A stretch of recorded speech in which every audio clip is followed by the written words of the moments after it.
So right now, you're on one of two paths with your ecom brand. Path one is this six-figure ceiling. Maybe you're doing 50K, 100K, or 200K a month. The product works, you've had some wins, but like the growth is inconsistent and maybe you're just not super profitable. So then you start tweaking budgets, you test different hooks, maybe even change agencies, but you still can't break through consistent seven-figure months. Now, path two, on the other hand, is spherical scaling. You still run Meta, you still run Google, and you still do UGC. But instead of like this guesswork, you're running a complete system. You know exactly who each ad is for, you know exactly what angle it's hitting, what awareness level they're at, what offline landing page they're actually seeing, and where the creative lives inside of your Meta and Google structure. Your creatives aren't these random assets anymore. They're like the front door to this connected growth machine. So if you're stuck at 6 figures a month and you want reliable 7-figure months, this course is built for you to move from path one to path two and shortcut years of trial and error and save hundreds of thousands of dollars. And if you're already at the 7 figures, then maybe you feel like your growth's fragile. You're too dependent on one creative, one angle, one channel, and we're going to build the infrastructure that stabilizes your growth so you can scale with intention, not luck. So why am I even in a position to teach you any of this stuff? My name is Matt, and over the last 18 years, I've built and scaled multiple brands, including Qure Skincare, one of the fast-growing skincare brands globally. Last month, we did well over $10 million, including $1 million in a single day. My agency, Inspire Digital, helps scale brands like Udi from $4 to $250 million, and today we manage around $6 million a month in ad spend. I'm also the founder of Ecomm Architects, where myself and 13 other mentors help brands go from 6 to 7 figures a month and beyond. So this course wasn't built in theory. It was built with the same mentors, the teams using the same systems, SOPs, the playbooks that run every day inside of Qure, Inspire, and Ecomm Architects. So we can turn simple, repeatable processes and plug it straight into your own team and brand. And you can get all the SOPs and playbooks that we use in this course. Just DM me on Instagram, the word course, and I'll send it right over. Now, for a long time, I thought the answer was just working harder. More hours, more hustle, more testing. But in reality, it wasn't. The real unlock came by treating growth like an engineered system.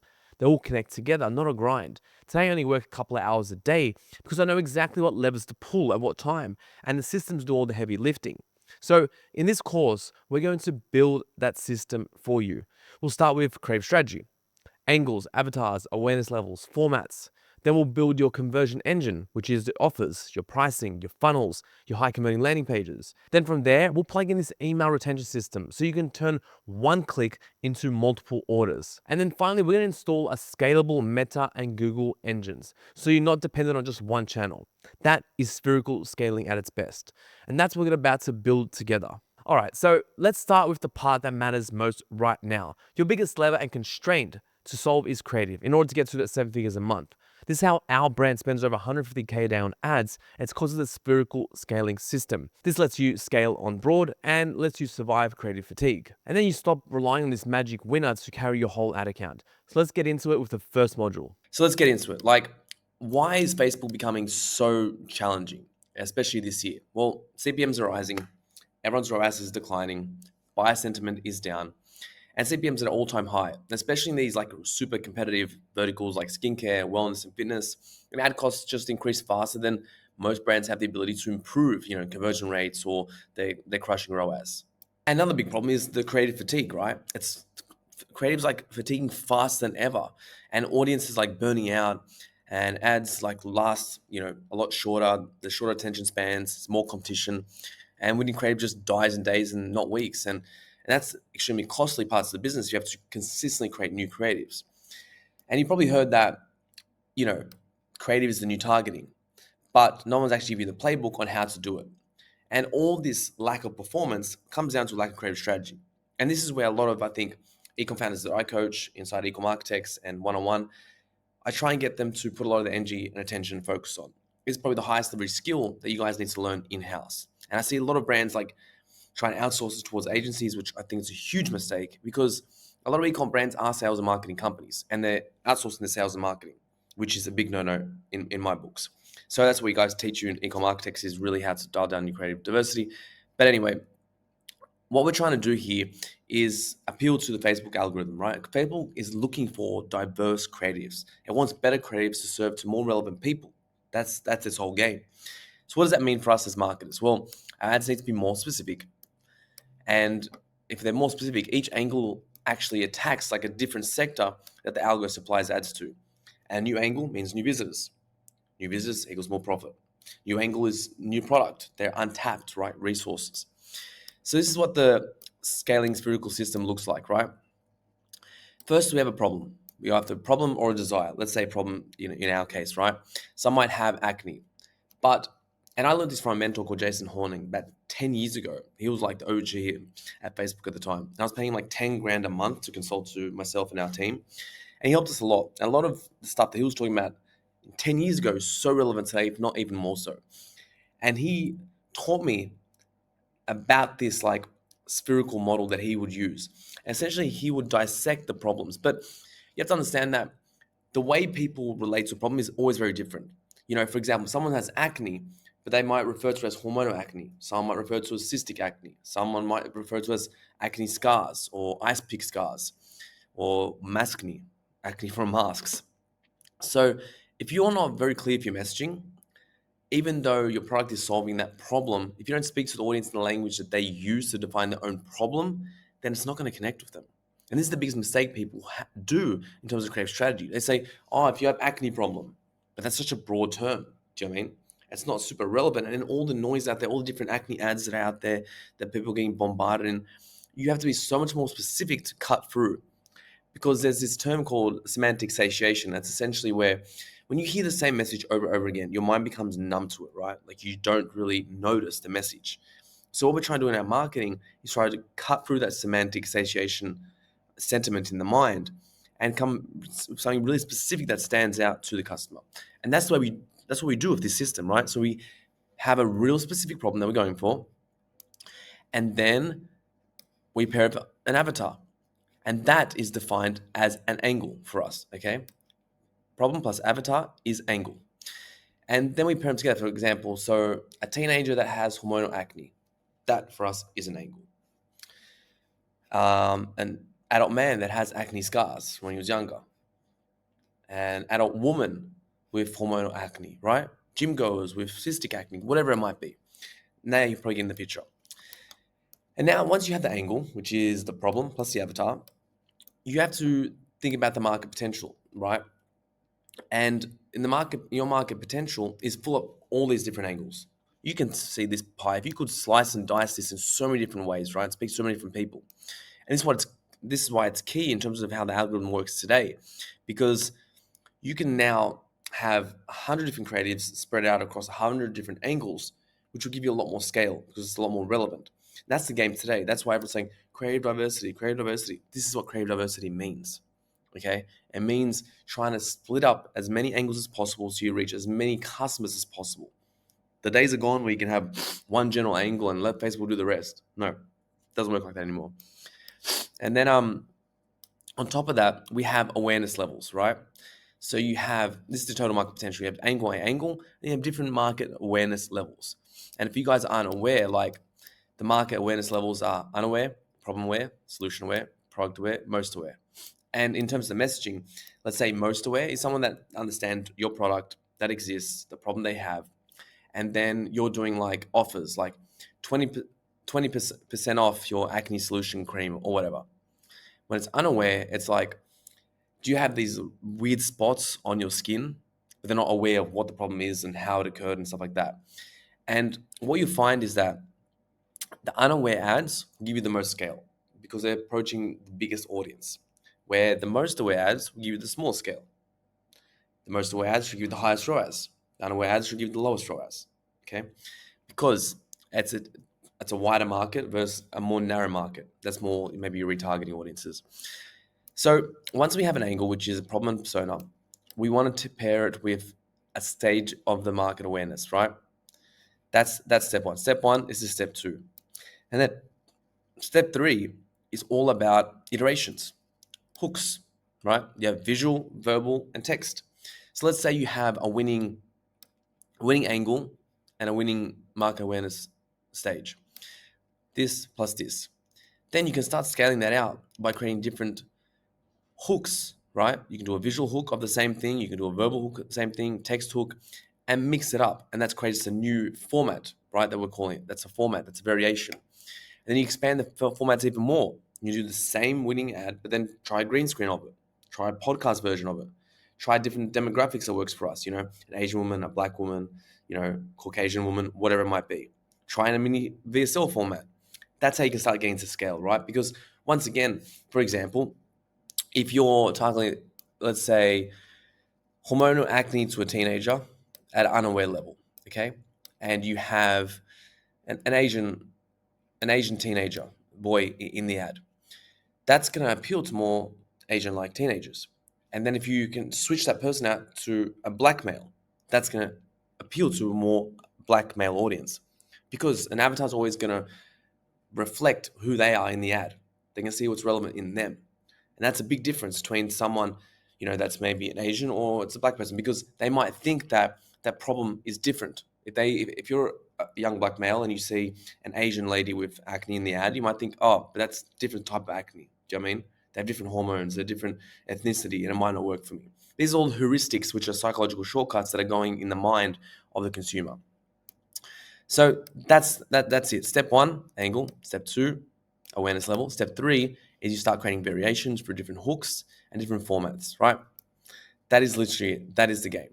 But now, how do you implement this into your own brand? Did I miss anything? No, I didn't. Okay. So research is a key fundamental part, right? Your own data, your competitors, Reddit, Amazon reviews, YouTube comments, post-purchase surveys, calling the customers is always the best, ChatGPT ideas. And when you see, when you go deep in the research, you see Reddit, particularly Reddit, when you're calling customers, then you start extracting the words they're using in terms of the actual, how do they relate to, their problem? What are the words they're using?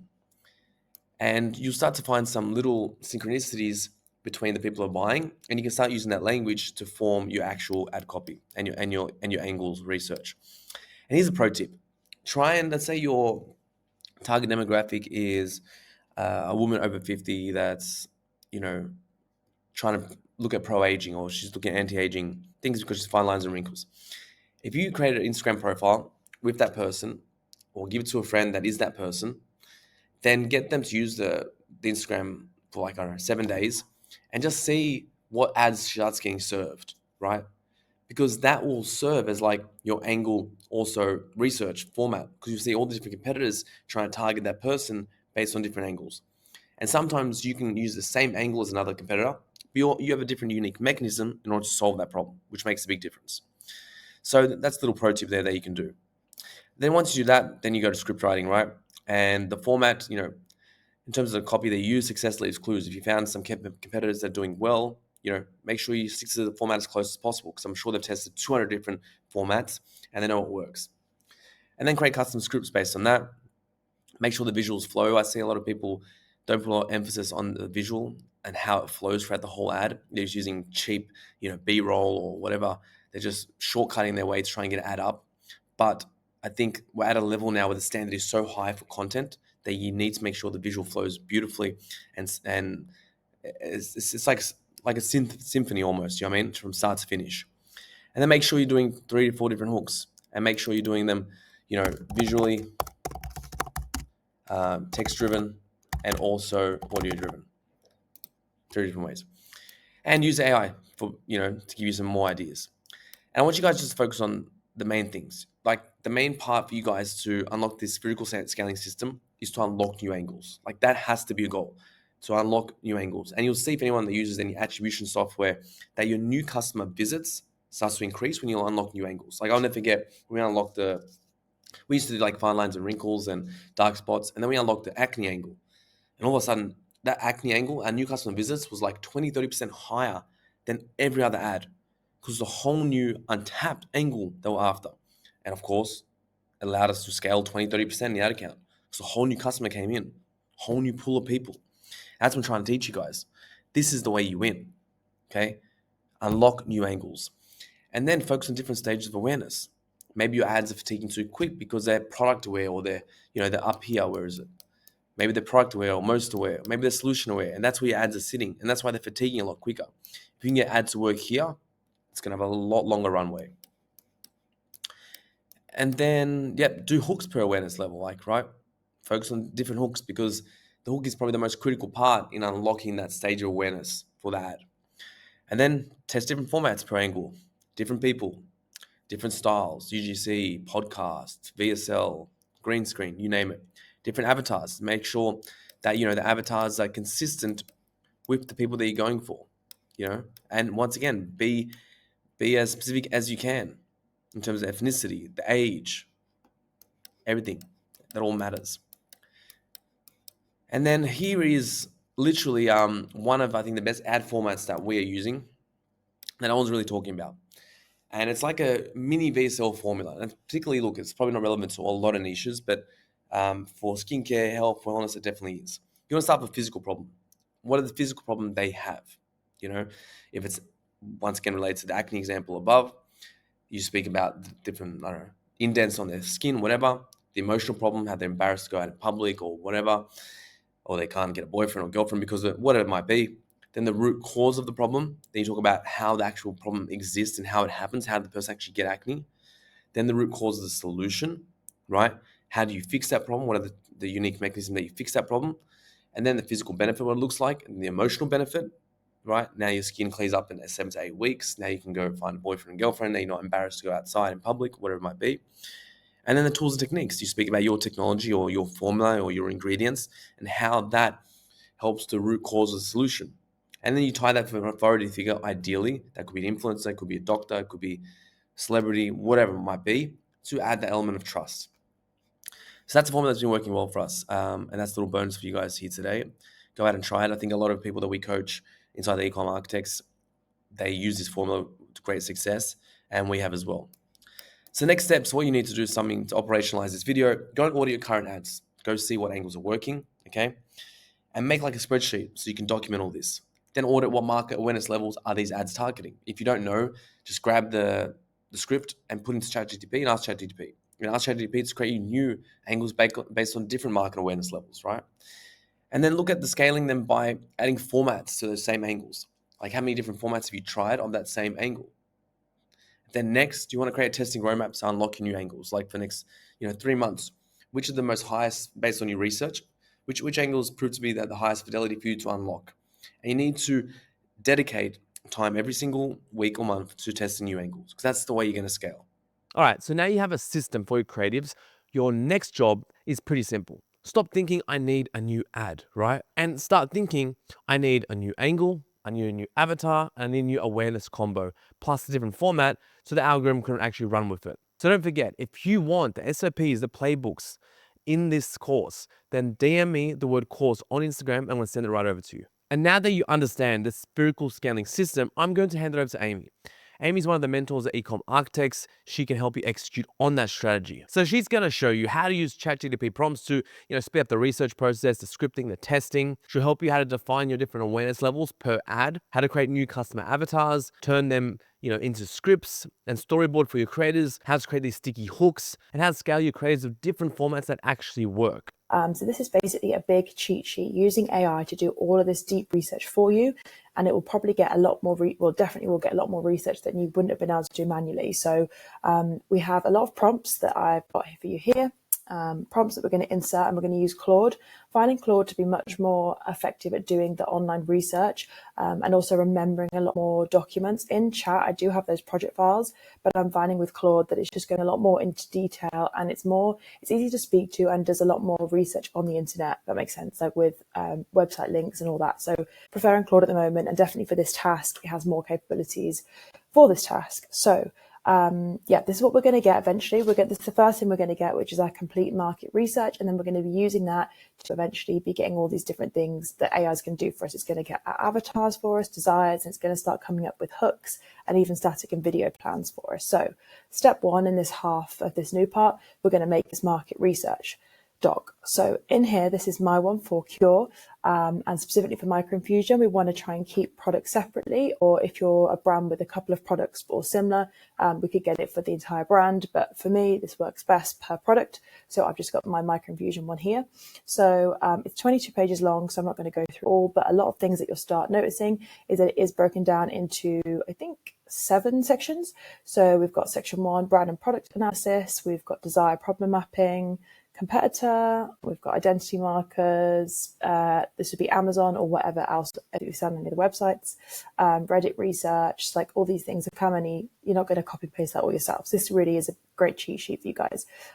Social media research going into all of that for you, market sophistication, ad style analysis, and yeah, that's a lot in there. So, I mean, even just from this that I just made, you know, to show you on this video, things like this, that could be a video. Do you know what I mean? You've just seen that, literally could be a video straight away. So it's going to be really helpful to getting a lot of insider knowledge for you guys. So where to start? These are the prompts. So this is literally what you're going to copy and paste into Claude. So you copy all this, copy and paste that entire page, and then you're going to input it into Claude. So I'm not going to do it live because it does take a long time to load and you need to keep pressing continue. It'll ask you for that just because of its like loading capacity. So it's going to, first of all, I've put the step-by-steps on the course. Should be helpful to read because obviously it's going to be a bit of a longer video explaining. But yeah, you're going to follow the instructions. It's going to ask you for your brand, website, and key information. Something I did wrong, which you can see on how long this is that I didn't give it enough information to begin with. So when it was doing analysis, it was doing competitors that I know aren't a big competitor, or it was looking on Amazon where we don't have many reviews on Amazon, and it wasn't considering our compliance rules or any of our branding guidelines. So I've put that in as a step for you guys to add in earlier. So it'll ask you, as you can see at the top, it's like share me your brand's website, but also I'd recommend you put in everything you can. So if you've already got post-purchase survey feedback or customer reviews or social media pages, definitely put those in there. If you're not on Amazon, do any of the page you have, or if you don't have any of the page, just say I don't have. And also if you've got any reviews and comments that you already mind, I would definitely put that in there. So you're going to copy and paste that. You might have to work with it a bit, telling it to continue, might ask you some questions, but eventually, as you can see, this is a couple of hours for me actually getting to the end result, but it'll be quicker for you. Now I've told you this little hack. It'll give you your doc. So I copy that and then I add it into my area. So I've got my big doc here, all about microfusion, proper deep dive, and then I've got all these different docs that's come from the prompt. So the goal will be is that when you finish this, hopefully you can do it all in one sitting. It's just a bit fiddly, but it doesn't take a crazy long amount of time. You'll have all these different docs, and then you can save this to your computer, or you can make a copy or share it. And that when you go to Claude and you start a new prompt, you can just insert that. So I've got mine as a file here. So it's obviously a massive file.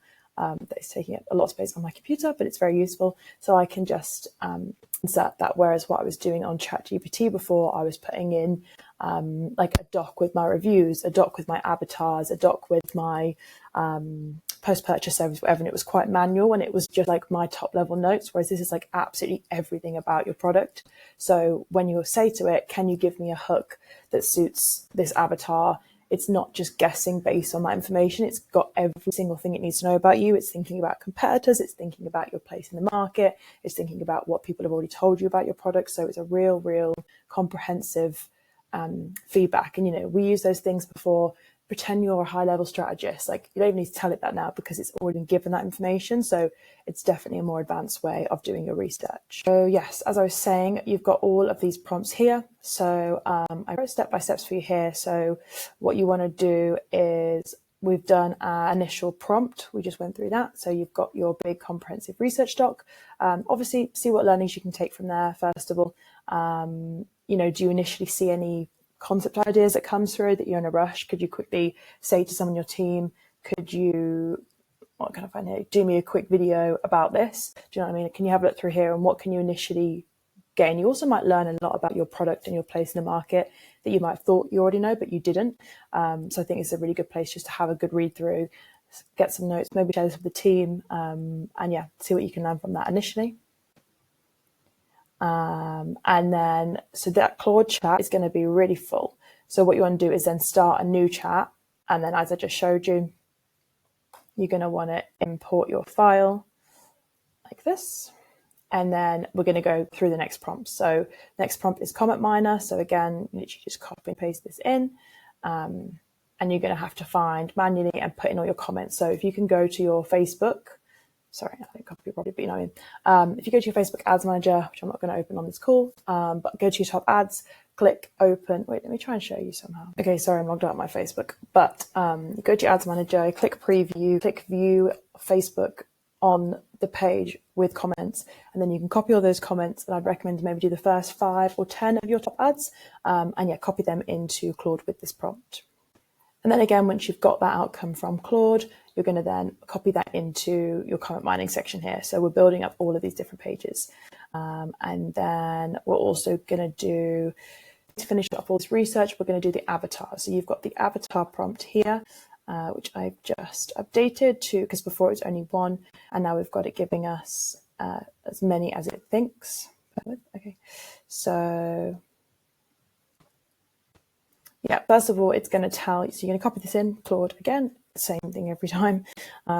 You're going to copy it into prompt, it's going to into Claude, it's going to first tell you how many distinct custom avatars are relevant for this product and how many you can find. It might suggest like 30 or 20 or 10, but for me, I think 3 or 4 is great, especially for a start anyway, because you can always have 3 or 4, and then in the future you can break them down into more avatars, and they could be like big umbrella people, but it's going to tell you how many. Maybe you need to tell it how many, depends on how the prompt works for you, and then it's going to break down, you're telling it to break it down into all these different sections. And then also, I just added in that we're also going to ask you to suggest some ad formats, messaging types, and awareness stage fits that's going to go with each avatar. So at the bottom, it's going to say this person will respond best to TikTok videos or before and afters or whatever it might be. So again, you're going to copy that into your doc. There is an example here that we've left. So it will show you what it's looking like, which just helps to understand. So you're getting a lot of information here, like it's really going into the person, and it's going to use the comments you've put in before to really build that person to be a whole image, rather than just, saying custom avatar is 40 to 50 years old and female, blonde hair, whatever. So this is really deep. So that is part 1, because that's going to be all your research. So now your comprehensive research doc is full. You've got everything you need in there. You've got your overall research, you've got your comment mining, your avatars, and your desires. No, we're saving desires for the ad idea, other half. So this is just everything you need, the first 3 here, for your overall research. And then join me in part 2, where what we're going to do is take all this research and use that as prompts to help us come up with some ideas for ads. So hook and headline ideas, some static ideas, and even some video ideas.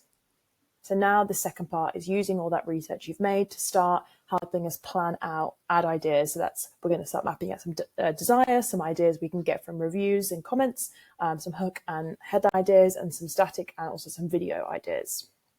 It'll even plan out a whole static and videos for you. So again, same situation every time. We're just repeating, prompting and copy and pasting and saving. So we're going to start identifying mass desires. So in general, what do your customers think, want, desire about your brand, and how are we going to start using those positionings to start using our whole messaging around not just ads, but like the website, the social media, like how are we explaining our product and how are we presenting it to the market. So copy this prompt, and what it's going to do is 10 mass desires. Obviously, at the minute we're just going to do 10, I think is enough just to understand the top 10, but you can obviously start breaking them down. But obviously on your comprehensive research doc, you're going to have a page with the top 10 desires, which when we give it back to Claude for video ideas and all that kind of stuff, it knows what the top 10 things your customers want. Next, we're going to do ideas from your reviews and comments. So that's looking at all the reviews on your website. If you use Shopify, it's quite easy just to copy them in on the back end. Also the Facebook and Instagram comments we did earlier, but we're just going to insert the doc that we've already done. So the comment miner, just insert that doc into Claude when you copy and paste this prompt in, and we're going to ask it to display a minimum of 15 phrases coming directly from the customers. So we're going to get a list of we're going to get a really good list like this of top ideas that are coming out of reviews. So it's going to just take those snippets and save them for us. Next, what we're going to do is we're going to do hook and headline ideas. So this is where we're kind of getting into the really, really valuable stuff. And because it's got all that research, it's ready just to kind of give ideas, and we can sort of start to trust its ideas now because it's really based on deep research. So again, just copy and paste this in.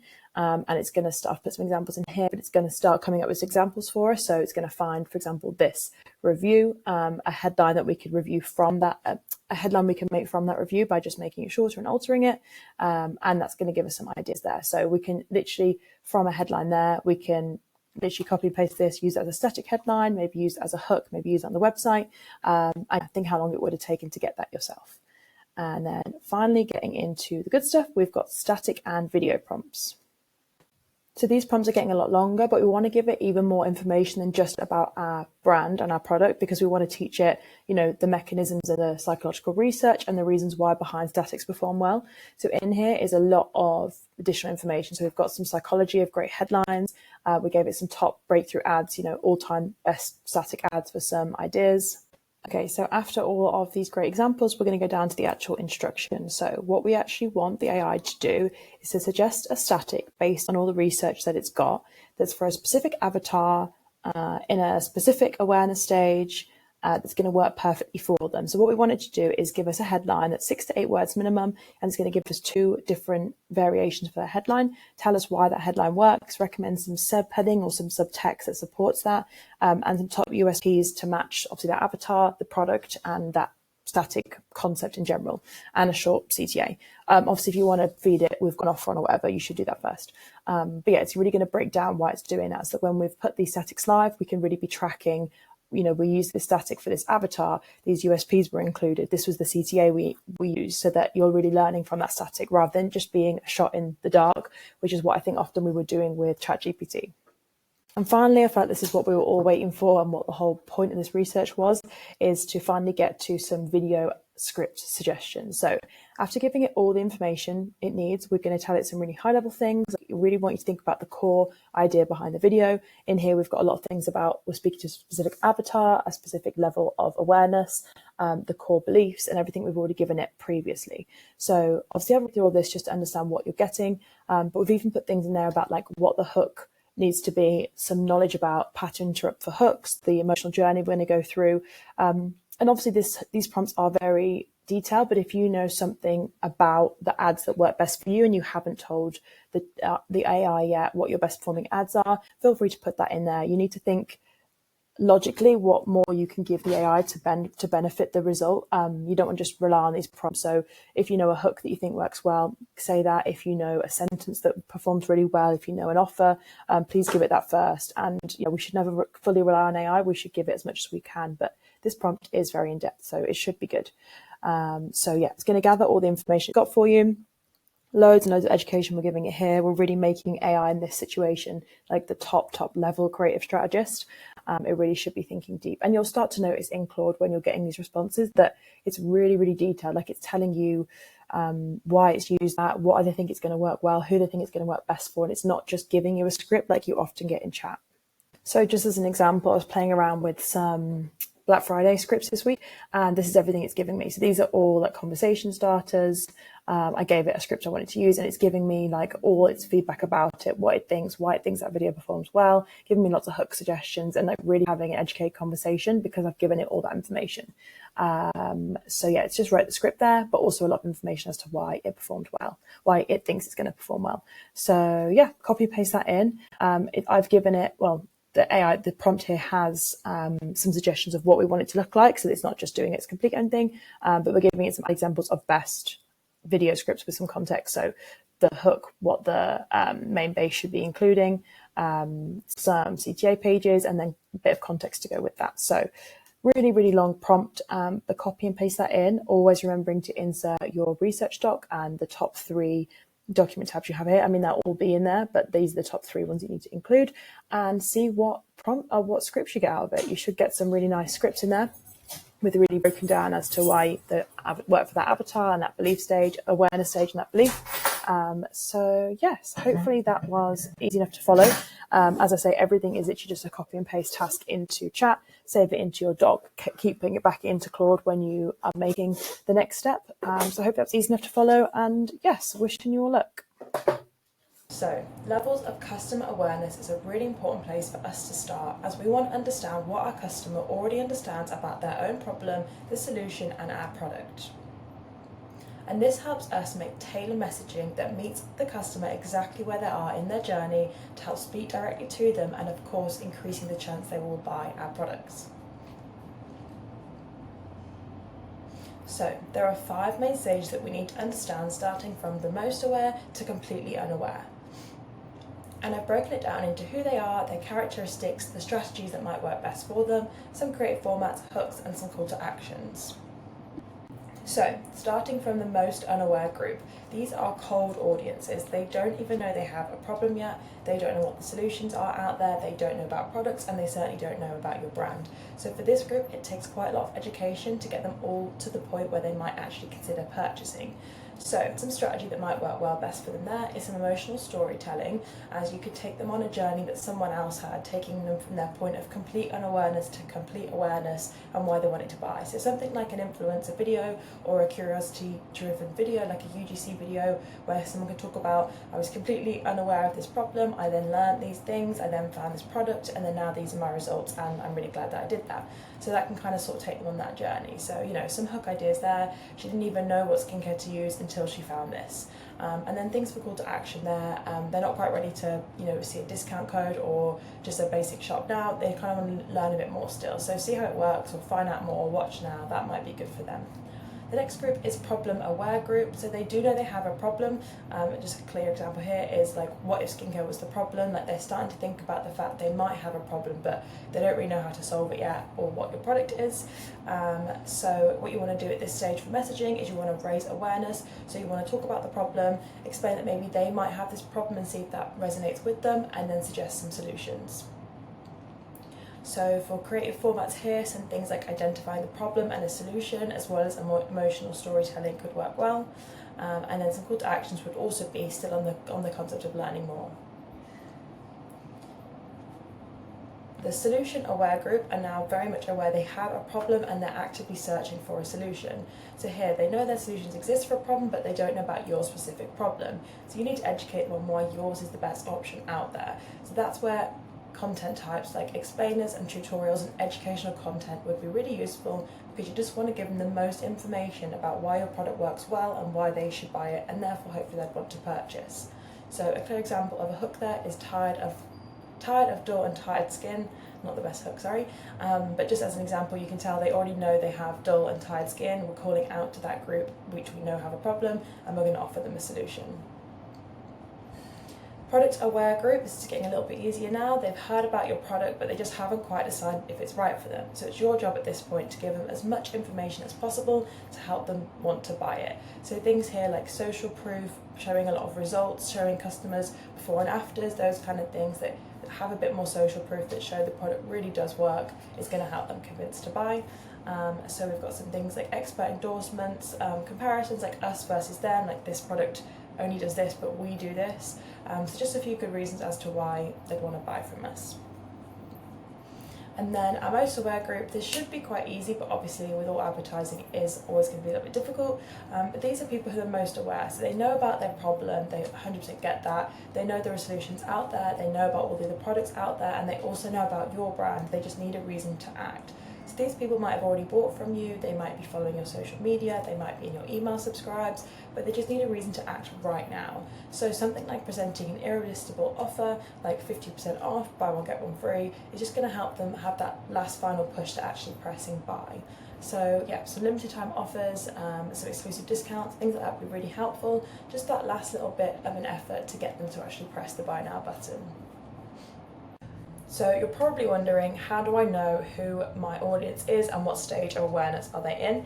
I said the easiest thing to start at is if you already have ads live, you can have a look at your top performing ads and figure out what stage of awareness they've been following, which will give you a better idea of your group of customers. Because if everybody is buying, you know, most people are buying ads from the solution aware area and the video speaks to that group, then you can kind of assume that most of your audience are solution aware. So what I would suggest to do is take your top ads, let's start with the first one here, but I would transcribe it in something called TurboScribe. In TurboScribe you can upload as many videos as you want. So for example, take this one that I've downloaded, you can copy and paste that script, and then you can put it into ChatGPT, as well as this prompt that I wrote here, which basically asks them to break down what stage of awareness they're in. So let me just go for this example for you. So I put in the script and it's come out saying that it's in a product aware stage, and it's also given you the reasons as to why, which is because we're already debunking other solutions. So for example, we're already posing ourselves as a better solution to Botox and fillers and anti-aging creams, which means that the customer is aware of all the different products out there, but we're giving them a reason as to why ours is the best. So that's just really quick and really helpful. And then the next thing that we can do is ask ChatGPT to summarize the themes, the structures, and the awareness stages that all of your top 5 ads have in common. And this will help give a really good overview of the most common awareness stage, the emotional triggers that we're following, and spot some formats that they have in common to help us align with our future ads and really narrow down what we know that works. A couple of practice tasks that will hopefully help you identify this a bit easier in the future is to ask ChatGPT to rewrite the script that you've given it to focus for a different awareness group. So for example, shifting it from solution aware to problem aware, Chat's going to rewrite the language and you're going to see the kind of messaging that it does for that area, and you can compare it and kind of understand the difference. Also, you can ask it things like, does this script speak to emotion, solution, or product? And then we can also from that gather that 4 out of 5 our top ads are emotion driven, which helps us learn what our audience like to see. Also, something really helpful is just asking it, why did it work, what stage did it hit, and what did it trigger. So this is what it summarized for us, which was really helpful. Most of our ads, they're telling us the solution aware, the desire for simplicity, and the desire for results. So even just the summary at the bottom is really helpful, and if you've got 5 in there, you'll get a really big overview and just get to learn a lot more insights than you would do from just watching your videos. So if you don't have ads yet, which is obviously completely fine, it's a little bit more harder to figure it out, but what you need to do is basically just listen to your audience. So I would start with simple things like social media comments, email responses, DMs, and product reviews. So just take what you're being told from your audience. So the best thing to do, what I would do is just copy and paste everything that you can see that's relevant to your brand, chuck it into ChatGPT and ask it to summarize it for you. But you can have a look at all these things separately and try and figure it out manually. So for example, a comment here that we got on one of our TikTok videos was, my skin feels rough but I don't know what to use. This is quite an easy one in all fairness, but it's problem aware because they're saying they know they have a problem, my skin feels rough but I don't know what to use. They're not solution aware, they're just problem aware. Another one here from a Reddit thread was, I've used microneedling before but I want an easier option. So they're also solution aware, which is microneedling, but they want another option. So they're solution aware but they're not brand or your specific product aware just yet. And this one, is Qure better or is your product better than X, Y, and Z, posing you against another competitor, which shows they are obviously aware of your product. Something else you can do, which is a little bit more input, would be to run a quick poll or ask the public. So you could post stories, ask people to answer all these questions for you and then summarize them. You could jump on a live, or you could even call your customers and ask them for some information. Obviously noting down as much as that you can, chuck it into ChatGPT and get it to summarize it. And then you kind of learn what awareness stage most of your customers are in, and every time you write an ad, you've got to remember that and refer back to it and make sure you're speaking to those people. Here I've added in a couple of examples where we can start trying to figure out the stages of awareness just by looking at statics. So, for example, this static would be suitable for our most aware group. And that's because this group already know about a product, they know the reasons as to why they want to buy it, they understand their problem, and they just need a last little push. So adding just an offer for them would work well. So in the static here, it's actually from Hexclad, but you can't tell that from looking at the image. There's no explanation as to what the products do, what they are, any social proof or any USPs or anything like that. It just has an offer.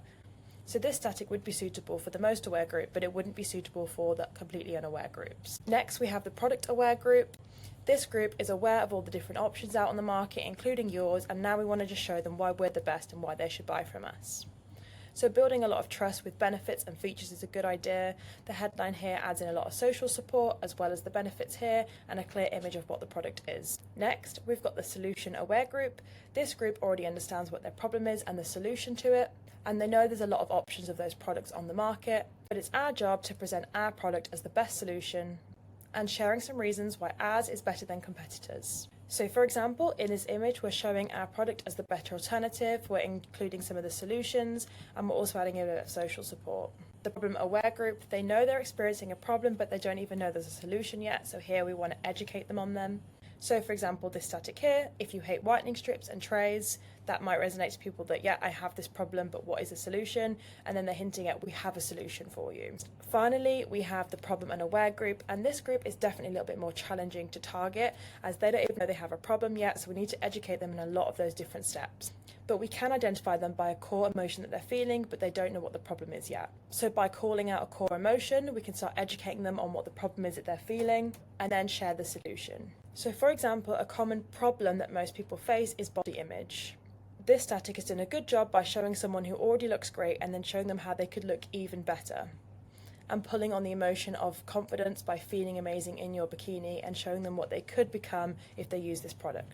So I wanted to add in some more video examples of the different awareness stages and how we can identify them. So starting at the most obvious would be our most aware ads. So in these ads, have a watch through, but you can see that it's very clear that all this ad is about is just promoting a sale. So we're already assuming that people know what the product is, they know what the brand is, they know what the product does, they know the benefits, they know why your product is better than other people's products, and all it is just introducing a sale. So this one, for example, not even saying anything. People would recognize the brand because they're already following, they're already aware of the brand, and we're just offering them a promotion. That's it.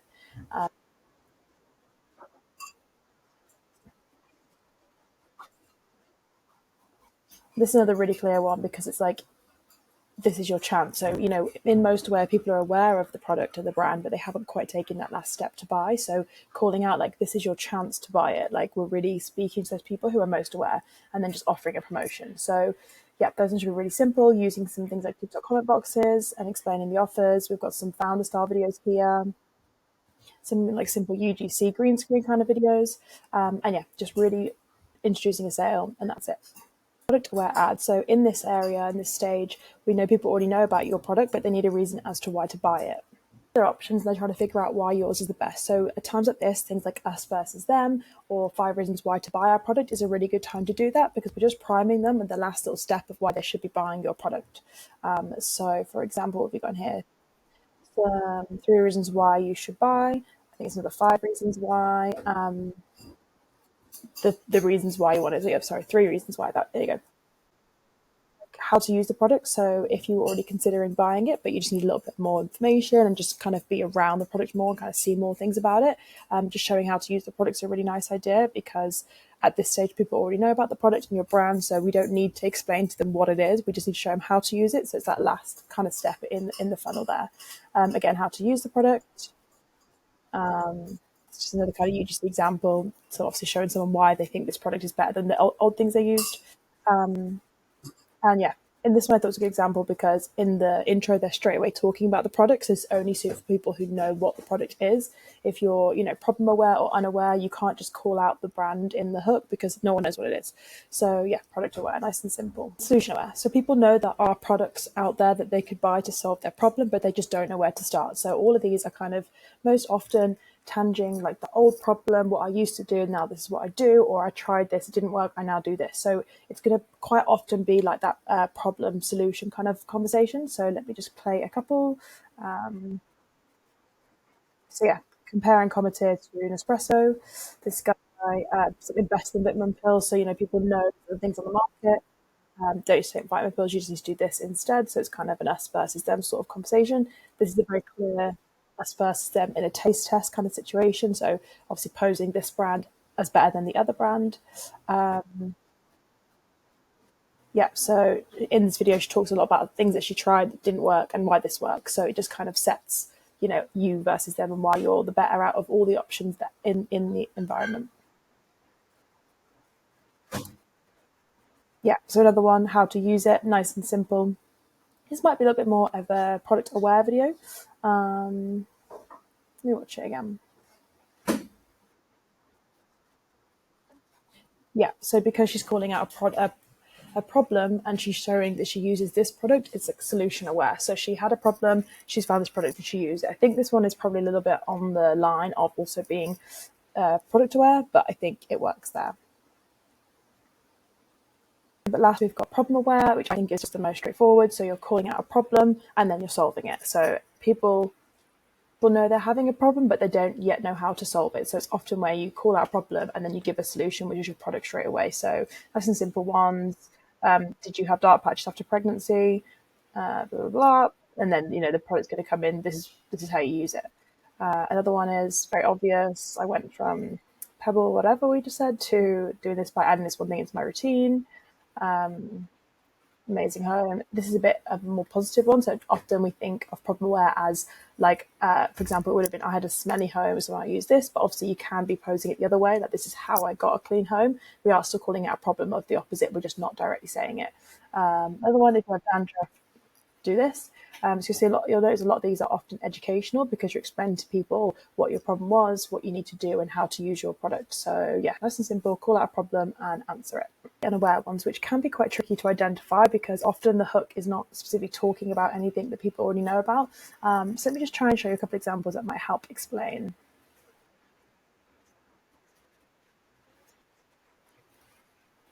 Obviously a very engaging hook, like talking about cancer, and a hook is very engaging, but the problem isn't actually cancer, it comes later, and that's just something that hooks you in and she educates you on the problem. So we carry on.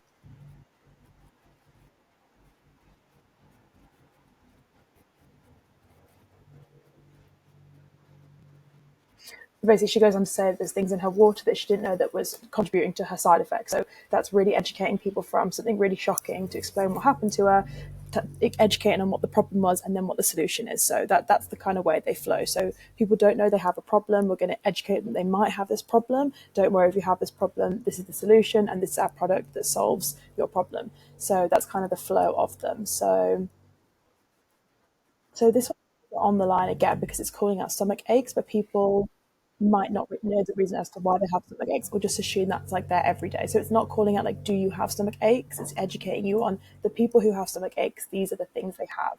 So she explains about some side effects that people have so that might start resonating with people, like gassy or burpee. You might not even realize that was a problem. You might have just thought that was something that happened to you, but she's educating you on maybe what's wrong with you and then what the solution is. Another couple of examples. Really obvious. You don't even know how this works. So like it's completely unaware. You don't know what this is. You don't know who I am, and I'm going to educate you on it. So really unaware ad, really clear. Another nice podcast one here. So just completely unaware, like why we're talking about water pipes, have no idea. Have you seen them? The other person hasn't. So this is quite a clear one because the other person in the video is very unaware, whereas the person who's explaining is aware. So you can just see the play off between the two and educating them from that unaware stage. A couple more examples. So it's not calling out like, is your hair not growing past your shoulders, but it's kind of letting you know that maybe you have a problem because your hair isn't growing past your shoulders. So that's how they kind of flip those ones. This is like a storytelling one. So she is just telling a story. So no one needs to relate to this yet. She's just telling us a story. And then she goes on later to talk about the reasons as to why this skincare product worked well for her and her sister. So you didn't have to know the product. You didn't have to know any problems. She's just educating you from the very beginning of something that happened to her. So that's quite an aware one. These ones are quite fun. It's a bit random. It's not like the typical unaware ad you think of, but basically they ask people on the street, do you know Kardashian sisters? So that just is unaware to the product, to anything. And it's just engaging because, Kardashians are in the eye all the time. So the public eye. So they are just asking that. And then later they relate it to their product and their brand. How many female anatomy parts or something can you name? So that's a really interesting way of being unaware, engaging people, and then once they're hooked in, we can then start educating them on a problem and then a solution with this product.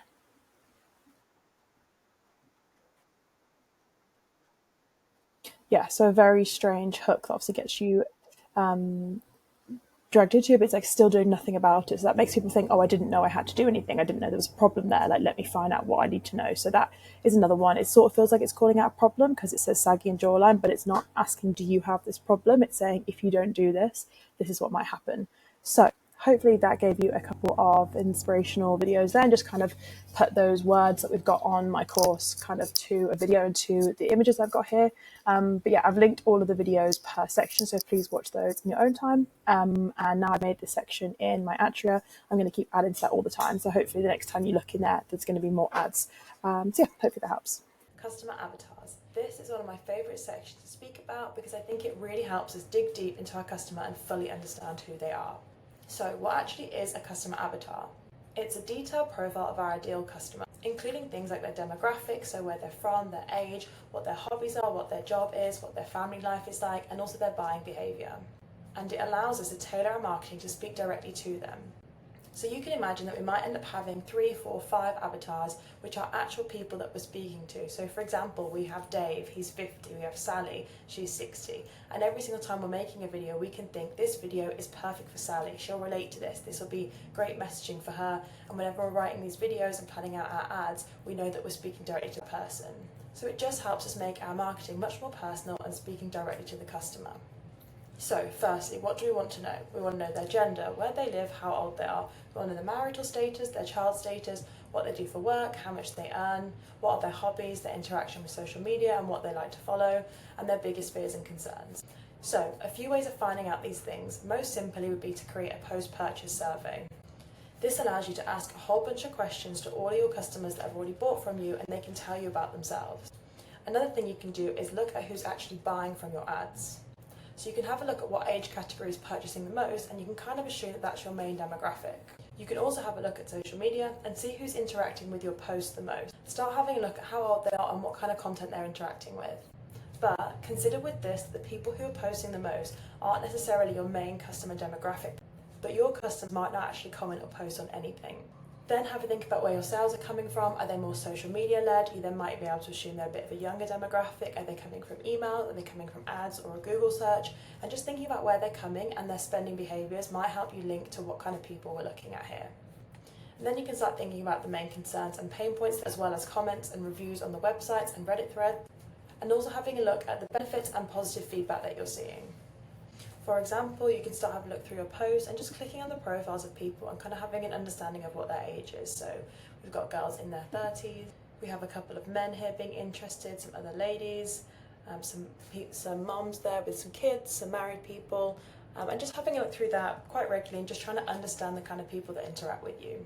And then having a look through the reviews on the website, maybe you can pick up some patterns there.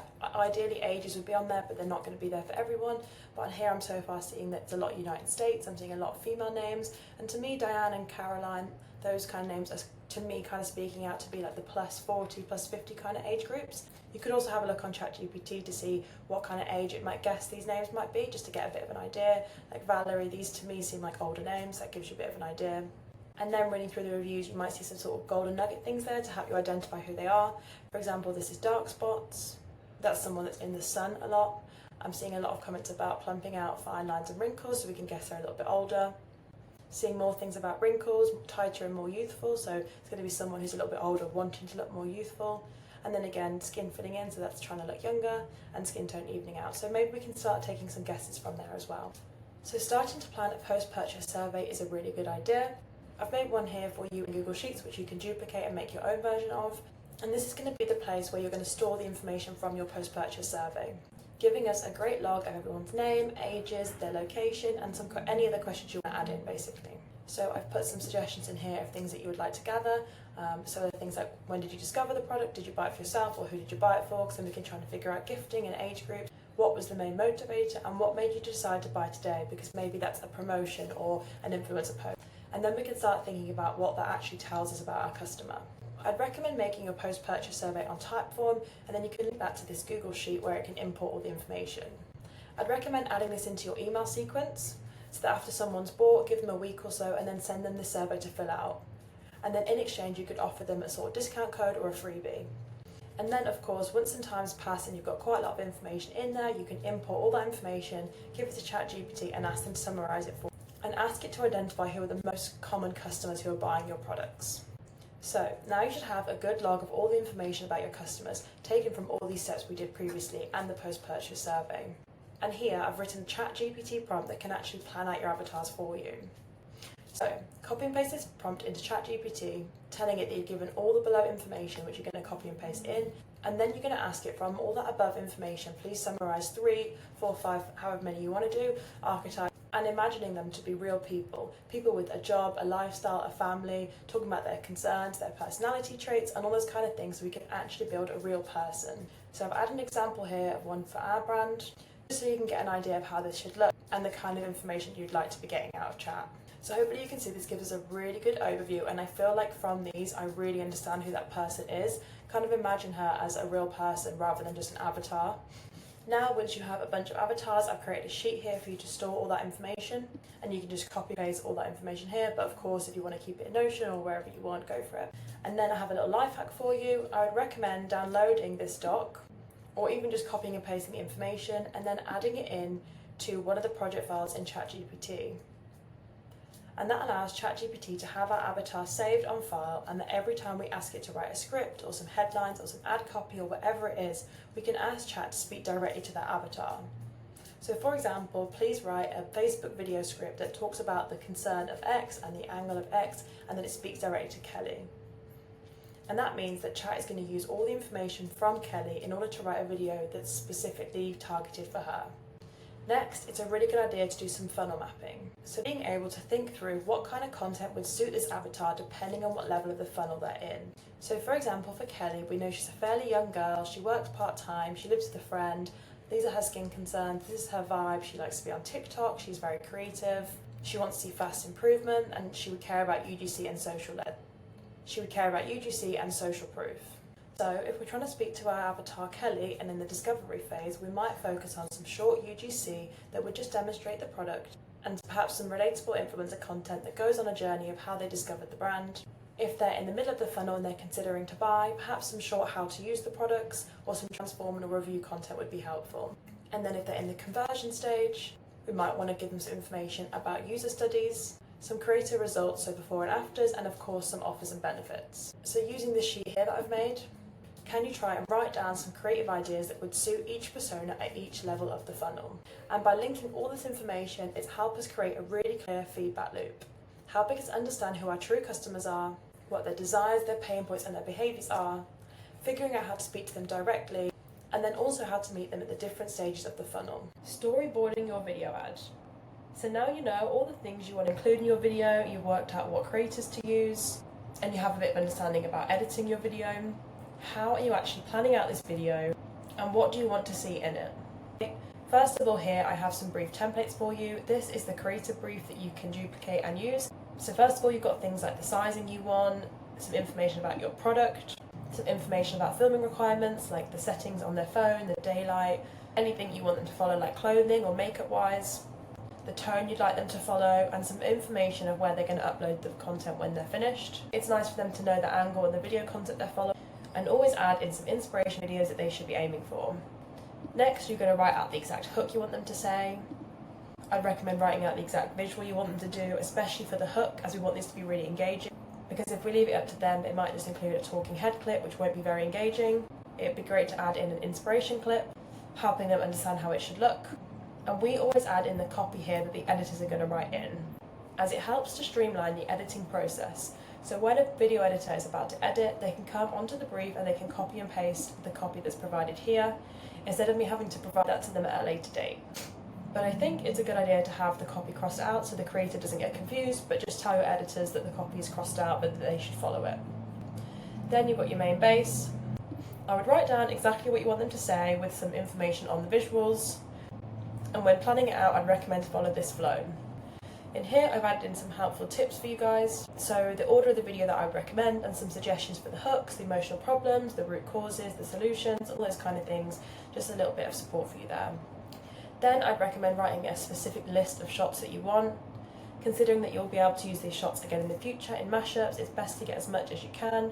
And also best to get it raw and not ask the creators to add it into the video, so that these clips will be a lot longer and you can repurpose them in the future, as well as before and after images and videos. Again, you can reuse these in the future in mashups, or even on things like the websites and social media.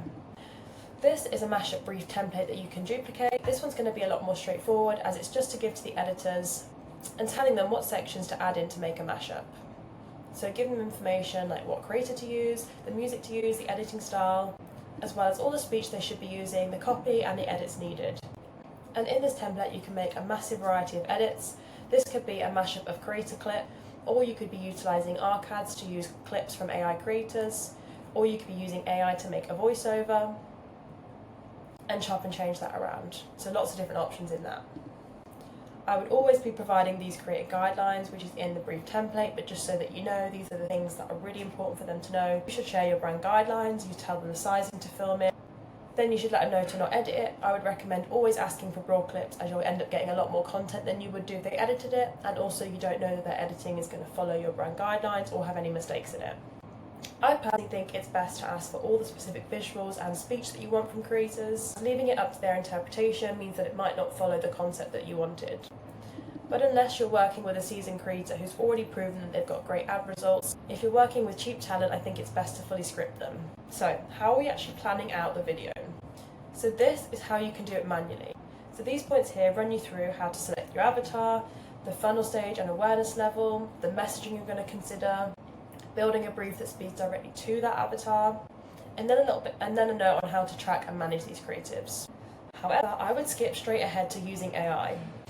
We can use ChatGPT to help us plan the video brief, tapping into those customer avatars and funnel awareness levels. So here is a ChatGPT prompt you can use, and we're giving Chat a lot of information to make sure that this video aligns perfectly with the avatar's values, beliefs, wants, problems, and all that kind of stuff.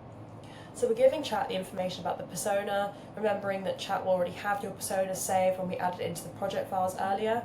We're going to tell it the level of awareness, the funnel stage, the core messages and benefits we want to convey, the angle and the pain point we want to talk about, the concept, any promotions. Then we're going to tell it the flow of the video that you'd like to use. This is the one that I use personally and would recommend, but you need to figure out what works best for your brand. Tell it how long you want it to be, and you want a couple of hook variations. For example, this is a script that Chat has made for me. I asked it to write about acne solutions, and I asked it to use the avatar of Maya, using the angle of pain and the concerns about time, costs and downtime. So Chat has suggested the hook for me, it's also wrote out visuals to follow, and it's planned out an actually very impressive and compelling script.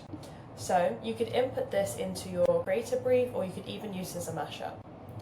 So if we're thinking about doing it manually, this is the way that I would plan our content. So the hook, as we've already spoke about, is the most important part of your video, remembering that on average people are watching your videos for a few seconds, maybe 7 seconds, so if your hook is the first 5 seconds, that is what really counts. The hook should be calling out a specific problem, solution or concern, or something that's really relatable and trending, so that when people watch it, they identify what you're talking about, they relate to it and they want to learn more. So in terms of hook copy, it's a good idea to try and keep it nice and broad, posing an interesting question that they want to hear the answer. Also a good idea to try and use your buzzwords, the most common words that you found in your post-purchase surveys or that you see crop up in reviews. And remember that not everybody is watching the video with the sound on, so you should try and summarise what's being said in the hook and also include keywords that relate to your brand, your product and the solution. So for example, making sure you're using the words skincare and wrinkles if your hook is about the skincare products to use for wrinkles. So in here I've added in some ideas on how to make boring content more interesting. So consider that an influencer might just shoot a talking head video that isn't very engaging. You can use a couple of these strategies and editing ideas to help improve it. You should also always be thinking about the 3-second rule, considering that if people aren't hooked within the first 3 seconds, you're likely to lose their interest. Ideally, your hook should be around 3 seconds long, engaging them with the speech and the copy that you're using, and then at the 3-second mark, something interesting should happen. For example, seeing the product or an effect or some results. Trying to fulfill what was seen or mentioned in the first second in that 3-second mark. So for example, the product that cured my acne, and then at 3 seconds seeing the product. Then often you might want to have an introduction, but only if this works best for your brand. This often works best if you have a person of authority and someone might need to introduce themselves. For example, hi, I'm Dr. X, Y, and Z with experience in whatever, just to build a bit of social proof. However, I don't think you should be introducing your product yet. So following this flow of the main base I mentioned earlier, I think you should go hook, physical problem or emotion, root cause problem, root cause solution, introduce the brand as the solution, the mechanisms of your product, how to use it and an explanation, benefits, social proof and summary. So therefore you might not always need the introduction, but it's there if you need it. Thinking about the CTA, you want to make sure you have a straightforward call to action, so buy now. Adding in a promotion is always really useful, but you should consider the content type, because if it's, for example, a doctor or an influencer using a whitelisting ad, adding on a sale reference at the end might not really be relevant. And remembering, if the average watch time is around 7 seconds and it's really important for you to get this promotion across, I would recommend including this much earlier, whether that's just with a bit of text or an icon, or mentioning it just after the hook. Some other things you want to consider: the visuals. You should be telling creators what visuals you want them to film and asking them to upload it in raw content. But then it's our job after this point to make the content as engaging as possible. So hopefully your editors are really helpful here, adding on effects and styles and things like green screens that help grab attention. And ideally, if this is a scripted video with a creator, we want to try and use real content to help it seem like a real video or a social media post and not a polished ad. Copy, we kind of went over this previously, but for the hook, you want to make sure that the copy is related to what's being said in the hook, but also making it a little bit more engaging. Here are some ideas for you. It's a pretty long list, so I'll let you read through that in your own time, but there's just a couple of ideas of how to try and improve the hook copy. For example, things like using social proof, invoke a sense of belonging, and create a sense of identity by using you. Then, for the main base copy, in my opinion, the best thing to do is just add on dynamic captions, thinking about closed captions so that if someone's watching the video with no sound, they can still understand the video the same. Also, you can add on some of those icons that we spoke about earlier, for example, for sale information, or for some of those USPs that aren't really worth speaking about. Edits and effects, obviously depending on the style of video will depend what edits you kind of want. If it's a UGC video, you want that really nice and simple, seeming like a lo-fi video that creator has made. But there are a lot of things that you can do to enhance that. If it's something like a mashup that you want to become more engaging, like green screen, split screen, adding on arrows, adding on engaging transitions between the clips, things like zoom. Music, really simple here, make sure the music matches your video style, try and keep it upbeat if that's relevant, and always use copyright-free sound. Finally, before submitting your brief to your editors or to your creator, you want to try and ask yourself these questions. Read through your video brief and think about all of these questions. This will help you make sure that the video is relevant, customers are going to relate to it, it's engaging enough, and it presents your brand in a way that you want to be seen. So for example, and most importantly, is the hook engaging? Do you think this is a video that your customers would actually want to watch? Is the copywriting clear? Does the video feel native to the platform? So does it seem like a TikTok video or a YouTube video? Does this video speak to the person you want it to speak to? Does it make someone laugh or smile? Is it relatable? Does it actually look like an ad? Does it really feel authentic when you're watching it? Have we made sure to think through previous learnings and applied them into this video? Does it educate the viewer in a creative way that also helps them achieve their core desire? Does it tell a story that your ideal customer would find interesting? Have you exaggerated any claims in a clear and relatable way? And does this ad separate you from your competition, showing your brand to be the better option over competitors? So, new section I've added in today. Shout out to Dominic for asking for the section. So I wanted to get a little bit more deeper into hooks. So we kind of already understand, who we're speaking to. We've crafted the main video. We know who our audience is, what we want to say, what the problem is, all those kind of good things. So to try and get our hooks to actually sticky hooks, and try and engage people in the first 3 seconds is really important, and there's other things you might want to consider in order to grab attention rather than just speaking to the right person. So that's things like visual hooks, auditory hooks, and engaging topics that people are really going to want to listen to. Lines in here which read through in your own time. It's a little bit boring for me to read out, but obviously things we need to consider, like the hook is the most important part of the video. 50% of your ad's performance depends on that, because as we all know, if we aren't hooked in the first 3 seconds, they're not going to watch the rest of the video and they're not going to convert. So we want to instantly connect with things like pain point, desire, curiosity, and we want people to be saying things like, that's me. They're really identifying with it and want to learn more. And also need to consider that it sets a tone for the rest of the video. So the hook always needs to be congruent with the video and making sure it's all aligning really well. So things that make a great hook. So you want to grab attention straight away. You want to spark that curiosity. You want to create some anticipation, so people want a little hint of what's to come and they want to find out more. Obviously set the tone. You want to be relevant to the customer and their desires, and be concise. So we want it to be ideally under 3 seconds. Sometimes it has to be longer, but make sure the main and most important information is given or seen within the first 3 seconds. So go back to the other parts of my course in module 2, where you need to think about your awareness stage and sophistication and your avatar, and make sure everything aligns well. So thinking deeply about the hook. So for example, for unaware, you might want to use some more organic and native type of things. So lifestyle videos, a bit more curiosity and storytelling. So just like a general conversation that gets people interested before you start educating them. So for problem aware, you want to directly call out the pain. the pain point. So something like a problem versus solution hook, like, do you struggle with this? That's going to be something really captivating for them. Solution aware, straight away showing all the different options in the market, or somebody, using a shampoo that's got a problem with hair, whatever it is, showing options straight away. Product aware, using yours straight away, seeing your product straight away, why is yours a superior option? And most aware would be more things like showing an offer or showing a little reason why to purchase. We've already built up that knowledge of the product. And then again, thinking back to module 2, think about some of the psychology you might want to employ in your hook. So what psychological drivers? There were 16 on there. Try and include at least one in there. So what things can you do immediately in your hook that's really locking people in psychologically to want to find out more? So things like the fear of missing out. It's like, if you're not doing this, you're missing out. Authorities, how can we bring in more social proof? So how can we immediately show that it's recommended and experts like it and get that authority in straight away? Social proof, how can we want to make people feel part of that community? So maybe mentioning how many other people use the product, like you should be one of them. Loss aversion, so people don't want to waste time or their money, so stop wasting money, things like that. So don't do this kind of videos. Loss aversions, connecting there. Identity, these ones are great. So calling out specific people. Are you 20 and you struggle with this? Are you a man who's got this problem? Like, they want to feel part of that community. So thinking about community and identity there.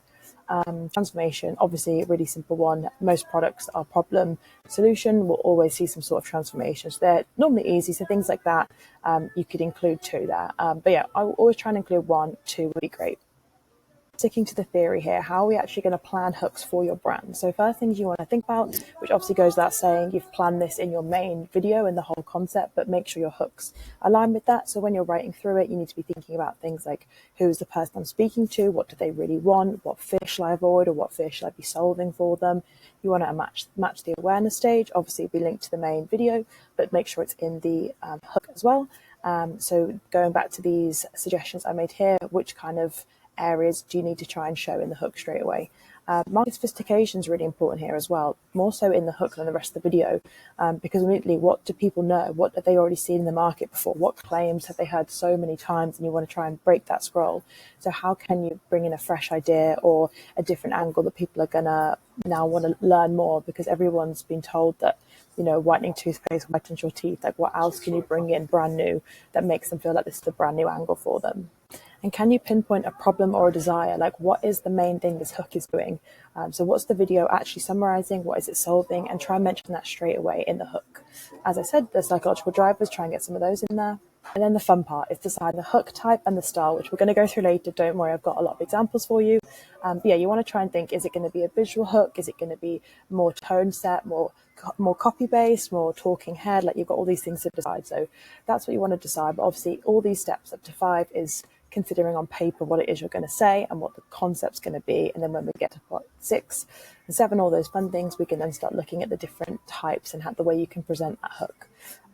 So yeah, we always want to do 3 different hooks. And as I speak about in my course many times, each hook and each variation should be written down on paper or wherever you do it, that you know what you're going to learn from those hooks. So if you've got 3 different hooks and you, for example, use 3 different visuals, you want to know that if option 2 is the winner, I've learned that this visual is the winner.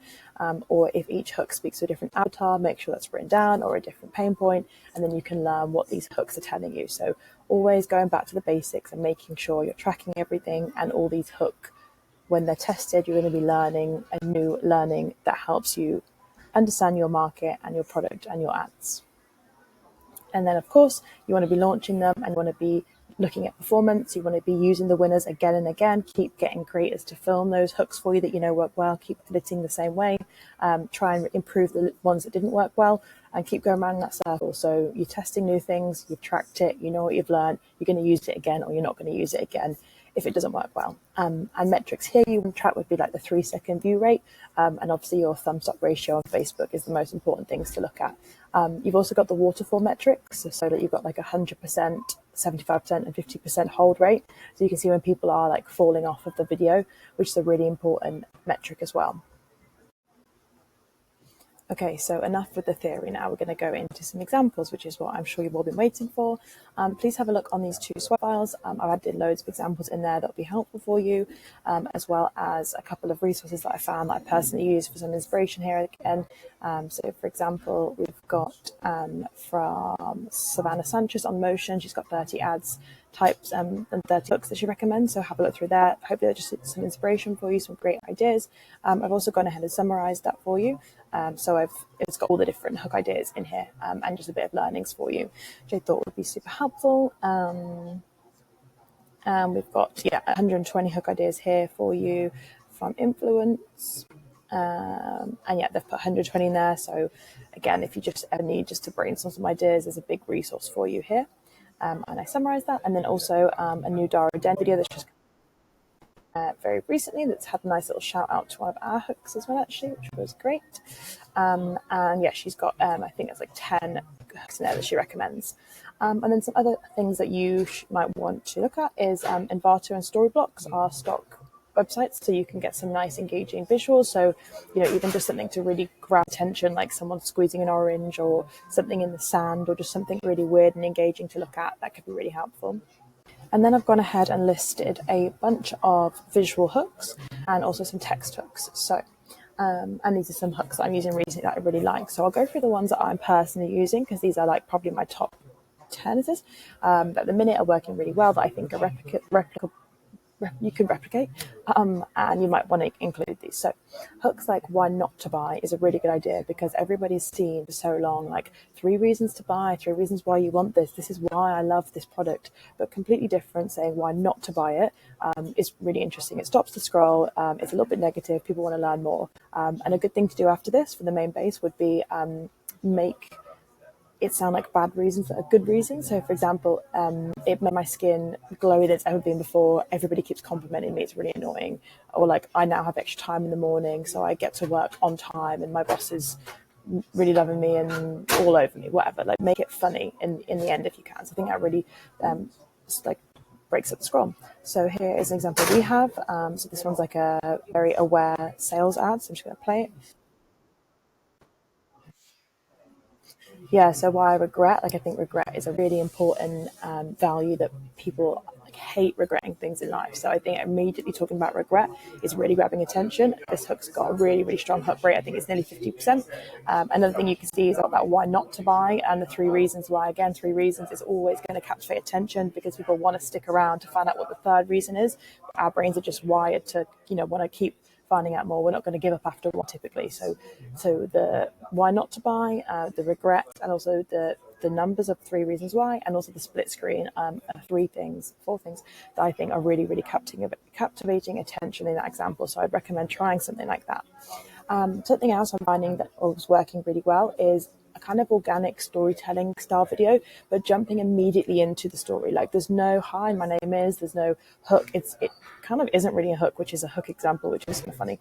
But just jumping in and so what I was saying anyway, like there's no intro. You already just jumped into the video. You have no choice because you're already hooked in, it's already started. So that is another example that I'm really liking.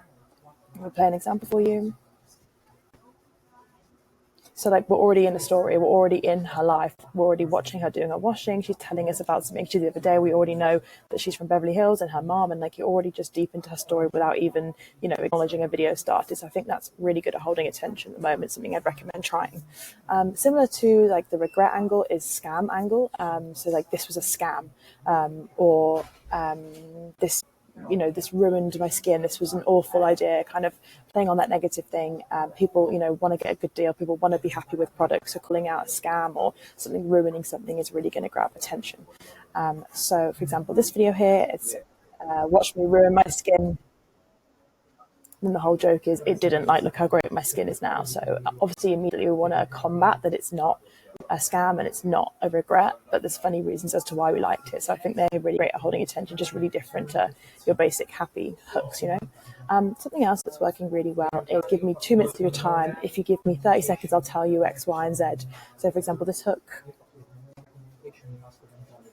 and I think that just sets expectations. So people are like, yeah, I've got 2 minutes, I can watch it, as opposed to, if it's a normal long video, they have no idea how long it's going to be on for. They might just give up after 30 seconds. So I think actually specifically asking for a set amount of time, I found to work really well. Maybe start at 2 minutes or however long you want your video to be, but then try things like 10 seconds and answer it within the first 10 seconds. And, you might have a really low hold rate, but if people are already clicking within those first 10 seconds and it's working well, then, it's not a bad thing necessarily having a lower click rate or a lower hold rate. So yeah, maybe try 30 seconds, maybe try whatever and see how that goes. Also founder style videos. So we're not actually doing too many of these at Qure, but it's something I definitely recommend people to do as many as they can if the founder is up for it. So 3 different founder style hooks for you. So one is like straight away why I created the company. I created it because I wanted to solve X, Y, and Z problem. That's a really helpful one. As well as yourself. Normally it feels like a bit of a slow, boring hook, like, hi, my name is, but I think because you're going straight into who the founder is and giving them a bit of a story, it feels quite organic and you want to learn more about them. And then finally, a bit of text overlay. So any kind of video, just talk about the product, but using text to show this is the founder, this is his name, to grab attention and feel like a lot of social proof. So I've got a few examples here we can watch. So for example, this first one is the one we said about solving a problem and why they create a brand. So obviously straight away she's like, this is why I made it, and also using the word fat and showing these pictures is really vulnerable, and it's just going to make people relate and want to find out more. Like, it's a hard situation she's been through and she solved it. You might be in the same position and feel like that, so hopefully you've got a solution here when you watch the video. So really like that one. That one's a real honest one that I really like. If you can get some sort of emotion there, great idea. This is one which is a straightaway introduction.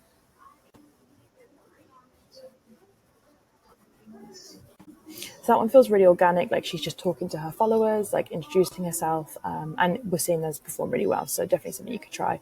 And the one I mentioned about just adding text on, this is a podcast one, and you can just see, if I move my face, that we've got here, it just says CEO. So it just gives more like presence and social proof to what he's talking about. It's not just a random man on a podcast, he's actually the owner. So that's really helpful there. A couple of last ones. So like, I don't know how replicable this is to everyone. This is a video I did for Qure where I'm doing like a half face test. And obviously drawing that line straight away is really unusual. With skincare products, you're normally just putting up the whole face. You're being like, this is amazing. But I'm being a little bit skeptical about like, let's see if it actually works. I'm going to do a half line. Let's see what happens. That's performing really, really well. So hopefully there's a way that you could replicate that with other brands. Hard to kind of say, but maybe, even something like washing one sock and not the other sock, or drawing a line on your plate and a dog eating one side, not the other side, anything like that. So maybe try and see how you could incorporate that half line concept into your ads. A little bit similar again, skepticism, finding even just the word skeptic, really, really good hook rate at the moment. So let me just show you this example.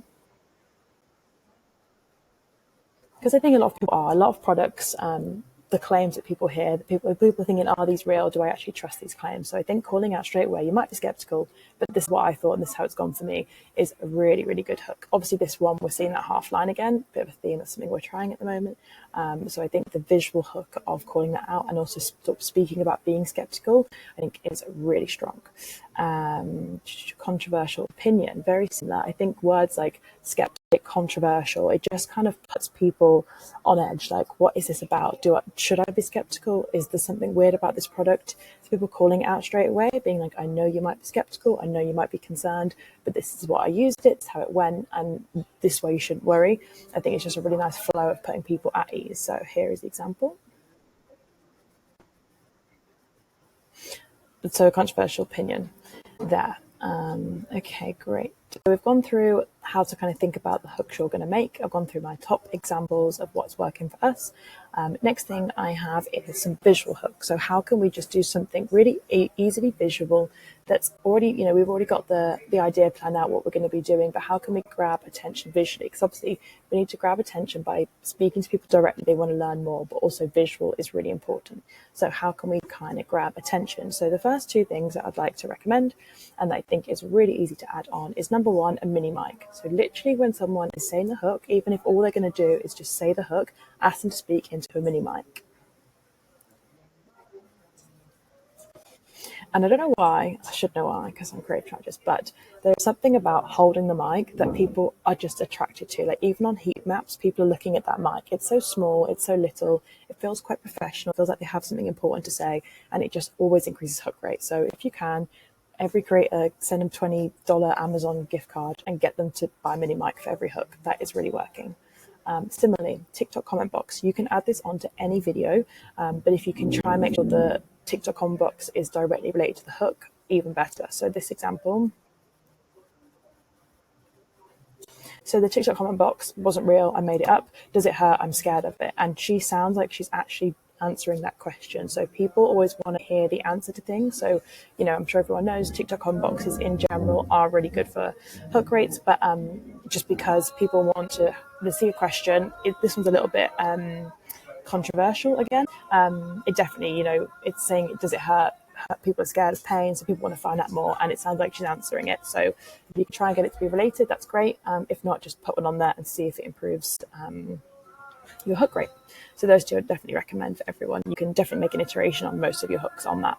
Another similar one there is responding to comments. So similar to TikTok comment boxes, but make the whole video about that.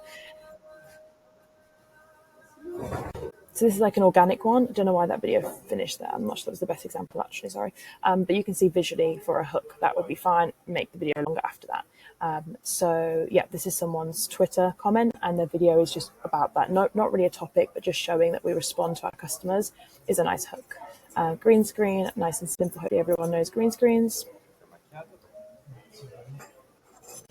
So yeah, someone talking and we see the product behind, it allows us to see the product or the brand or whatever it is whilst we're seeing the person speaking. So it just kind of doubles up on two visuals, and it is typically makes your hooks a lot stronger. So you've got things like a satisfying demo. So we've got blue, we've got his skin bouncing. It's a really nice, clean shot. People seeing the demo straight away want to learn more, want to learn what it is. So that one works really well. Satisfying clips. Obviously, there's no limit to what a satisfying clip could be, but for me, this is one of my favorite ones at the moment. Just that blue pouring is really strange, really engaging. And you don't even care what she's talking about. You're just looking at that and want to see more. So that's a really good one. But things I mentioned earlier, maybe these are actually helpful, like weird and wonderful ones. Yeah. So how can you think outside the box, like really strange? What can you do and bring in that's slightly relevant to the brand, but it's just going to grab attention? So this one is just really strange to look at, but obviously relevant to dark circles, putting makeup on, all relevant. And we've got another one here. Yeah, this one's funny.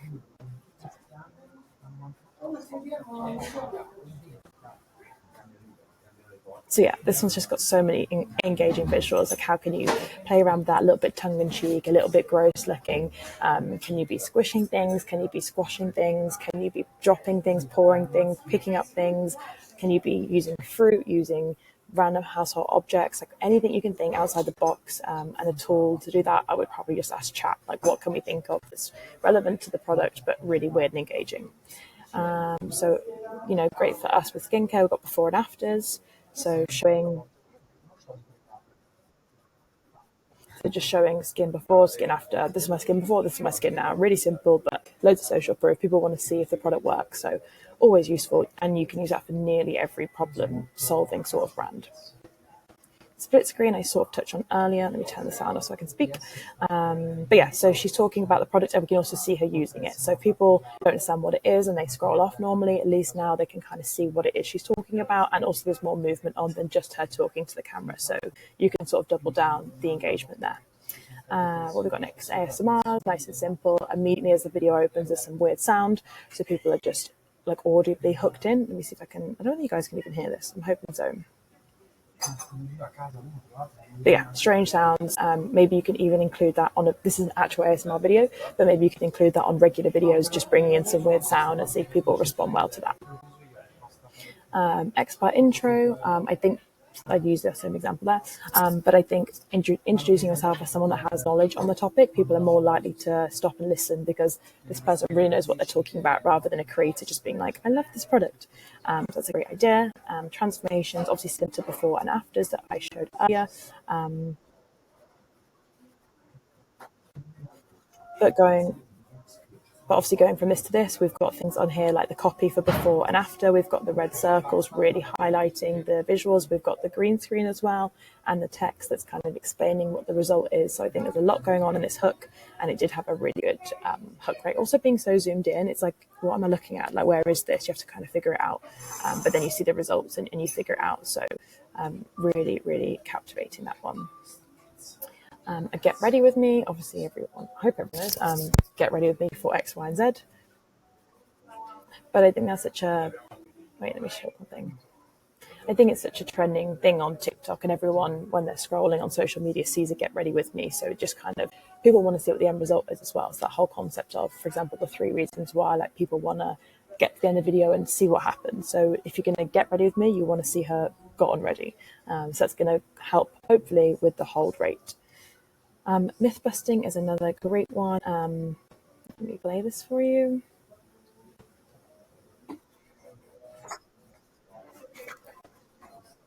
Yeah, so myth. So people don't want to be wrong generally. People want to be proven that they know what they're talking about. So immediately calling out a myth, people want to listen and think, oh, do I actually believe that? Do I think that too? And then hopefully get put to rest that, the product is good for that reason. Again, the 3 reasons why I've used again here, because I just think that really always holds attention. So I've utilized 2 there, which should make for an even stronger hook rate. Finally, I've got here, this is kind of one of our winning hooks. One of our strongest hold rates. Obviously, we've got a doctor first of all, so that's going to increase social support. And then what he says is really interesting.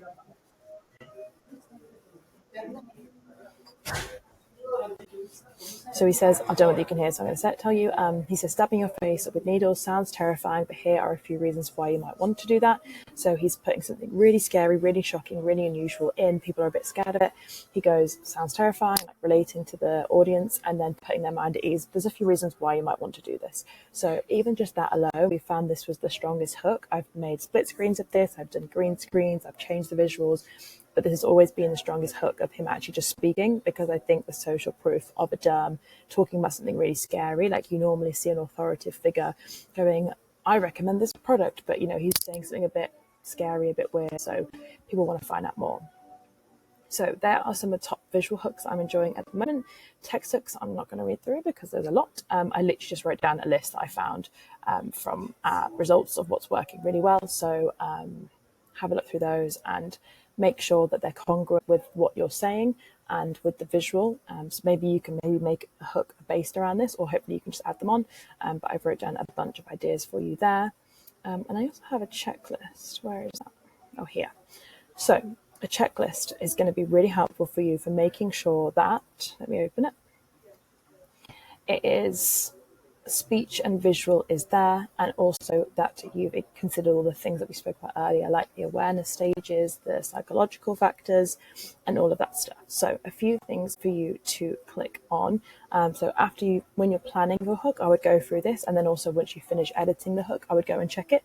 So have a read through these. I think a lot of these things are really useful. Make sure there's enough movement in there. Is it fast but not too fast? What else is interesting? Is it good quality?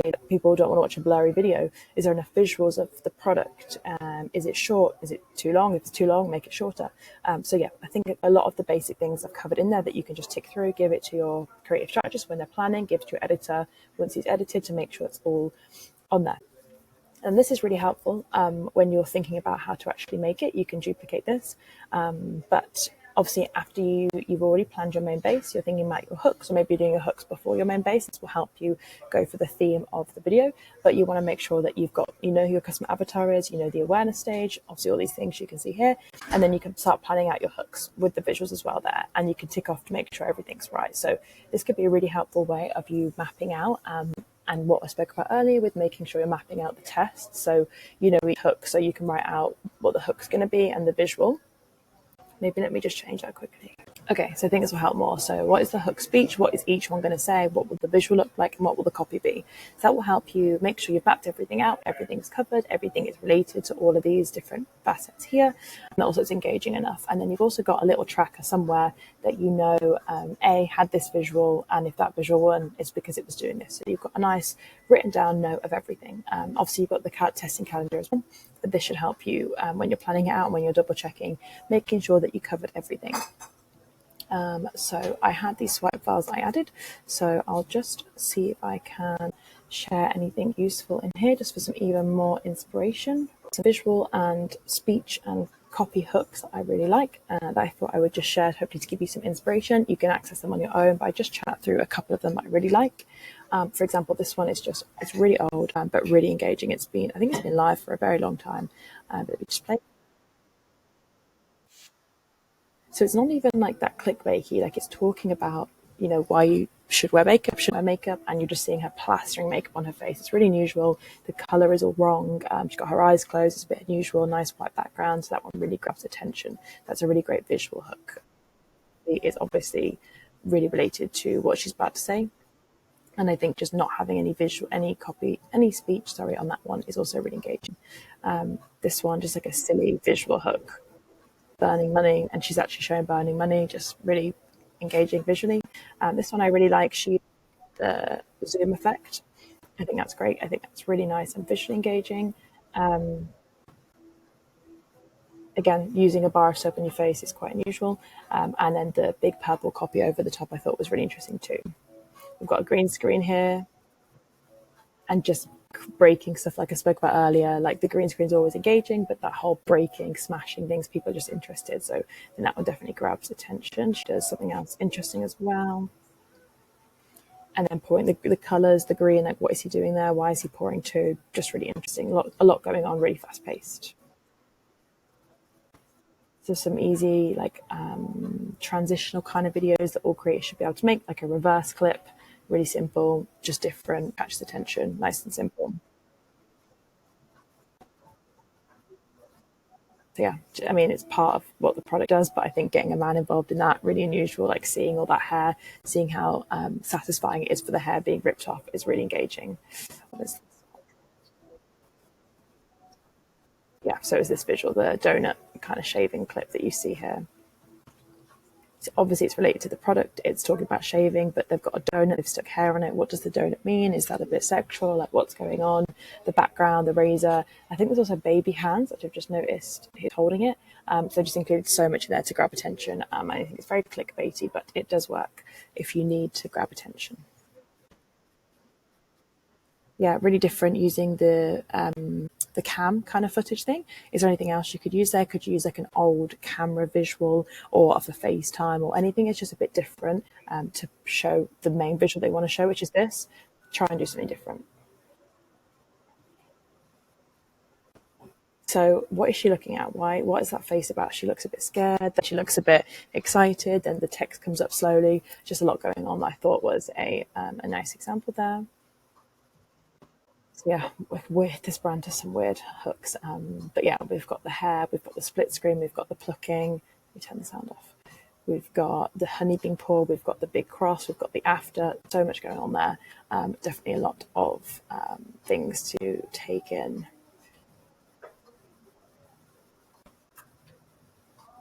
Not a very good example, ignore me. Yeah, showing the hair. I really like how it goes from the straight to the curled, just looks engaging. So hopefully that is a few good ideas. You can scroll through all of these. I've got the other 4 board that isn't mine, but it's full of loads of great ideas.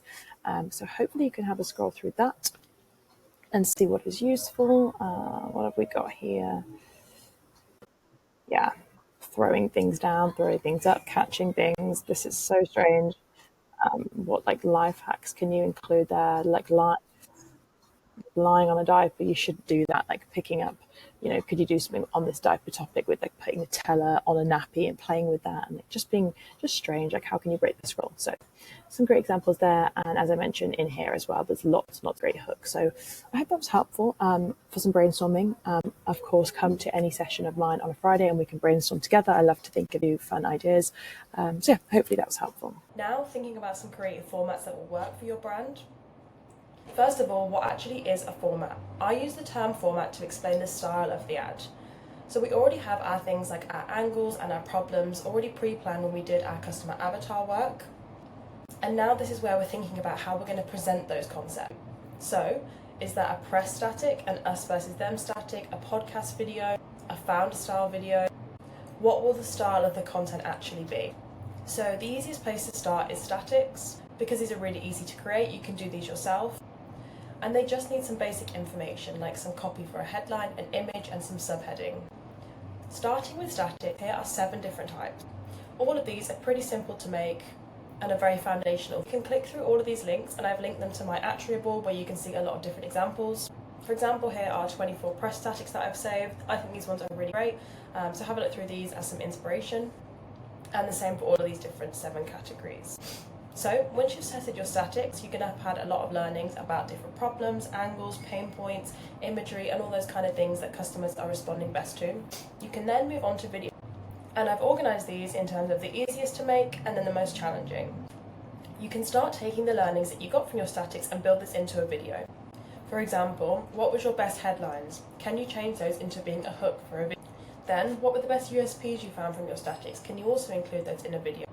And with this, you need to have quite a bit of branded content, whether that's some B-roll from creators, some content from a photo shoot, or maybe some influencer content that you can use. Next is founder style videos. These should be quite easy to make if your founder is open to filming these, because they don't really need to look like ads. It's just great to see the owner talking about why they made the brand, how the product works. And often these perform really well, just a little bit of basic information because they do carry quite a lot of social proof. Next, when you've gathered some learning from those first 2 and all those statics, you could then start employing some content.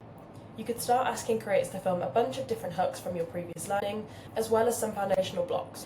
So for example, the problem, the solution, how the product works, the benefits they found, allowing you to chop and change these different assets into lots of different video versions. And don't worry, we'll go through the structure of UGC videos a little bit later on.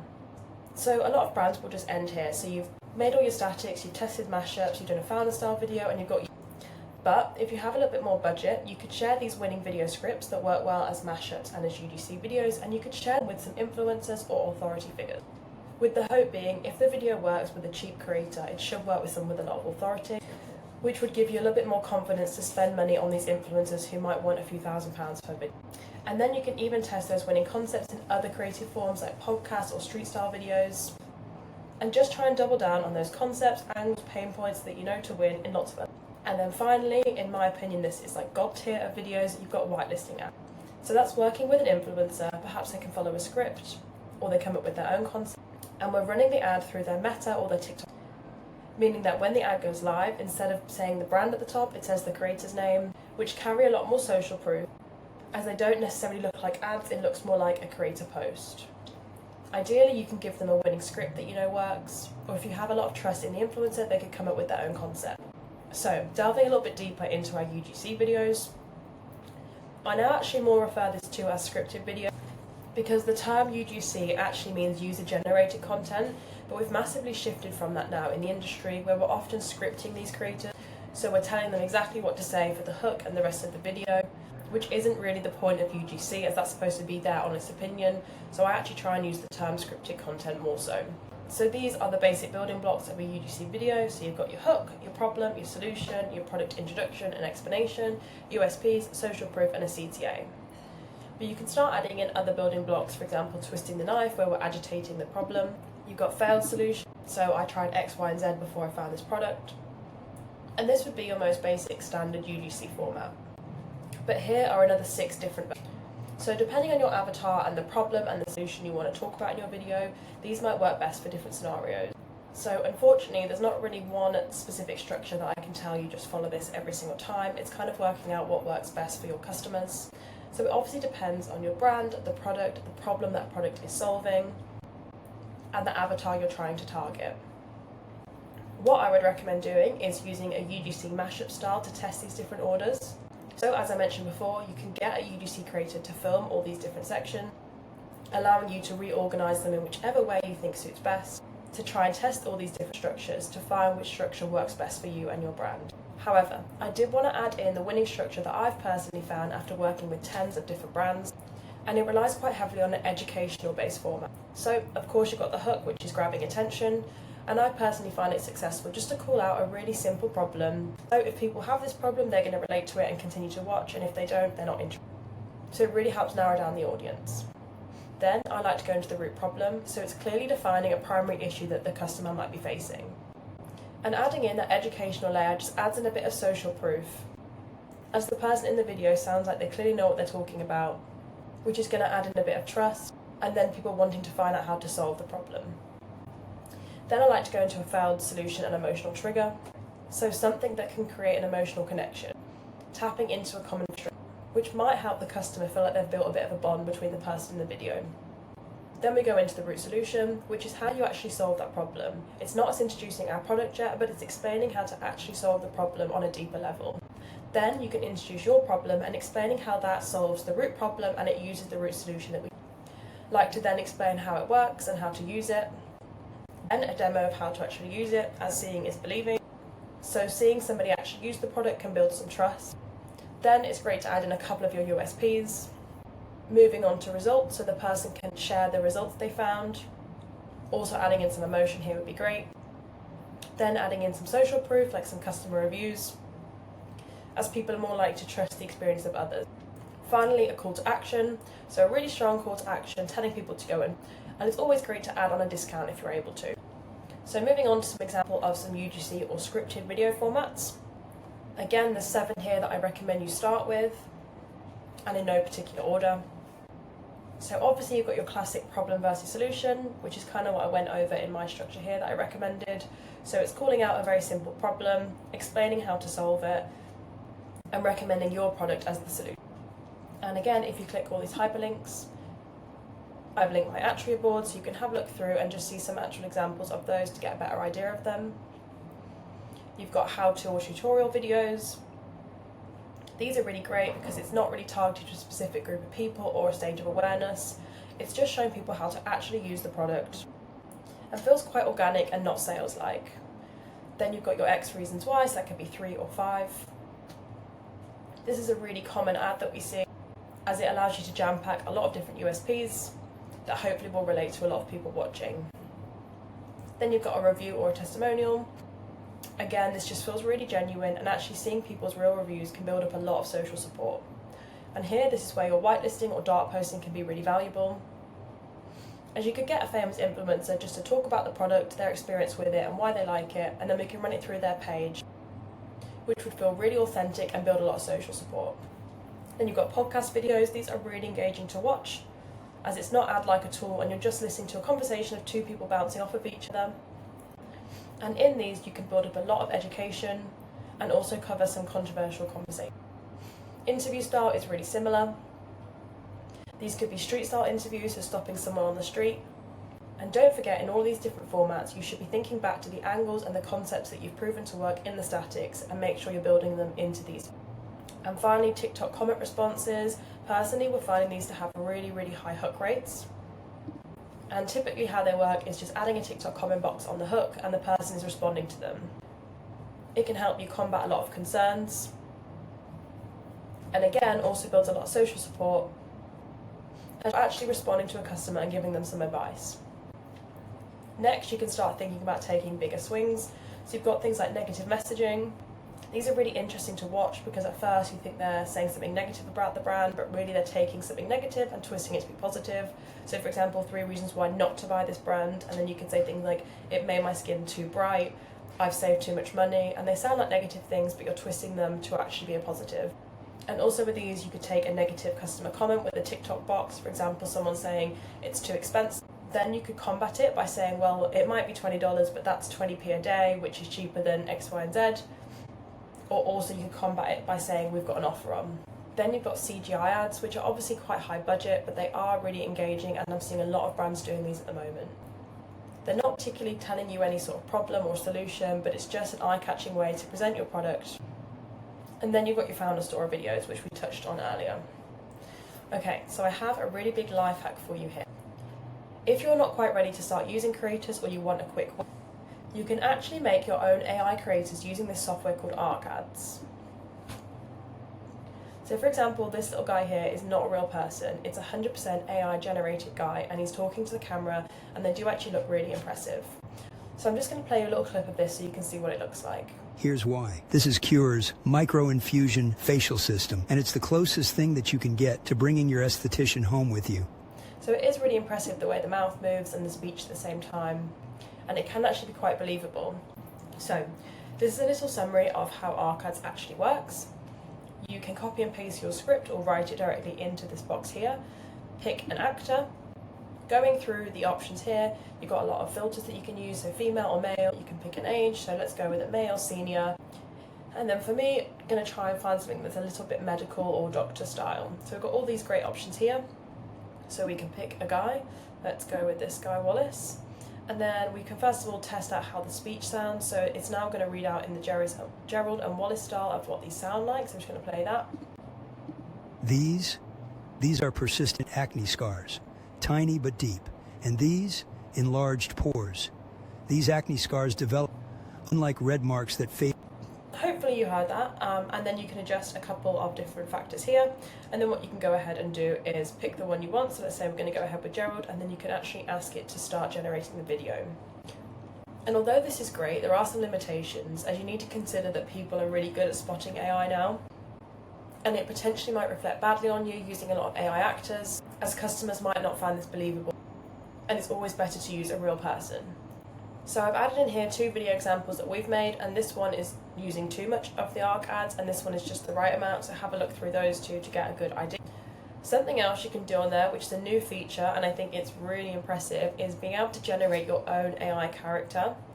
So you can see in this example here, I've typed in a request, I've asked for a middle-aged woman, she's attractive, some fine lines and wrinkles, and these are what they've generated. So I think these are really, really impressive looking. Like, they all look like pretty real people, and then you can select those and get that person to say your script for you. So how you do that is you go back to the Add Actor button, and you can click Create. So you can either upload a picture, so you could add your own selfie in there, for example, or a creator that you're working with, but please do be careful with replicating people. Like, don't put Kylie Jenner in there and try and replicate her, because you probably will get sued, so be aware of what you're using. And then generate, which is what I've been using most often, is just typing in and asking for a person. So let's ask for young girl with pigtails. This is what it's come up with for me. I think these actually look really impressive. That definitely looks like a real girl. Obviously I didn't give it much information, but you could definitely add in more detail, like I want her to wear glasses, I want her to have blonde hair, I want her to look about 12 years old, but you can just get a start with a feel of how useful that tool actually is. So a quick win would be using ArcAds to produce a lot of different hooks and angle tests, allowing you to test different problems, different solutions, and all those different factors you want to figure out what works best in your ads. It's a really fast, efficient, and a really affordable way of using it over creators, but obviously with the goal being eventually being able to pay creators and get those real people in your ads instead. What's the fastest way to improve the appearance of crow's feet? Is Botox really the only option to improve the appearance of crow's feet? Dermatologists. So that's pretty good. I'd probably give that like a 6 out of 10. There's a little bit of times where his mouth's out of sync, he's doing this nodding thing quite a lot, but there's definitely something that we can use. We could do a green screen, remove the background, add it over some visuals, and just chop out a few of those clips to use as a support in our video. All right, so now you know how to win the click with your creatives, but let's be real. Clicks don't pay the bills. Profit per visitor does. Contribution margin dollars does. And this is where most e-com brands actually get stuck, because they think that maybe the ads aren't working well enough. You know, traffic is coming in, ROAS looks okay on some days, but when you zoom out, there's not much money left over after each visitor and after all the ad spend and the product costs. And at this stage, your biggest growth lever is not more traffic. It's making more profit for every single visitor you already have. And literally, I've doubled my business twice in the last year just by changing the offer. Same product, same traffic, same ads. We literally even relaunched old ads that flopped before and started working again because the offer was better. So That's how powerful and that's how much leverage the offer has. That's what this conversion engine is all about. Because think about it, if the creative gets someone to your site, this conversion engine decides whether that visitor's worth 10, 20, 30, or $40 in actually contribution margin along their journey. And how this module is going to work is I'm going to walk you through why offer testing is the highest leverage move, right? And how you can actually literally double your revenue without doubling your ad spend. I'll walk through different offer structures and types. I'll give you a simple offer testing SOP so you can follow every month so you're always running structured tests instead of just random changes. I'll go through price elasticity testing, how to test different price points and offer structures. And then also at the end, I'm going to show you how to use persona funnels. One product, multiple tailored journeys to squeeze more conversion rate profit from your traffic that you're already buying. And then after that, I'm going to hand you over to Osh, a mentor inside Ecomm Architects, and generally the most talented CRO mind I've ever come across. He's ridiculous. Osh is going to show you how to build a landing page that converts at 6% and structure both to maximize the conversion rate and also average order value. And by the end of the module, you're going to stop asking like, how do we get cheaper clicks? You're going to start asking, how do we get more profit from every single click?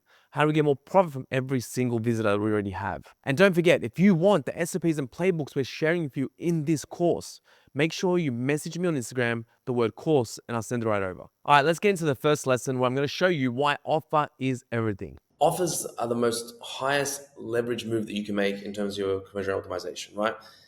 A cracker offer can make you double ad spend. And some of you are one offer away from actually doubling your business. So some fundamentals we need to get into, like a lot of founders think that offers are just about discounts, where they're not. They're the strategic levers. They're built to lower CAC, right? They're built to clear inventory sometimes. They're built to maybe create some urgency or build excitement around the brand. And when done right, offers don't dilute your brand. They reinforce it. But most e-commerce founders get it wrong because they start with the wrong question. How much should we discount? Instead of asking, how do we design like a complete, scalable, profitable offer that aligns with our brand and acquisition goals? That's the goal, right? And a lot of people ask, when do we even run these offers? Well, every day. These are evergreen offers used in performance marketing to reduce CPA and increase conversion rate. And often it's to first-time buyers. It's free bundles, gifts, tier discounts, whatever. We'll go through the other strategies later. But they're critical if you want to stand out in this competitive environment. They're absolutely critical. And then you also use them in promotional events. So you guys have gone through the promotional planning system that we created, and you want to pair offers with the promotional events. That's how you get the most bang for your buck. That's how you squeeze the most juice out of these promotional events, by having a cracker offer. So that's when we run them. Now, the key principle to start with is your contribution margin. So before you run any offer, you need to understand your contribution margin and your contribution dollars. Assuming you've gone for previous modules like the profit flow one, to understand your contribution margin dollars. And why it matters, because it actually tells you how much you make per sale. Like, because you do a 30% discount, it doesn't mean that you're losing 30%. You might be losing all of your profit, all your contribution margin dollars, depending how you structure it. And we'll try and create a calculator for you that you can plug in your numbers and do some simulations. But this is really important, this part, because this is the game we're playing. How can we maximize our contribution dollars per order? This is why offers are so important, because you can structure an offer where potentially you can have a bundle or whatever, a discount, a buy one, get one free, where on the front end, without ads, you do have less margin, but because your CPA is so much lower because the offer's so good, then the contribution margin dollars you left at the end is actually a lot higher than you selling it at full price, whatever it might be. Here are some type of offers as an example, so you can use. Example, like the buy one, get one free. We did that with Qure last year, and we doubled ad spend in October, just because we changed it to buy one, get one free. We engineered the price point where our contribution margin dollars and our profit margins were pretty much the same, because we increased the price here and there. And we were able to literally double spend, right? Gift to purchase. Did it recently again. Same thing. Like free shipping thresholds. Like there's so many of these you can use to craft an offer. It's not funny. It's just, but you have to be creative about it, and you have to tailor it towards your brand, your customer. And I can't really, spell it out which ones work the best, because they all work best at different times, selling different types of products. That's for you guys to try and work out and brainstorm, and happy to help. Just hit me up. Now, crafting a complete offer, there's some key elements here that ideally you'd want to include, right? Like, you want to be different. You want to focus on being different, just not better. You want a bold guarantee. only 2% of customers actually even use the guarantee. So make sure you're really aggressive with the guarantee. You want benefits and meaning. Like, you don't want to just communicate the functional benefits. You want to explain what the benefits mean emotionally to the customer, make them to make decisions emotionally first, not just rationally. And strategic price positioning. Like, there's psychological thresholds, under $50, under 100, under 200, under 1,000. And not just that, like, even the meta algorithm will serve ads to different customers based on your AOV and your price point, which is interesting. Then you have risk removal. Remove all perceived risk from the purchase, time compression, effort reduction, all this kind of stuff that you guys can add into your offer to make sure it converts the best. But ideally, at the end of the day, you want offers that convert profitably, work across all channels, your email, your paid, your website, and don't damage the brand or the operations. That you can scale without any complexity or resentment, right? And here's a good example from one of our coaches' brand, from Matt Patelli's Pillar Case. So he has obviously created a category where there's commoditized phone accessories, and the challenge for him was like low emotional trigger and low LTV. So what he did was created like recycled plant-based actual phone cases, which is a great emotional benefit to tie in. He made it in Canada, so it's different. It's not better. He had a screen protection guarantee, risk reversal. Then he did buy one, get one free. So perceived value without any margin crush, because he increased the price of the single unit higher to make enough margin room to get buy one, get one free. Resulted in high conversions, high margins, and premium brand quality. And I said it publicly, his business crushed off the back of that. So now, if you want to get some more ideas in terms of research, you can use these sources here. Like, there's mile.com, where you can see different email promos across different categories at different times. Manea is a good ad spy tool. And then you have a Wayback Machine, where you can study the competitors' landing pages during a sale period, maybe for last Black Friday or last Valentine's Day, last Mother's Day, see what they did and see if it worked for them.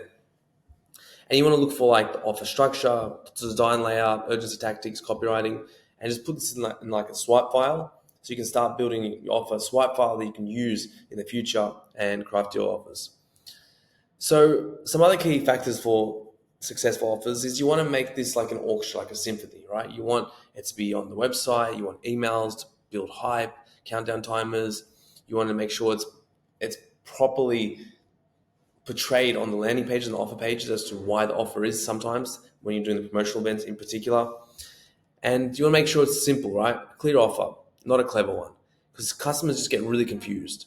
That's why buy one, get one free always works so well. It's just so simple. And then you want to make an offer checklist, make sure before you go live. And that's about it. The key takeaways are that your offer is not just about your price. It's about the entire buying experience. Be creative with the process. Add bundles, add maybe free gift of purchase, add them maybe maybe a product that doesn't live on your store, as an example. We created like pillowcases that we gave away for free with every single order above $300. But the pillowcase is not an item we actually sell that day on our store. It's just like an exclusive item. So just be really creative and focus on your contribution margin dollars, because that will guide all your decisions. And I hope that helped. So let me know if you have any questions. Happy to jam on this with you guys. But leverage it's all about leverage, and the offer is the highest leverage move that you can make in your e-commerce brand at the moment. Now that you understand why offer testing is a non-negotiable, the next step is figuring out how can you push price and structure before it starts hurting your profit per visitor. And that's exactly what price elasticity testing is all about. Guys, so I'm going to walk through price and offer elasticity testing. Now, I'm telling you now, this is potentially one of the most impactful tests you can run your business. And this coincides with the other modules that will teach you about how to optimize your offers to literally double your business. I have doubled revenue, countless times over 3-4 years just because of this testing mechanism. So the point of me showing you this is going to be more in a visual sense, so you understand how it kind of works and how powerful it can be. Now, it does affect these main things, right? Your conversion rate for starters. It affects your AOV, affects the lifetime value of your customers. It affects the brand perception, depending on where you price in the market. And also then your retention, right? Depending on the perceived value and the way you structure your offers and price can dictate how much you retain your customers. And here's an example, right? This is the first example. Let's say your AOV is $100, your conversion rate is 3%, and your PPV, which is the metric that we use, then I think no one really speaks about. They do revenue per visitor, but no one cares about that. We care about profit per visitor, right? And let's say it's $2 based on this formula here. So now you lower the price by $10 and you increase the price by $10 to do a test. And because of that, your AOV or price now is $90 and your conversion rate is 3.5%. It's gone up a bit. On the right-hand side, your AOV is $110 or price $110, but your conversion rate's dropped to 2.5% because of the increase in price.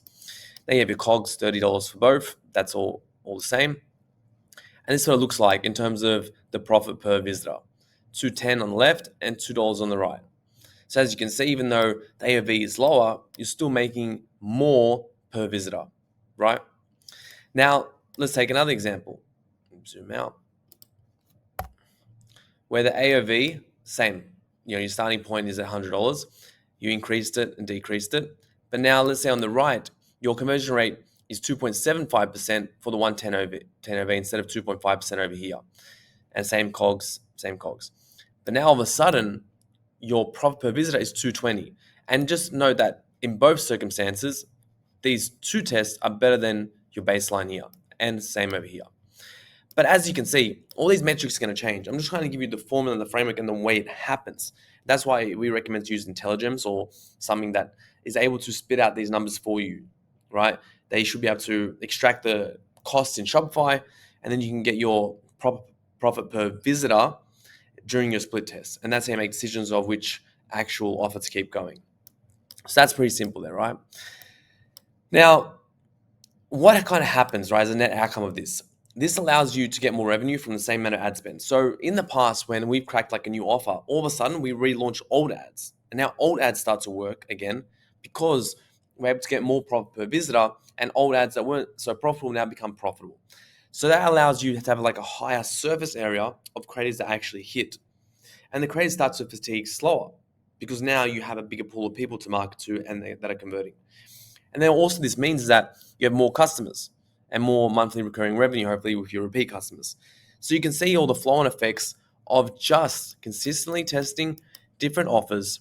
And once again, use the offer framework that we created to be creative about it. It might be a product with a free gift. It might be BOGO. It might be whatever it might be, right? The point is for you to create an offer that's the most beneficial to generating the most profit per visitor, okay? That's the game you're playing.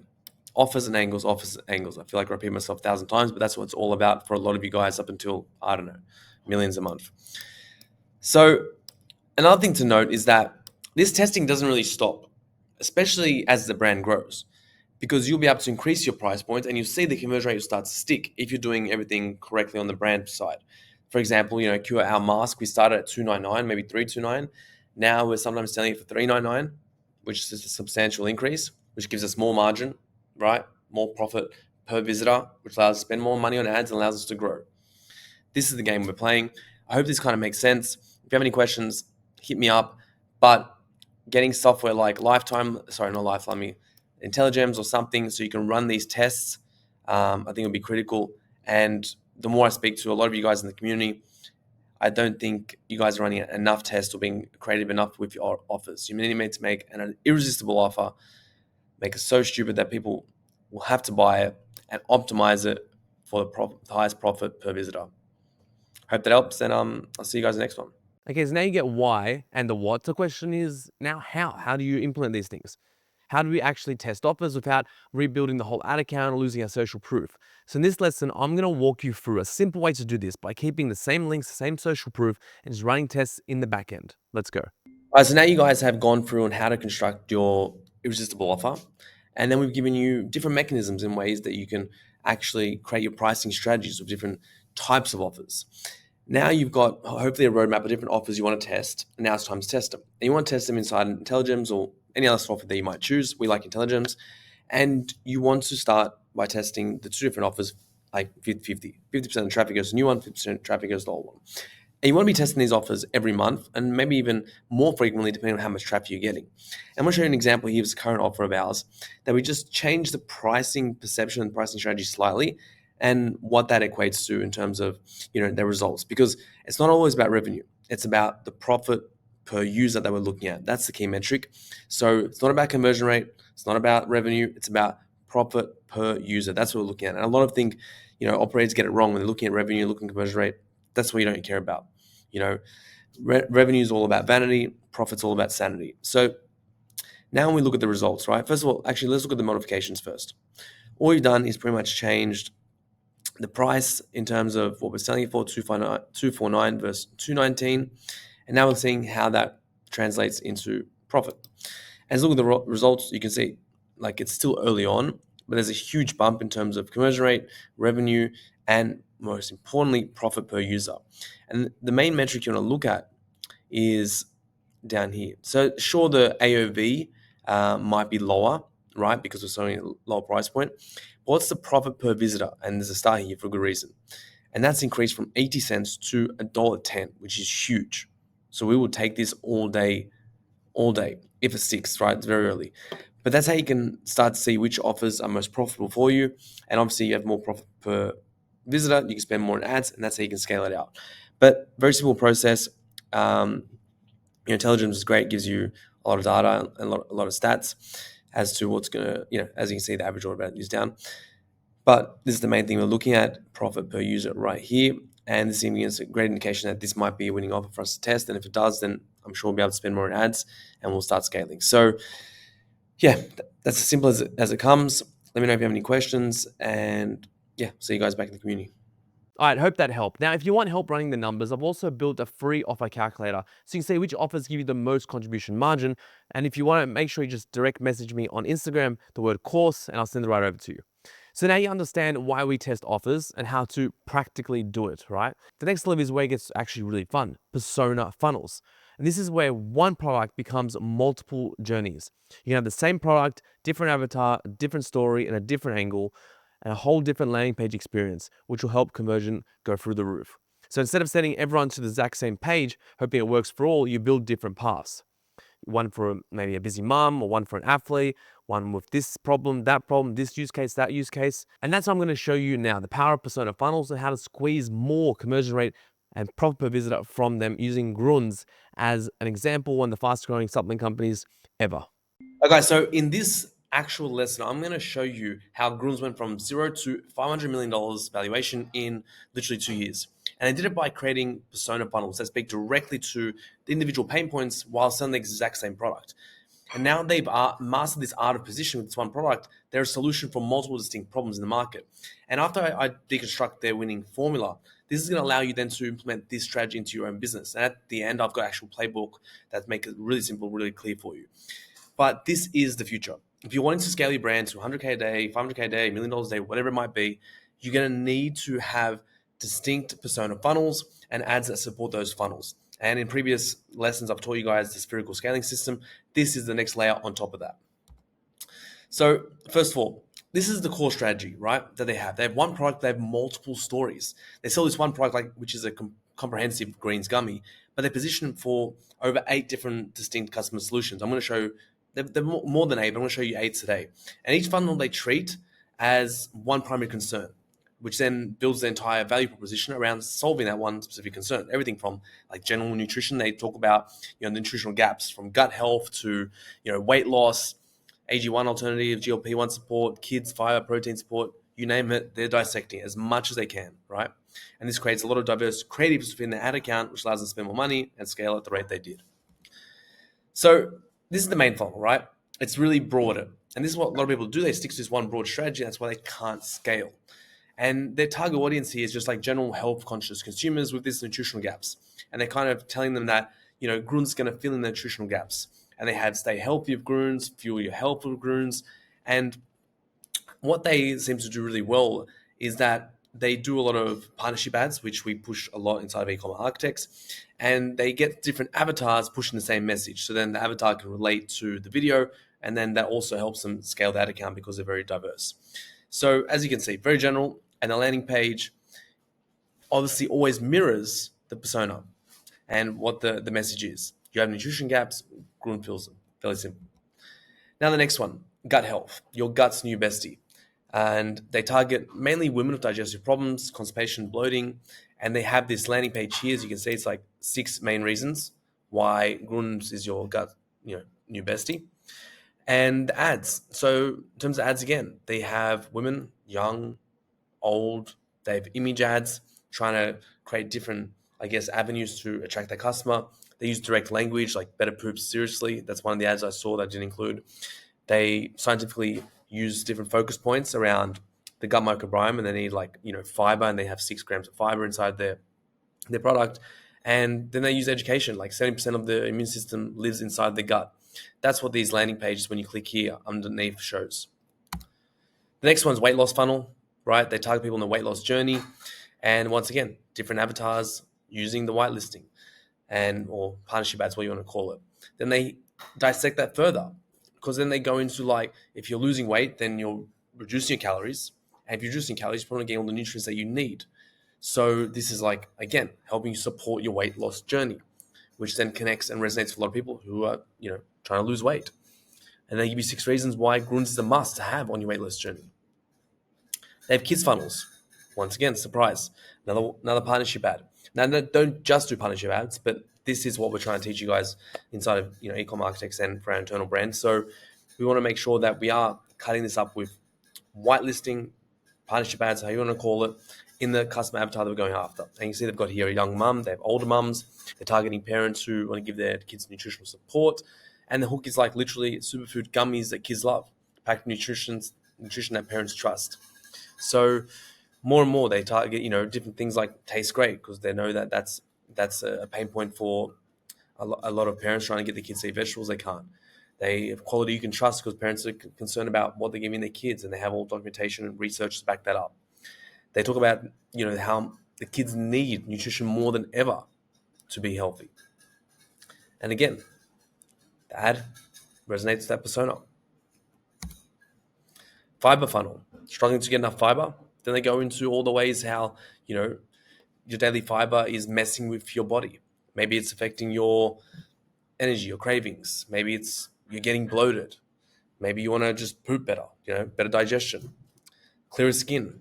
Once again, got a problem, an avatar, and then dissect that problem further about all the different solutions that this problem will fix once you use their product. And then again, same listicle. 9 reasons why Grunz's daily fiber upgrade your body actually needs and what's missing. AG1 competitive funnel. This is a great angle, and I think a lot of people can use this, right? They use comparison. A lot of people have this comparison image on their websites, maybe some ads, but having comparison funnel all the way through about how they compete against AG1 in terms of price, convenience, point by point. And then obviously the landing page again resonates with them. GLP-1 nutrition support. They know that's going nuts now. And how can now Grunz support people who are actually using GLP-1s? Addressing certain side effects they might have. Again, when you use GLP-1s, you minimize the calories, minimize the amount you're eating, because you have a reduced appetite. So now you're not getting the nutrients that you need. So then Grunz is a great way to support people with, taking these GLP-1s. And the landing page again, 7 benefits they love about it, besides the poops. Protein support. Literally, they've gone as hard as they can on so many different angles. 5 reasons why your protein isn't working. Stop wasting your protein. They talk about how much money you're wasting if you're spending, $1,000 a year on protein, but your body can't absorb it properly because it hasn't got the right nutrients to it. And Grunz helps you absorb your protein more. Another great avatar to go after. And here we go. So I've showed you about 8, persona funnels there, but I need you guys to understand the principles as to why it works, so then you can implement it into your own business. 1, they focus on a single problem. They don't overcomplicate it. It's a single problem. Consumers today are getting bombarded with so many different marketing messages, and you need to try and narrow down and focus on one at a time. There's always an example that I use with Steve Jobs. He always spoke about how when he launched a new product, he focused on one feature per quarter in all his different marketing channels, through his press, his media, his ads. For example, the MacBook Air was released. He would talk about how it's the thinnest MacBook ever made. He wouldn't talk about the RAM, the processing speed, everything else. Every quarter was one message, because he understood that consumers could really only take in one bit of information at a time. And this is why Grunz has done so well. They're not trying to advertise all the 8 different benefits to you at once. They're going after the one thing that you probably care about the most, and they're showing you how they solve for that, right? And then when they do that, they have a problem, they agitate that problem with telling you all the different stuff that happens because of this problem. Like constipation affects 15% of the population. Weight loss, when you're eating less, you need to maximize nutrients per calorie. They go into all these different things. Then they reframe the same product. So they're the same 60 ingredients inside the greens, but then they, reframe it as a gut health, as a probiotic fiber, as a weight loss product, as a protein enhancer. And then they use persona-specific language. Gut health, especially towards women, it's like your gut's new bestie. Not something that a male probably will resonate as much. Weight loss uses motivational kick, like kick cravings to the curb. AG1 uses like an efficiency-focused thing, like this is 1,000 times easier to maintain that habit. So you guys need to think about like what I'm trying to say here in these 4 different pillars and how to make your persona funnel work. And I want to mention a couple other things why they're so successful, right? It's obviously the persona funnels, but also the product development. So they consistently innovate their product development. And what you guys need to do once you're on these persona funnels is understand why the persona is buying your product. And then you need to optimize your product for that persona as well. They went for clinical things around superior absorption. No mess.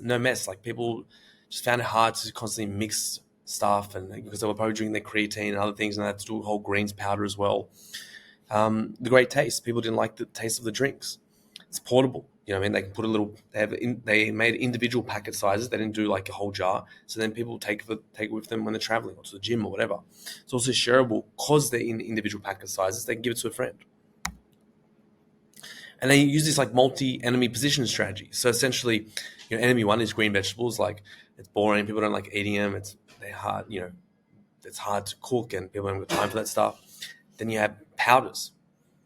Once again, taste, inconvenience, and their advantages across that. Then pills.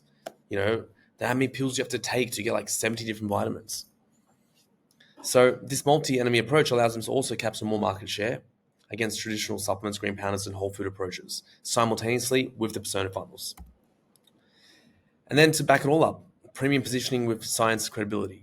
They command a premium price in the market for their product because they're able to, first of all, position themselves as an authority and expert for solving that one product. They have all these claims in terms of how the product, absorbs the vitamins better. And they have all these different research publications as to what nutrition stuff you need to thrive. And all this allows them to ask that premium price, which gives them more margins to acquire customers, and increase their ability to spend more on acquiring customers, which allows them to scale quicker. So this is your persona playbook, right? This is what you guys have to do. First of all, pick your one hero product. I don't care if you have 10 different products. I want you guys to pick one hero product, right? Identify the 3 to 5 different personas. Who are they? What's their pain point? And then write persona-specific hooks. 6 reasons why this product is your gut's bestie, whatever. Must have for this diet success, whatever it might be. And then reframe that product as their solution based on the specific hook and the persona and the problem they have. Then build one persona landing page. Agitate the problem. Position yourself as a solution. Use persona testimonials. So advertising to, mums wanting to get the nutritional requirements to their kids. Then use mums on the page. Pretty simple. Clear CTA and create whitelisting ads matching that avatar. And then test and expand. Prove one funnel out, then replicate it. And then you want to innovate on your product to suit your personas. That is your playbook here. And I'm hoping this whole module and this lesson here is going to make you guys understand how important this is and how this fits into, your ad accounts in terms of the creatives you're trying to create, and how you can get your ads to go further because of that education process and you targeting one specific problem, one persona, and you can start scaling that out. And sure, maybe you won't have one ad that spends, 100 grand, but you'll have 100 ads will spend $1,000 a day. That's the way to win in 2025 and beyond. If you have any questions, let me know. And if you guys want more help and more lessons like this, reach out to us at Ecomm Architects. We're happy to help. All right, the final piece now of the conversion engine is your landing page, right? Where all that either lands or dies. Now for this, I want you to learn from the best. Osh, a mentor inside Ecomm Architects, and generally the sharpest mind and CRO brain I've come across. He's going to show you how to build a landing page that converts at 6% plus, and how to structure it to maximize both conversion rate and average order value. And pay attention to how he thinks about like top of the fold, story flow, proof, objections, CTAs, and how it all ties back to the offer and the persona funnels we just covered. Let's go. Okay, so in this training, what I'm going to do is walk you through how you can build high converting landing pages. And this includes offer pages, product pages, any page that you're sending ad traffic to. If you want to maximize your conversion rate, your average order value, and basically make more money on Shopify, this training is going to walk you through all of the fundamentals, and it's going to go pretty in depth. So these are the things that we're going to cover. First of all, I'm going to walk you through 4 reasons why you should actually consume this training and what you're actually going to get out of it. Then I'm going to give you a brief introduction to me.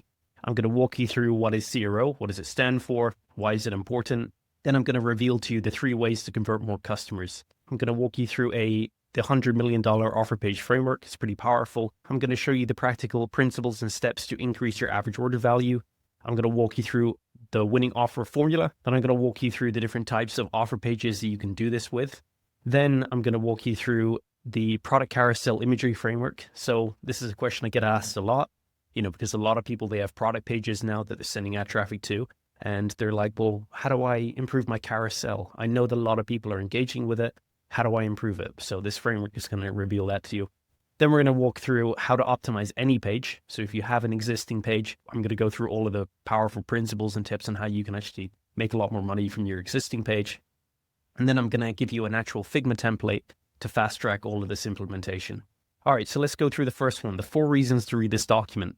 So you will learn how to increase your conversion rate. That's what you're going to get from this. You're going to learn how to actually convert more customers, more shoppers that land on your website, on your landing page. You're going to learn how to convert more of them. You will also learn how to increase your average order value. And you will save time by avoiding the common pitfalls and mistakes that 90% of brands make. We've had experience working with 100 plus, Shopify stores now. I do a lot of audits every week for different Shopify founders who get on the call with me. And so I've got a lot of experience with and a lot of data from getting on calls with these people to see how they think and see what mistakes they make. And it's crazy because I'm going to reveal to you in this document the patterns, the really bad patterns that they have. And I'm going to also show you the good patterns that you should adopt, the ones that actually build 9-figure brands. So, and the final thing is you will get clarity, because you'll be learning from someone, me, who has a proven track record and owns a CRO agency. And like I said, we scale 100 plus brands, including Shopify giants like Snow, Life, and Moo.com, CarePod, and Road Nutrition. So, everything that's in this training has been all of our own experience, real world data. This is not me just pulling this out of thin air and just trying to assume what is going to, win customers or not win customers. This is all based on real world data and trial and error. We've had a lot of experience. When we first started out doing all of this, I had no experience in CRO, I had no experience in Shopify. So I had to learn all of this from the ground up. And I really fell in love with conversion rate optimization, CRO in particular, because I saw the power of it. When you learn CRO, and I'm going to mention here, it's one of the highest ROI activities you could ever invest your time in because it will directly impact everything, your ads, your emails, your landing pages, your profit. And if you just implement 10% of this training, and I'm telling you, there will be something in here for everyone. So whatever position you're in, if you're on a 6-figure brand, a 7-figure, 8-figure, 9-figure, there will be something in here that you can use. And if you find that thing that you resonate with and implement it, it could unlock tens of thousands to hundreds of thousands of additional profit for you each month. And I'm not joking when I say this. The amount of money that you can make by learning CRO and implementing it is extremely powerful. So a brief introduction to me so that you can understand who you're actually learning from and who am I if this is the first time you're coming across me. So my name is Ush. I'm a conversion rate optimization specialist. I hate this title because I even hate the title CRO because it's just a really fancy word for something that's, as you're going to understand in this training, something that's really fundamental to marketing, So it's a fancy word for someone who likes to mess around on websites. So I own conversionalchemy.com, a Shopify CRO agency that scaled 100 plus brands across practically every niche. So we have experience in skincare, in tech, in beauty, in supplements, in pet products. Almost every niche that you can name in Shopify, we've done it. So we have a lot of data to pull from. And the cool thing is, it's not like we just specialized in one niche and we know what works for one niche. This training is going to present to you the information that works in every niche. I'm not interested in gimmicks or advanced tactics because those things are going to give you short-term wins at best.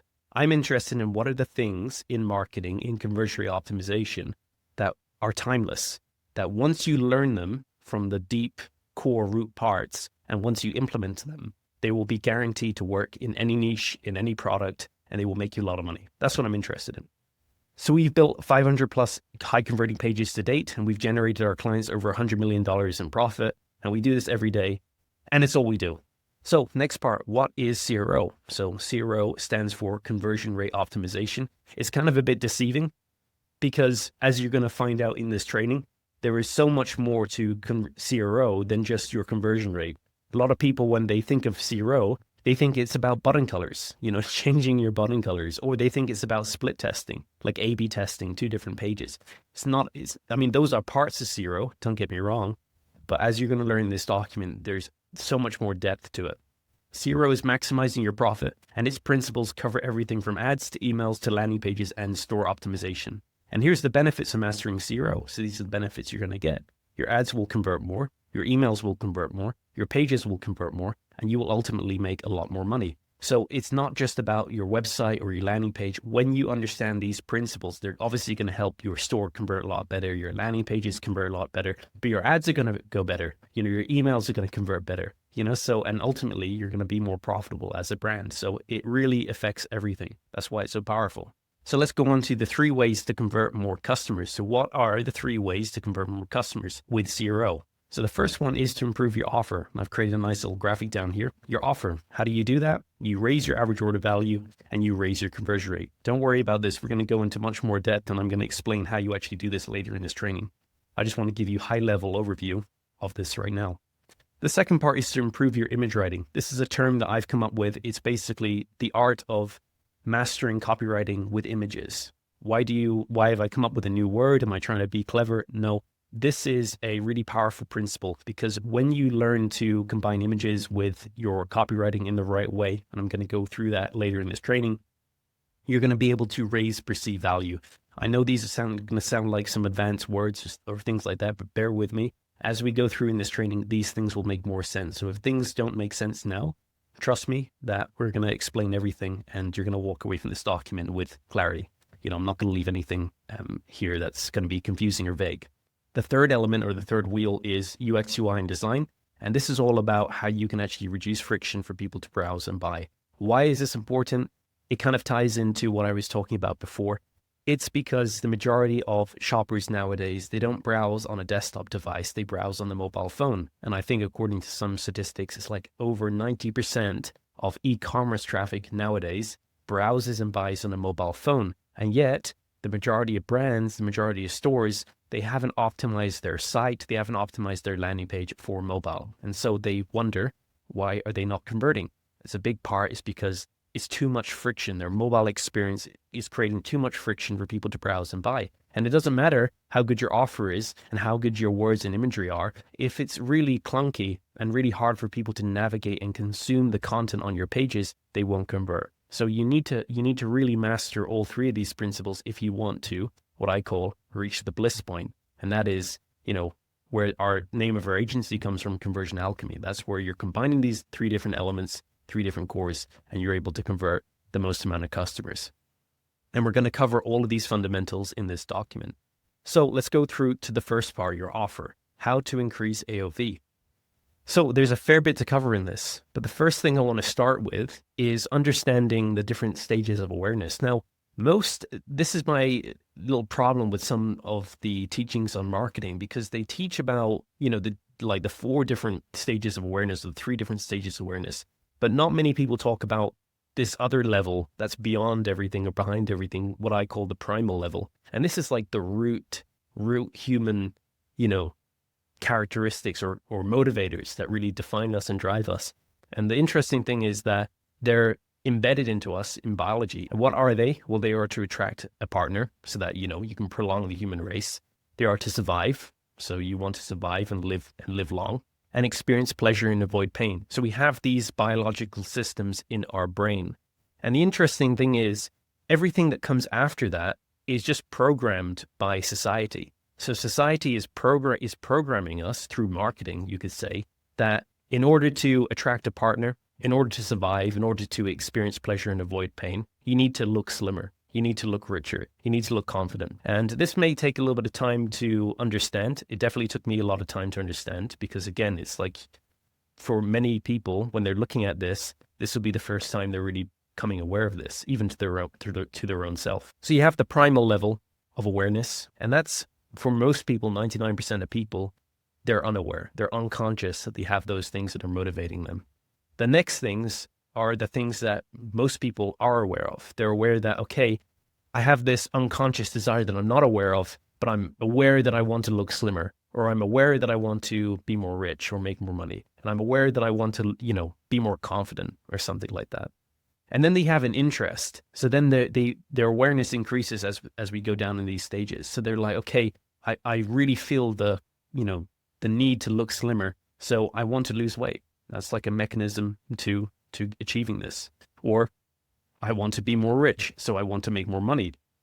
And then on a layer down, even below that, we're at the desire layer. Then we're coming into the area of techniques. So in order to achieve this goal of losing weight or making more money, that person might come across an ad for a CrossFit program, or they might come across an ad from Shopify. And if you look at Shopify's ads on like Meta on Instagram, for the broad people, like the broad people that they're targeting, it's all about making money. They just tell stories about people making money on Shopify. And so that's probably why you're here. You probably fit into this category. Your desire is to make more money. And why do you want to make more money? I don't know. Maybe it's because you want to be rich. Maybe you want to use that money so that you can look slimmer, or you want to be more confident. And then it goes all the way back to the primal things. So you can kind of track it all the way back. And where your product fits in is to your customers. When we use the perspective of your customers here, your product fits in here. So for example, your customer, let's say you have a supplement brand, you're selling health supplements. Your customers are probably interested in taking those supplements because it's helping them lose weight, or it's helping them feel more healthy, so that they can look more slimmer, they can be more confident, they can have more energy so that they can actually make more money and all of these different things. And ultimately, and this is the point that I'm trying to get to, is your product needs to reinforce what you're offering is the solution, is the best solution for them to achieve that desire. So if they want to lose weight, your product is like, hey, instead of that CrossFit program that you came across, buy our product instead, because you're going to, instead of going out and again, doing all that pain of doing the workout and doing the exercise, you can consume this product and it can actually help you. Or you could position it a different way and say, for people who are already doing the CrossFit program, you definitely should be consuming our product, or our supplement product, because it will help you get more energy. It will help your workouts be more effective. So what I'm trying to say here is understand your customers on a deep level, understand their desire, and understand what your product is ultimately selling to people. What is the unique mechanism, okay, to achieve that desire? So what does average order value mean? So average order value, or AOV for short, is the average dollar amount spent each time a customer places an order on your store. Now, one of the main reasons most brands can't scale is because they struggle to increase their AOV. I see this time and time again. And the problem is they get so caught up on their conversion rate, just looking at their conversion rate metric, that they often forget about their AOV. You need to find the balance between the two, and that's what we're going to cover in a second. Another thing I want to mention is don't fall into the gimmick trap. This is another silent killer of so many really amazing brands that don't ever get to be successful, is because they get bogged down by frameworks that don't work, apps and widgets that just overclutter and overcomplicate, and they get distracted by all of these hacks that only give them short-term wins. On Shopify, if you're a marketer, if you're a founder, these gimmicks and these hacks, they will kill you. They will kill your brand. I've seen it time and time again of stores that have just an absolute cluttered experience, and they think, oh, I need this app, I need this pop-up, I need this car app, I need this upsell over here. And when I get on the call with them, it's really interesting sitting back and listening to them to try and justify all of these things. And the kind of term I kind of have in my head when I meet these founders is like they're hoarders. They install these apps so freely, like so willingly, so quickly, and yet to uninstall them, they have so much reluctance to. And I want to show you this example just for a second. This is a store that I did an audit for. And I want to show this to you because this is what most founders think that conversion rate optimization is. They think that conversion rate optimization is about adding more stuff. And they think that, oh, when I add this review widget over here on the left, and when I add this little widget over here on the right, and I add a 10% off and a reward widget down here, and then a free shipping banner, and then a thank you page, then an upsell and a cross sell, they think that that's going to win more customers. but they are not seeing it with clear eyes. They are not actually viewing it from their customer's perspective. And look at the example on the right. This is an example of a 9-figure brand. And look at their cart. Just look at the contrast. Pretty extreme, right? Pretty extreme. And I recommend, if you really want to see a really good brand that follows the true principles of zero, then go to Bellroy and look at their website and view it on your mobile device and just follow the whole user journey. Because this is a brand that really, really understands their customer, understands exactly what their customer is expecting, and knows what to show them. And they've perfected the art of not overselling, but not underselling. And that's the balance that you need to also master. And that's the hard part of marketing. I'm not saying that, by the way, this is easy, but I'm just pointing it out. This is what's easy. It's easy to get distracted and to install 50 different widgets and think that your conversion rate is going up. And then you get disappointed because then you're like, well, I'm doing all of these things. I'm following all of these frameworks that people are posting online. And why am I not seeing results? But the actual thing you need to understand is that subtraction, removing stuff, is actually more powerful than addition. That's a really, really powerful insight if you just take that away, from this so far. So don't fall into this trap. Apps, widgets, and hacks never build 9-figure brands. It comes down to the fundamentals, what we talked about. These 3 things. These are the things that will really move the needle. So to increase your AOV, what do you actually need to do? Well, you need to increase your price. Now, that's obvious, right? But how do you actually increase your price and still convert? For most people, when they just, yank up their price, their conversion rate is going to completely shut down and they could destroy everything. So how do you do this? How do you actually increase your price, increase your AOV technically, and still increase your conversion rate? How do you actually convert more? This is a formula to actually work out where you actually stand. So average order value multiplied by conversion rate will give you offer points. It's kind of what I call it, offer points. This is just to kind of determine the health of your store, where you're at right now. And just in summary, if you want to pause this video right now and calculate it, I would recommend doing that. Try and figure out what is your average order value for the last 90 days. What's your conversion rate for the last 90 days? Calculate your offer points. If you're below a 150, this number over here is below 150, it really does mean that you have an ad problem or a serious landing page problem. That means that your ads are not converting that well, or there's something on your landing page or your store that's really causing a lot of resistance for people to browse and buy. So you need to look into that. Between 150 points and 250 points is really coming down to your messaging. So this is all on your landing page and on your store. When you're over 250, the biggest leverage that you can do when you're above that is still improving your offer, your messaging, and your design. So reducing friction. It helps a lot of people when I say this on a call to understand where they're at and what they kind of need to do. But again, this is just a guideline. Just use it as a reference point. When you go through all this training, this formula will make a lot more sense, and you'll have a lot more clarity of what you actually need to do to move the needle. So this is the real art of conversion alchemy, to find the bliss point between your average order value and conversion rate. So I call this the bliss point. When you're able to maximize your average order value and maximize your conversion rate, you're going to find your offer bliss point. When you hit the perfect bliss point, having high enough AOV and still having high enough conversion rate, you're going to be able to scale super fast, since you're converting extremely well and remaining very profitable. And then this term, this bliss point term, is actually a term that comes from the food industry to describe the point of perfect sugar and salt levels in a food to give the consumer the maximum hit of dopamine. The food industry people have turned food into a science, mass manufactured, highly processed food. They've basically looked at it, and they've looked at the human body and the human mind and understand how it works on a deep, intimate level. They understand that the 2 ingredients of making people want to purchase more of their product is finding the perfect ratio of sugar to salt in a food.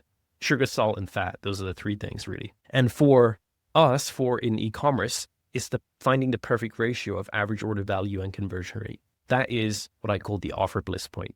So how do you actually determine it? Well, it's going to kind of look something like this on a graph, just so you can help visualize it. So imagine the closer to 0 you position your product, your conversion rate is going to be pretty high. You know what I mean? The closer you come down to 0. But then there is going to be a turning point where it becomes unbelievable, because people associate price with value. One of the easiest ways to influence perceived value is just to increase your price.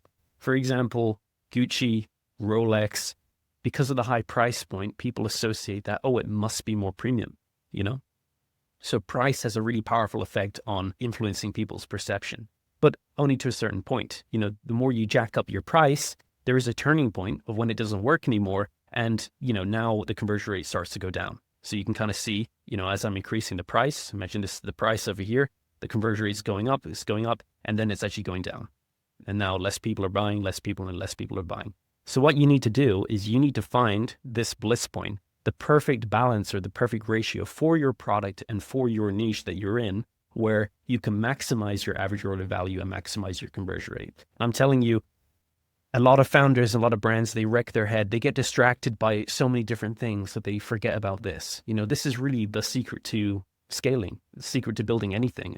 The food industry, this is what they found is the secret to making people want to buy their products. It's the same over here. You know, what works in one industry on the root level also is going to work in a different industry on the root level, because we're the same people. The people who eat food are the people who run the businesses and the people who buy products. So we're all the same. So to increase your average order value, there's many techniques like bundles, order bumps, one-time offers at checkout, cross-sells, upsells. However, there's no point implementing a technique if you don't understand the fundamental constituents that actually influence buyer behavior. You know, and what actually influences people to buy is perceived value. That's what we're talking about here, you know, is perceived value. You can increase perceived value by making the benefits of your product as tangible and as vivid as possible in the mind of your shopper. The more they perceive in the worth of your product as a solution to achieve their desire, the more motivated they will be to buy. And this process, you know, of influencing people's perception, it happens like 90% of it happens subconsciously. People think that they're making a decision consciously. Yeah, you know, I bought that product because of all of these rational reasons, but 90% of the decision was already made subconsciously without really them being aware. Why? Well, it comes back to what we're talking about. It comes back to the primal levels. When you're able to path all the way back to the primal levels, that's what really wins the sale. The subconscious mind, which is what we're talking about here, you know, we're selling really as marketers, as people on Shopify, we're really selling to the subconscious mind. Since if we know that that's what makes 90% of, you know, that's what really decides whether someone's going to buy or not, that's who we need to be selling to, who we need to be speaking to. But most brands who fail and they have really weak marketing, they speak to the conscious mind. They're like, oh, you should buy my product because it's going to ship in 2 days to your door, or you should buy my product because it's cheaper than someone else, you know, like really weak reasons. Yeah, sure, they may have some limited results, but they're never going to get any far. So when you need to sell to the subconscious mind, and the subconscious mind sees in images and symbols, and it feels in touch, smell, sound, taste, and human connection. And here's where the challenge is. You know, selling anything online drastically limits this sensory perception. So all of this is, you know, the senses of the body. So when you sell online, you don't have the luxury of, you know, having people interact with your product or smell your product if it's like a food product or a fragrance. They don't hear the product if you're selling, I don't know, some tech product or something. They can't taste it if it's a food product. And there's no human connection. You know, they don't have that sales person who's really resonating with them, making them feel good, reassuring them that this is the best decision that they can make today. So that's why it's a lot harder to influence shoppers to buy online and on Shopify. Words and images are your primary tools to raise perceived value online. So this is the guns that you have in your arsenal. You know, imagine you're fighting this crazily hard battle because no one's gonna, I mean, some people are gonna say it's easy to scale on Shopify. Those people are the people who've already are at the 9-figure level and have already gone through all of the trial and error over all of this. Or they're the people who get the lucky break. They've chosen a really decent niche. They've chosen a good product and they got lucky, but they're not able to like replicate that, you know, 2 or 3 times. And that's why you need to understand the root principles, the root ingredients that actually are going to help you win on Shopify. And what are they? Your primary tools are going to be words and images. This is going to help you communicate because that's what you need to do. You need to speak to the subconscious mind to sell to it. And this is where my technique comes in, or the term that I've come up with, image writing. And it's about the art of mastering this, you know, mastering communication. When people are coming to your store or to your site, images and words are the only thing that they have to really experience and have context of what you're selling. This is going to explain that, I think, a little bit better. Imagine like you're stepping into a Dyson store, a real world retail Dyson store, and you're greeted by the salesperson. So you have that human connection. He's smiling, he's happy, he believes in Dyson. He knows that they're the best, you know, vacuum company in the world. So he's like, if this person who's walked in the door is looking for a vacuum, they're going to leave with one because we're the best. So he's like super fired up. He believes in the product. He's smiling. He's energized. You instantly feel that when you're walking in. That's the human connection that happens. So when you walk in, there's maybe some nice scent that they're spraying in the store. They're obviously not going to have the store smelling horrible. So you have a nice smell as you walk around. Then there's the sound of the store. Maybe they're playing some music. Maybe it's the sound of the vacuum. You're like, oh, or the absence of sound. Maybe you're like, oh, it's super silent. And then it's the sight. So you're filled with the store, how it looks, the premium nature of it, the dark colors, the focus on the product, the beautiful lighting. And then the really powerful one is touch. You're able to actually pick up the product and test it and actually hold it and feel it. And then imagine your subconscious mind is getting hit with all of these things that speak to it. And it's just checking one of the other off. So touch, sight, sound, smell, taste, human connection. And so what is your subconscious mind? What does it do? It's saying, okay, this is cool. I want this. And that's really how it works. And then on the other side, imagine you didn't actually go into the retail store. You just looked up Dyson online. Maybe you heard about them from a friend. You went onto their website. You had a look at their product on the website. But now the image of the product in your subconscious mind is kind of blurred. When you actually had it in the store and you were interacting with it, it was so vivid because again, you're engaging with it with all your senses. But online, now it's a bit blurred. You're thinking, okay, how would it work? How does it sound? Is it going to be noisy? Is it going to break down? Is it going to be really smooth to like clean up all the dirt with? Is it going to be able to fit into that corner of my kitchen? So all of these senses are removed the minute you go online and you're not able to interact with it. So the only sense you've really got to influence your perception is sight. So that's how the website is displayed, the ad that you came across, the words and the images. When most people are not optimizing, the words and the images, they're making a super blurred image of the product in people's mind. And then your customer is just thinking, but is it worth it? You're not winning their sale. Okay. So this is a bit more relatable. This is broken down even more. Imagine this is your case. Your customer is coming across your ad. They're on their phone. They're coming across your ad. Then they're coming onto your website and they're coming onto your product. And just compare this journey and how much more friction is created in this journey compared to this. This feels so much more organic. They're walking into a physical store. They don't feel like they're being sold to. They feel like they're engaging with this. They walked into this store of their own free will. That's the difference, or something brought them into it. And then here, your ad caught their attention. It stopped their scroll. Maybe they were scrolling on TikTok, on Facebook, or something else. Maybe they were watching a video and something compelled them to click on their ad. Then they come across your website. So just intuitively compare this. The friction of this experience is so much higher. They're more likely to bounce, to not convert.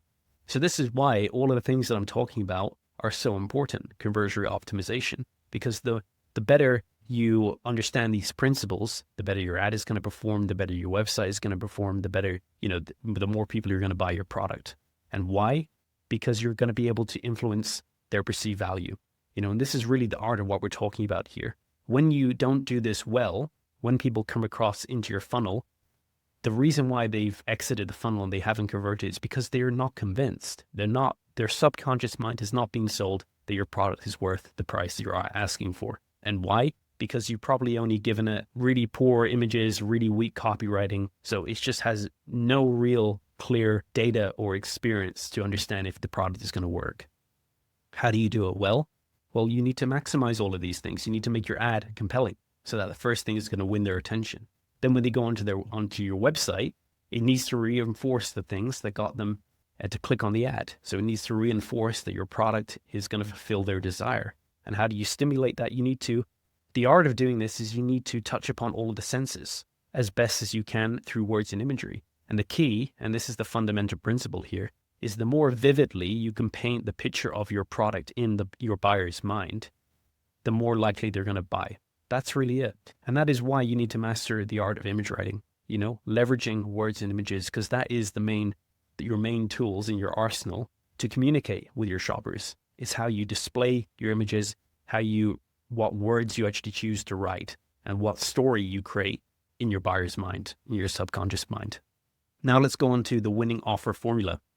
So the winning offer formula. So increasing perceived value and reducing friction is what CRO, conversion rate optimization, is really about. We talked about, this last section was all about perceived value. The more vividly you can paint a picture of your product and how it's going to fulfill their desire, the more vividly you can paint that picture in your buyer's mind or your shopper's mind, the more likely they're going to convert. However, if you don't make the friction for them browsing your store and consuming all of that information frictionless, they're not going to actually consume all the information in the first place. So that's why you need to have both. You need to have really good words, really good imagery to really compel them and communicate with them. And then you need to make it effortless for them to consume all of that content. Okay. And that's really what CRO is about. And reducing friction is what we're going to cover next in the next part. And it's all to do with how you present and structure the words and images that influence perception. And here is what you should be screenshotting and putting up on your wall. This is the winning offer formula. You need to find the bliss point. You need to maximize your AOV for your niche, and maximize your conversion rate. You need to find that bliss point. And how you do that is by increasing perceived value. And you will increase perceived value by increasing the sensory perception of the product, so it resonates with their desire. Who you're selling to is the subconscious mind. You're not selling to the conscious mind. That is not what's going to win the sale. Most of the selling is going to be decided upon by the subconscious mind. How do you speak to the subconscious mind? The words you use, the images, how you present the information, and how easy you make it for the person to actually consume all of that information. That's kind of it in a nutshell. Okay, so let's go on to the different types of offer pages. So this section is going to be talking about how you can actually present information properly, to reduce friction, to reduce the friction for people to browse and buy. So how to present information, your words and your imagery in the best way to reduce friction for shoppers to browse and buy. So here's the different types of offer pages. You might have heard of some of them. We have a listicle page, a long form sales page, a long form product page, and advertorial. There are a few more, but these are the main types, without going super complicated. These are the main types, and these are the best, the ones that we've done for our clients, the best ones that we've found that work extremely well. Now, let me talk about the highest leverage areas of these pages. The sections on any offer page that drive 90% of your results. What are they? Because a lot of people, when they start talking about different pages, they get caught up and they get distracted by the things that don't actually move the needle. They start talking about areas of the page that aren't going to really move the needle. So that's what I hope to solve in your situation by actually talking about what does work. So what are the things that do work? Well, it's your hero section. What is the hero section? It's the first page on any landing page. The first section that your traffic is going to land on. The reason why it's important is because it's what 100% of your traffic is going to see. They're going to see that section, and yet it's the most sensitive section. It really is going to determine the vast majority whether they're going to stay on the page and continue to consume the content that you have on that page, or if they're going to bounce. And a lot of people, when you have an unoptimized hero section, you're actually missing out on sales, because there could have been, hundreds, thousands of people who landed on your page every single day who would have resonated and would have bought your product. But if they don't get that really good first impression that's going to resonate with them, they're going to leave. They're going to think it's not interested in them. And some founders have a mindset that they think, oh, my product is great. We have a really good offer. They expect people to do all the work. They expect their traffic to land on their page and scroll all the way down and to figure that out for themselves. People don't work like that. People have an ADHD brain. That's really how people interact with pages now. They scroll and they scan. And if they're not hooked instantly, after they click on an ad, they're going to bounce. And so that's really the mindset you need to take. When they click on your ad, the selling process is really starting then. It's not over. People think that, okay, I need to just focus on my ad. If I get people to click through, that's it. They're going to be interested. No, you've got their attention for about 5 seconds when they land on your page. Now you need to win their attention for another 10, 15 seconds and then win it again. So you're in this constant process of trying to win their attention, and you're trying to win it for long enough so that you can actually warm them up with the content that you have, selling them on the benefits of your product, what it's all about, so that they can actually make the decision and say, okay, this product is cool. It's, I think it's going to work for me. Let me pay for it. Let me buy it and try it out. That's how you actually win the sale. So your hero section is that first impression. So when you make a good first impression, you're going to hook them in. You're actually going to give yourself a chance to actually win them as a customer. The next section that's really important is the offer section. So this is the page this is the section on any landing page where you're displaying your offer, you're displaying the price, and you're giving people, the option to buy it. So this is your conversion section essentially. And there's a subsection within your offer section where you're going to host your image carousel. If you have a product page, you're going to know this. And I'm going to go through a framework in a second, some examples. So this will be a little bit easier for you to understand. But this is basically the image carousel, that people are going to swipe through to understand your product so that they can visualize it. And this is just a simple graph to compare the two different main types of pages that most brands are really driving their traffic to. And this is a long form lander. One step just means when they land on that page, they're going to convert on that page.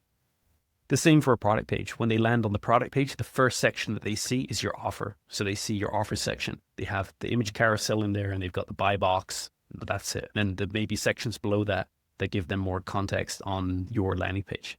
If you optimize these three areas, you're going to have significantly more results. So I like to say this to people because, again, there's so much to do in Zero. As you're starting to realize, there's a lot to this. It's not just about split testing or changing different button colors. There's a lot to this. So I want to try and simplify it. If you focus on these areas, these are the main things that will give you, or these are the highest leverage things that you can put your time and energy into.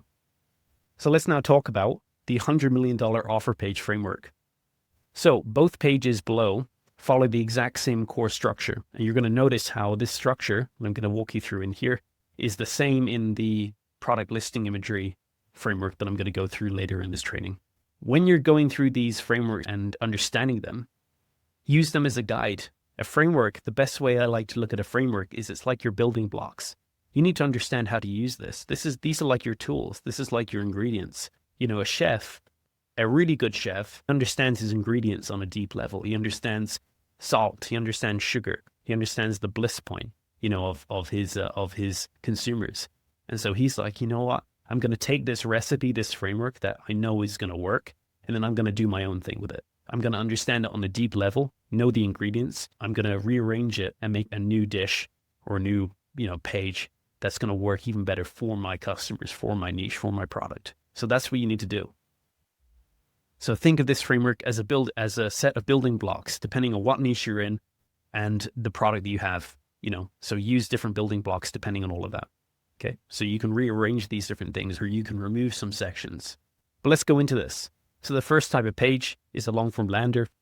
The first section on that page is going to be your hero section, and that contains a headline, your image, your call to action, social proof, body text. These are recommendations. I do recommend that you have all of these visible in your hero section. A really strong headline that reinforces the main desire that the customer has. Let's look at this page that we did for SoloWave.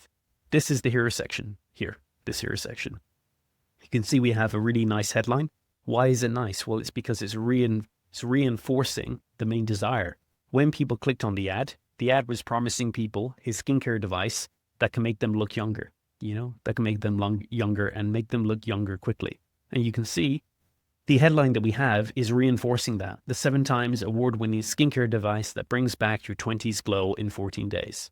And then the sub-headline down here, or the body text, is giving context to that. It's giving believability.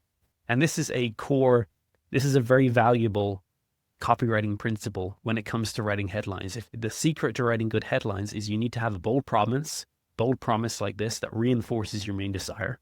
And then your subheadline or your body text needs to make it believable, because anyone can say, we have a product that's going to bring back your 20s glow in 14 days. That's going to hook people's attention. But that's not going to win their sale. They need to understand why and how. How is it going to do this?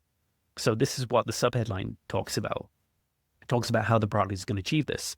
So it smooths fine lines, brightens, and revives your complexion by combining red light therapy, microcurrents, therapeutic warmth, and massaging technology. So that's how the copywriting is all working together here. The copywriting and the images. Okay. So if we go back to this graphic, you can see the headline is here. Got the headline and the subheadline. We got the image, which is actually a video in this case, the product, but images in most cases will work better. Then we have the call to action. This is your call to action button down here. We have social proof, which is the 700,000 plus glowing customers. And then also we have more social proof in the headline itself. And body text. Now body text is technically this. It can be your subheadline and it can be your benefits down here. So this is what I call the body text. Okay. So you can see that we have all those elements visible above the fold. Above the fold, meaning that when people come onto this device or come onto this landing page, it's not cut off. Most landing pages that I audit, when people land on the page, it's like cut off like this. So you can't even see the call to action button. It's just terribly unoptimized. And I can tell that these stores that have unoptimized, hero sections on mobile, the founders or their marketing team have just never looked at the page on mobile. They've never interacted with it on mobile. They're just so focused on desktop, making desktop perfect. But that's not that's only where like 10, 20% of their traffic is browsing and buying on. So why would you put all your time into desktop if most of your sales is coming from mobile? And it may be different for you. Maybe you are a brand that most of your sales come from desktop, and then take these principles that I'm talking about and apply them to your desktop experience. But for most people, most brands, it will be your mobile that will be the main thing, the main device that people will be converting on. But look at your data. You need to look at your data. So the next section is the problem solution section. So I'm going to show you a different landing page over here, just so it's even clearer on what this section is. So this is the hero section, as we went through in a different example. This is your problem solution section. So it introduces the problem and then presents the solution, so presenting the product as a solution to stop or to achieve this desire that people want. Then the next section we have is called the benefit stack. So this is where you list the top 4 to 6 benefits of your product, and they should all tie back to the main desire. Everything should be connecting back to that main desire, of why they clicked on the ad in the first place. So you can see the next section, we've got the top 4 benefits. We have a decent bit of copy in here, giving more context to each of them. So when people are coming through, we've hooked in their attention, with a strong hero section that's optimized. We presented the problem, so they feel like, oh, okay, this is definitely, I'm in the right place. Okay, the product is saying that it can solve this. So we've won their attention even more. Now they're coming to this and they're understanding the product more deeper. Their believability is starting to increase. Their perceived value is starting to increase as well. Then the next section we have is the unique selling mechanism. So this is the unique selling mechanism. So what is this? This is, well, what is unique about this product? Because we could sell them all day that, we have, let's say for SolarWave, that example I was showing you, that we have a skincare device that can do this for you. But then they may think, well, okay, let me just find an alternative on Amazon. That's 3 times cheaper. So what you want is to build a unique mechanism so that people know when they're coming into your products that there is no one else out there that can help them achieve the desire with the solution that they're looking for apart from you. Like with Row Nutrition, another one of our clients, they've pioneered this liposomal technology. It's just basically liquid vitamins that are in these little liposome capsules. So it increases the absorption of their product. They have an amazing product, ultimately. And people know, as we've educated them on this page, that they can't find this technology in other products. So this is preventing people from, coming to this page, being warmed up on what we're offering, and then going to a competitor and buying a cheaper version of it. We're switching to a different product. The next section is, if you have a physical transformation, you can add in a transformation section. So this could be like a UGC section showing before and afters. That can be really powerful. So I left that in there. Then you can have a section for a celebrity endorsement. So with Row, we've got all of these, amazing athletes and health experts that we can leverage, and we took out strategic quotes from each of them, reaffirming the desire. We're reaffirming that the product is the best solution for, the desire that people want in different contexts, so that we're appealing to different people, different segments of the market. That's kind of what's going on over here. Okay. The next section is the featured quotes. So I don't think we did this for Row because this section was powerful enough. But if you didn't have, let's say, big influencers or doctors, because most people won't, and Row didn't have these doctors at the very start. They had to build themselves up a little bit before they could attract and leverage the social proof. So if you were a little bit more at the beginner stage, then leverage your customers. Instead of putting health experts and pro athletes in here, you can have a section like this for your customers. So you can have, top 4 customer quotes. Pick out ones that are going to reinforce the main message that you're communicating on this page, that are handling the top objections from your customers. How do you find that out? You need to study your customer. You need to know them on a deep, intimate level. And we're going to talk about how you can do that more practically later. So the next section after is a how to use section. So we've got that I think we got that further down on this page. And this is what I mean. Not every framework or recipe is going to look the same. Sometimes we move around the sections. So we've got this how to use. section down here, we just communicate how you take it, how easy it is, what the dosage is. Okay. Then we have the comparison. So we have the comparison section up here. How does this product compare to alternatives? So that's a really powerful section, so that people know in their mind, okay, this product is going to work, and it's amazing. It's definitely what I need. But how does it compare to injections, or how does it compare to pills and powders? And they can see in this chart very simply that, it's superior. This is a superior solution. Then the next section is the offer section. So a really important section, and that's what we have down here. And in this section, like I was talking about, the two most important areas within this section is your image carousel and the information in your order form. So here is the image carousel. It's these images you've got in here. The reason why this is important, hopefully it's intuitive, but the reason why this is important is because people, when they come to this section, this is what the majority of people interact with. They don't always look at all of this information. And most people, or not most people, but a good chunk of people, when they land on a landing page like this, they will scroll all the way down, skip through all of that information, and then just scroll through these images. So we need to make sure that these images in this section over here are communicating the main things, like are giving a summary of the entire page. Because we're not going to assume, we shouldn't assume that when people come onto this landing page, that they're going to scroll systematically, one by one, through each different section and read it line by line. Almost no one does that. People, when they land on a page, they behave extremely chaotically. You only need to look at a couple of, screen recordings, and heat maps and scroll map audits to actually see this, to actually have the data proof of how people behave on pages. It's really chaotic. And again, why? Because people have ADHD brains, and you probably interrupted their routine. They're probably on a subway train. They're probably tired from work. They just worked for several hours. They were watching maybe a TikTok video. You interrupted them. You caught their attention. Their brain is half asleep, and they're just, somewhat amused to see if your product can actually help them or what your product is. Maybe you've piqued their curiosity. And so that's why they're scrolling down. They're like, okay, is there anything that's going to hook my attention? Is there anything that's going to resonate with me? And their subconscious mind is looking very closely. And then it's like, okay, key benefits, okay, heart health, or, antioxidant defense. I need that. I need this. Why? Because again, it comes all the way back to this. It goes all the way back up to the primal desires. And when that subconscious mind makes that connection, that's when you win the sale. So that's why your offer section down here is really important. You need to optimize this section. You need to optimize your image carousel and make sure it's communicating all of the main points of your landing page. And then you need to really carefully look at the information that you're displaying in the order form itself. What are you actually communicating in your headline? Are you actually communicating the benefit?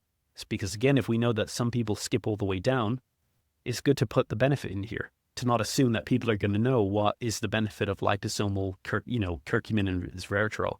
We're saying here it's for healthy inflammatory response. And then we've got reviews. We're communicating the taste in here, again, to stimulate the senses so that people can picture it more vividly in their mind. And then we have the offer. So we're showing the offer. We're making the lowest tier item the least desirable, okay? So that we're trying to motivate them, and see that actually there's more value. They're going to get more bang for their buck when they get the 3-month supply and 6-month supply. Most people, they just slap a discount on all of the different options. And when you do that, you lose the potency. If you discount everything, it's like you're just putting more water into, you have like, let's say you're putting dye into a bottle, and then you're just diluting everything by putting more water into it. If you discount everything, you're diluting the value of your offer. Okay. And that's why it doesn't work. It's counterintuitive. It only works up until a point. It works up until a point, and then it just goes back in itself, and it can destroy your offer and your results. So you need to be careful with this. You need to be careful with how you're discounting. Okay. Apple are notorious for never discounting their products, even when it comes to Black Friday sales or like Christmas sales. They won't discount their product, but what they'll do is they'll give you like a coupon. So if you buy an iPhone, they'll give you like $50 off AirPods or something like that. So, and yet that really works for them, because people perceive them, again, with the price, if we talked about that, people perceive them as being really, really high value, okay? Other people don't. Android users don't believe that, okay? But, you get the point. So this section is really important. Try not to discount your lowest tier item, because the principle behind it is you want to make that the least desirable for people. If people feel like, you know what, I'm only going to spend another $20 or $30, but I'm going to get an extra 2 bottles, then in their mind, their subconscious mind is saying, okay, this is really worth it. You know, I want this solution. This is the best option for me. This makes the most logical sense. Or maybe they'll say, I really want this. I'm going to save even more money with this. Okay. Then if you have a subscription, you can communicate that down here as well. Okay. So we have the guarantee, the FAQs, and the final call to action. So we have, in this case, we didn't have a section dedicated to the guarantee, but in the other templates that I've listed in here, we sometimes put in the guarantee. So you can see in this section for SoloWave, we have a little banner over here talking about the guarantee. You just need to test and see what works for you. If you know your audience is more cautious about your product or this niche that you're in, then maybe you need to build more trust. And maybe the best way to do it is by talking about your guarantee more. Okay. For Row, we didn't need to do that. Okay. So we didn't have a section dedicated to the guarantee. This is again, and I know I'm repeating myself multiple times here, but this is again why you need to understand the ingredients of the framework and not just copy and paste it and implement it. Because when you understand it on a fundamental level, you will know what sections you actually need and what sections you don't need. And when you remove stuff, it comes back to that principle of conversion rate optimization. The more you remove, the less friction people have when they scroll through and the more potent your message is. And obviously you need to strike that balance between, you know, communicating just what you need to communicate, you know, and not underselling, but not overselling. So we just, in Row's case, we just have the FAQs. We didn't need to put in a final call to action section because in this template, which you're going to get access to, we've got a sticky call to action that's going to scroll with them. This thing activates the minute that they scroll below the hero section. So it's pretty cool.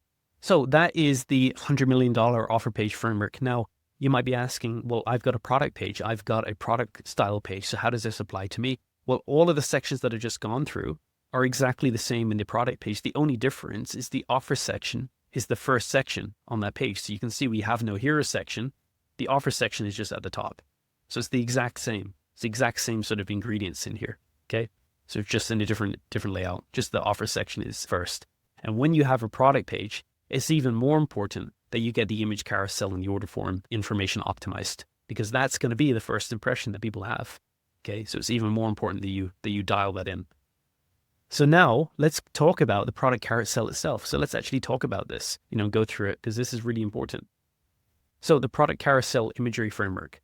I know I've mentioned this multiple times, but I really want to stress this because some people, even though I'm mentioning it multiple times, will still not understand what I'm trying to talk about. You need to understand the root principles of CRO and to not blindly follow the frameworks. Use them as guidelines. If you're unsure about anything that I'm talking about, or you're unsure about a certain thing that you're going to do to your page or a certain thing, then test it. Test it and get the data for yourself. Or think from first principles. You know, think, is this what I'm about to do? Is it going to improve the offer? Is it going to communicate the message more clearly and more potently? Is it going to reduce friction for people to browse and buy?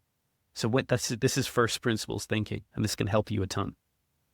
So let's go into the carousel framework. You will see that the carousel, this framework, when you understand it, it follows a very similar framework to the landing page framework, because that's really the art to creating a high converting image carousel.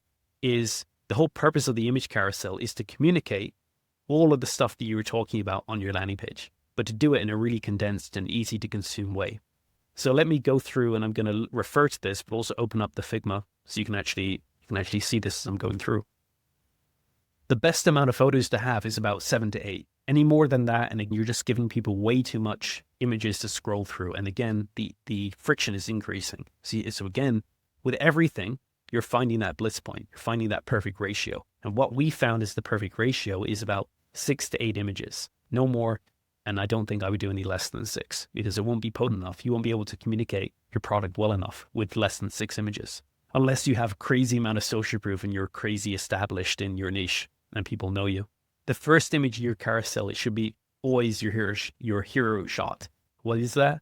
That is just the image of your product on its own. You can see for Mood, one of our clients, it's just the image of their gummies stacked on top of each other. For Row, it's just the product of the bottle on its own.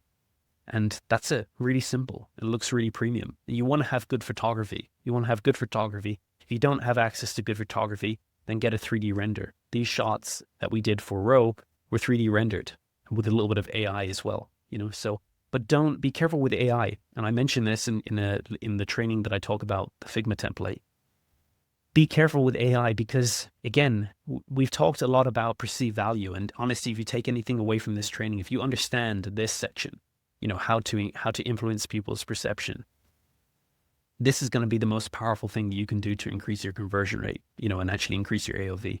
So when you use AI, and if you do it in a really poor way where people know it's obviously AI, what do you think customers are going to feel, or potential customers are going to feel on a subconscious level? They may not even be aware, but what do you think they're going to feel? They're going to feel like, okay, this brand has just generated these product images with AI. So they're probably not a big brand. They probably didn't have enough resources for a professional photo shoot. Maybe their product doesn't even look like that. How can I trust it? So basically what you've done is you've just blurred the image in their subconscious mind of their product. And now their subconscious mind is questioning, but is this worth it? So you may have won them with your ad. You may have won them with your page. But when they get to your offer section and they see AI photos, you've killed all of that trust just with that one thing. So be extremely careful. I would minimize AI as much as possible. It's very good for some things, like some really talented designers. And when we implement AI for our clients, we do it in a very strategic way, where we know people are not going to know the difference, but we prefer using photography as much as possible. Until AI tools in the near future are going to catch up and they're going to be extremely advanced, which I'm sure they will be. But for now, I would avoid using it because it's so easy to get it wrong and you're just going to undo all of the progress. Why work this hard? All of this training that you're going to go through. You're learning a lot of stuff here. You've hopefully got, some action items of what you need to do and improve. And so why spend all of that time if you're just going to waste it and ruin it by including some AI photos that are going to break people's trust at a critical point when they come to your offer section and they're just about to press the buy box? If they see AI or they lose trust in you, they're going to bounce and you won't ever see them again. Okay. So this is why it's important, avoid AI photos. They're super easy to mess up. So let me come back to the framework. First shot, Qure shot. The second shot, try and get a lifestyle shot. The reason why I like doing lifestyle photos as the second photo in the carousel is because it motivates people to scroll through. Like for example, imagine this is your product page over here and they're seeing this little image over here that's peeking through on the carousel. It's going to motivate them to scroll through a little bit more. Another example is if I go back to this, you can see different lifestyle shots. It's motivating them to scroll through. So when we motivate them to scroll through, we know that we're going to sell them in this section. So we know it's important. So we want them to scroll through because we know from heat map data that people who scroll through and interact with the carousel are more likely to convert. So this is like a little, what I call a push motivator. You don't need to worry too much about these zero terms. Just understand the principle here. When we use a nice lifestyle shot, it pushes the scroll. It motivates people to engage with this. It also acts as a size reference, which increases their PV. So PV stands for perceived value. So when they're able to see the size of this product, so you can see in here, we didn't just randomly put a glass next to it and a spoon. We chose these objects because it's a size reference. It's a size. We didn't do this photo shoot for Ro, but we advised them on how to structure their photo shoot. The same for Mood. When they were doing the photo shoot, they hired us to, optimize their website, do all the branding, do all the conversion optimization, and then also help advise them on their photo shoot, talk them through all of these principles that we're talking to you. We're literally giving you all of the secrets that these 9-figure brands have paid us a lot of money for free. So these are really important when you understand them on a deep, intimate level. So why have we put a gummy in this person's mouth? It's a size reference. Because how is a customer meant to know when they look at this how big the gummy is?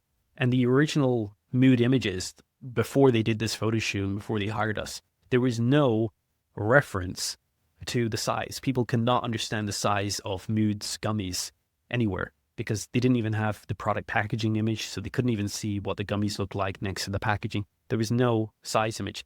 And why is this powerful? It comes back again, and I want to keep on referencing this to this. It's about painting a more vivid picture in the mind. If anything is still confused or left unclear to your subconscious mind, it's going to start questioning things. But is it worth it? Is it too big? Is it hard to chew? Is it too small? Is it not worth the price? Those are all the things, all the questions that are going on in your subconscious mind. So the more vivid you make all of the sensory senses that we're talking about, the more relaxed your subconscious mind is going to be, and the more likely you're going to win it to win the sale. The next thing is association. This is, I would say, a lot more advanced, this term association, because when I start talking to people about it, it's, we get into kind of a deeper conversation, and I have more advanced trainings that talk about it, so I'm not going to go super in depth to any of this. If you want to learn more about CRO, then you can check out more of the trainings that we do, on our website and stuff. But just high level, what association is, it's another tactic to sell to the subconscious mind. And the really, really big brands, like the really, the $1 billion brands out there, the really talented marketing agencies that they hire, really master association, this tactic of association. What is association? It's really about playing to the primal desires of people. So for example, I'll give you one example for this and I'll move on. If you've ever watched Hollywood movies, I'm sure everyone has at some point, but there is a lot of brand positioning going on there. What brand positioning is a big part of how these Hollywood companies fund their movies is they get brands they offer product placements for brands. Why would brands want to spend millions, and we're talking about multi-millions, to position their product in some of these movies? A lot of people say, it's just for exposure. Exposure is not going to win customers, it's not going to win the sale. It's association that wins the sale. When people are aware of your product, but then when they associate your product with a primal desire that they have, or a desire that they're aware of. For example, and I'm going to give you a tangible example, Rolex is a good example, or Omega. In the James Bond movies, the ones with Daniel Craig, who's the actor, the last few ones, Omega has been the big sponsor of all of those movies. Why? Because it knows that its target market, it wants to associate its product, being the Omega watch, with the character James Bond and who he represents. And who he represents, I guess you could say masculinity, who the people that they're trying to target, Omega are trying to target, they know that their customers care about those things. They know they want to be perceived as being more confident. And James Bond is, in the movies, is always notorious to attract women. So again, it comes back to another primal desire.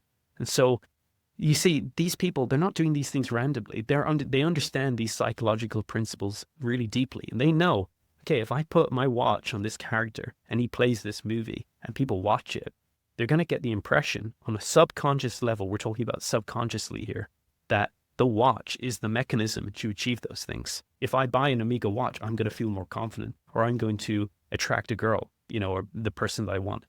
Obviously, in reality, it may not work like that, but that's what people perceive. That's how their mind works. That's how the subconscious mind works. The subconscious mind is always looking for the path of least resistance. So it's not going to think about, okay, I need to go to the gym and, get a healthy body and maybe, question why I'm pursuing these things in the first place. It's thinking, okay, I want that. I want to be wealthy. I want to have a car. I want to have a really strong body. Therefore, I need to buy an Omega watch. That's the subconscious story that's going on. So really powerful. Really hard to implement though. You can imagine sitting down with a Shopify founder on a call and trying to communicate to them. It's really difficult, but the principle is really powerful. How do we do it? Well, in the imagery that we're advising for our clients, it comes down to the colors that we're using, the scene that it's in, and the demographic. So these are some practical takeaways that you can have to start associating your product better. The more powerful you can associate your product to the desires that your customers care about, the more you're going to sell, essentially. So for Mood, their demographic is women and men who are, I'm trying to remember, between 25 to like 40, I think, something like that. So it wouldn't make sense for us to have a model who's like 20, in their early 20s, or a model who's like in their 80s. Another example is, and this is a real world example. Like, these are some real world examples that I see. I sometimes get on a call with supplement brands or some beauty brands. I don't know why I attract a lot of beauty brands, but for some reason I get a lot of calls with them. And honestly, a lot of the time when I look at their imagery, because that's the most powerful thing you can do, your words, your imagery, like we talk about, and I tell them about these things, and I say, well, who's your market? Who's your audience? Who's your demographic? And they say, oh, it's women. We're selling to like women over 40. And all the models that they have are these young 20-year-old women. And so instantly they have a massive distortion in association, that their demographic is completely off. The people that they need to be showing wearing their products are people like this for SoloWave. The women that are actually going to be their customers and who they want to look like. You know, this model over here, she's an older age woman, but she's got the things that these women want. She's got the clean skin. She looks youthful. She looks healthy. She looks radiant. You know, so that's the power of association. So that's where you can get super strategic with your imagery. Okay, and also the scene. So we talked about the demographic there, and the scene is also important. So what does the scene mean? For example, I wasn't going to talk about life in as an example, but you can see this page that we did for them. It creates this, you know, the dark colors, the scene. It creates this futuristic, very premium, very, you know, VIP luxury theme. So on a subconscious level, look at all the imagery. It looks kind of very Apple-y, very premium, very clean, very minimalistic. So it's appealing to those desires that people have. People want to have something that's going to be clean, minimal, you know, high value, you know, that's going to feel solid, metal, luxury, premium. You know, that's what the scene is. If I show you the row example over here, this scene, it's in a kitchen, which is ideal, right? Because that's where they're going to be consuming this product. We have the drink that they can consume this product with, and it looks radiant. All the colors here are popping. It looks healthy. It looks radiant. There's a bit of green in here for natural. And it feels luxury when they look at this image. You know, it feels premium. It doesn't feel cheap. It doesn't feel like it's a really poorly taken photo. It feels premium. So all of those things are going on subconsciously. I don't want to talk about this anymore because, again, I don't want to confuse anyone. This stuff is quite advanced, like I talk about. You know, you're not going to be able to get it straight away from a 1 hour training. You know, so if you want to explore that topic, what I would recommend for you is master the basics first of what we talk about on this training. Once you master the basics, then go on to the advanced stuff. Go on to association, you know, how to increase your perceived value more and all of those things. Okay. So the next image, I know I went off on a massive tangent there, but you can see there's so much depth to even each of these different things. So the next thing after your lifestyle shot is a social proof. So this is an image where you can reference a quote from a customer or a health expert. In this case, we've got a health expert. For our mood, we put the quote at the end. So again, you can be flexible with these frameworks.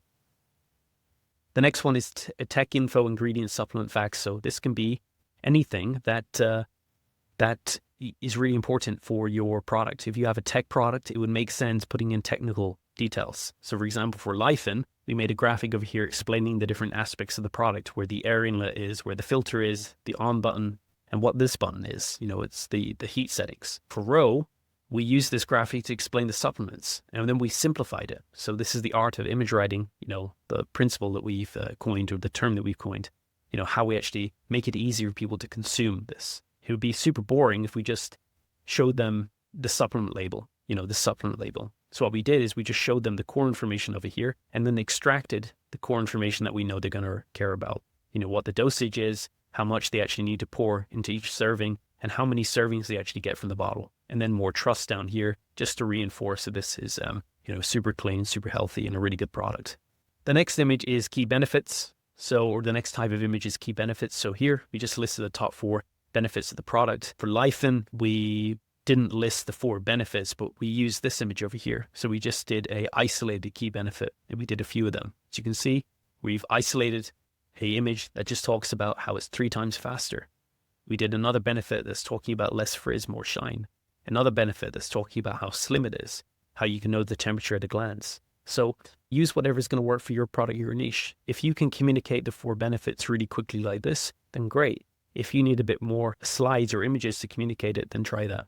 The next one is how to use. So this should be a graphic that explains how to use, how to take it, when to take it, and how much to take. And how does that look? What are some examples? It's like this. It's like the dosage. You know, here's how you take it. For mood, it's a gummy. So we're explaining the journey of the gummy. You know, when to take it. You know, take it. Start with a half to 1 gummy. Here's when it hits. You know, this is like it's like a CBD gummy. You know, in this case, so it's going to give them a certain height, you know, a certain experience to relax them.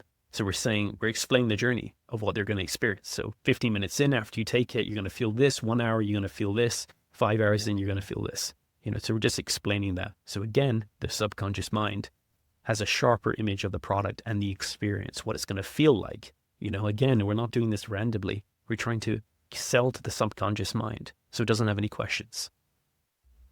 The next type of image is the unique selling mechanism. This one is really important. Okay, so this should always be in there in any carousel that you have. What is this for mood? This is an explanation of their formula. Because again, what we wanted to communicate in here is Mood is the only brand that you can buy from that has this unique formula, this unique blend of all of these different ingredients. And it's super clean. It doesn't have all of these different additives. So they have a really good product. And we just want to communicate that to people. It's no good. I get on the call with some founders and they tell me, oh, I've got a great product. But your customer is not going to know that if you don't communicate it. So you need to communicate it. How do you communicate it? Words and images. You need to master that skill. It's the number one skill you can master, any marketer can master. Okay. So that's what we're doing in here. For Row, that unique mechanism, selling mechanism is over here. So we're explaining the technology, the lysosomal technology and how it works. Okay. The next one is the competitor comparison. So this is where you compare yourself to alternatives in the market, your competitors. So it's really simple. We even use the same graphic over here as we had on the landing page. So you don't need to feel like, oh, I need to create a ton of graphics. When you do this right, when you build a really good landing page, you can take what you've already put on that landing page, like for example, this section, and then just optimize it a little bit so it fits in this image framework. And then there's a few more building blocks, like a featured quote. If you want to highlight a specific customer or if you know there's a really top objection that most of your customers have, then address that. Pick out a quote that will address that, handle that. You can put in more lifestyle imagery. A good one I would recommend is like this one we did for Mood. It's another size reference, but it's showing the packaging. So if, for example, your hero shot is going to show the actual product, the actual consumable, like the gummy, if you're showing that and you're not showing the packaging in this image, then have another image later down the line, later in the carousel that shows the packaging.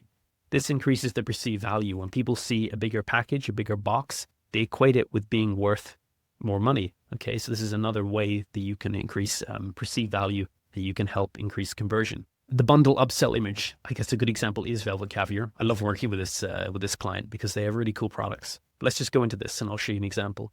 They sell these phone cases that have all of these unique designs. We know from their customer journey that when people are shopping with Velvet Caviar, that they make the most amount of money on their bundles. So when people buy a bundle, and what the bundle is, it's like the complete set. When they buy the case, when they buy the AirPod case, when they buy the MagSafe charger, the key fob, and these like charm cases. So this is where we want to get people. We want to push them up the funnel. We want to hopefully get them to more people to buy the entire funnel. How do we do that though? Well, the biggest thing is we want to make people aware of it. One of the biggest reasons why people are not purchasing your other higher ticket products is just that the majority of your traffic is not aware of it. Okay, so you need to make them more aware.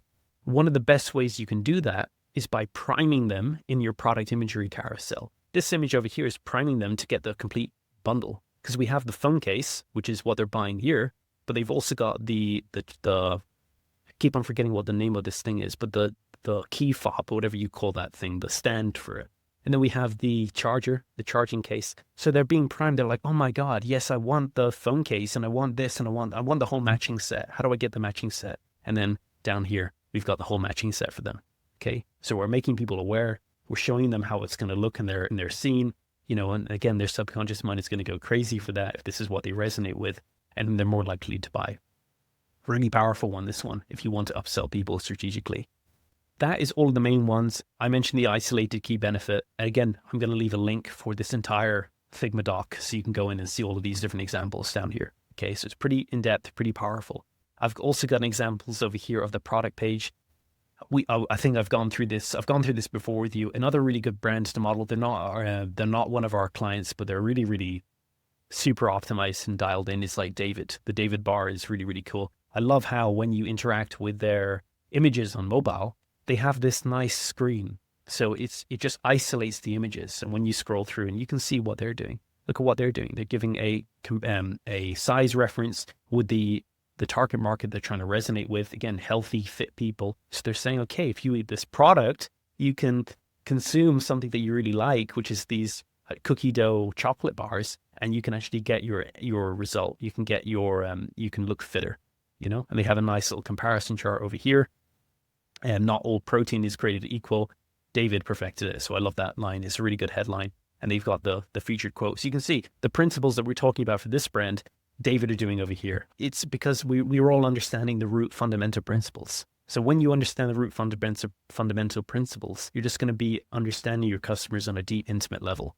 Okay, and that's where the best marketer is the best brand. They perfected that. So study and replicate from success.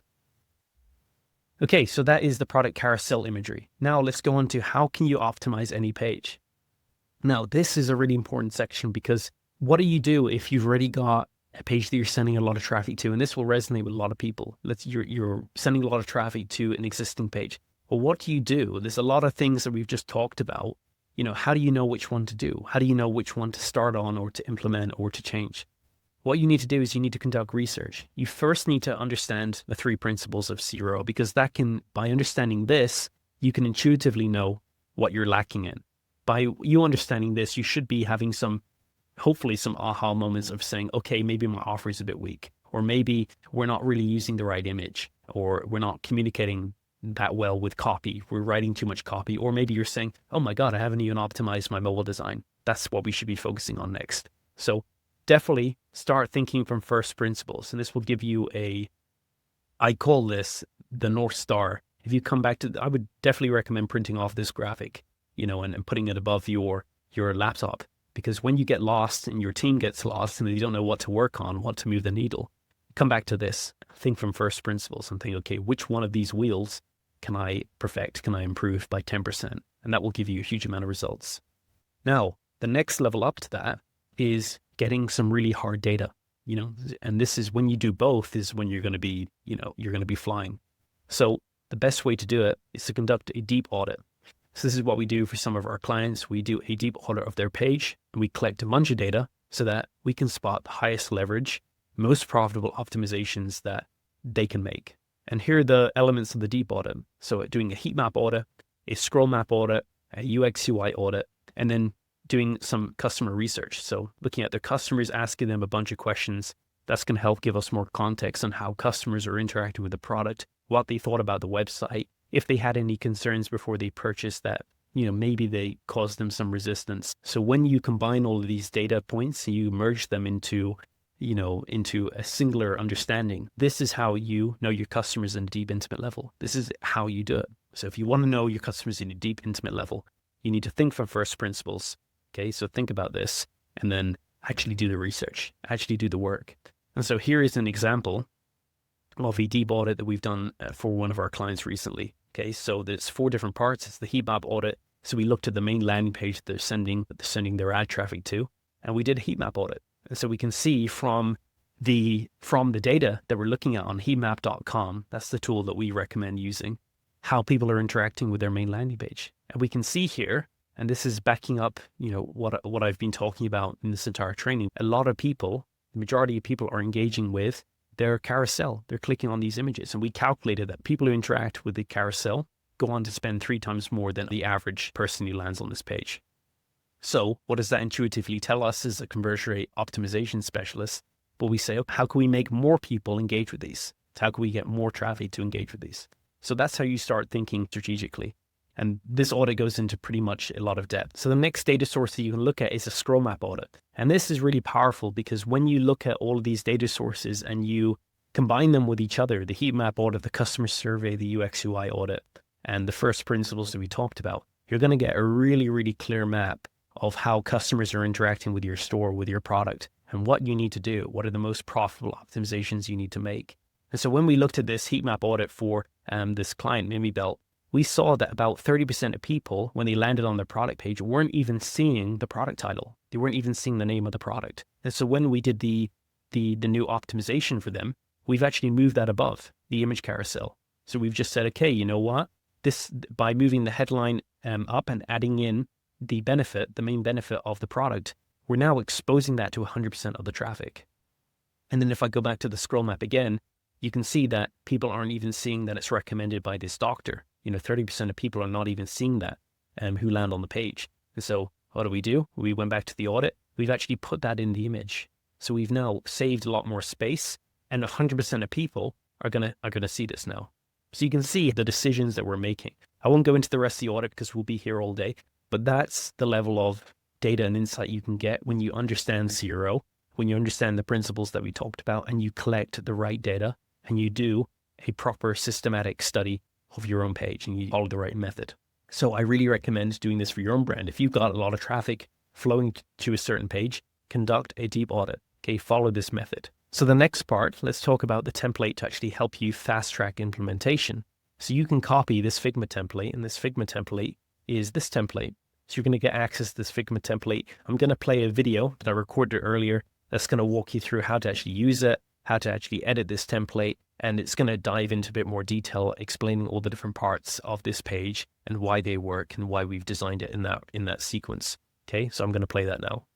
Hey there, it is Ush here. So what I'm giving you access to is one of the best landing page templates that one of the best landing pages that we've ever designed. This is for one of our clients called Raw Nutrition. They're in the supplement space, but the actual backbone and structure of this landing page can be used in any niche. We've actually replicated this structure for many of our clients, including SoloWave, Row, Life and CarePod, etc. And they're all in different niches, so you can use this landing page and re-engineer it for your own brand. So I'm going to walk you through how to access it, how to edit it, and then of course, how you can get the most out of this. So click on the button to access the template.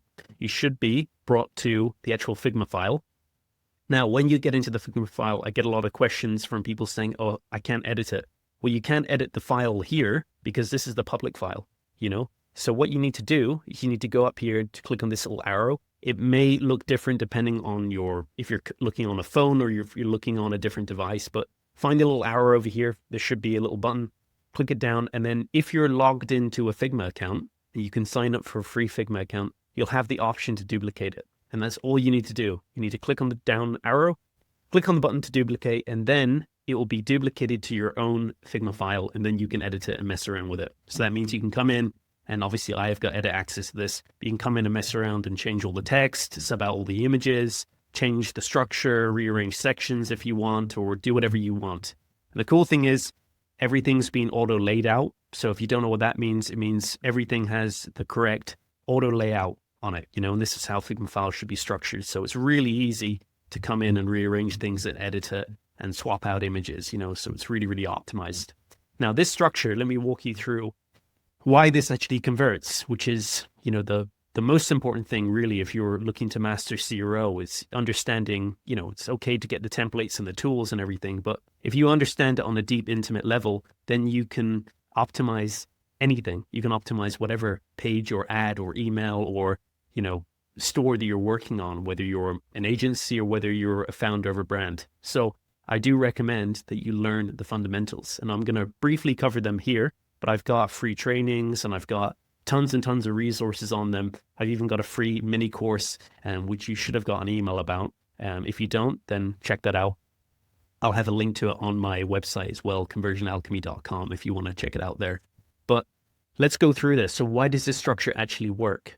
So this structure works because we have a really optimized first impression. So this hero section, the reason why this is so powerful is because the first impression really matters when you're sending a lot of traffic to a page. If you think about it, it's like an ad.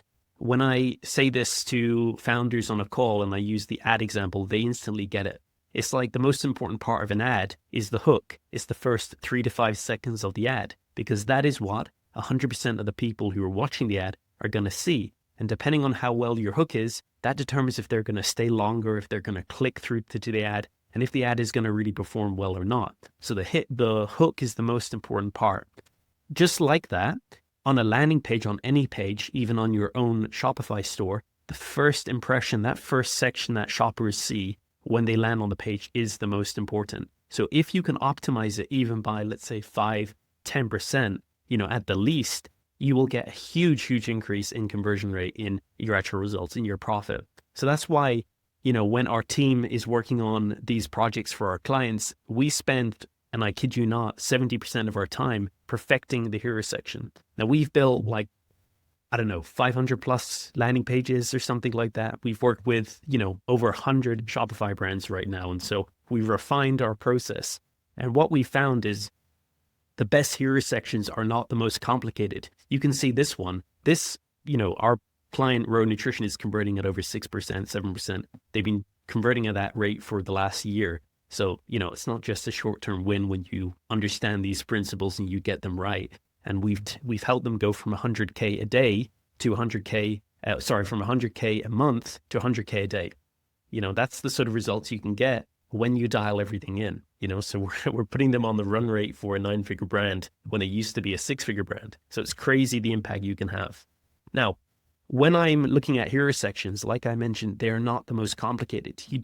I see so many pages when I'm doing audits for people, and they have just so much information on the first section, on the hero section. And even if you have a landing page where your product page, your order form is at the top, the same principles that I'm talking about here apply to it. And they apply even more because your product page is even more sensitive to the first impression. So what are these principles that I'm talking about? What are these principles? Well, you need to hook them in. Just like I mentioned the ad example, the first impression needs to hook their attention. So you can see when we're actually designing these hero sections, we're using a really good image. Everything here, by the way, is done strategically. There's nothing here that's just slapped on at random. And a lot of people, unfortunately, they don't have any testing strategy. They don't have any principles or design strategy. And so they're doing things randomly. And that's why a lot of founders struggle. A lot of marketing agencies, ad agencies, even other CRO agencies struggle because they don't have any structure. They don't have any methodology. And what we do is when we're approaching these pages, we look at every element not on its own, but as part of a system. See, each of these elements, the headline, the social proof, the benefits, the call to action button, the guarantee, and the image, they all work together. They're all communicating together. It's like an orchestra. If you're trying to get an orchestra to really perform, you don't isolate the violinist and try and focus just on that person. You focus on everything. It's about the synergy of all the different elements, to use maybe a not so great example, but that's my point. So when you're looking at a hero section, you need to look at all of these elements together.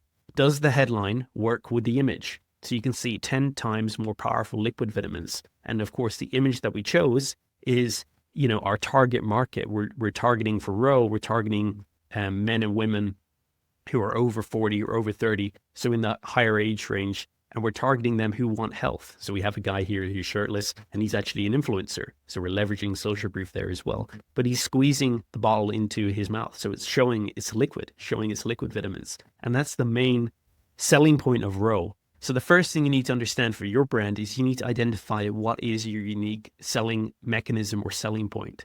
Is it liquid vitamins in Row's case? Is it something else? For SoloWave, it's the fact that they have red light therapy and the fact it's portable. So that when we're doing pages for SoloWave, we're focusing on that, that as the unique mechanism. So find your unique mechanism and make sure that it's being communicated, straight away in your headline, in your image, and make sure they go together.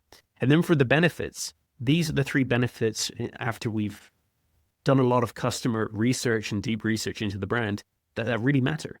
People who are shopping these supplements from Row, they don't want to have multiple different serving or, take too long consuming their supplements. So it's quick and easy, it's proven and formulated by doctors, and there's actually superior absorption. So when you're taking these products from Row, you're actually going to get your results much faster and on a deeper level. So all of that is being communicated straight away. And you can see a lot, when I show this example to people, they're like, oh, but you don't have a countdown timer, or you didn't have you didn't have 3 CTA buttons in here. People's mind nowadays, when I talk to them, is kind of corrupted with all of the stuff that you see on the internet telling you that you need a 7-step checklist of what needs to be in your hero section. You can't follow checklists when you're doing CRO. It doesn't work, That's why I don't do many checklists and I don't put them out as content, because they don't work. Every single different brand is different. You can't follow a rigid checklist. You need to understand the principles, which is why I've trying to film this video to go along with it. Because even if you just take this template and you put it in blindly, it might not work for you. So you need to understand the templates and how to leverage it, or understand the principles behind this. Once you understand the principles, you can then tweak this page to your brand, to your market, to your audience. And that is how you're going to get the most out of it. So in a nutshell, the reason why this hero section converts is because it's saying everything, saying the right things in the right sequence, and everything is working together like an orchestra. The other reason is it's mobile optimized. So we know from Row, 90% of their traffic browses and buys on mobile. So that's why we're making sure that everything is above the fold. You know, nothing is getting cut off. They can see the headline, they can see the image, they can see the button, the benefits, is social proof straight away when they land on the section. The second section on this is the problem solution section. So it introduces the problem and presents a solution, you know, that Row is the solution.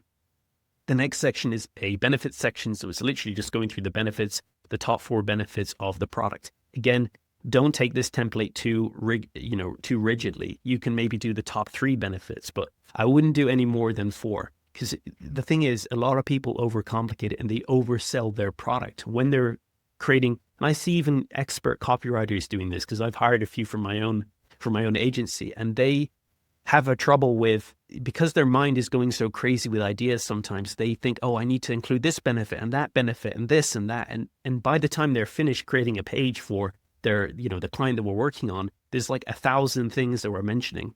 The more information that you add to any page, the more diluted the message is going to be. That's the rule. That's the principle. When your shopper is coming onto your page, they have an ADHD mind. You might not think that they do, but they do. If you look at screen recordings of your shoppers when they're going through your landing page, they're not scrolling down systematically. They're scrolling down chaotically. So, and you got to think about it. The example that I like to say to people is, imagine that your audience or your shopper is on a subway train coming home from work. They've just had a super stressful long day at work. They were scrolling on Facebook, on Meta, or on Instagram or TikTok. They came across your ad, it caught their attention, and now their brain is like 10% awake. They're just scrolling through. You caught their attention. And if you oversell and put so much information on the page, do you think they're going to sit and listen and read it on a subway train when they're half asleep, when they've just had a busy day and there's so many different thoughts going through their mind?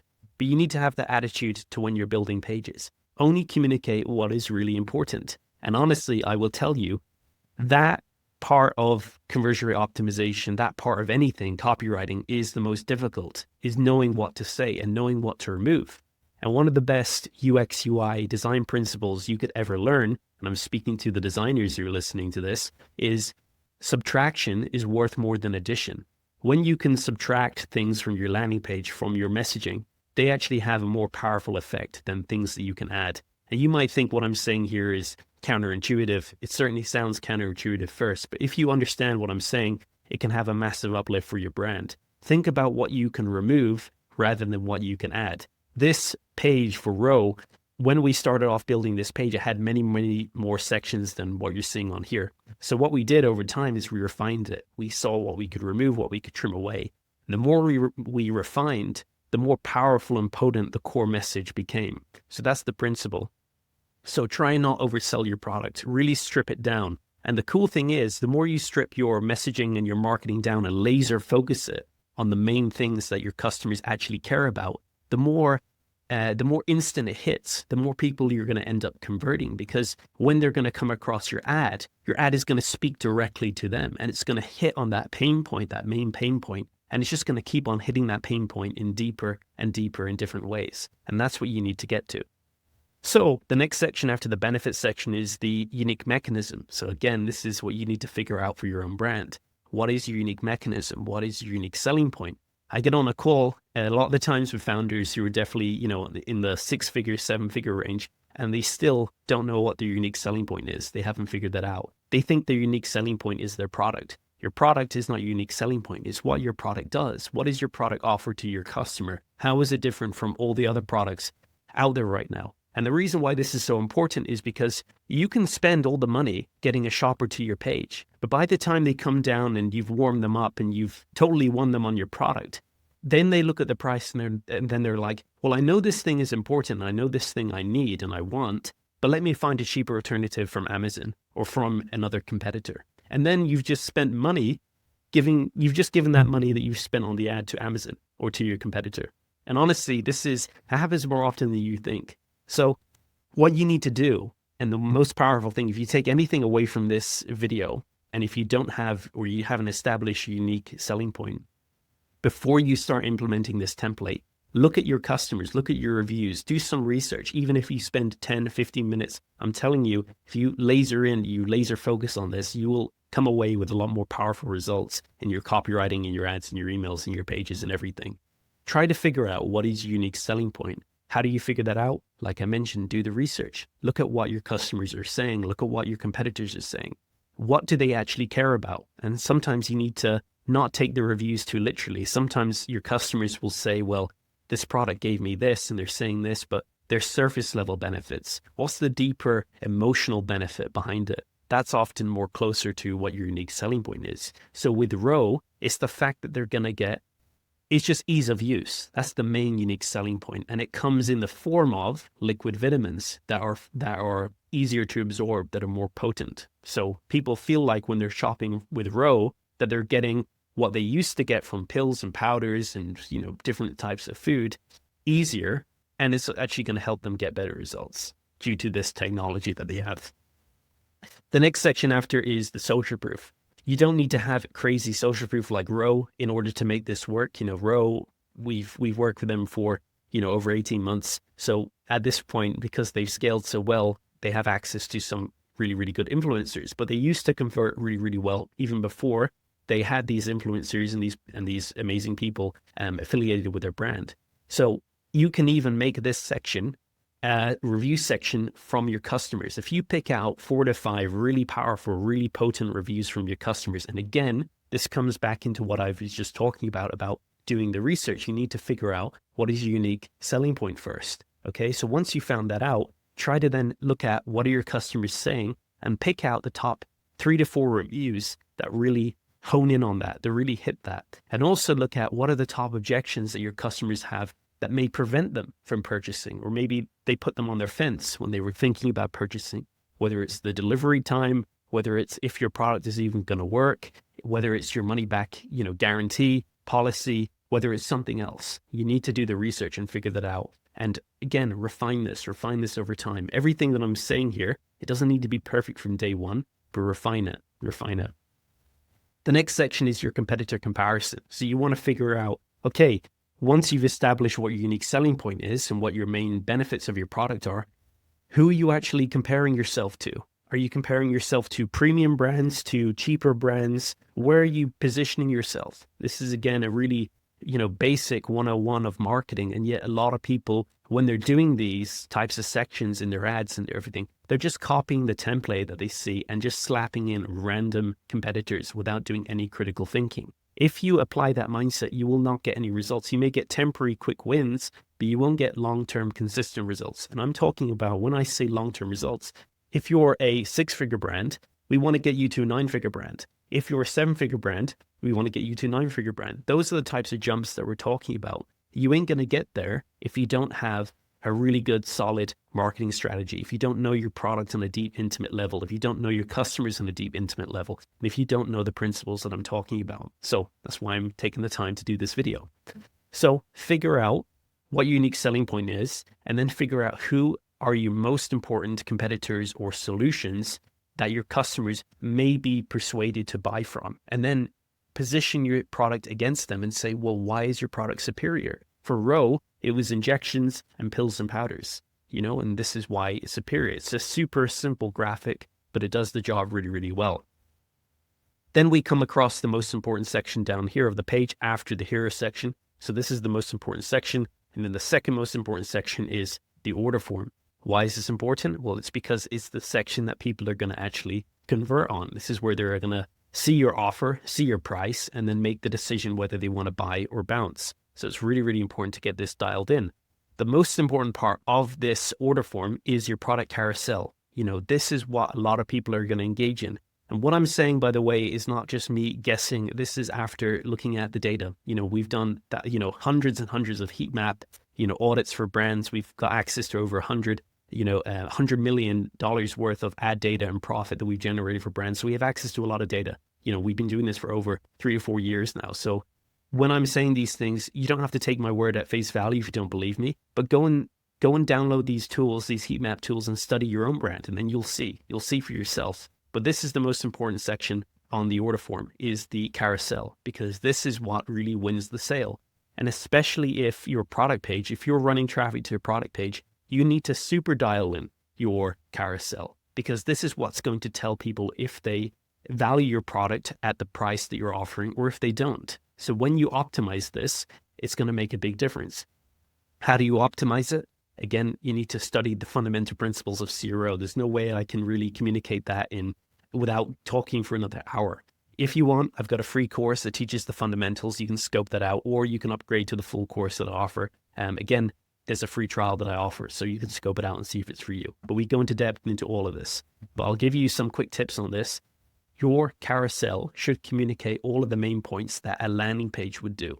So when they scroll through your carousel, it should communicate the top 6 to 8 reasons why they should buy your product. A customer quote, for example. Do you have any doctors or influencers that you're affiliated with if you're running a supplement brand? What are your main benefits? And communicate them quickly. What is your unique selling point? You need to explain that. So those are the things to put in here. And obviously make sure that your product imagery is really, really high quality. Do not do AI photos. I see people doing AI photos. This used to work when AI photos came out, first came out a year or two ago, and not many shoppers were using them or aware of them. But because so many brands are using AI photos now, what do you think goes through the customer's head when they see AI photos for your product? It completely kills their trust. So you need to invest either in getting a really talented designer on your team who can do AI, but do it to a super high level where they can't tell the difference, or get some 3D renders. Like these shots for Row, we did as 3D renders. So these are all 3D renders, but they look super high quality. You would never be able to tell. Or invest in an actual photo shoot. If you have access to a photo shoot, that is a really high profit or high ROI investment to actually get a really good photo shoot and get some lifestyle shots in there. One tip though, I would say for photos, make sure that if you're using any models, that they match your target audience. If you're selling a supplement brand for 40-year-old women, for example, don't have some 20-year-old model in there. It's just not going to resonate. And unfortunately, I see a lot of skincare brands in particular doing that. They're targeting like 40, 50-year-old women, but then in their model shots, they have like 20-year-old women. It's just a completely different. Again, the problem I see in marketing is when people do not think critically about their brand. They're so tempted by all of the templates and the frameworks that they see tweeted online on X and on other platforms. They just copy and paste from their competitors what they see without doing any critical thinking. You need to do some critical thinking. There's no getting around investing in your own brand and knowing your audience intimately. The more you do that, the more money you're going to make. It's really simple, so you have to put in some level of work into this or hire people who are going to do it. It's very simple. So this is the most important section on your product page, the carousel. Then communicate some basic information about your product. So the name, of course, what the main benefit is. We're saying it down here just to reinforce it in case people have skimmed all the way through down to the page and they just landed on this section. Again, we're not assuming at any stage on this landing page that people have gone through every single section, because they don't do that. They skim through, okay? Then we're communicating the flavor. This is a consumable product, so it's important to communicate the flavor. You want to basically make sure that you're handling all of the customer's top objections before they purchase. Otherwise, you're going to get into trouble because you're going to get refunds, or people's expectations are not going to be met, and then they won't return back as a customer. So that's also the second problem. Then this section over here, we're communicating the different offers that we have. Now, here's a really powerful tip for you on offer stacking or positioning your offer. Make your lowest tier offer, and I mean your lowest price offer, the least desirable. It needs to be the least desirable.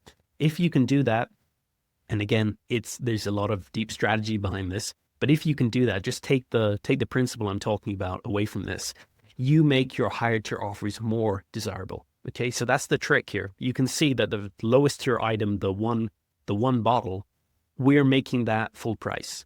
So when people are seeing the 10% off and the 20% off for the 3-month and the 6-month, they're way more motivated to buy because they feel like they're getting a better deal. They feel like it's kind of silly to buy the one bottle on its own when they can upgrade to the 3 and it's only, 20 or 30 extra bucks or something like that.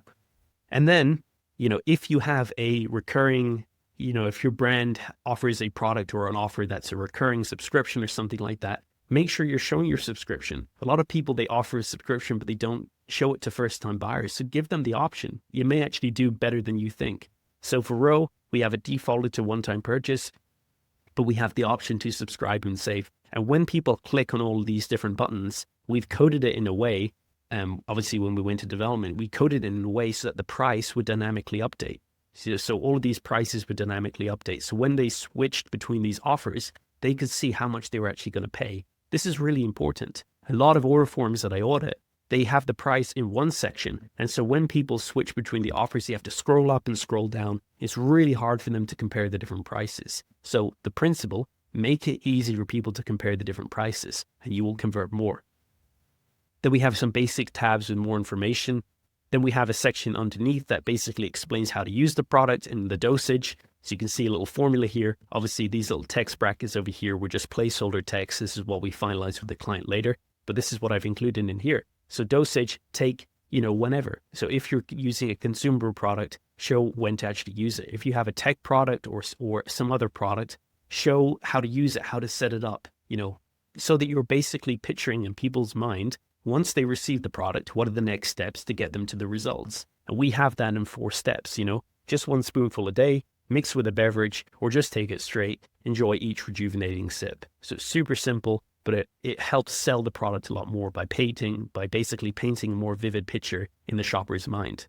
And then the final section, and a very important section, by the way, is your FAQs.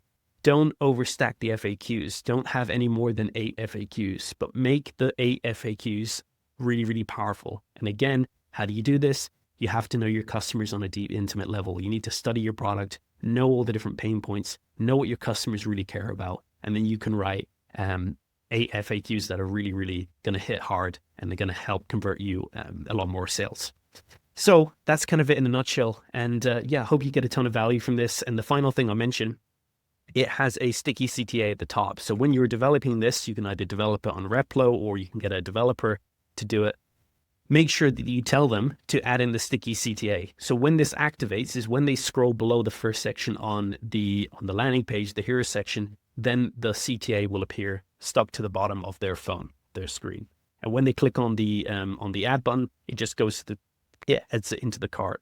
You could also alternatively make this scroll to the order form section. Either one is up to you, and I would recommend testing both and seeing which leads to a higher conversion rate. Okay, so let's go on to the summary.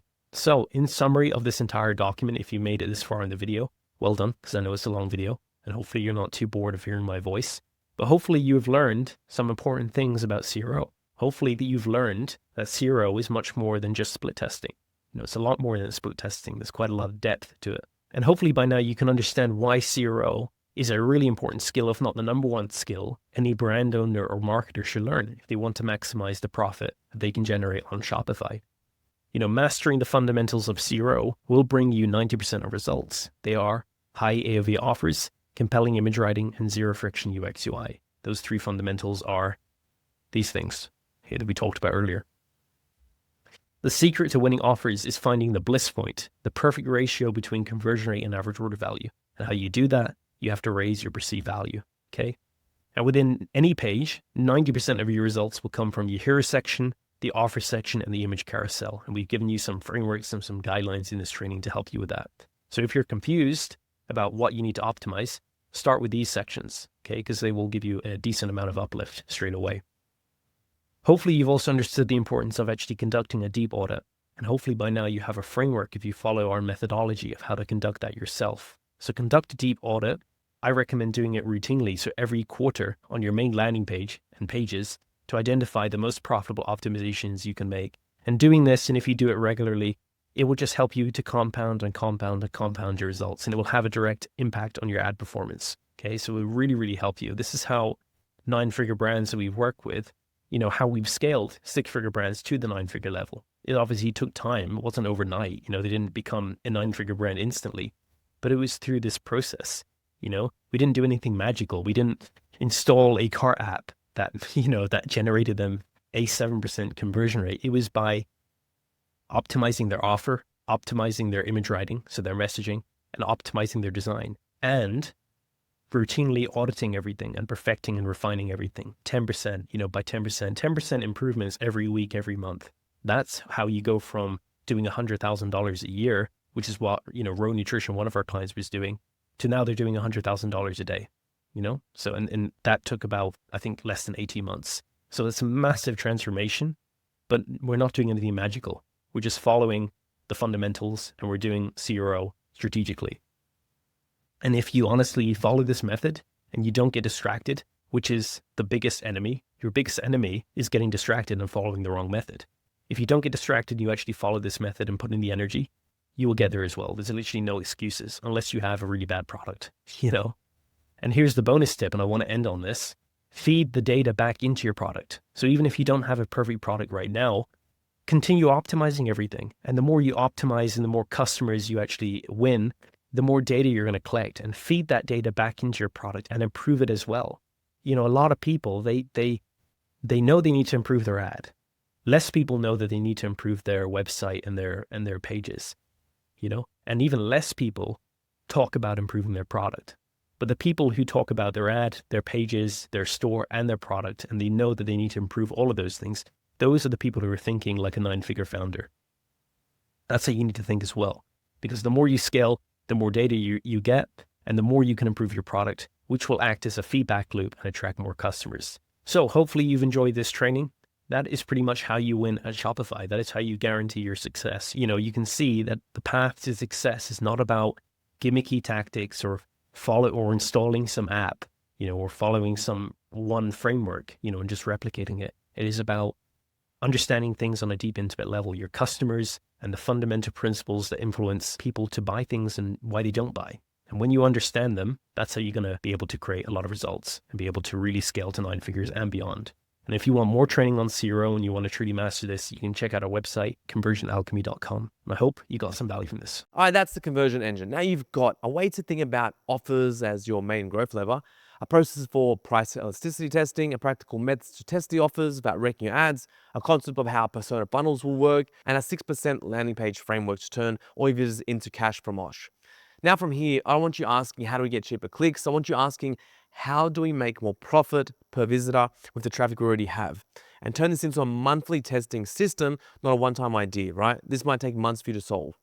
Next up, we're going to plug in everything you're doing from your front end to the back end of your email and retention engine, so you can multiply the value of each customer you require. So at this point, you know how to win the click, you know how to turn that click into front end profit. The real question is how we turn an expensive click into multiple profitable orders over the time. So it makes it easier to jump from 100K to $1 million a month. And this is where most brands actually leak money. They treat retention like an afterthought. They have one outdated flow. They might have a generic abandoned cart, occasional discount blast. There's no system, there's no testing, there is no strategy. They obsess over the front-end ROAS while ignoring the highest leverage, lowest cost growth engine you have, the one you already own. Because ads rent attention, but lifecycle marketing owns it.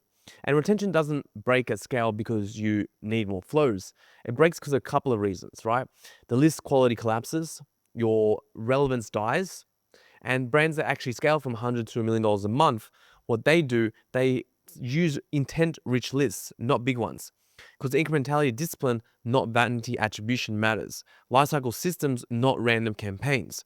That's what this module is all about. So in this section, I'm going to be handing it over to Josh. Now, Josh has driven over $500 million in email revenue, and his focus is so simple.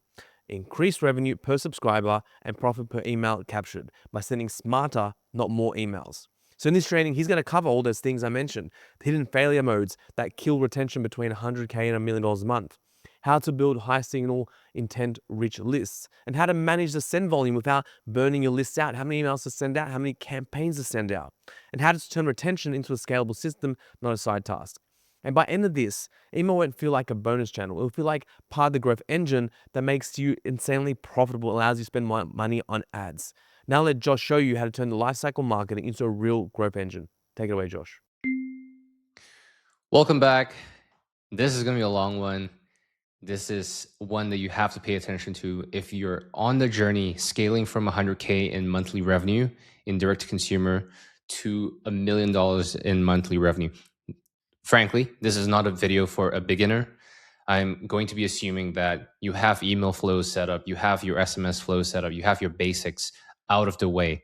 And this is that incremental lift that's going to set you apart from your competition and allowing you to scale profitably without going nuts as you go from 100K in monthly revenue to $1 million in monthly revenue and beyond. This is, I firmly believe, one of the core advantages that some of the fastest growing D2C brands in our portfolio today honed over time that gave them an edge in driving profitability that no other competition can surpass. So what exactly is lifecycle marketing, and how do you get so profitable from lifecycle marketing that it feels illegal as you scale from 100K in monthly revenue to $1 million? Well, it all starts from the moment they hear about you through their purchase, through their ongoing engagement, all the way, ideally, to turning them into a loyal advocate for life. It's not just about building that first sale or converting that first sale. It's about maximizing the traffic that you've already paid money for.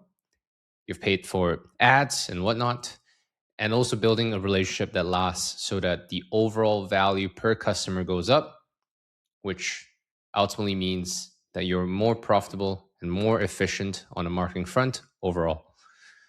The illegal part, when done right, it should feel that your efforts are getting disproportionately smaller and smaller as you scale, and you're effectively turning your best customers into your best sales teams, and your CLTV should be growing. Customer lifetime value should be growing over time. Your churn should be coming down over time.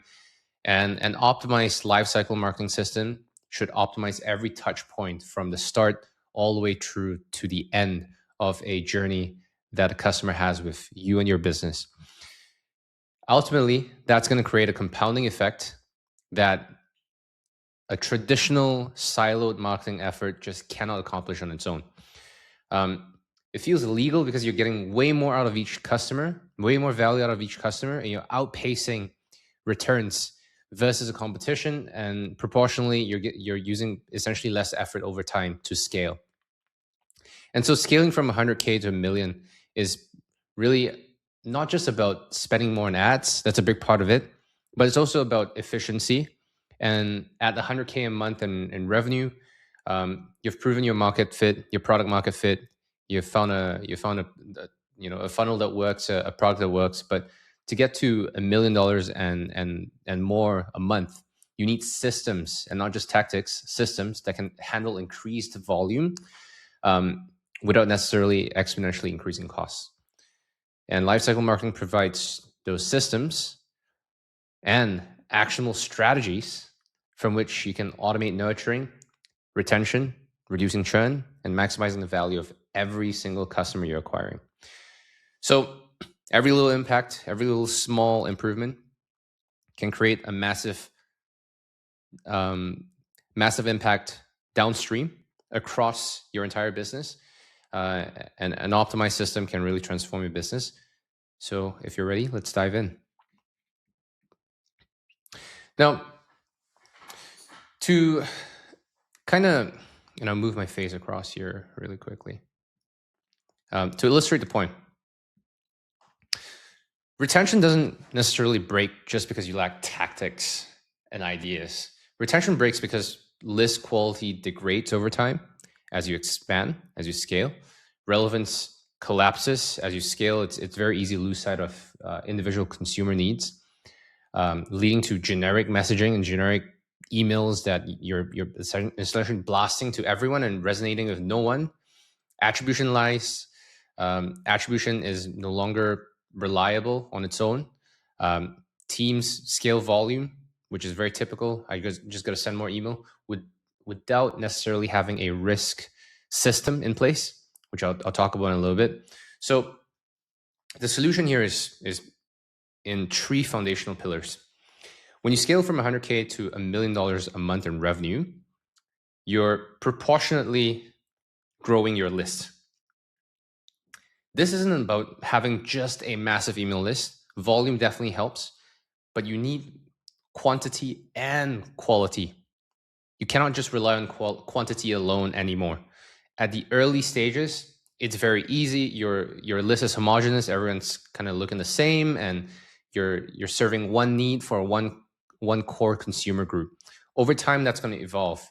It's going to be more so about having a list of people who want to hear from you, who you understand, who have shown clear intent and engagement, more so than just a list that's massive. A brand with 100,000 subscribers, with an average of, well, a true average open rate of 20%, versus a brand with 20,000 intent-rich subscribers as a subsegment with a 40% open rate, like a true open rate. The smaller engaged lists will always outperform because the effect is exponential when you think of the level of trust and engagement that comes with a more tight-knit group. Number two, incrementality discipline. That's a hard word. Now, this is about true impact, not vanity metrics. This is about understanding the true additional revenue and sales that's generated because of your marketing efforts, and not just what's happening while your marketing is running or what your dashboards are showing you on platform. Vanity dashboards are very typical of platforms today, and we know that, for instance, we're not trusting Klaviyo's reported attributed revenues all that much anymore on its own. So this is important because it allows you to have a clearer understanding of what changes move needles versus just an overall kind of satisfaction of knowing, 40-50% of my revenue comes from emails, but you don't really know what to do with that information except for feeling good about it, and that's kind of it. So how do we turn this into practice? A/B testing, geo testing, incremental lift studies, cohort testing, holdout groups. We'll talk about all of that in a little bit as well. And finally, lifecycle systems. These are strategic journeys, not ad hoc, one-off tactics or campaigns. Instead of thinking of a fragmented calendar that you just deploy over time, filled with kind of one-off promotions or generic holiday greetings, think of creating an interconnected system that guides customers through their entire journey of your brand. And a very critical part of that journey is the conversion of customers from their first purchase to the second purchase. And we'll talk about that later in the video as well. And this is ultimately what it takes to build sustainable growth. It's not about just pushing harder on ads and compromising on return on ad spend and compromising on your margins.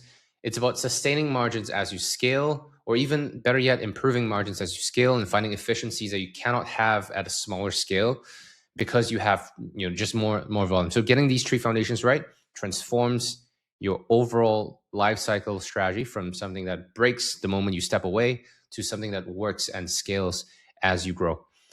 So the first part, hidden failure modes between 100K to $1 million in monthly revenue. Now, this is a really helpful mindset of inverting. Think the inverse. As Charlie Munger would say, I'm paraphrasing here, but think the inverse. Know where you're gonna die so that you don't go there.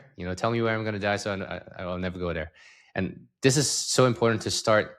It's so important to start this conversation with where failure points happen, so that you're able to move away from these potential pitfalls before you land in one of them. And the first is doing more emails. Now, doing more emails stops working at scale on its own in isolation because volume doesn't equate to value all the time. Now, setting more emails doesn't always create more revenue. It creates fatigue, unsubscribes, spam complaints, and all the metrics that may kind of fly under the radar as you scale, which is a really, really, really toxic place to be, because it's very easy to look at revenue numbers go up and up and up on an attributed basis as what's reported on Klaviyo, on Omnisend, and all your ESPs, because they want to show you the, you know, as sexy a result as they possibly can, and they over attribute, and you're feeling good about yourself sending those emails. But it doesn't always create more value for your business. Number two, there's always a tipping point. Every list has a threshold by where when you add frequency, deliverability and long-term value of your list goes down. And knowing where that tipping point lies is critical. And we'll talk about a metric that allows you to kind of simplify this down into one number in a little bit. So the challenge is that when brands discover that threshold, it's already too late. They've already damaged their sender reputation, and it's a really tough hole to climb out of. So the biggest takeaway here is that batch and blast approaches and blanket discounts are great for short-term wins. There's a time and place for that, you know, assuming that's a part of your strategy overall as a business. But at scale, the same tactics just cannot work all the time. You have to find new ways to create value without damaging your overall long-term longevity. Now, this gets to the heart of why simply focusing on growing your list alone can be a trap. It's not just about the size of your list, but the quality of your subscribers and how well you understand them. So we'll first talk about aggressive capture. When we look at pop-ups and lead capture forms, aggressive lead gen tactics on its own will not do, because you're just collecting a whole bunch of leads with no names, with no intelligence or information, and often you're compromising on quality as you scale, and that's going to set you up for future problems, because you're going to get a whole bunch of subscribers who are not truly interested, nor do you have the ability to market to them in a voice that they resonate with. Number two, this often leads to context, a zero context, which is when you focus on aggressive capture, you don't have intelligence, you don't ask for preferences, their interests, their buying behavior, or how they even prefer to be communicated with, what channels they prefer. You know nothing about a person. You have imagine a whole room full of strangers, but you haven't asked for anyone's name or why they're there in the first place. And it's so easy for them to just leave the room. And what happens when you have a large list of contacts with zero context, big contact list, zero context, you resort to blind sending. So same message to everyone, you end up just collapsing your system over time, and often it happens without you knowing it. Next, attribution. This is tricky, especially when your business crosses that 100K a month mark. As your business grows larger and larger, this becomes really difficult. Attribution models in and of itself are not intentionally deceptive or deceitful, but they're biases inherently, and simplifications can become an amplification of errors and decision-making shortcomings. And so what are the issues here? First of all, platform fantasy. When you look at Klaviyo or Omnisend, it's so easy for email to get credits for purchases that were already going to happen. And it's, people who are 99% of the way there. Email is the final nudge, perhaps, but not the spark that initiated the purchase. It's not diminishing the impact of emails per se or SMS per se, but it just shows you one picture, one side of the holistic picture, and it's not sufficient for you to make complete decisions around. Window gaming. This is another tool that a lot of agencies that are just not great at their jobs would do.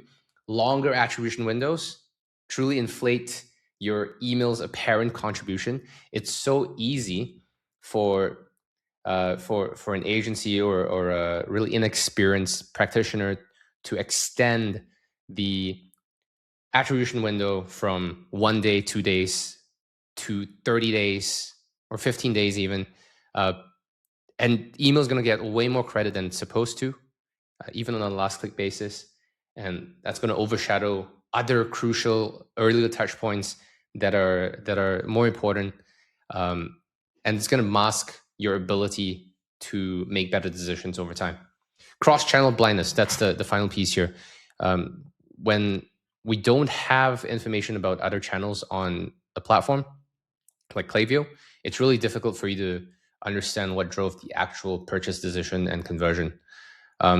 So we rely on tools that sit outside of our ESP, of email and SMS, on top of what Klaviyo is telling us, in order for us to understand the bigger picture. Oversending. How oversending damages reputation, revenue before it shows up. This is the silent killer. The challenge at this stage is that it is insidious because you don't detect deliverability problems until you land in spam. But the good news is that there are signs. There are signs that you can pay attention to. For example, list fatigue, and it compounds quick. So it compounds over time, but it falls off a cliff really quickly. So the move is to understand what are the signals that your list is giving you in order for you to catch that early on and prevent degradation from occurring before it actually happens. Engagement typically drops before unsubscribes spike. That's another critical kind of signal. Gmail typically tends to route to promotions and then spam. In more extreme cases, directly to spam. So by the time you see problems in your lagging metrics like revenue and open rates, you've been losing revenue for weeks and weeks. And so it's really important to be proactive about these subtle shifts before they become catastrophic and hard to reverse. Okay, so what do we do now? Now that you know what's going on when failure happens, let's invert. Let's go back to, all right, what do we do? What do we do proactively to prevent that from happening? How do you go as far as possible from those scenarios? Number one, build a high signal list before you scale volume. Remember how we talked about agencies and internal teams often focusing on the wrong metrics and vanity metrics? That often leads to the mistake we're addressing here. You might try to scale volume too quickly without ensuring the quality of your audience.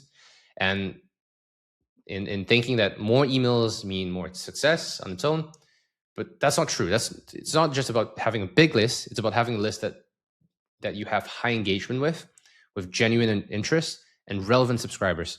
So building this out, first step, it's all about flipping the traditional kind of lead generation funnel and say, instead of immediately asking for an email, which is going to be 90% of your competition, we're talking about gathering zero-party data first. And zero-party data means customer data that customers intentionally and proactively provide to you and give to you, which is incredibly valuable because it tells you exactly what they want, what they need, and who they are. So let's break this down. Micro commitment opt-ins is essentially, think replacing the sign up for a newsletter pop-up or sign up for 20% off to a low friction, quick value exchange for the user. This is something different. Offer a small engaging interaction that provides them value, and in doing so reveals their intent to you. So example of that is what we did with Qure Skincare over here, with Matt's brand.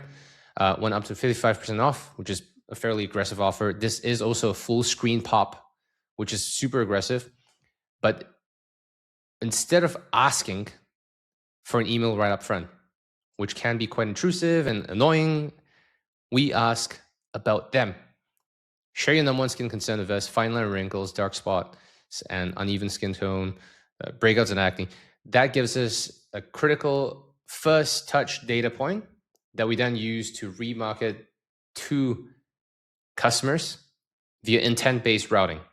Essentially, we're sending different email flows, drips, journeys based on the responses that we're collecting from our prospects. This is way more personalized, and it feels more intentional. This interaction feels more relevant and valuable to the prospect. And it's not a whole lot of work either. But just doing this, meeting them where they're at and addressing their specific needs, not just broadcasting a one-size-fits-all offer or messaging, vastly improves engagement rate and conversions because the content speaks directly to the indicated interests that they have provided you. And the biggest takeaway here is that you'll have scale advantage. Prioritizing zero-party intent first before asking for an email doesn't just create individual experiences that are more unique and valuable. It actually outperforms the first email first method at scale. Why? Because you're building a foundation of relevance from day one, and you're reducing friction up front to collecting an email. When you're acquiring an email alone without context, you're essentially guessing what the person needs, and you're just throwing every marketing angle, every value proposition at the same group of customers and prospects. And ultimately, you're going to waste a whole lot of, there'll be a whole lot of marketing waste. By starting with intent, every lead you acquire is already qualified by their preferences that's declared to you, and your relationships are going to be way stronger because they're more relevant and more valuable to the individual customer. Looks like an extra step here. And you might be thinking, all right, I'm adding friction to my lead generation funnel, to my lead capture. How does that impact my conversion rates? The interesting thing is that we've tested this over and over again, over multiple tests across multiple industries, especially in categories where the use case is utility driven versus lifestyle driven. So the flip side to this would be lifestyle brands. When you are in a utility driven category like skincare or beauty or health, this is going to work really, really well. If you're in a lifestyle related category, you have to kind of modify and split test a little bit more to figure out if this is going to make an impact for you. But in the utility driven categories, we see on average a 2 to 3x increase in opt-in rates. You heard it right. It's 2 to 3 times higher opt-ins as a result of reducing friction up front and only asking for an email on the second stage. We collect twice as many emails to 3 times as many emails as a result of doing this. Plus, every single prospect comes with an intent marker, a zero-party data point that we can then use to route people down different paths. So next up, building that comprehensive understanding of your customers, right? We started with one data point. Now it's not about upfront interrogation. Instead of putting them down a funnel of surveys and quizzes, we don't do that because that kills conversions. Obviously, it's annoying, and people abandon forms most of the time rather than completing them.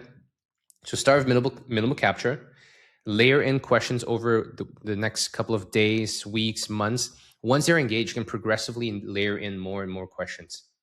And you use behavioral signals as data. Not all data has to come from direct questions.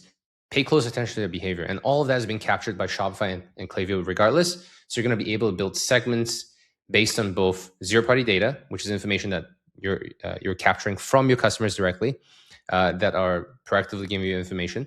First-party data, actions and behaviors that people are taking on your site that you're tracking. That's first-party data.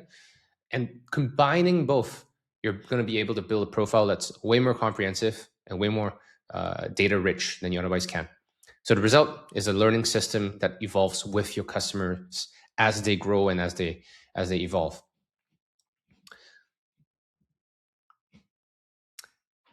Next up, list pruning. All right, this one's counterintuitive. Cutting 20 to 40% of your list sometimes can increase your revenue. Pruning inactive subscribers, essentially the zombies, people who have not opened in 6 months or 120 days to 180 days, removes a dead weight that triggers spam filters. Very interesting. When you stop emailing people who don't care, your open rates for people who actually care will jump. One DTC brand that we worked with cleaned 30% of their list and saw open rates double and conversions per send rise because they finally landed in the primary inbox. Very interesting stuff. And the best part is you're not losing a whole lot of value anyways, because people who are not opening and not engaging are likely not going to buy anyways. So this is really a revenue multiplier more so than anything. And on a fairly related basis, now moving on to the next section here. We talked about the power of list pruning. We talked about collecting data upfront. We talked about list growth. Now, what do we do next with all that information? Now, do we have a clean list? We have a list that's data rich. We want to install a cadence throttle before you burn the list. What is this? This is about risk management. As you scale volume, you want to have a quantitative way to know if you're sending too much. This is what we call cadence throttling. So starting out here, this is a critical concept. It's not very common. It is something that we've kind of shaped with our clients over time. We call this the negative engagement ratio. Think of this as your scaling governor. This is going to give you the ability to stop thinking about, are we sending too many emails? Are we sending too little emails? To how fast can we scale before we start seeing negative scale implications? And that's where negative engagement ratio, or NER, comes in. Think of this as your scaling governor, your gatekeeper. This is the number of spams plus unsubscribes divided by the total number of clicks. And we measure this on a weekly or monthly basis. That's going to give you the picture of how things are progressing over time and how that fluctuates over time. The moment it goes above 50%, meaning you have more spams and unsubscribes relative to those that are relative to the total clicks that you're generating with your emails across campaigns, and you can kind of split this up into campaigns and flows to have a better picture of how things are actually performing across both sides of your system. If it's above 50%, you're burning the list way faster than you're actually building it and getting value out of it, which is a very, very critical benchmark. At this point in time, typically, you're not going to see a whole lot of issues with your open rates or click rates or delivery or deliverability just yet. This is a leading indicator, which is what makes this so powerful, because the moment you see this go up, you can then scale back and make a proactive adjustment before things go haywire. So next up, you have to look beyond your ESP dashboard, especially with Gmail. Gmail has a 70 to 80% market share of inboxes, depending on where you're located. But Gmail is critical because it enforces a really hard threshold on spam complaints at roughly about 0.3%. At that rate, you're basically not inboxing at all, right? So keep it as close under below 0.1% or lower. The Klaviyo the threshold, and the threshold that we operate by, is actually 0.01% on average. And that's going to keep you at a very, very safe territory. That's number one. Number two, engagement signals, opens, clicks, and time in inbox. That's something that you can't necessarily track directly, but it's a signal that Gmail looks at. So opens and clicks matter a lot more than volume alone. And finally, authentication needs to be fixed. If you haven't had this set up just yet, usually you would get notifications from your platform, like Klaviyo and Omnisend to fix it. But if you haven't had that set up yet, absolutely have to do it. It's table stakes now. It's not something that you can avoid. You can also look at Google Postmaster tools while it's still available and useful. You're going to get direct feedback from Google, from Gmail, about your domain reputation, your performance, your deliverability performance, and the number of spam complaints that you're actually getting from Gmail. And that's going to give you a much better sense of what Google thinks about you, and it's going to give you the ability to kind of throttle back and forward as you scale. Building on that, we'll dive into the practical framework here. Understanding the different campaign types and classes, as we call them, and how to manage their associated risk profiles, or what we call risk budgets, is going to be key. Think of your sender reputation like a bank account, right? Every email that you send either deposits or withdraws from the account, depending on how the recipients engage with it. So we can categorize our email campaigns into 3 broad types, each with a different risk profile. Think of it that way. Product sale and launches. Typically, these are high urgency campaigns. Think like Black Friday, or a new product launch. And the key here is to temporarily go aggressive, because ultimately you have to recover that reputation quickly once the launch is over. Number 2, educational content. This should be your bread and butter for long-term deliverability. Value-driven content like newsletters, how-to guides, blog summaries, blogs, webinars. These are designed to build value, build trust. They have a very low risk tolerance, positive engagement from these email types, actively build your sender reputations. And when these start performing poorly, it's a big, big red flag for your overall deliverability. So protect these campaigns fiercely. Lastly, falling somewhere in the middle, moderate risk, are promotional pushes. These are the standard kind of sale events, discount codes, seasonal promotions, upsell, cross-sell campaigns.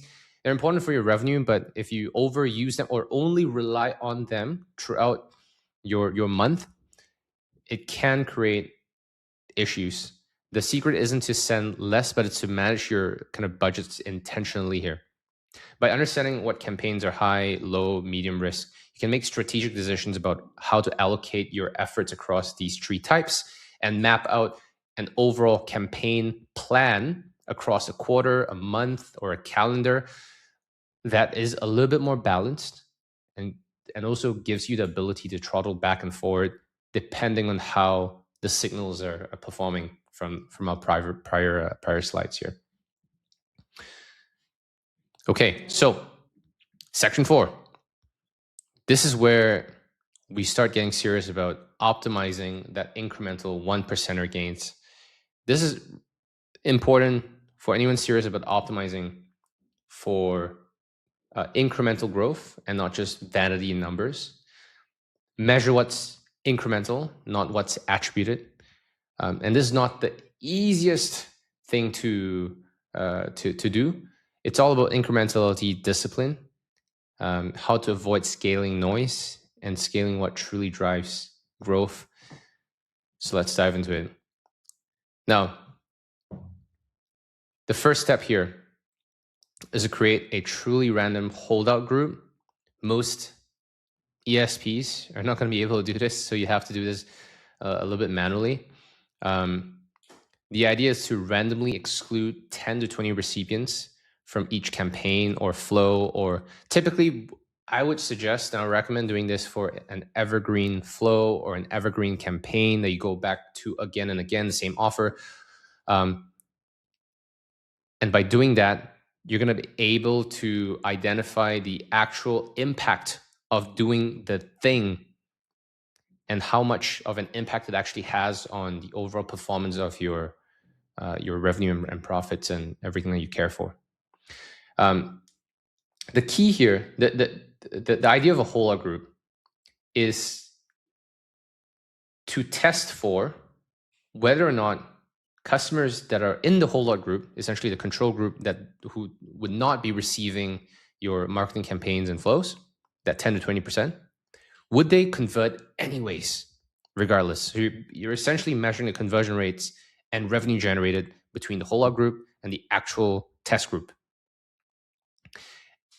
And 10 to 20% is typically going to give you a large enough sample size for statistically significant results.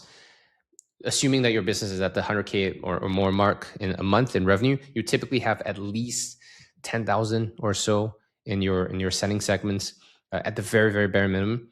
but you really want to have about 500 to approximately 500 to 1,000 in that holdout segment. The key here is randomness, right? So ensuring that the holdout group is truly kind of representative of the overall audience that you have in your segment is going to be key. Once you have that, that's where the real magic happens. We compare the behavior of people who have received a campaign test group against those that are in the holdout group, those that have not received the campaign.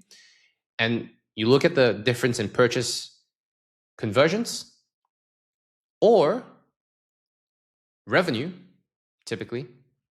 And that's going to tell you the true additional value generated purely by the campaign above and beyond what would have occurred essentially naturally without the campaign.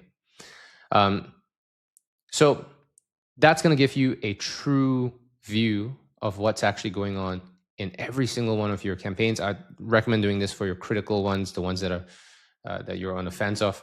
So what happens when the flip side is true? You know, the best case scenario, we have a better understanding of what the true value creation looks like: 2%, 5%, 10%. But what happens if there's none, like no impact, or worse yet, like noise, just minus, right? Negative impact. That's where holdout testing empowers us to be way more efficient. We kill zombie campaigns and flows.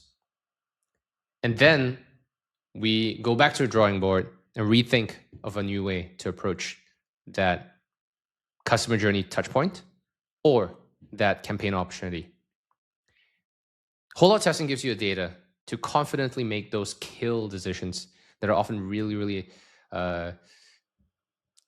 frankly, quite emotional, because it's a question of, hey, it's not doing anything, sure, but it's not harming us either, right? But this gives you a good opportunity to say, all right, we'll stop doing that, and in doing so, we're freeing up resources, we're reducing fatigue of the list, and allows us to focus on efforts and strategies that actually genuinely move the needle. Right. Next up, the last click trap. So we spoke about this earlier. The attribution windows can be hallucinating impact, in that if your email tool like Klaviyo gives credit for any purchases within 5 days, for instance, that if that's your attribution window of an open or click, it's hallucinating impact. To see the truth, what I recommend is to shorten that window down to 24 hours and use the clicked email attribution only. I know it's very tight, super tight, but when you tighten the window, the email revenue number will drop on Klaviyo and Omnisend, but your ability to see which flows actually needs marketing optimization to convert better will skyrocket. It's going to give you a much better sense of where to allocate effort and how to optimize. Now, what do you do with the rest of your channels, including SMS, including ads, SEO, organic, AI, and other channels? That's where you have to compromise. My approach at this stage, and my recommendation at this stage, is that you want to skew towards something that's directionally accurate and good enough versus highly precise and highly accurate. You need to know the rough truth. You don't need to know the precise truth. In order for you to do that, you need every single channel of revenue to be attributing to a singular source of truth. Meaning, if you're using GA4 as a measurement of success and attribution, every single channel needs to be connecting to GA4. If you're using a tool like Triple Whale or Northbeam, every single channel needs to be on Triple Whale or Northbeam in order for you to have a full picture of what's going on with no cross attribution in place. And from there, you can then go deeper and more granular into specific aspects of email and SMS that you want to optimize for. Following on that, metrics that truly matter on a cohort level. So knowing all that, what do you look at if it's not for attributed revenue on Klaviyo, percentage of revenue driven by Klaviyo? We're not looking at vanity metrics at all, or rather alone. We still do look at them because they're pretty awesome to look at, and it's nice to report on.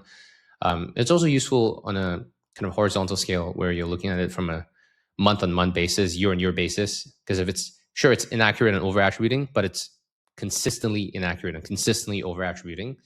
So you have a clear sense of how you're growing or shrinking year-on-year.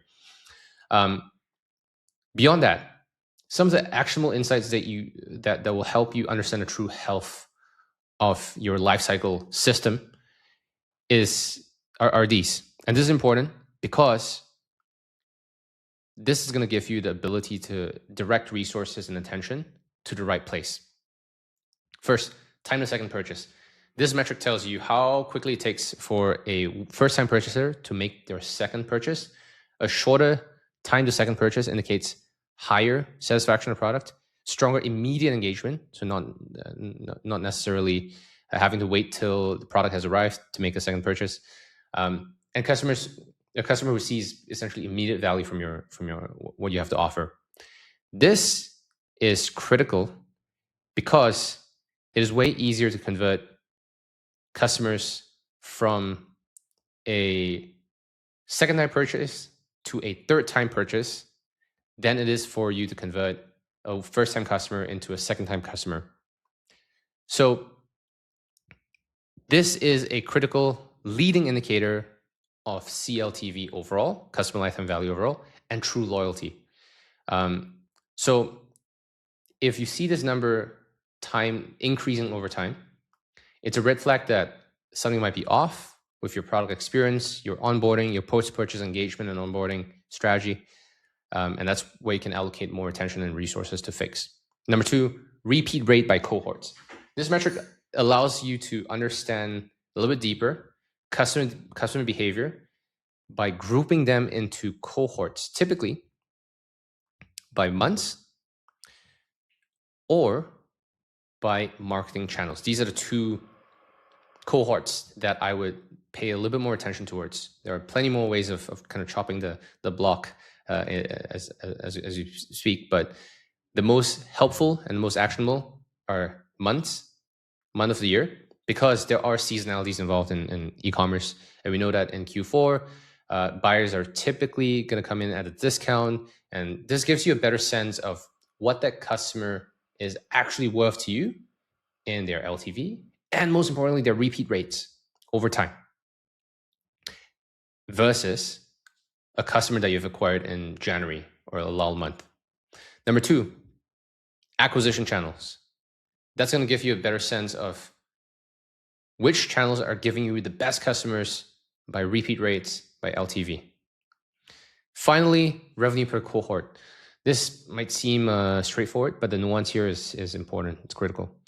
We're looking at the total revenue generated per cohort by 30 days, 60 days, and 90 days post-acquisition.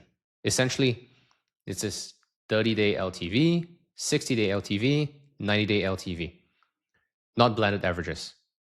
When you look at this as a whole, instead of blended averages, which can hide performance issues by averaging strong cohorts with weaker ones, by looking at individual cohort revenue, you can see which cohorts are generating more or less revenue than the ones over the same initial period. This helps you understand the financial impact of what little changes to your bundles, your offers, and your flow strategies have on these specific customer segments, and you can now measure the impact of those changes on your 90-day LTV, 60-day LTV, and so on and so forth. When you focus on these numbers, you're moving beyond the noise, which can be misleading, and it allows you to genuinely understand what scaling looks like for your business and what truly drives scale on a profitable basis. Moving on, section 5. Now that we know that the second purchase is so critical, it is a important cohort level metric, as well as an overall kind of metric as a business. We'll dive deeper into why the second purchase is important, what it takes to go beyond the first sale, and why this is the single most important conversion point in your entire business, the jump from the first to the second purchase. This is what we call the second purchase obsession. It might sound a little bit extreme, but it's for good reason. Many businesses in e-commerce focus heavily on getting that initial sale, on getting first order profitability, which is, no comms to that, which is great. But the real magic and really the first retention breakpoint and lifecycle breakpoint happens right after the first transaction. Our goal today is to really understand what it takes to get to that second purchase, why it's so critical, and how can we engineer it intentionally so that it doesn't become chance, it becomes something that we can optimize and control. Look at the circular diagram. It kind of shows you the progression of a customer journey. Purchase one is essentially a transaction. It is based off a need or an impulse. It's an initial leap of faith. They don't know who you are. They saw an ad, they liked the product, or had an immediate need they wanted to solve. At this stage, they're probably still evaluating the product. They're figuring out if this is something that they want to use long term. The commitment isn't that deep. It's really just one-off. It's like a first date. It might be good, but it's not really a long-term relationship just yet. They're trying your product or your service, seeing if it lives up to the promise that you've made in your ads. Purchase number two is where it gets really interesting. This is a pivotal point. When a customer moves from a simple transaction to a beginnings of a relationship, that relationship is still rocky in that when you're delivering on your promise, providing customer excellence, customer service excellence, creating an overall kind of positive experience in their usage of the product, is where you start making people wanting to come back. And the opposite is also true. This is where trust builds, and is also where trust can very easily be broken. For example, if they bought a coffee maker, for example, did they have any issues in using it? Did they receive tips and guides and product recommendations that enhances their experience? Were you present in that post-purchase journey with them? This builds the foundation for them to consider buying new products from you, accessories, pots, refills, coffee beans. And moving on to purchase number three. If you've succeeded on that and you've accomplished purchase number two, and you navigated them to purchase number three, this is when true loyalty begins. At this stage, repeat purchases become a kind of a habit. It becomes a default kind of gifting option. They develop a stronger preference for your brand. And loyal customers are really cool because they're not just not just customers that buy on their own. They talk about it to their friends. They become advocates, and overall generate a positive acquisition loop for your business. If you see that CAC goes up over time, and none of the competitors are seeing that happening to them, what you're probably facing is the inverse, which is the negative customer acquisition loop. People are talking about your products to your friends, and they might not have had a good experience, and they're telling that to that feedback to your friends without you knowing it, and that's the negative acquisition loop. On the flip side is also true. If they had a good experience, they talk about it on socials, in private, you're going to find that purchase number three happens a lot more. The customer acquisition cost tends to stay a little bit more stable. Okay, so now that we've established why the second purchase is so critical, now the big question is, how do we make it happen? This is all about turning obsession into action and designing a deliberate path for next purchase. Post-purchase is where most brands drop the ball. When a customer buys something, silence, worst case scenario, or best case scenario, a really generic thank you email, and that's kind of it. But you have to initiate value creation, how to use the product effectively, how to maximize its value, how to integrate them into their routine and build a habit. And this is a great moment for delight and surprises to take place. Think onboarding guides, video tutorials, emails, or even a welcome onboarding phone call.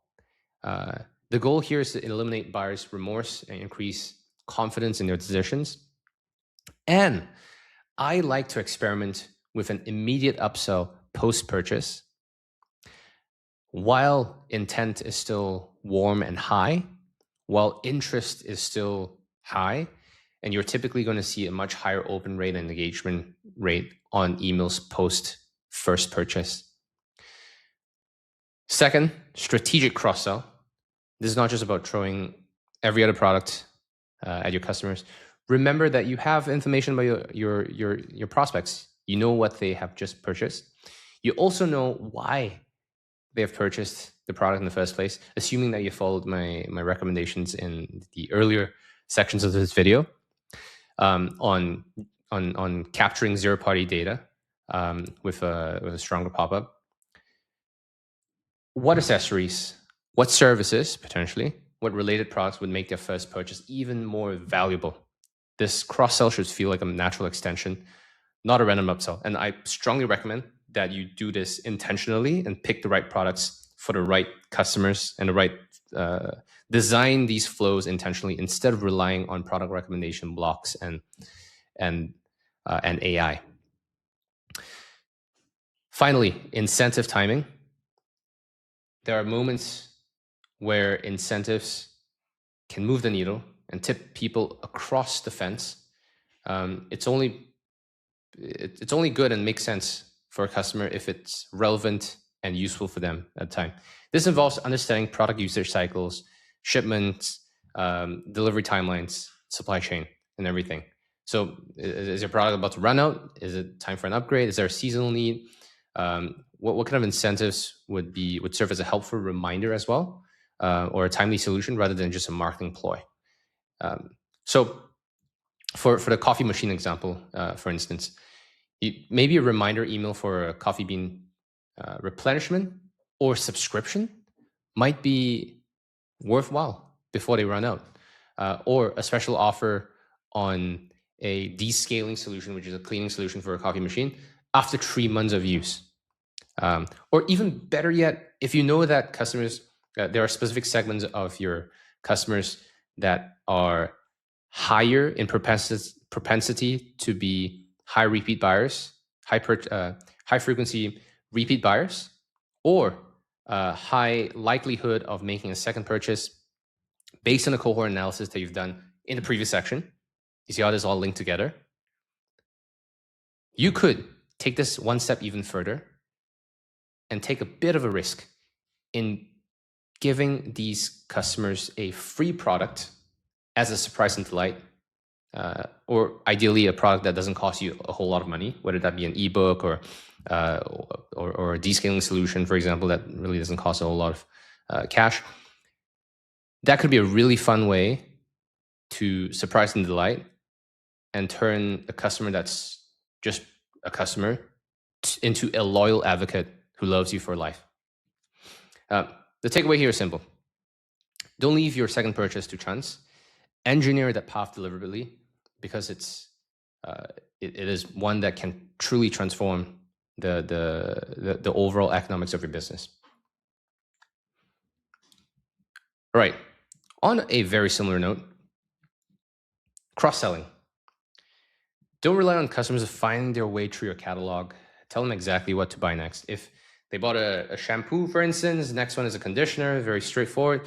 By structuring cross-sell pathways intentionally, not based on algorithms, by the way, once again, based on logic, because you know what SKUs are going to make the most sense, more so than AI, you're going to be able to create a routine progression habit stack that's going to work together and self-reinforce.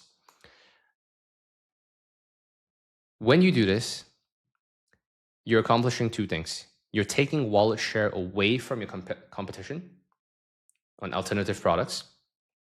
Number two, you're turning single product buyers into category customers, which is huge. Now, instead of purchasing just a pair of shorts, I'm now purchasing a pair of shorts and a t-shirt and a windbreaker and a cap and everything else.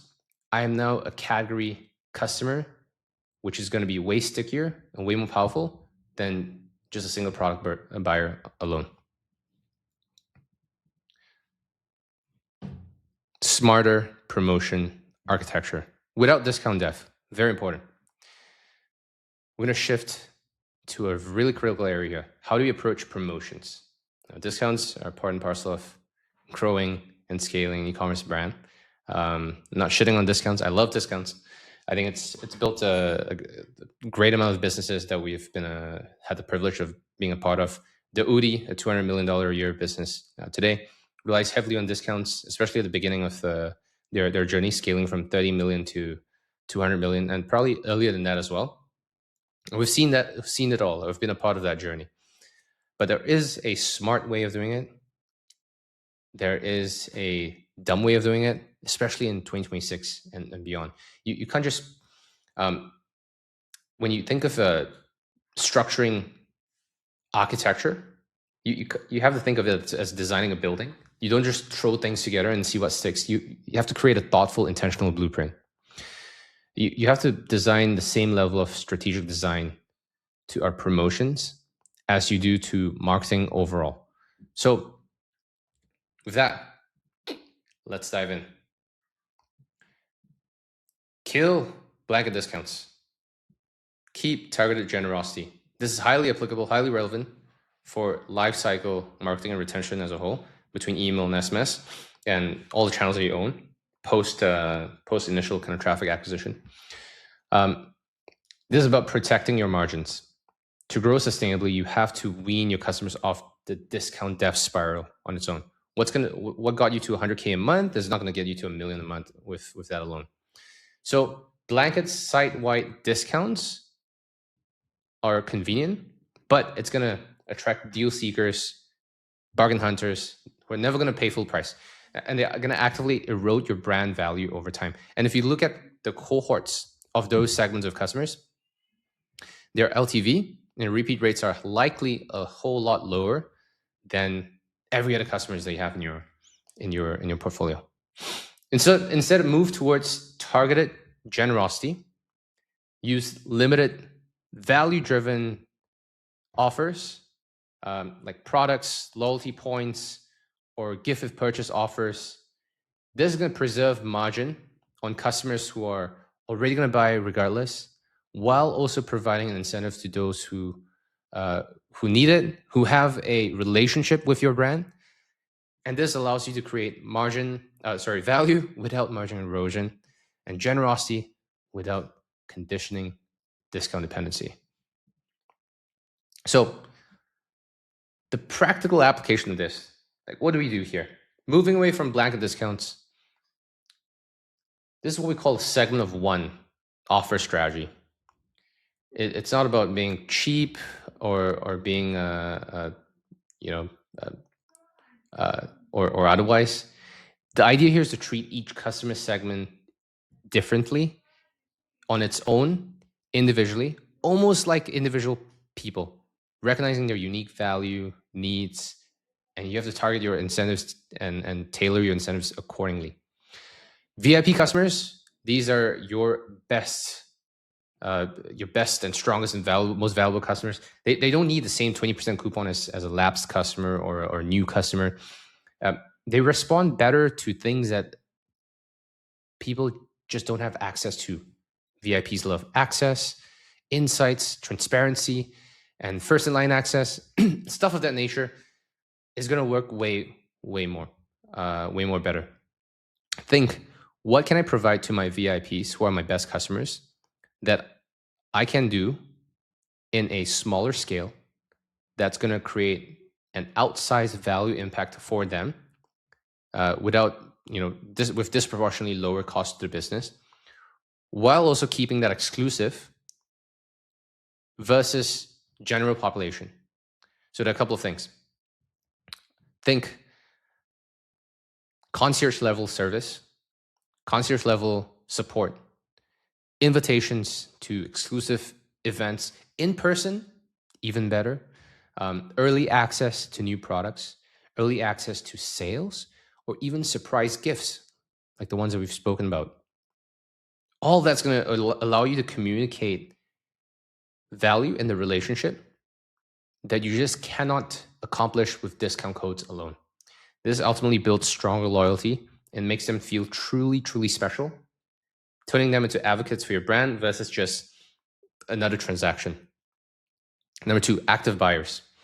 These are customers that are regularly purchasing, but may not have reached that VIP status yet, depending on how you're how you're setting that bar and threshold as for VIP.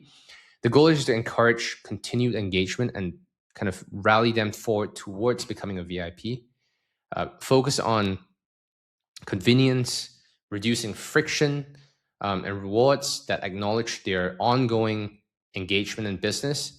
And the move here is to tie them towards becoming a VIP, not just lowering the price alone. And finally, at-risk customers. This is where if you don't do anything at all, they're showing signs of disengagement, they've purchased once and they've not engaged or purchased in a long time, this is the opportunity to get aggressive with your offers. Think, again, value first, discounts second. Discounts would be a part of it, but save your strongest offers for your most dormant of segments. That's the approach that I would take.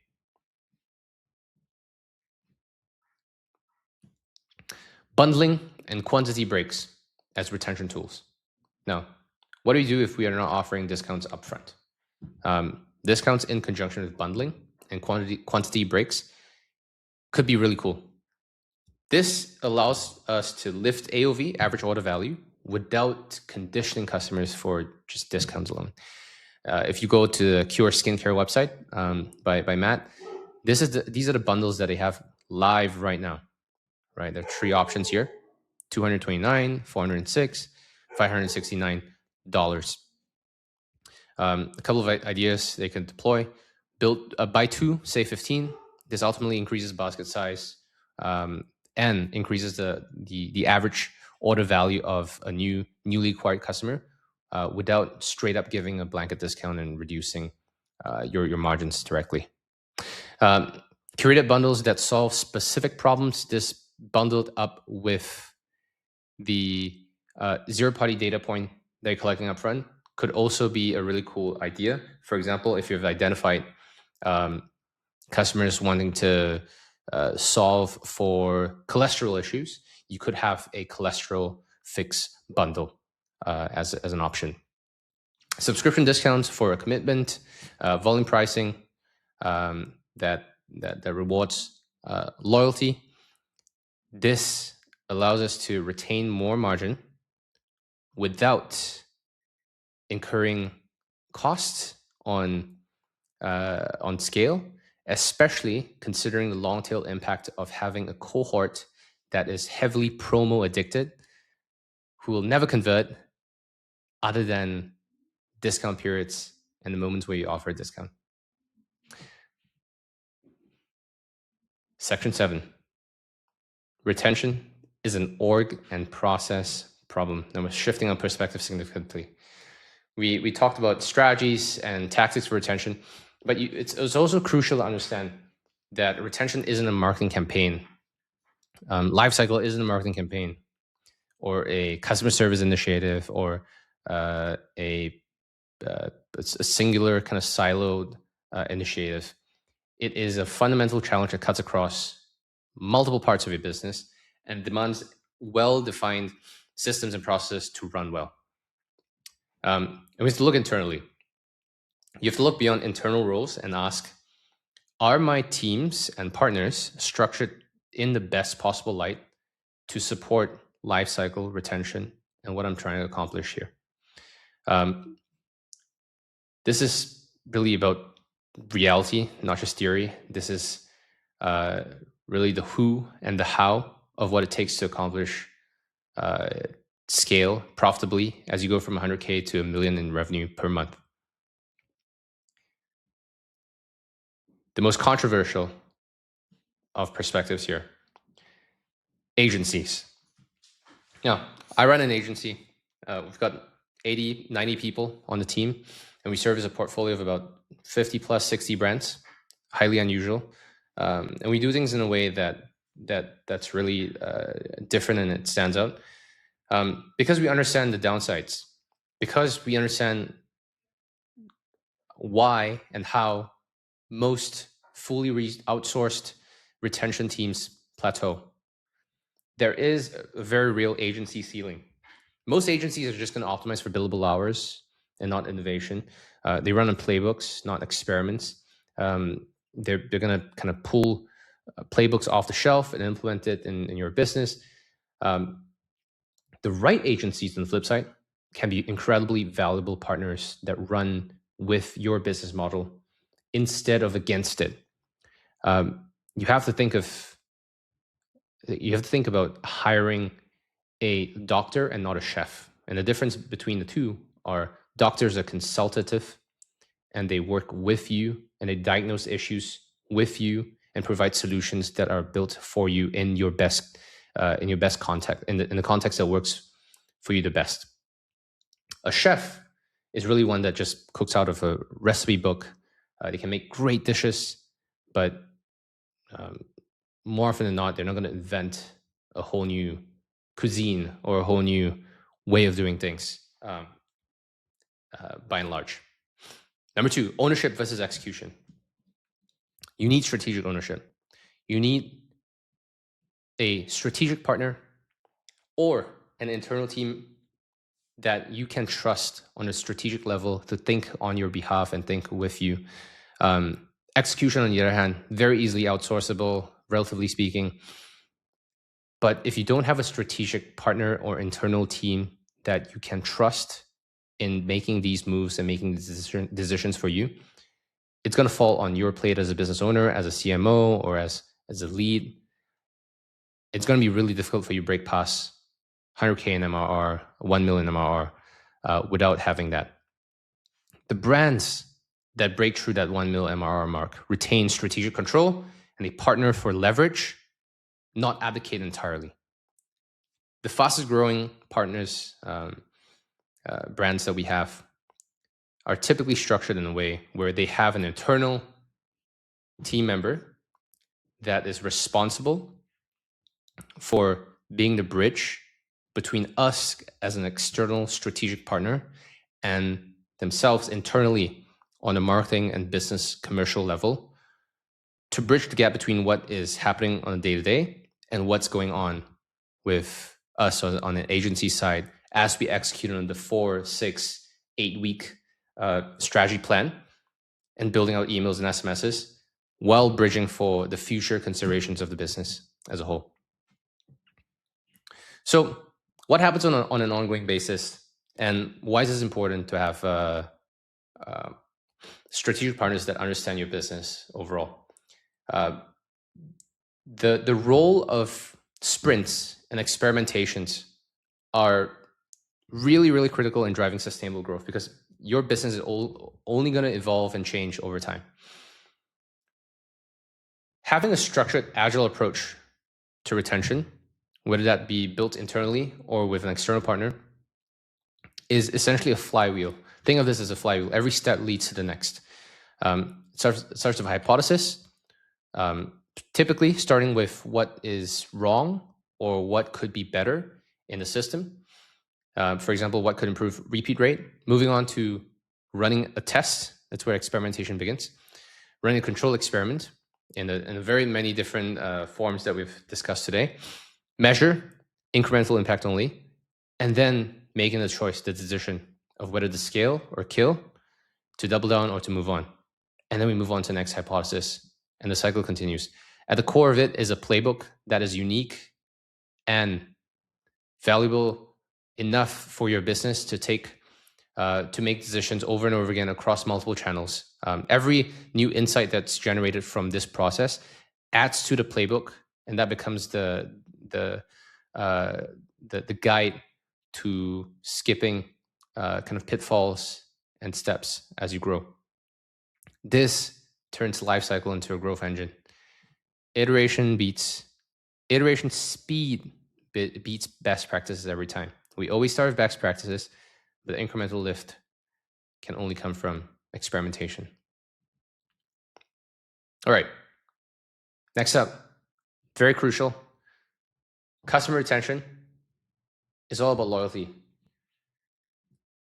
We move beyond the transaction. 80% of shoppers buy from brands they feel emotionally loyal to, not just behavioral. So what that means for us is thinking about proactively kind of working with this instead of against this idea through what we call milestone-based retention is going to be a really critical move for brands that have at least a year of history to leverage. This is not just about sending automated emails anymore. It's about making customers feel seen, valued, and appreciated in key points in their journeys with us. Go beyond transactional relationships, cultivate true emotional connections, and everything that we do is intentional here. So, first purchase anniversary, 1 year with us. Thank you. This is it signifies successful onboarding and retention and positive experience. It's an opportunity to acknowledge their loyalty and being in your ecosystem for that long. Ultimately, the outcome here is to make them go, wow, they remembered.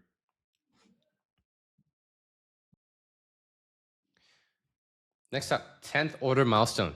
Now, these are just order milestones, but the 10th order is typically fairly significant. This is a habit. Arguably, it doesn't have to be the 10th. It could be the 4th or the 5th. It indicates a habit, a recurring relationship. And I purchased from the same couple of stores over and over again. I'm on the 13, 15, 16 order, for example. I've been on Coffee Bean subscription for about 3 years now. And at the end of every year, I get a little bit of a surprise from them. They give me a little bit extra, a couple of samplers that they get my feedback on. And I always feel valued, and it's always a surprise. I purchase my meats from the same wholesaler, every online wholesaler every single month. I've been on a journey with them for, I probably am on the 15 or 16 purchase to date. On the flip side, they've never once acknowledged me, and it still is a habit, but my loyalty will never live with them. I could switch at any point in time, and I have done so before, the moment I find a better deal elsewhere or better service elsewhere.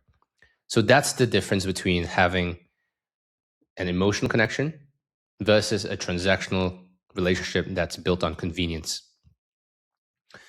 Lifetime spend thresholds. These are great. For some businesses, lifetime spend is a critical metric. When we think of telehealth, for example, we have some historical data on how much each customer is truly worth to the business. When we celebrate these moments at the thresholds where most customers tend to drop off a cliff in value, we're not just rewarding behavior, but we're creating positive memories and reinforcing the idea that choosing our brand, choosing our business brings emotion, brings recognition and joy. And they will remember how you made them feel rather than the price you charged, rather than the offer you've put together. People remember how you made them feel. And that's the bedrock of lasting loyalty. So emotional loyalty outperforms mechanical loyalty any day of the year, any day of the month. So mechanical loyalty on the left-hand side, I think points for purchases, set and forget it loyalty programs, discount thresholds, transactional rewards. Those are easy to replicate, and such a to example, it's such an easy way to lose customers. The barrier to entry is so low, and customers don't stay because of that. They stay because they want to, not just because of a coupon. Emotional loyalty, on the other hand, is trust in a brand, association, shared values, recognition, status, and that's hard to replicate. That's very hard to replicate. Do people believe on the fact that you always deliver on your promises? Do they trust your ethics, your product quality, your service? That's trust. That trust is earned over time through repeated interactions and moments that are engineered to create trust.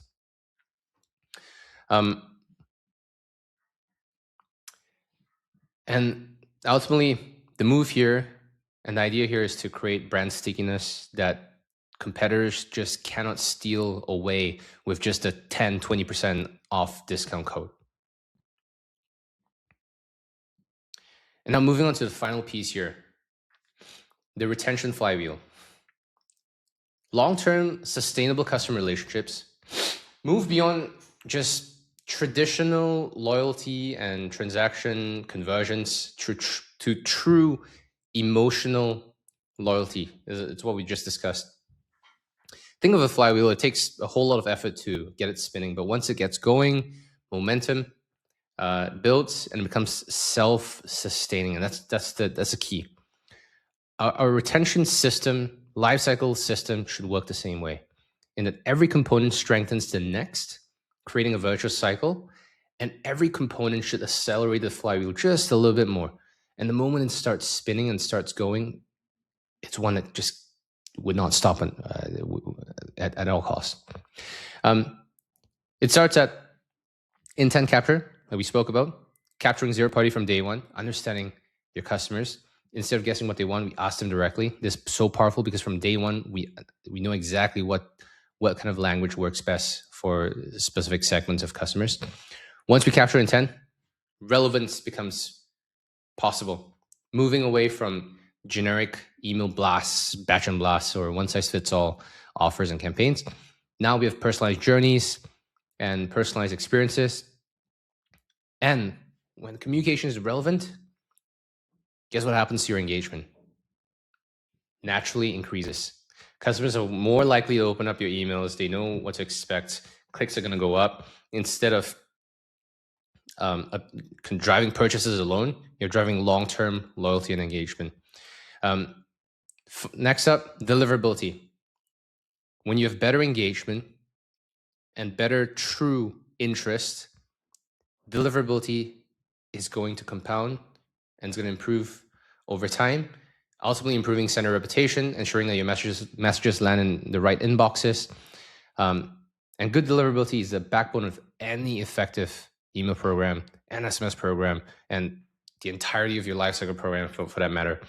And finally, with better deliverability, better engagement, relevance, sustainable scale can happen. And this is an intentional move. You can now scale your efforts without damaging your reputation. You can send more emails. You can reach more customers. You can grow your business more sustainably and profitably without going insane. So, let's take a look at where most brands break the loop, right? At 100K a month, typically we have poor intent capture, generic messaging. And I'm not talking about everybody, but this is really what you're competing against in the market. Early stage companies typically focus on acquiring customers quickly, acquiring emails quickly, without really prioritizing understanding them. At 300K, scaling volume typically happens because you get more emails, a bigger list, before you fix deliverability, which is a big no-no. It's like pouring water into a leaky bucket that gets, where the hole gets bigger and bigger over time. At 700K, attribution becomes a big issue. The lies that you start receiving often mask the lack of clarity and incrementality. At this stage, teams are often looking at attribution reports and they're really not knowing what to do with them. So this is where data and metrics become really, really important, and in helping you making better choices without confusing correlation for causation alone. So what do we fix first?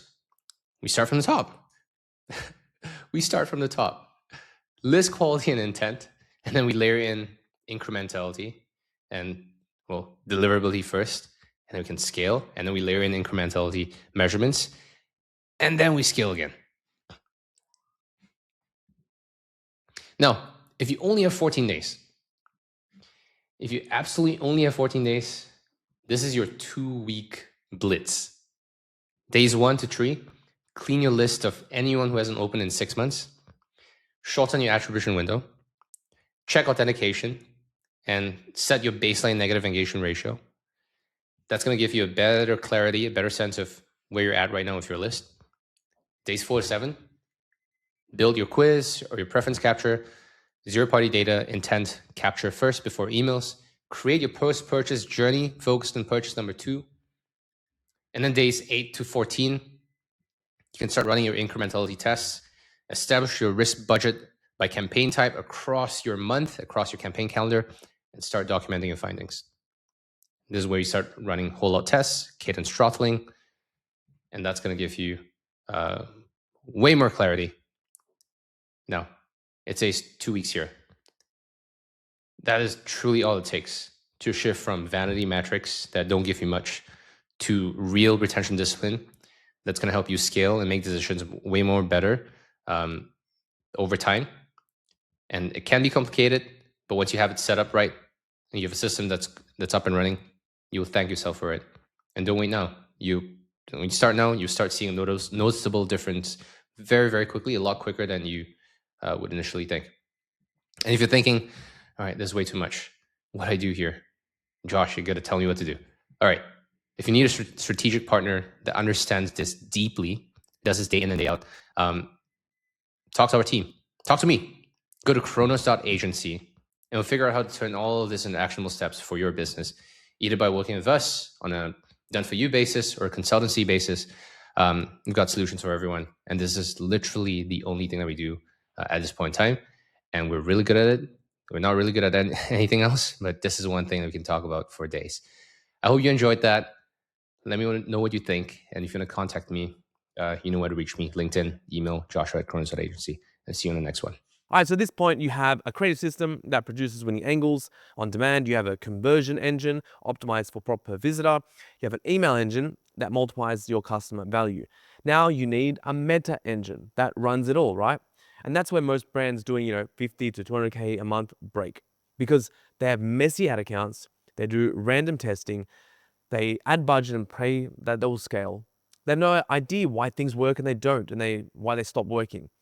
And Meta stops being this growth lever and becomes like an expensive casino. And what you need is a disciplined Meta system. You need a clean account structure, right? You need clear testing logic. You need smarter scaling with broad and ASC, and you need controlled optimization. And for this section, you want to learn from Marin. Marin has managed over $100 million in Meta ad spend, probably maybe 200. He's helped brands like Udi scale from $4 to $250 million. This is battle-tested execution. He's going to walk you through the numbers that actually matter at each funnel stage, right? You have to understand it as a media buyer. The simple, scalable account structures, systematic testing without, destabilizing your spend, how to scale with broad and ASC, optimization rules, what to kill, keep, and scale, and plugging your creative system into a repeatable meta rhythm, and how whitelisting can actually shift Meta's AI. By the end, you won't just have campaigns. You'll have a meta engine that tests and scales and stays stable at high, fully leveraged spend. So grab your notebooks out. Marin's going to show you how to turn Meta into a reliable growth engine. Take it away, Marin. Hey guys, welcome to lesson 3, where we're going to talk about funnel optimization. I'm a media buyer, but for me it doesn't make sense to run ads if we have a funnel dialed in.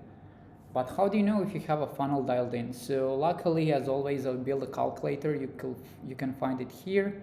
It would take you to this calculator where you can input your numbers to understand to what extent your funnel is performing good or not.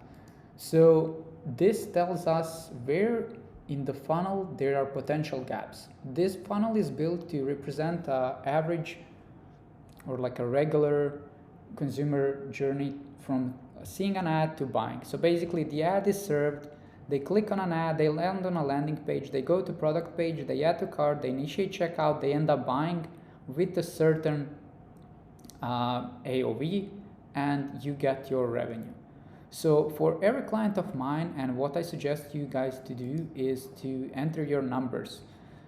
This is a dummy account of one of our previous stores that we were running. It's an old store, so that's why it doesn't have the data. But what I wanted to show you why it's important to have it done this way. All of my ad accounts have this setup. So basically, okay, how much we spent, how many impressions there were, how many people we reached, how many clicks, landing page views, view content, stuff about video, frequency, CPM, CPC, click rate, add to cart, cost per add to cart, checkout, cost per checkout, purchase, cost per purchase, purchase value, ROAS, AOV, and conversion rate. Even here, I put you this columns that I'm using, so you can replicate it for yourself. Obviously, you can put ROAS if you want further in the, closer in the columns if you want to like see it right away. I like to track it this way so I can like, okay, spot where the difference is. But what you would do is like, hey, copy this spend, then you enter here, enter the spend. Copy the CPM from the bottoms and then paste it here. The rest, basically you're just entering the blue ones. The purple ones would get calculated. So you can see here like what the problem is. For example, we had in this client 900,000 clicks, but only 405,000 landing page views. So that means that like more than 50% of people are not even landing on a product page. Okay, ROAS is 1.6. Let's say the target ROAS is 2. So imagine if the page is loading properly. So let's say 7,000. Basically, there's an average drop of only around 15, maximum 20%. Okay, this is not ideal, but still. If from there we got, I don't know, that 70% of, or like what, proceeds to, not really 95, but let's say, okay, this proceeds from add to cart, number of people that, this proceeds from view content which is fired on a product page. And then let's say, obviously this is a very high percentage of people that would add to cart, but let's say it is around 27, so 10% of people add to cart. This is look for 10% or up. Then from add to cart to checkout, we're usually looking for 20%. Sorry, I made a mistake here. So if we end up here that like we had around 100,000 of people that proceed to checkout, and then 50,000 of them, not 50, but yeah, let's say 49,000, which is around the average percentage. And then revenue would obviously be higher. I don't have a revenue number here, but like in this ratio, it would be probably around something here. So like ROAS goes up. So if you take over, or like if you're working on your store, what you need to understand is that you need to find out where the biggest gaps are. Compared to these benchmarks, this is the data from Facebook. So these are the benchmarks from Facebook. They are not like that in Shopify, so have that in mind. In Shopify, it probably looks a bit more different because, for example, Facebook removed unique add to cart metric. So one person can add 5 times to add to cart, it would be fired 5 times instead of one unique like previously. So that's why these benchmarks are not 100% accurate, but they tell you where in the funnel you have gaps. If you have here, like let's say 60%, then something is wrong with your website.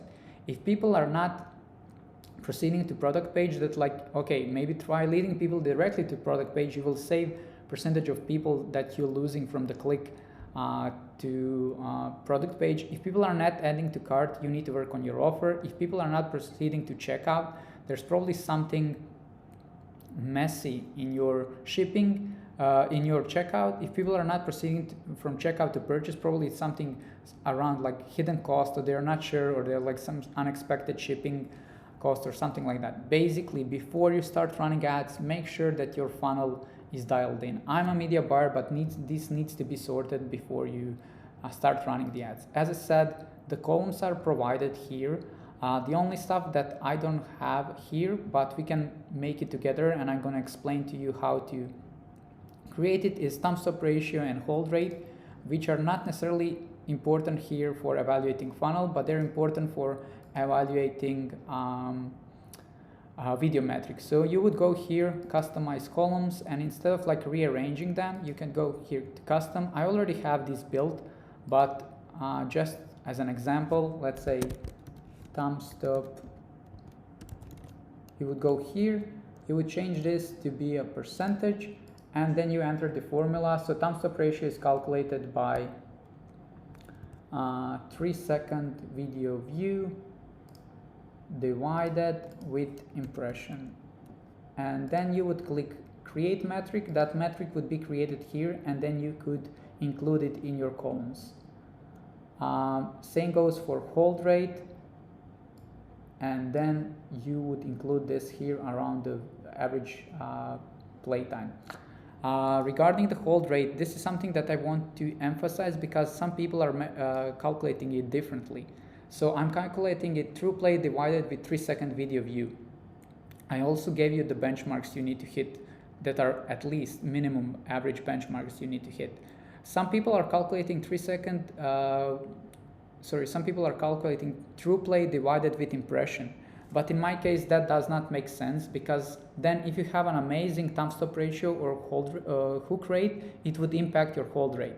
So this is why I'm calculating thumb stop ratio for like this start of the video. Then my hold rate is from the 3rd to the 15th second, where I'm evaluating the second part of the video. And obviously conversion rate is just purchase with landing page video view. I hope this is clear enough to emphasize. Do exercise with this funnel to understand where potentially you have gaps. Okay guys, welcome to the next chapter, probably the most interesting one, or the one that you're expecting the most out of. Hopefully I would not disappoint you. So ad account structure. I'm not a fan that likes to consolidate everything into one campaign. I'm also not the guy that likes to have 50 campaigns. I don't think any is good. That's why I have a balance. That balance is one testing campaign where we are testing creatives. Most likely that's ABO, but I'm going to cover that in another video. One audience campaign where I'm basically testing winning ads with a different audience to amplify them. 1 to 3 Advantage Shopping Plus campaign, because I want to have Advantage Shopping Plus per product. Why? Because I'm combining them with a cost cap. I'm also explaining why then I have different campaigns. And then DPA campaign I only have for products that are self-explanatory, you know, clothing, jewelry, toys, where you see the product and you know what it is. I did not find it work so well for the product that are problem solving, but then I find it working very well when you have a lot of SKUs. So I just isolate that DPA campaign so I can track the front end and back end numbers a bit better. I'm going to showcase you a couple of examples of the ad account structures, but basically it looks like this. We have one testing campaign, one general campaign, and one Advantage Shopping Plus. Here, one testing campaign, one audience campaign, or same as general, and then Advantage Shopping Plus campaign. These are all the spends from the last 30 days, so basically not high spenders, but decent spenders. So how does that look in the ad account? Here you can see testing, then you can see audience and countries, and Advantage Shopping Plus. Another campaign, the creative testing, then audience with winning ads, then Advantage Shopping Plus. In this case, it's without cost cap because I could not get it to work. You can see here that I had a couple of different ones, but they did not really get much traction. So what's different? That's mostly set up for the products, for the stores that are pushing one main product on the acquisition side. But what's happening when you're like in clothing, when you have a lot of SKUs, or when you have multiple products that you equally want to push? So here's an example for a clothing store where like every month or two we have a different drop. So basically this is one collection, this is another collection, this is third collection, fourth collection. Basically every month and a half to 2 months we have a new drop. And for the sake of organizational purposes, not necessarily from the performance perspective, I want to isolate every launch and every drop of the collection, because that easily I can compare CPMs, CPC, click-through rates per collection, as well as the performance and how actually scalable each drop is. That gives me insight that I can pass back to the client and say, hey, like this is something that people really loved, can you push more of that? Or hey, here we had interesting patterns, let's make more of those. Stuff like that. Basically just to give insight to the product team, not necessarily it doesn't have impact on the performance, then every new ad set or content that I have about that collection, it gets launched in this collection campaign. Otherwise, I would get lost. Here's another example of a store that is equally pushing 6-7 different products at the same time. That's usually not the case. Usually brands have just 1 or 2 products that they're pushing on a front end that are great on acquisition, but they don't necessarily can sell all the other stores. But in this case, this is working amazing. Again, for the same purposes, I have different campaigns at the same time, and then one Advantage Shopping Plus with all of the winners. So basically, I can easily tell the team, hey, this product is working way better than any other. For example, this one, it's not working very well. Maybe it's seasonality, maybe the performance is bad, maybe the content is bad, but easily I can push the volume on a specific product if there's more stock or there's more margins or we have opportunity due to the seasonality. Again, doesn't have impact on the performance, but it has huge impact for me in terms of the organizational purposes in the ad account. So we covered that. As I mentioned, core campaigns, testing campaign, audience campaign, 1 to 3 Advantage Shopping Plus. For the products that are, as I mentioned last two, with multiple collections or multiple products, then I have just a testing campaign per that collection or per product. Some additional campaigns that I want to showcase are when I'm testing different landing pages or funnels. Basically, I usually suggest you guys testing that in Intelligems, where you can test that in a backend, so you don't have to create new ads, you don't have to relaunch the new ads, because then the social proof is spread. But if you don't have capability to test in Intelligems or you're not using it, then I just take either existing winning ads and launch them to a new landing page. In this case, we were testing 3 different advertorials: listicle, personal story, and breaking news. And then I just took either the ads that are speaking about that angle or best ads and point them to this new landing page.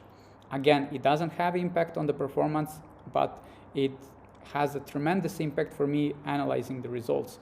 So for example, we can see here that this breaking news had by far highest CPM. This tells me, okay, maybe we are a bit too sensational with our wording, maybe we are too bit aggressive. It also had pretty good click rate, but due to the highest CPM, it had the highest CPC. But it also had the lowest AOV. So then this tells me, okay, where the performance could be the best, where I could have the highest ROAS. In this case, the performance turned out to be pretty similar, but these numbers kind of like tell you a story. For example, listicle one had by far highest AOV. So this tells me something that's there's something in that listicle that gets them to buy in a higher capacity or a bigger bundle. But okay, CPMs here are the most aggressive, so probably I can tone down this copy. If everything stays the same and manage to tone down the copy, maybe this would be a performer. This is just a clear representation how you can compare performance per different funnels, as I said, if you don't have Intelligems. Hey guys, welcome to probably one of the most important part of the course, where we're going to talk about testing. So to recap, we have 1 testing campaign, 1 audience campaign, 1 to 3 Advantage Shopping Plus campaign. The goal of this setup is to find a winning creative. That's kind of foundation for everything. That's foundation for this whole ad account structure or setup of mine. If we don't have a winning creative, there's no way we could scale, and we could get winning creatives based on creative testing. So when I say testing campaign, it's testing creatives, not testing audiences, not testing attribution settings, not testing countries, only testing creatives. Why that's the case? Because Facebook told us that creative has 56% impact on the performance of the ad. So out of whole ad, ad, page, ad copy, headline, description, creative, landing page, creative has 56% impact. That's why we focus most of our testing to that part of the ad. So how does it look like? First, technical stuff. All testing is done with a broad audience in 90% of the cases. So why I say 90% of the cases? Because I'm going to show you one example where I found interest tag is outperforming broad for a specific angle, and then I do all of the testing with that audience. As I said, in most cases it's broad, and I want to have my tests to be in the position where they have the highest chance of success. That's why I want to test them with the best performing audience. In 9 out of 10 cases, that's broad. I'm excluding buyers because my goal of my clients in 90% of the cases is to acquire new customers. That's why I always exclude a sync list of buyers from Klaviyo and purchase 180 days from Pixel. If you're in clothing, maybe you could allow yourself to not exclude existing buyers, or if you're in some kind of businesses that allows existing buyers to buy again, you don't have to exclude them. I'm just telling you what's my setup. Here, the setup is that each ad set is a new test. So basically, if on a weekly basis I have 15 tests, in this my testing campaign, I would have 15 new ad sets. If I have 3 tests, I would have 3 new ad sets. If I have 50 tests a week, I would have 50 ad sets. So basically, this is most important. Each ad set is a new test, grouped either per angle, per concept, or creator. Let's say we have 3 videos about anti-aging, that's going to be one ad set. We have 5 videos about anti-acne, that's going to be another ad set. We have, I don't know, product demonstration video from 3 different girls, that's going to be one ad set. We have 5 unboxing videos from, I don't know, 3 different guys, that's going to be another ad set.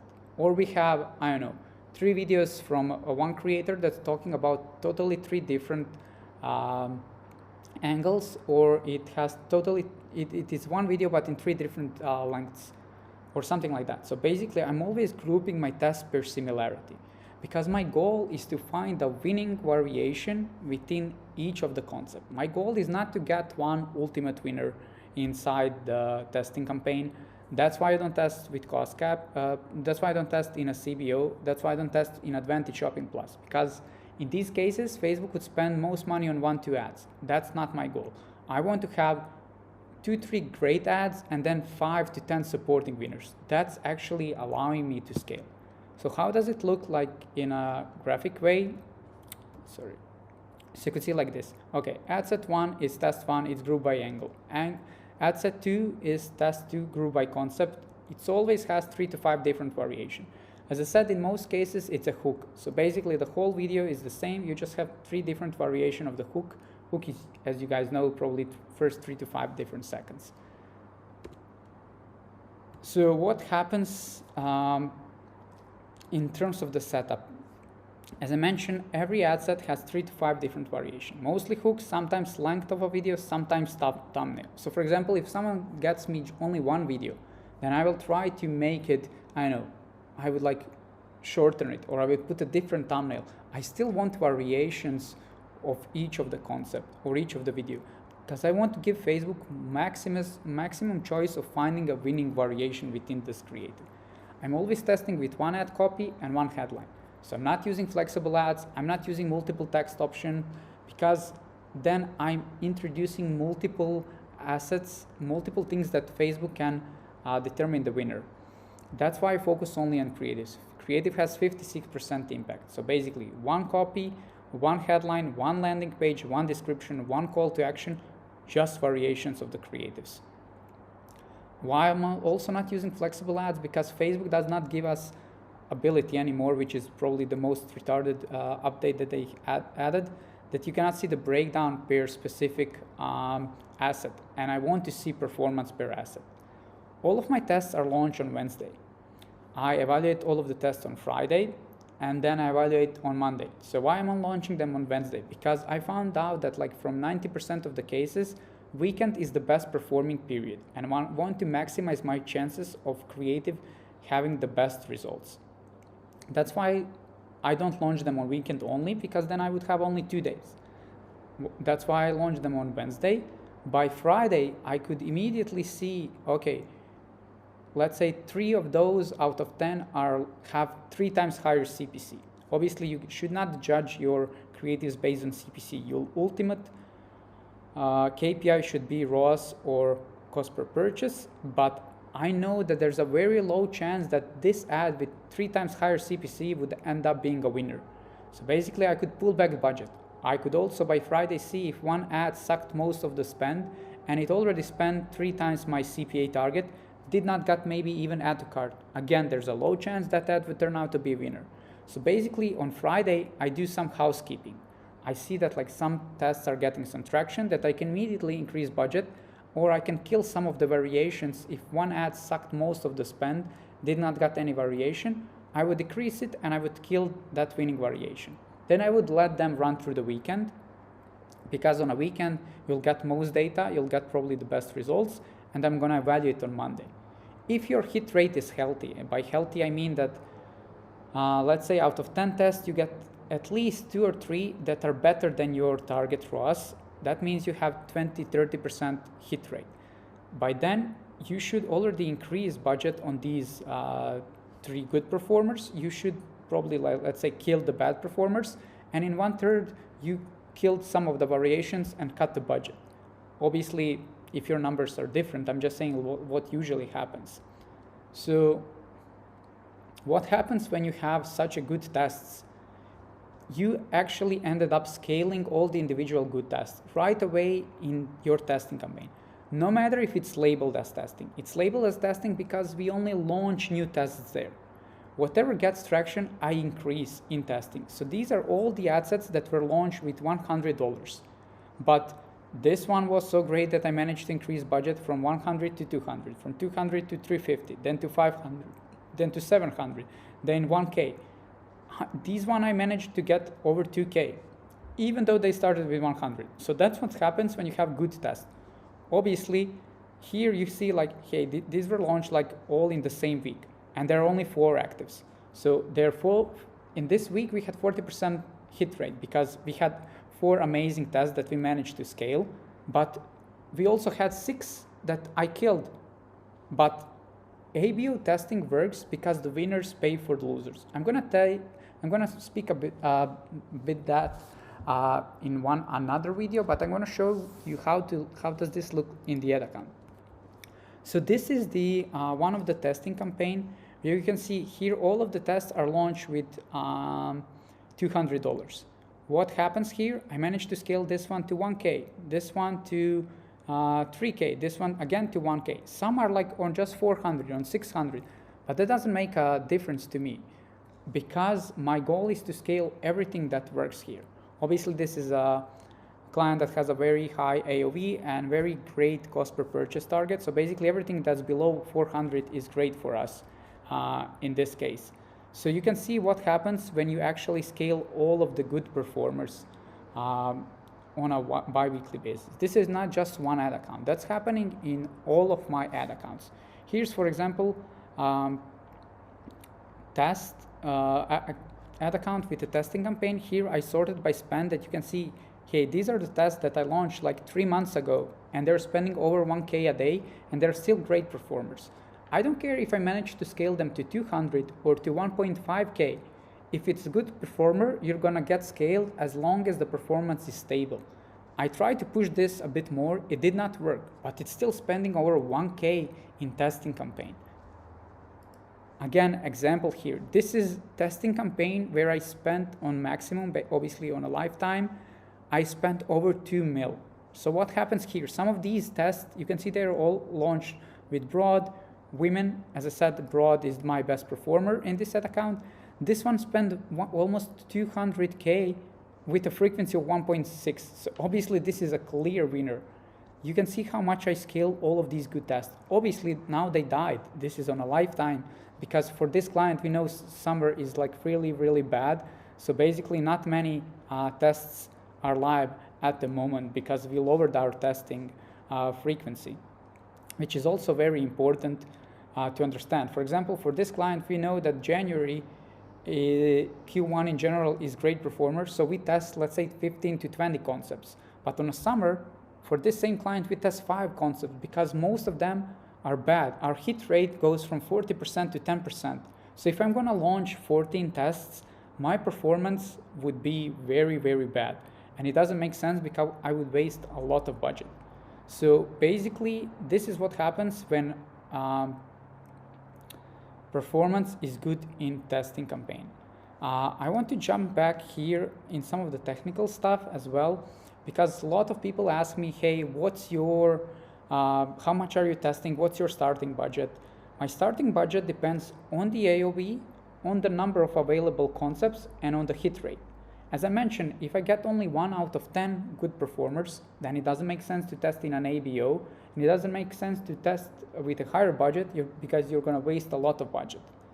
It also depends how many weekly tests I have in relationship to my overall budget. Let's say I'm spending 3K a day, and client wants me to test 20 concepts a week. I would tell him, hey, that does not make sense because we don't have that budget to support that in an ABO, and we're just gonna end up wasting a lot of budget. So in that case, I might test in a CBO. It also depends what's your AOV. So let's say your AOV is, let's say 150. It doesn't make sense to start with $20 because you're not gonna get to that AOV fast enough. But what happens if my AOV is 400? I cannot start, with $100. In theory, I can if my overall budget is 30K, which was in this ad account that I showed you. But if my AOV is 400 and by my overall budget is 2K, it just doesn't make sense for you to do 20 tests a week. I would then rather focus on a quality than quantity. So basically, these are circumstances that depends what your testing setup would be. Average, as I mentioned, is ABO, where I start with the $100 budget, and then I launch on Thursday, and I evaluate on Friday, and then I again reevaluate on Monday. We're going to talk about this a bit more in our weekly lessons, depending on what your setup is, but I just want you to have this basis, what the tests are, and how it's important is that your testing campaign is often a scaling campaign. I have some people that told me, hey, I'm testing in an ABO, but I don't scale them. Then it just doesn't make sense because there's so much wasted opportunity in testing. So hopefully this was helpful to you guys. I know you probably have a lot of questions, but we're going to cover them all in some of the future videos. Hey guys, welcome to the final part of the scaling section and an account structure. So this is probably something that I'm most excited to share with you guys. I'm combining Advantage Shopping Plus and Cost Cap for the ultimate scale. But before we cover that, I want to show you what are the stuff that you need to have set up in your Advantage Shopping Plus for a proper scaling. So some of the housekeeping stuff, I usually run on 1-day click or 7-day click, mostly 7-day click because it still gives me a bit more data. I just use 1-day click for impulsive buys. Why I'm not including view conversions here? First of all, because I found Advantage Shopping Plus can do a bit more retargeting, and if you allow it view conversions, which are mostly correlated with existing buyers and retargeting, you risk Facebook over attributing and claiming the sales that are not necessarily incremental. In terms of the starting budget, I know a lot of you guys are using CBO for scaling, but in my case it doesn't make sense because ABO is the same as CBO in terms of the algorithm. It's just a different way of assigning the budget. So I never want to have the same ads with the same audience, which probably for the scale you use broad, same as in testing, in two different campaigns because there's nothing different about them.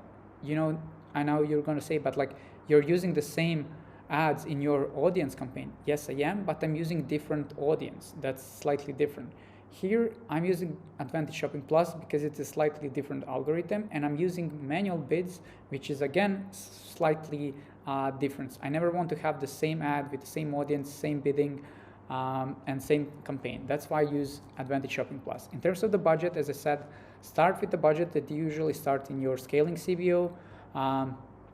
So if you're gonna launch with in testing with $100, I suggest not starting Advantage Shopping Plus with less than $500. Why we can start with such a high budget, not necessarily high budget, but that's the minimum that I would recommend, is because we're gonna import only winners here. So I'm not gonna import any ad that does not get traction in my testing campaign. I import new winners once a week, or when I see performance is declining. So let's say I get 3 winners from this week tested. Next week I'm gonna import these 3 ads into testing. I'm gonna import them with the post ID, which I think you probably realize by far. You're gonna increase the budget as in regular campaign, so there's no differences here. You need to optimize on the ad level. You don't have set and forget approach, no matter that's a winner. In my eyes, this Advantage Shopping Plus is like a Hunger game. I import all of the winners here and like, okay, I'm fine with whatever Facebook choose as long as it is performing. If it's not performing, just kill it. Don't let Facebook doubt of trust and hey, like Facebook is spending, I need to leave it on. If it's not performing, just kill it. Make sure that you do not import catalog ads in this Advantage Shopping Plus, because I found Advantage Shopping Plus can suck all the spend from the catalog ads because for some reason Facebook is favorizing them, and that's what I don't want. I want Facebook to judge creatives based on the performance, not necessarily based on the fact that this is a Facebook's product and Facebook is pushing catalog. In terms of the creatives, as I said, I import only proven creatives. Usually I start between 5 and 10. You have that option where Facebook suggests you some creatives, but I like to do my own setup because Facebook often imports them without the post ID. As I mentioned, be careful about catalog ads, and also if you have some campaigns that are running on Reels and Story only, Facebook crops them because on Facebook, in Advantage Shopping Plus, you can run only on auto placement. In terms of the existing buyers cap, so at the moment, there are still some campaigns that have that all set up in a way of where you can put a percentage of cap of the buyers that you want to define for your existing customers. Facebook is removing that in your regular campaign. Facebook is removing that in Advantage Shopping Plus and making it same as in regular campaign where you can exclude regular audience, custom audience. Why this is important? It's important because if you still have that Advantage Shopping Plus where you can put a cap, if you do not put a cap for buyers, Facebook is gonna spend a lot of budget on your existing customers, which is something you probably do not want because your goal is to reach new customers. I'm gonna showcase you what happened when I did not have a bid initially in one of the ad account. But before that, some additional cases how you can use Advantage Shopping Plus. You can use it as a testing. I sometimes use it not for testing, but let's say I have a short promo and I have like 30 different ads, and I don't have time for testing because it's a short promo. Then I have just, okay, let's put all of the winners here and let's see what would end up because, okay, I don't have time for testing. I just want Facebook to pick a few good ads that are going to spend the most in these few days. Combine it with the shop, although Facebook is removing the shop. I found that like when you combine this Facebook's flagship products like Advantage Shopping Plus and shop, it tends to work great, although I'm not a fan of shop because you don't have higher AOV, you don't have upsells, and it just like, I don't know, it doesn't look like a great product that Facebook is advertising to bid, which is why probably a reason why they are discontinuing with that. So this is an example that I did last year where I forgot to put the cap. You can see Facebook spent most of the budget on my existing customers and it looked great. It had an amazing cost per purchase, but my cost per new customer purchase was terrible and it was looking very, very worse in my third-party tracking software. Then I put like 20% cap.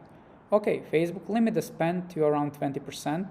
It looked worse, but in my third-party tracking software, it looked way, way better. And then at the end, I put a 3% cap and Facebook did spend around 3%. It looked way worse, like 69 compared to 28, but my performance per new customer in third-party tracking software was way, way better. In order to put a cap, you guys have to define the existing and engaged audience segment, which I showcased in one of the previous video. When you define that, Facebook is gonna gray out the section where you can put the cap for buyers. As I said, if you're on Andromeda, Facebook is gonna default transition you to a new setup of creating campaign where you'll have ability to exclude existing customer audience like in any regular campaign, so you don't have to worry about that. But some additional suggestions around the Advantage Shopping Plus. As I said, import winners on a weekly basis and have new Advantage Shopping Plus only if you have different country, although I pretty much combine countries together. I would suggest having different Advantage Shopping Plus per different country if you have different target ROAS per country. Let's say it costs you more to ship, so you need higher ROAS. Or if you have a different funnel or a sale event, let's say if you have Mother's Day sale and like it's a short promo, it's just like 3 days, then okay, you can put Advantage Shopping Plus only with Mother's Day ads. When I have a sale, I always like to isolate it in a separate campaign because if I would put those sale ads in my regular campaign, those would suck a lot of the spend. And when I have to turn them off in 3 or 5 days, my budget would be high enough because I try to scale those sale ads, but then I would left with regular ads that I cannot support that high budget. And if you want to play with the percentage cap, if you still have that ability. But what makes most sense and what I'm using Advantage Shopping Plus for scaling is combine it with a cost cap for ultimate winning scaling. I have different Advantage Shopping Plus if I'm advertising different products. Why? Because product A could have $50 AOV and let's say $20 cost per purchase target. Product B could have $100 AOV and $50 cost per purchase target.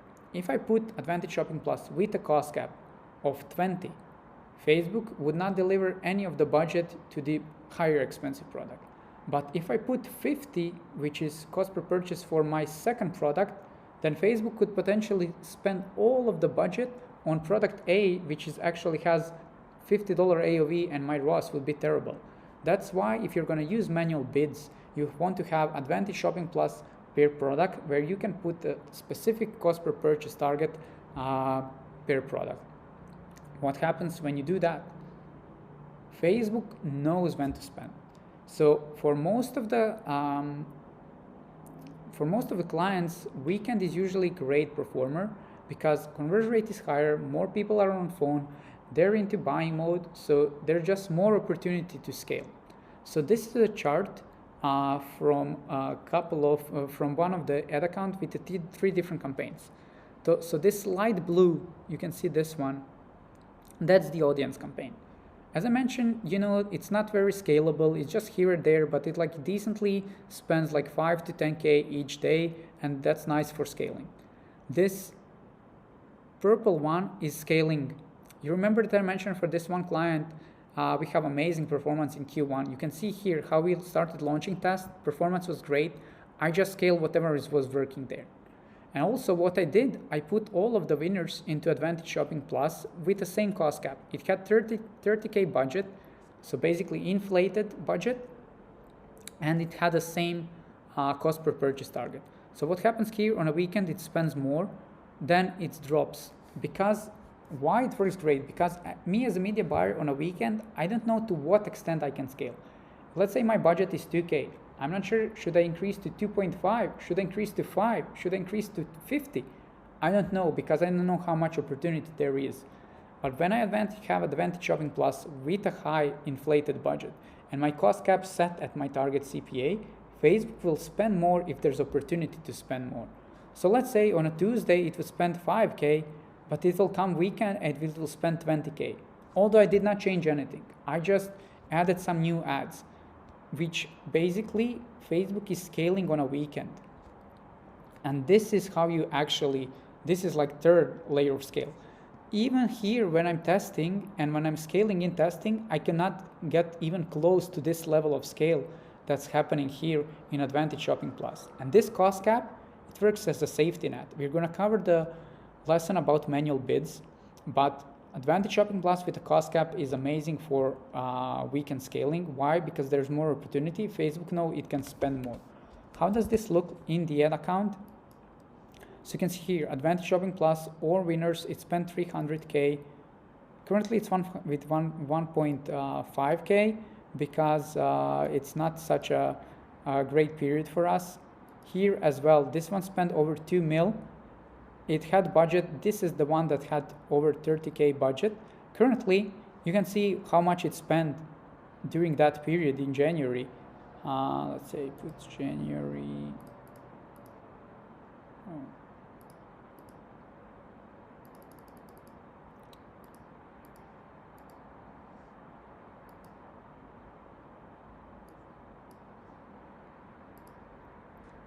You can see how much it spent on a weekend because it had way better performance.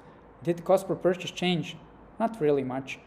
So basically, and you can see how many ads we had here, over 80 ads. At any given point, I had like probably 5 to 10 active, maybe 10, 15. Currently, they're on a lower budget. They are not great performers because seasonality is not great for us. But you can see here that when there's opportunity, when the momentum is good, and you have winning ads, it will just scale a bit more on the weekend, and you don't have to worry on a Monday. Potentially, you can just lower a bit more to be a bit more conservative, but usually it will not spend as much as on the weekend. Hey guys, again, I want to go through some of the numbers that you need to be aware of when you're making decisions in the ad account. So basically, you want to have your North Star defined. As I mentioned, if that's your contribution margin, you still need something that you need to, some KPI that you need to track in the ad account or third-party tracking software. So basically, for each client of mine, what I'm tracking on a daily basis is revenue, how revenue is compared day over day, and how conversion day is day over day. Basically, if I'm in the Europe, when I check US client and their performance for yesterday, or whenever you can always compare that pacing today compared to yesterday to see how much are you off. Or let's say if you know usually by 10 a.m. you are 20% up day over day, but now like you're 10% down, then you know probably it's not gonna be a great day. So maybe it doesn't make sense to push the budget. Also, what I usually compare is always conversion rate to see, okay, is it Facebook? Is it something with Facebook and the performance is not great on Facebook because the front end metrics are bad because the click rate drop, or is it conversion rate that sucks? Also, you need to be aware of whether you're sending an email on this specific day, because whenever you send an email, performance would be way better in Shopify. So maybe if you know that you're below, but there's an email coming up today, you know performance would be way better, so not necessarily you need to make some drastic changes. In the ad account, you want to check obviously your ROAS, and if you're using third-party tracking software like Triple Whale or Norbeam, then you need to have the KPI for that target. So what happens if the ROAS is down? Because sometimes the ROAS will be down. You check how the overall MER is pacing and how other channels are pacing. So for example, whenever Facebook is down, I check with my Google Media buyer, hey, like what's the performance on your side? Is performance good? Did you notice something is happening? If he says that performance is good on Google and I notice MER overall is decent, then okay, something is wrong with the Facebook. That way you can immediately filter whether it's problem on Facebook or not. If only Facebook is problem, as I said, you check those 4 metrics: CPMs, click rate, AOV, and conversion rate. You can check either day over day, or like if it's down for a few days, let's say last 5 days, you can check multiple ad accounts. You can check multiple days compared to multiple days before. You have option to compare these metrics day over day, or if you have that tracker of mine, if you're keeping track of that, you can compare there in the tracker. But let's say if your ROAS is down 20% day over day, probably combination of these 4 metrics impacted that 20%. Let's say CPM went up 10%, click rate went down 5%, and conversion rate went down 5%. Equally, that would result in 20% drop in ROAS. Then if your CPM is down, then if your CPM is up, then you can probably realize that like, okay, maybe this is just a slightly fluctuation from the Facebook side, so there's not much to worry if it's only one day. if it's click rate is, if the CPM is getting up like day over day, either you're pushing more videos, or you're advertising to more expensive countries, or you're pushing a different product, or you're more aggressive with the messaging. These are only 4 reasons why CPM can go up. If it's click rate that's go down, it's probably something with your creative that's potentially fatiguing. If it's AOV that went down, it's probably something with your website, or I don't know, you don't have some product in stock, so people are buying different product, or something is with the website that's not set up right, because that's the metric that's going to change the least. Or you did some test that's resulting in people buying smaller packages or something like that. And on conversion rate, if conversion rate is down, it's either like, you know, Monday and Tuesday, which are generally bad performers, or there's some glitches on your website that are happening. Basically, that's how you troubleshoot. You go from the higher level, hey, is profit okay? How Shopify revenue is doing? What's my ad account? If MER is good or not, what's happening with the other channels, and what's happening with these 4 metrics, and then you know, okay, what to look for. This is your troubleshoot guide when the performance is down. What you do in the ad account if performance is down. So whenever I'm optimizing, I'm looking at today data plus last 4 or 5 days. So basically, even if my ROAS is great, but my contribution margin is below my target, I will not push the spend, because it doesn't make sense to lose more money. But if I notice that ROAS is good, contribution margin is not, but it's actually Google's fault, then I'm going to tell to Google, or I'm going to tell to client, hey, can you pull back on Google? I'm going to scale on Facebook so we can offset these losers. I'm never day trading in the ad account. I value stability more over day trading, so you'll never find me increasing the budget 3 or 5 times in the ad account in a day. I'm making decisions today, and that's it. I'm not gonna make decisions again unless we are in a super scale mode, or like there's a short promo happening, let's say only weekend sale, or we are in a Black Friday mode. But usually I make decisions once a day. I'm using always today data plus last 4 or 5 days. So let's say today is good and last 4 is good, I'm going to increase the budget. Let's say today is bad, but last 4 is good. I'm not going to necessarily do much. I'm going to just re-optimize based on the averages. So you always want to take into consideration how we are pacing today and what's the performance in the last 4 to 5 days data. I don't look only on last 3 days because that's too recent data. I'm not looking at last 7 days because that's too big unless your AOV is above 300, because you could have an amazing day 1 and then like you could be downtrending, but you have this amazing day, let's say this amazing Sunday that is making your whole 7 days looks good, but you're actually downtrending, but it looks good and you increase the budget, then you're fucked. So basically you want to make decision based on today plus last 4 or 5 days. Also, if your weekend is amazing, which probably most likely would always be, and then you're on Monday, you should not increase the budget because Monday would be shit. So you never want to increase the budget based on a weekend data just because there's going to be very, very worse performance on a Monday. So if you increase budgets on Monday based on a weekend performance, you will end up with more losses than the budget that you and the wins that you actually accumulated over the weekend. In terms of the budget increments, it depends on what level of budget you are. If you're like on $20, you can increase to 40. If you're on 50, you can increase to 100. But if you're on 500, you cannot increase to 1K. It would be just too big of a jump. So let's say if I'm on 100, I increase to 150, from 150 to 250, from 250 to 350, from 350 to 500, for 500 to 750 and stuff like that.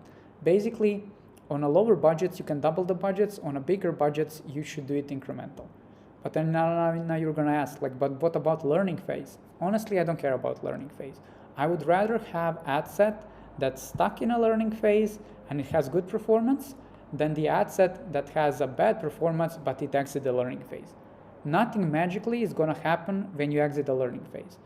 You'll maybe get a bit more stability, but you don't have to push and start with a higher budget just to exit the learning phase, because your CPA would not go magically from 100 to 50 just because you exit the learning phase.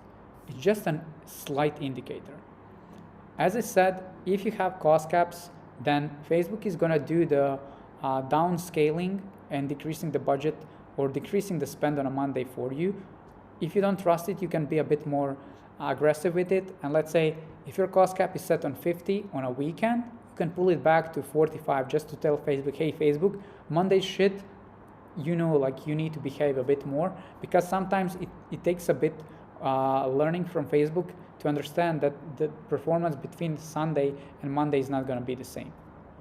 Especially if you're like, let's say, on an Eastern ad account time zone, but you're still targeting the whole US. So basically, Facebook will have the data of the first 3 hours from the Western time zone where performance would be good. So Facebook would think, hey, Monday is amazing, but actually it's just those 3 hours from the time difference. Should you turn off an ad? You definitely should if the performance is bad. There are people that are preaching never to turn off an ad, but those are people that never spend their money. They're just like, you know, freelancers, agencies, and they're running other people's money.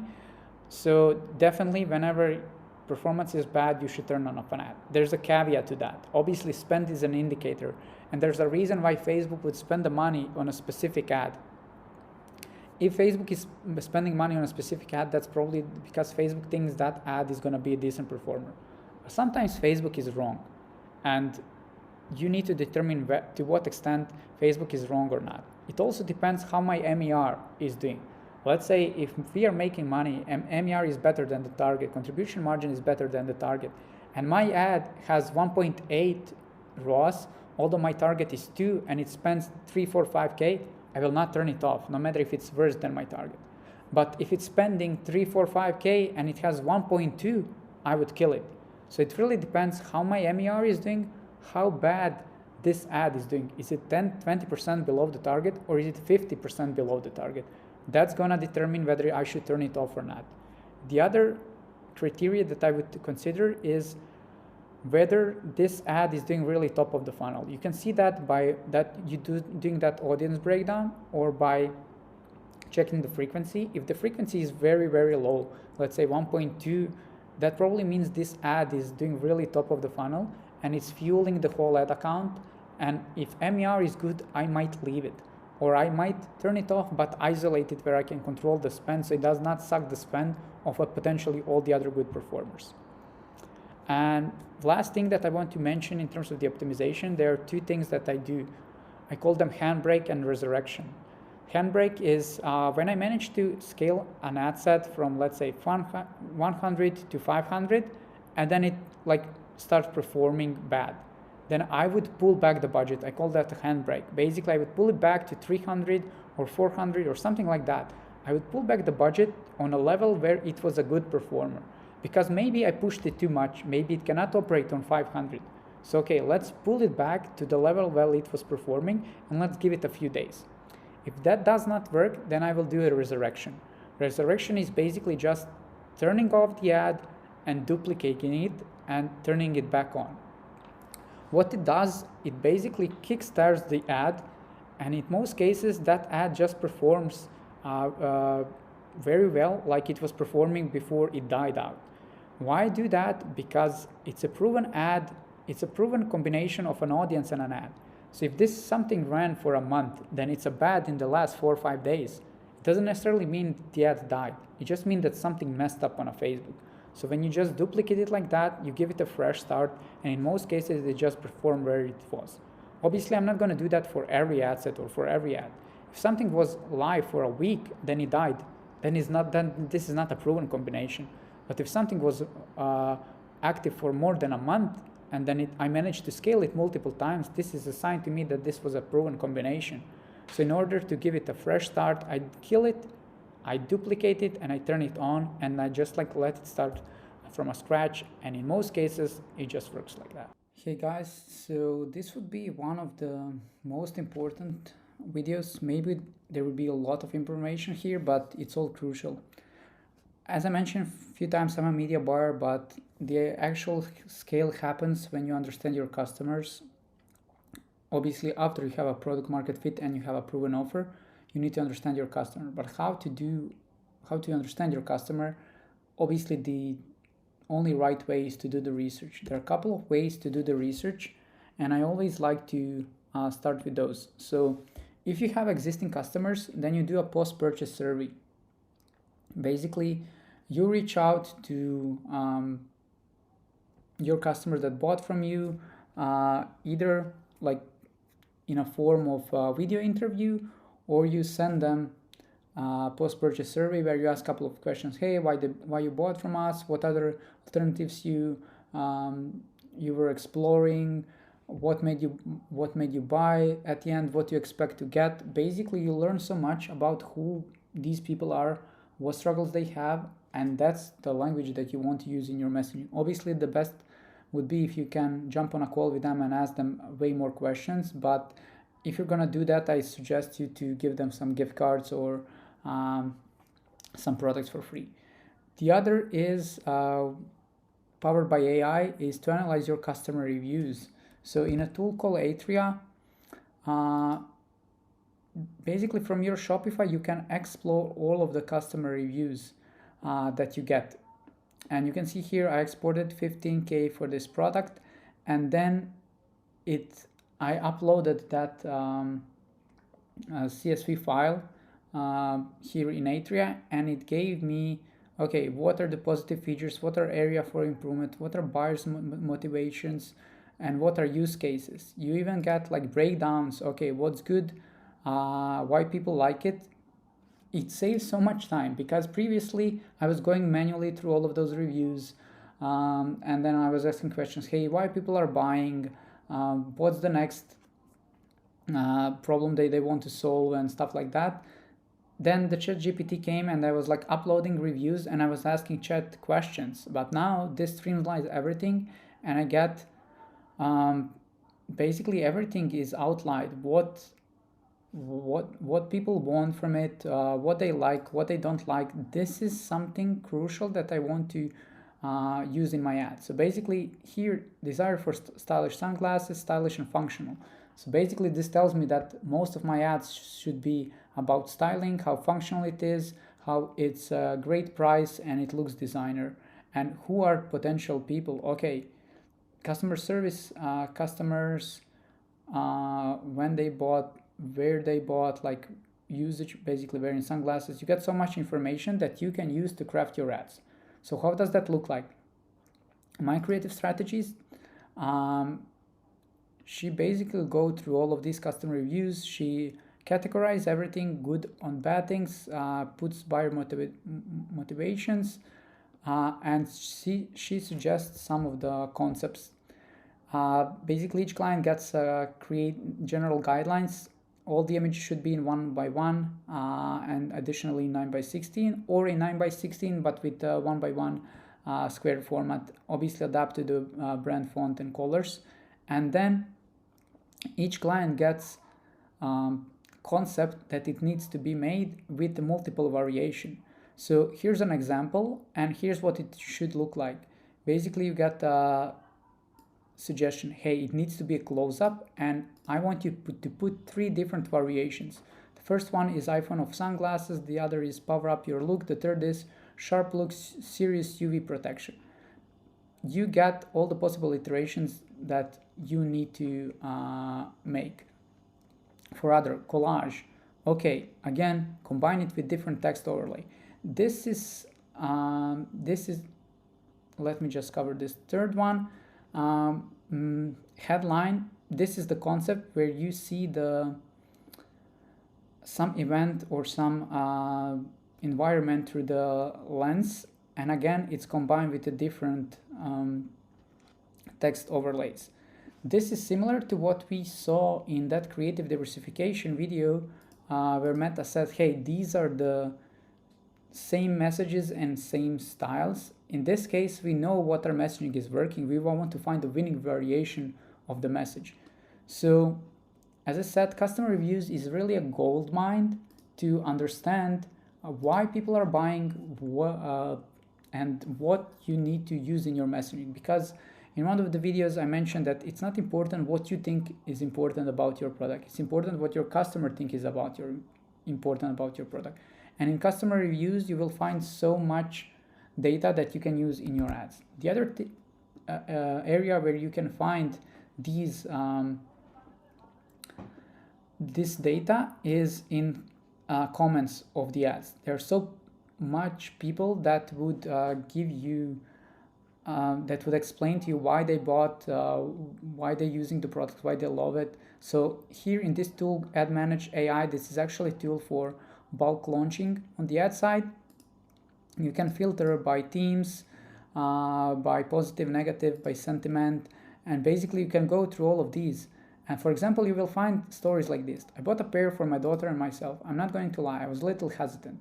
I was almost afraid to order from this site, but I had no problem. The glasses came in a nice case and much nicer than I expected. The glasses are nicer weight and really cute. We just love them. If you're considering buy the glasses. So here you see that these guys have buy one get one offer. So this is an amazing angle for me. That tells me, hey, I want to leverage buy one get one for your daughter in your in my messaging. Why? Because this customer told me that she bought one from herself, one for her daughter. So you'll get so much ideas that you can turn into your ads. Because if this girl left a comment, there are probably a lot more other people that left the same comment, and there's something around this, and I want to tap down on what makes most sense for me. Because if a lot of people are buying for their daughters and for themselves combined, then boom, this is my potential winning angle, and I want to leverage that. So basically these two are the gold mines to understand your customers. If you don't have much customers, you can go to subreddits and explore some like subreddits about your product and about the problems that they're having. Let's say if you're selling shoes for plantar fasciitis, you would go to plantar fasciitis subreddit to understand how people are behaving, what are their problems, what they tried before. Also, you can go to Amazon reviews to find some additional data if you don't have your existing customers. The next is where you can understand if there's no Amazon listing, if there's no subreddit, if you don't have existing customers, you can go to your customers. So in Atria, you have an option to, when you follow a brand, you can go, okay, this is what happens when you follow a brand. You see all of their ads. It's similar to Foreplay, but way better. And then you have option to check their landing pages. Okay, now we can see that of all of these ads, these are the landing pages that are working the best for my competitor, let's say. So we would open this page and like, okay, let's try to not necessarily copy, but try to follow this example of this landing page because there's definitely a reason why most of their ads are leading to this page. You can also check who are their customer, and this is something that you can use for your ads if Jones Road Beauty is your competitor. Basically go through these personas and understand, hey, I want to target people that are beauty seeker, I want to target people that are mature explorer. Obviously use this data in case you do not have your own data, or if you're doing customer research, because brands that are scaling, they know who their customers are.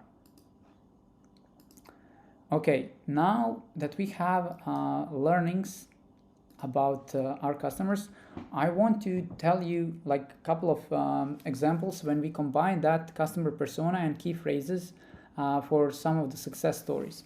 I already shared the example for that Vessi waterproof shoes when we realized that people that are traveling are people that are buying this product. So we started messaging around our from people that are traveling. Hey, are you traveling abroad? These are the lightweight shoes. So we not necessarily mentioned the main USP, which is waterproof, but hey, these are the perfect shoes for people that are traveling. For other brand, we realized that people that are buying are nurses because they're spending a lot of time on their feet.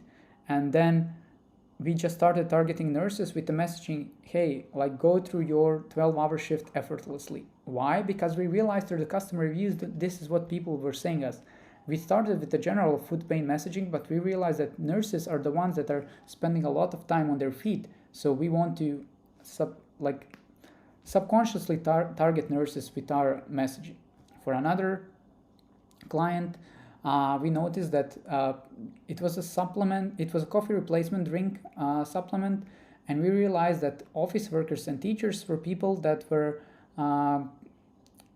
buying this product because they didn't want to have jitters from coffee, and they want to go to sleep effortlessly in the evening. So we started doing our messaging as like, hey, be more productive in your afternoon meetings, be more productive in your afternoon shifts.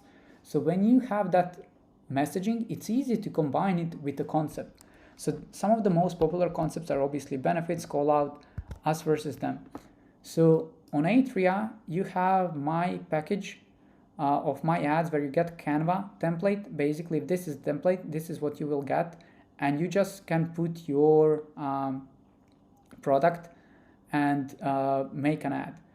You can do the same on Creative OS, where you have also a lot of templates from different brands, proven templates, proven brands. And what you want to do is combine them, combine the messaging from the learnings and concepts that are proven, like what we did here for the diff eyewear. For example, this is us versus them. So this is based on the research. One girl said, I cannot believe I used to spend $300 on glasses. And then you put that messaging with a proven format, which is us versus them, or in this case, benefits. So this way, you're making both out of this world. You're using proven ads and you're using proven messaging from your existing customers. That's your step number one. So you want to test those statics, like what we mentioned in the creative diversification video, basically same image, but just 3 different messaging. You will find out that the certain angles and the certain messaging is getting most of the traction. When you have a specific angle that's getting traction, you can take that winning messaging, winning angle into mashups. Basically, if you don't have capabilities right away to reach out to the customers, you do the mashups.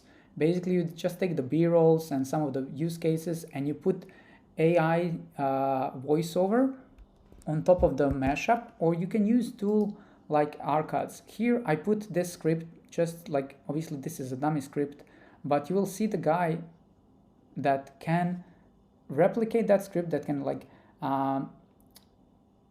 turn that script into a speech.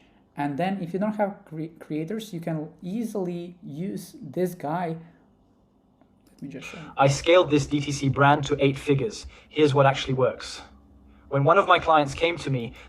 So it's pretty native. There are a lot of, in Arcads, you can add different actors that you can use in your ads. So obviously if you're selling to, I don't know, older ladies, maybe it makes sense to use an older lady in a video. In this case, I used the guy that like looks like he's someone from DTC. Basically, you just type the script and you pick the actor and you get this video that you can download and use in your ads. But first, as I mentioned, you need to get the proof of traction with the statics, because it doesn't make sense to do this voiceover until you have a proven angle. Once you have a proven angle, you turn that video into mashup or an Arcads, which is easy way to test the angle with the creator. Once you have winners, you make custom scripts for specific creators. Basically, you reach out to the real person and real actors to get you to follow that script. And then when you have that dialed in, you take winners into landing pages. Basically, you make a landing page that's specifically about that angle. So let's say we find out that like 12-hour messaging during your shift is what works for us. I'm gonna have a client to do me a mashup or test it with Arcads when he's gonna mention that 12-hour shift. When I have that, I'm gonna reach out to someone to act as a nurse or to actual nurse to follow that script and to be like, you know, in a nurse lab coat, because that would be more credible for the people that I'm actually targeting, which are nurses, when they see a person in a nurse uniform. And then when we have proof of traction that this is working, I'm going to make a landing page that's going to talk about nurses. So when a person clicks on an ad about nurses, he's going to land on a landing page that's talking about how nurses have foot pain, not how foot pain is a generic problem. So I know it's been a lot, but to recap, do your research with Atria and customer reviews and ad comments. If you can, get some data from the competitors, that would be amazing. Combine that with the proven creatives from Creative OS and my template, and then turn that into, once you get some data from the testing, turn that into B-rolls and arcades until you reach out to the existing creators, and then align landing pages to that. Hey guys, if A/B testing was one of the main takeaways that I wanted you to take from this course, whitelisting an influencer is the second takeaway. So pay a close attention to this video. I'm gonna walk you through how we are doing the stuff in a couple of our clients and internal brands. So there are different types of influencers that we collaborate. There are gifting and seeding, affiliates, and pay-per-post people that we collaborate. So gifting and seeding, these are people that are amplifying your reach, probably by them publishing and by a word of mouth. So basically, gifting and seeding means that you send your product for free with no strings attached to the people who are micro-influencers who you believe are great fit for your product, and you hope they would publish the content about your product. So let's say for one of the brand, we send over 6,000 pieces of packages to our influencers. That resulted in many millions of views, out of which a lot of content we ended up using for ads. The next thing is our affiliates that we basically onboard on Social Snowball. Snowball is tool which allows you to make every customer of yours to become an affiliate. You can implement that on your thank you page. They get a dedicated discount code that then they can share with their friends. That way you're incentivizing them to share with their friends, because they will get a commission for every sales. But we don't do that. We use Social Snowball to track all of our affiliates that we work with. These are basically people that either have their email list, or they often do Facebook, YouTube, TikTok lives. They even post on Instagram or some big publication. We give them 10 to 30% commission for every sale they brought. So now you're probably wondering, but why I would give them 30% commission? That's too high. But is it really too high? That equals of ROAS 3.3 in the ad account. If I have 3.3 in the ad account, I'm extremely happy. So basically, why not give some influencer 30% commission? He will be more incentivized to post, and even if he posts and you get the sales and you pay him commission, you're still making more money because it's better than your Facebook ROAS. And then there are pay-per-post people. Those are big names, authorities in the space that we found out are very important in converting a lot of top of the funnel and bringing a lot of new eyeballs to be familiar about our brand. Last year we did over 6,000 K that we paid to all the different creators. We had 1.5 mil generated, which is not necessarily great. I mean, it's decent, it's 2.5 ROAS, but we also leverage rights for whitelisting. But what does that actually means? So we were running ads for over 100 whitelisting ad accounts, basically not partnership ads, which Facebook is pushing. Previously, they were known as branded content, but now Facebook renamed them to partnership ads. That's when you have like influencer in collaboration with, and then the brand name. This way, when you're running the ads under their page, that's what whitelisting means. That they give you access to their page and you run the ads under their page. You could have a bit more direct response copy, although it still needs to be coming from their perspective. The good thing is it's not on their feed, because all these influencers, they are worried how your, they don't want to push your product too much. They don't want to post organically too much. Then people would see them through and people would notice that this is like they are getting paid to publish. This way, it's not on their feed, it's not on their timeline, so it's no way people would no way people would mess them up organically. Hey, you're always pushing this product, this is not genuine. This way, a lot of their followers would not even see the ad. Although, when they give you access to their page, you can create an audience of their followers. You can run the ads to their audience, but that's not the goal. The goal is to use this content piece as a scaling for top of the funnel. And when you have multiple creators in this, under the different pages that you run, you could see the ads from all of these creators in a single session. Because when you're running the Facebook ad under brand page, you could see only one ad per session, one ad per brand page can be served. But when you're using multiple pages or all about the same product, it creates the sense that everybody's using this product. That's why it's so powerful. First of all, it looks genuine. The second of all, it creates that social proof effect that everybody is using this product. The other thing is, if you don't have capabilities to collaborate with these influencers and pay for their hefty price to get their access, you can create your own pages, which are not brand pages, which are third-party pages. Basically, you either create authority, like in this case, Dr. Nichols, although I would not necessarily suggest that because you could get banned because you're impersonating someone who's not real, but you can always create, community pages. Let's say this case was like footballer stories. It was like world best gift. It was sleep expert. So in these cases, you create the pages of communities. Basically, it looks like any other blog page. It looks more genuine because it just looks like, hey, this is a blog page that is running these ads. It often sounds very good if you combine it with advertorial, especially if you have a domain that's same as the page name. Then it's just like, hey, this is some publication that runs the ads to their website, and it looks like you're promoting genuine blog post.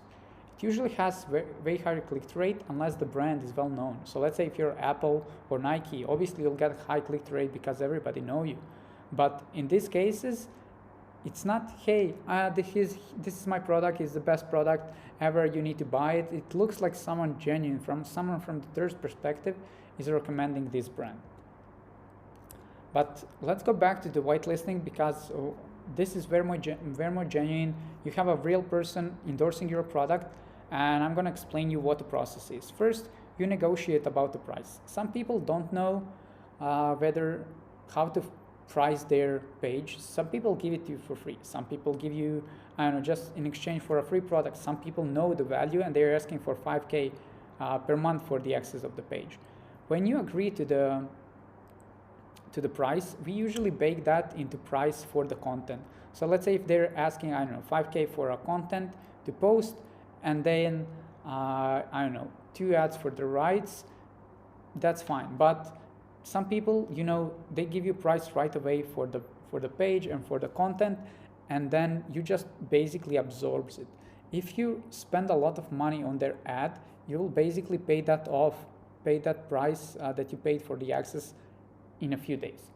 How to get their access? We usually use a tool called Leadsy, where you send them a link where you predefine what level of access do you want. They just click accept and you immediately have access on your side, and your media buyer is assigned to the page. Because these influencers, they don't know their way around business manager. They don't know how to give access. Sometimes they share ad account access, which basically you don't need. So Leadsy definitely streamlines this process. You define the level of access, you send them link, they accept, and you have all the access. When they post organically, our influencer team flags our creative strategies, who then takes the video, adds subtitles, and adds some additional sequences from the middle part of the video to act them as a hook, to put them as a hook. That way, from one video, we are making 2 or 3 or 4 different videos that I can test in the ad account. While that's happening, the influencer manager reaches out to the influencer and asks for approval of the ad copy, because the last thing you want to is publish the ad that's doing well, and then influencers see it and they're like, hey, I never said that, I'm not okay with that. So you always want to get approval. That way we have the ad copy approved and we have their video edited. When everything is ready, I launch it into my testing campaign.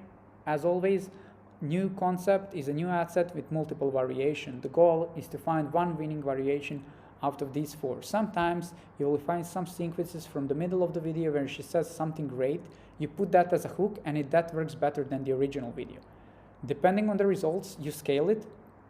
And then for every influencer, you usually have 30 or 60 days ads rights and whitelisting rights. So basically 5 or 10 days before that, you put yourself a reminder to to evaluate the performance. And then you see, hey, I don't know, we spent 20K, we earned 50K, performance is pretty good, and then, but sometimes you did not pay anything for the fee, so it looks great. But sometimes you pay 10K for the fee. So if you spend 10K, if you spend 20K and 10K for the access, and you got 50K, then this video is not necessarily super good in terms of the performance, because you still need to pay 10K for them, and that fee makes it makes the overall performance not good enough. Then, if it's not good enough, you're not gonna extend the collaboration. If it's good enough, you're gonna renegotiate for the ads right extension, and you're gonna try to get that person on a different project where you can get additional video from them that could potentially be a good winner, because you have a proof of traction that this influencer is good performer. Here how it looks in Leadsy. You define level of access. Basically, you just need Facebook and Instagram access to the ad level of access. You share the page, and they get access. When they share your access, you get an email that you got access and that the media buyer is assigned. When you have a lot of these people that are posting, it's hard to keep a track of all the content that was posted. That's why we leverage a tool called Archive, which is a Shopify app where you predefine your social media handles, and then every time when someone posts about you, you get that in a single hub, in a single page. Where you can see all the pages that someone posted about you, and use your hashtag. Then it looks like this. Hey, this content piece, you can download it right away. You can ask for usage rights, and it streamlines, because sometimes the influencer manager would not catch all the stories. Sometimes they would not post it. Sometimes they would not download it, and the story would expire. This way, everything is streamlined on one place that you can go and check the content, and like that streamlines the whole process. As I mentioned, you can ask for usage rights. You can label from a different angles, from a different creator, so you have actually filters that you can use to find, hey, I need content for this product, and I need content for about this angle. I need from this creator, did she post, and that stuff like that. Basically, that streamlines the everything. And if you're not using that and you have a lot of gifting and seeding going on, I definitely suggest this app. That's it, guys. To recap, you want to find influencers that are matching your tone of voice and they're good fit for your product. You want to pay them for whitelisting fee, so you can run the ads through their page, because these ads look more genuine. And when you're evaluating, you need to make sure that you're baking the cost that you pay them into your ad spend, so you can actually evaluate the true performance.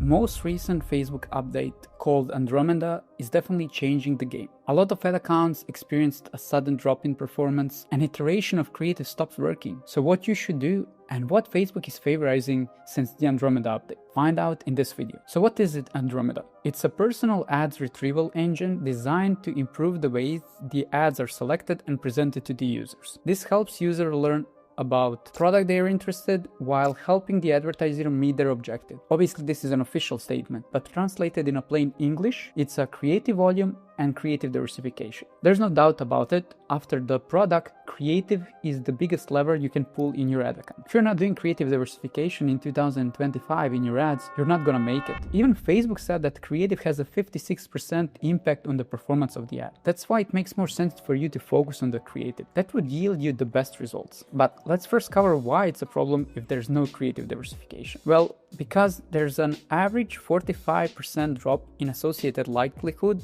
to conversions after the fourth repeated exposure of the ad. Because of that, everybody started preaching creative diversification on Twitter, but nobody actually shared what that actually means. Meta shared some of the examples how different message and different styles are impacting creative diversification. You can see an example here, but let's dive more into it so you can actually improve your results and scale. So think of your total addressable market as one big pie. That pie resonates with your whole audience that might buy from you, and you can reach in different ways. Now you're probably wondering, how does this has any connection to my product? Well, each different content piece would resonate with a different pocket of your audience. Some would obviously overlap, but you get the picture.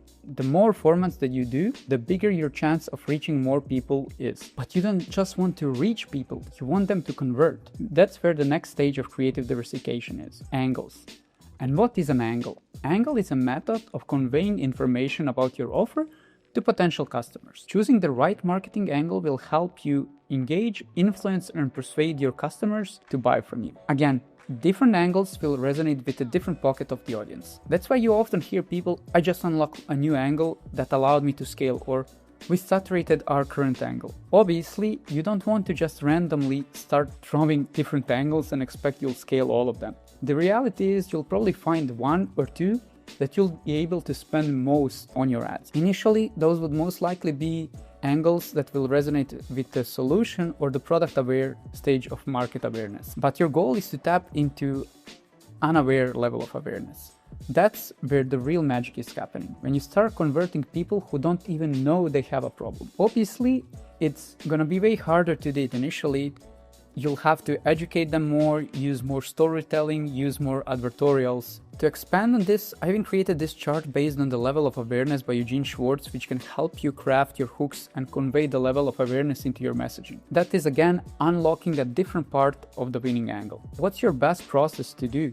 First is to do a deep dive of your customer reviews and comments on the ads. You will often identify a few core groups of the people avatars to whom you should switch most of the messaging. You can even use ChatGPT or Atria for the analysis. The next is to build static ads towards those avatars and to identify key phrases or key messages to which these avatars would react. Once you get some traction, then you can move these messages to videos, and once you get a winner from the videos, you can build advertorials around them or landing pages. This way, both image and video ads are congruent with a landing page that also speak about same avatar. Even the problem and the images on this landing page should be about those avatars or angle. So let's say if your ad is about acne, you should definitely use different landing pages that are showcasing people's problems with acne. The third way would be to use the different formats of the ads. So images, static, carousels, but those could be breakdown in a smaller subsets of the user. It could be UGC, unboxing, VSL, product demonstration, UGC review, street style. It can also be high production with low production. An example for image can be sticky note image with a regular Figma ad compared to the expensive photo shoot. But if you're selling a self-explanatory product like apparel or jewelry or toys, it will be very hard to scale with images only and to reach top of the funnel just by images. You can see by percentage of new visits and the frequency that images often do retargeting no matter how tight exclusions you are, unless you are in those categories that I mentioned. Facebook just knows this type of ad can resonate only with the bottom of the funnel audience. To conclude, what is even creative diversification? It's using different angles, customers' persona, style of the videos, and creators from different races and age groups. This allows you to tap into as many as possible pockets of the audience, which is then a path to scale. We had multiple clients, for example, that they just took winning angle and the script and redistributed to the Asian creators' older demographic or translated to Spanish. And each of those things had a bump in revenue as we unlocked new portion of the audience. Also, here's another cheat sheet that Facebook shared and explained why and how you should think about creative diversification. In my opinion, it's a bit oversimplified version, but it's a good for a start. It tells you what kind of messaging you should use, what is their motivators, what kind of different formats you should use, lo-fi, hi-fi, also to create a content for the different part of the audiences. But how does this actually look in the ad account? So here's a real example where I had a couple of winning ads. One was a VSL, the other was a 40% off image. So you can see the VSL spent 40K with a frequency of 1.4 and 95% of delivery went to the new audience, while image spent only 16K and it had a way higher frequency, and half of the budget went to retargeting, only half of the budget went to prospecting. So this is actually Andromeda at its core.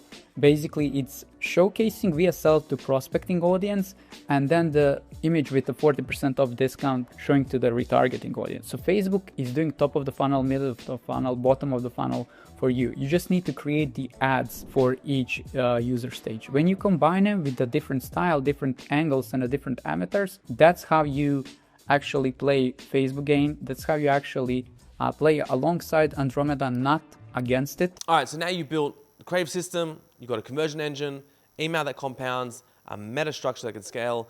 Most brands actually stop there. And I believe that's a mistake because almost every single ecom brand underuses Google. They assume that it's just like bottom of the funnel traffic, it's just for branded, there's not much scale because it's not really top of funnel. Where the real issue is that they just don't understand the creative and content strategy Google needs for it to work, just like Meta does. They send search traffic to generic pages, then they decide Google just doesn't work, and they move on, which isn't the right way to do it. When you apply the same philosophy I taught you in the spherical scaling system, the angles, the avatars, the awareness levels, and offers you've already built, Google becomes a stable and scalable traffic pillar, supporting Meta, not just capturing branded demand. And this is what this module is going to unlock for you, right? Probably never heard of this stuff before, but in the Google Engine module, you'll learn how to pair top-of-funnel landing pages, pre-sale pages, and blogs, right, with certain keywords. You'll also learn how to optimize the right search and shopping structures. So instead of bidding on a few keywords, you're building on angle-based campaigns that capture the intent at every single stage of those awareness levels. And for this section, you're going to learn from Gloria, our Google Ads mentor at Ecomm Architects. She's going to walk you through how to scale Google with these top-of-funnel pages and education mapped out to your existing angles and personas. She's going to show you how using search to start a conversation, not just to close it, structuring your shopping campaigns to push hero products to drive real revenue. And by the end, Google won't be a side channel anymore. It'll be a deliberate second growth pillar, powered by the same creative system working alongside Meta. Take it away, Gloria. Hi everyone, welcome to the Google and YouTube Ads course where we would be talking around basic setup and strategies and type of the campaigns you can use and set up in your ads account. And additionally, we will introduce another part of the course where we'll be discussing some strategies that not only, to be honest, a few people are doing or even know about, with also detailed step-by-step explanations to help you master both Google and YouTube ads. So let's dive in.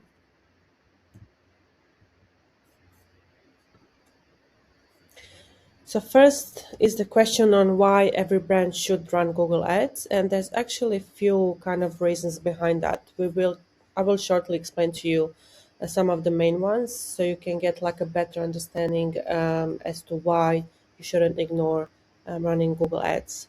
First would be intent-based targeting. So Google is a very intent-based platform, meaning people are searching for the stuff they are already kind of interested about and looking to purchase.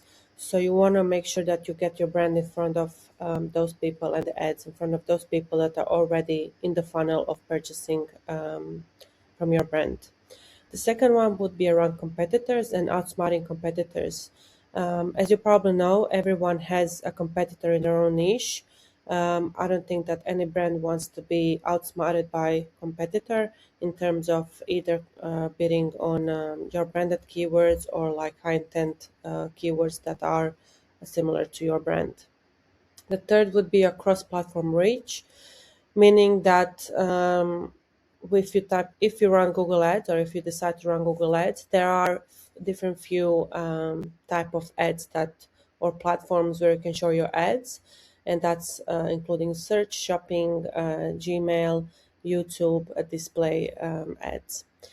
The last is the brand control. So this is just something that I don't think brands are kind of aware enough. And in terms of the organic search, where I've seen a lot of people saying, I don't want to run any branded ads because I have organic page and those people are going to buy either way. That's not always the case, to be honest, because you want to control what you're showing to your customers. I'm not saying you should spend most of your money on your branded ads, but I think you should definitely invest some money into controlling which type of ads are those customers seeing. Okay, so let's start with the introduction around the Google Ads. So what is Google Ads and how it works? You probably already know this. It's a platform for online ads, letting businesses show their ads to people who are already searching for products, services, or content. What I just mentioned earlier runs allows you to run different types of campaigns, search, shopping, display, video, etc. So how it works? What happens first? Advertisers or yourself are bidding on a specific keyword or audience. When that happens, or when you launch your campaign, the real-time auction happens, and then based on Google's evaluation, which kind of takes into consideration a few different metrics from your ad or the account, and it's around ad relevance, quality score, click-through rate, and landing page experience. You kind of take the place in the auction, and then the winning ad gets the place displayed in the top positions. So what's the difference between top of the funnel and bottom of the funnel in Google Ads? Well, you always want to aim, obviously, to reach new customers, new people, meaning you want to reach top of the funnel audiences.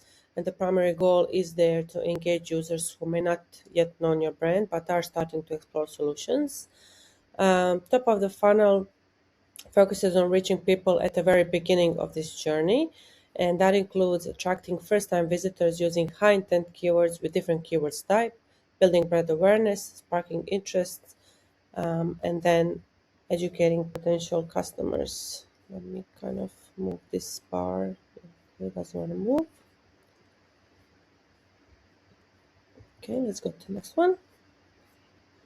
When it comes to the campaign types, as I already mentioned, there are different campaign types that you can run from Google Ads. This is kind of the example of each. Search ads is an ad that shows up after the search bar where you put your keyword in, and it's best for capturing high intent users actively searching for specific products or services. So basically, if you type in something like shoes in your search bar, you would get served ads obviously around it, and then the first results as shown on the screenshot, it's the ad. So when it comes to the format or ad or how the ad is shown, so basically ad is contains headlines, descriptions, and extensions. So you want to make sure that in search ad, your ad is always very related to the keyword you're targeting, because you will not receive a good quality score and the landing page experience if your ad is not aligned to the search term. Meaning, if you're typing shoes, you want to make sure you're mentioning shoes in different headlines and different descriptions in order to get a higher score on your ad. When it comes to the format, so as you can see here on the picture, so the blue, kind of dark blue letters are the headlines. In responsive search ad, you can add up to 15 headlines, and then basically algorithm kind of mixes the headlines into different variations. But what's a cool thing, you can pin headlines into positions. So what I like to do, I always like to kind of use maybe like first and a second position in your ad, that to make sure that the ad kind of makes sense in terms of the flow. So you want to maybe have something like a brand name and then the term in the first headline, and then the second one or the third one can be a mix of obviously others. So below the headline is the description, and you can add up to 4 descriptions for one ad. Again, same with the headlines. You want to make sure that you get you mention the term or the keyword that you're targeting. These kind of 4 different, I would say, paragraphs or something like that are the extensions. So there are like different type of extensions in Google Ads. These specific ones that we're seeing is a site link extensions, meaning you are allowed to create a site link extension that will take customers to a specific part of your website. And this is something that is very good for, I don't know, different products, different collections, some promotions or something like that. Along with this, there is still promotion extensions, price extensions, call-out extensions, and a few more. Make sure you always have this when you launch your campaign. You don't want to launch campaign without an extension. It's really something that performs good in Google Ads, and it's not obviously hard to set it up. The second one is a shopping ad. So shopping ads are best for e-com businesses, obviously, because their customers are looking to purchase the products directly from search, but based on the pictures that you're serving to them, and the title and the price.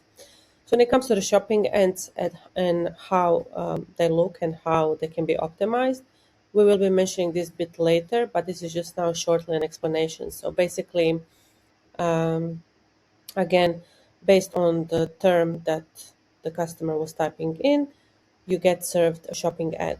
What's the difference between a search and shopping? So shopping ads get triggered on terms based on your title and description. So you want to make sure that your title is always extremely relevant to the product itself, and that it contains a high volume keywords in the title and both in the description, in order to receive the higher volume of the terms. When it comes to the optimization and how you can actually improve this part, there is like a kind of like a nice strategy around this, which I will explain later. But basically, you can play with different titles, descriptions, and images in order to kind of improve this part. The third one is YouTube ads. So when it comes to YouTube ads, they are definitely best for brand awareness, storytelling, and visual product demonstrations. There are different few type of the ads around YouTube, and it's a in-stream, in-feed, and shorts ads. This is now created through the Dimension, so there is no option to launch a video ad as its own. So now you can actually do it through the Dimension. It's still a video ad, but just in terms of the setup, it looks a bit different now. There is still a PMax campaign. Probably everyone has kind of heard for that. It's best for maximizing conversions across channels with minimal manual setup. It's again great for the Ecom, lead gen, and local campaigns. PMax can honestly bring you really nice results when set up properly. We will be discussing this also a bit later. And then what we just now mentioned, the Mengen, it's kind of best for driving interest and consideration through engaging visuals and video across high reach placements.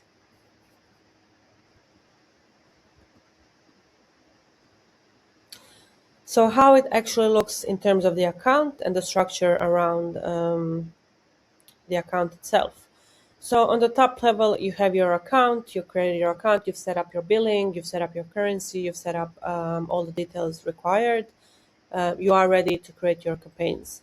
When you create your campaign actually has levels, obviously, which kind of look like this. One campaign can have several ad groups, and then ad group can have several keywords and several ads. So how it usually looks like, for example, you want to make sure that your campaign is focused on targeting either a specific product or a specific audience. If you're focusing on a product itself, then you want to make sure that the ad group has a specific type of the keywords for that product. Or in the second ad group, you want to maybe focus on, longer term keywords for the same product. And then based on that, you want to build a specific ad copy for each. Or maybe you want to target different audiences in your campaign. So I don't know, in every ad group, you can have a different audience based on whatever audience you think it's the right fit for your product. And then based on that, you want to target the same keywords with the obviously specific ads. So before you actually launch the campaign, you want to make sure that you set up properly your account. It's not really hard thing to do, to be honest. Just the thing is that when you try to create the account, Google is kind of pushing you to immediately create a campaign, so you can start spending as soon as possible. There is an option always hidden a bit where you can skip this part. So I'm highly suggesting that you skip immediate campaign setup and first proceed with adding billing info and other information. Once the account is created, you can link your Google Ads account with an Analytics, Search Console, and Merchant Center. That will help you get a more complete view of your marketing efforts and optimize campaigns effectively. The last thing and the most important thing is to set up conversion tracking. This is something that I don't start any campaign without. You want to make sure that your tracking is on point before launching anything, because it's impossible to get a clear view of what's actually happening with your campaigns without a tracking. And another thing is that it's impossible to optimize anything if you're not seeing conversions properly from your each either keyword or ad group or campaign. So with the latest Shopify update, they're not really providing support anymore for your for creating like a specific tags for tracking, and they're kind of making you to set up tracking with Google and YouTube app and Shopify. I have linked here article from Google where it kind of shows you the steps how to do that. It's really not complicated, so you can just follow the steps and set it up yourself. Okay, so second part will be around the keywords and match types. When it comes to the keywords research, there are a few different tools you can use. The first one is a keyword planner inside Google Ads. So it's their own tool. It's a screenshot shown here. It's their own tool where you basically type whatever keyword you want, and based on that, Google gives you a search volume for the keyword, along with several others similar keywords. Basically, you just need to adjust the language and the location, and then just type in whatever keywords you're interested in. You can also start with the website. So some cool idea here is to use a competitor landing page or home page or product page, and then start with their website and see what type of keywords Google will give you as an ideas. The second is Ads Transparency Center. I'm not going to click this now, but basically it's a library of the ads from Google, where you can also input your competitors, either name or URL, and based on that you can see their ads and how their ads look alike. There is another tool that needs to be paid, where basically you can kind of spy on your competitor keywords. It's called SEMrush. And then the last one is ChatGPT, which is something, trust me, that works amazingly good. So you just give it a prompt where explain what is your goal, that you want to run Google Ads, you're selling this, you provide your URL, and then based on that, it can actually organize the whole thing for you in terms of the campaigns, the ad groups, and keywords level. So just make sure that you obviously mention everything that is relevant for keyword research. I think you should definitely also include the competitors and add their URLs, and then ask, obviously, for the keyword list.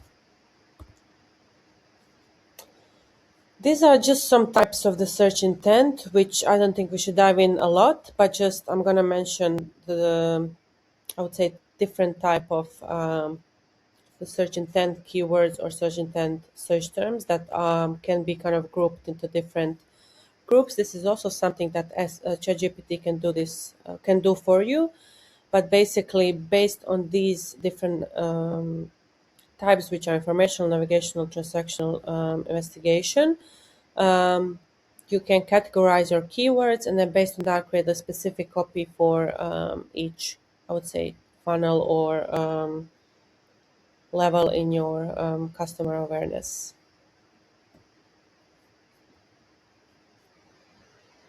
So when it comes to the keywords and how it actually looks in the account, there are three different type of keywords. It's a broad match keyword, it's a phrase match keyword, and it's an exact match keyword. What is a difference between each? This is also an article from Google where you can read more around it. But to be kind of to explain you a bit around the types. So basically, if you have a one keyword, and we can actually use this one from the example. So in an exact match keyword, and the actual example is the keyword, your ads will be only showing for this, nothing else. So this is the most expensive type of the keyword, because usually the competitors and the audience, the auction is the highest for exact match keywords, because if they are high volume keywords, and they usually are, you will probably end up paying more for the click.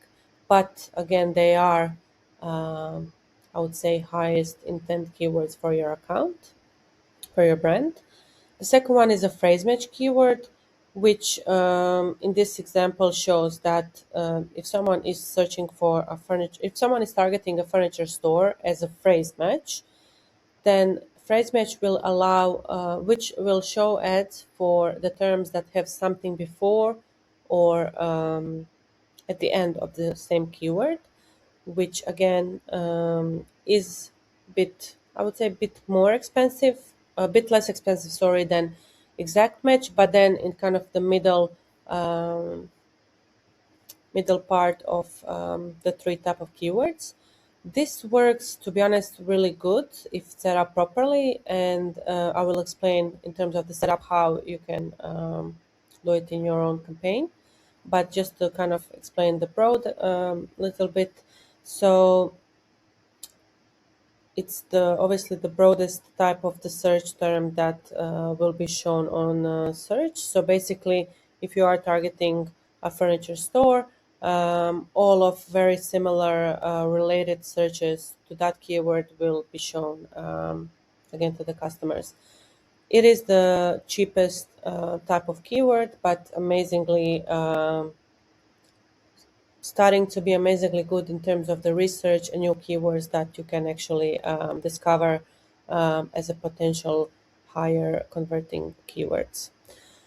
So basically, how you can set this up, and this is my type of strategy I usually do in the account.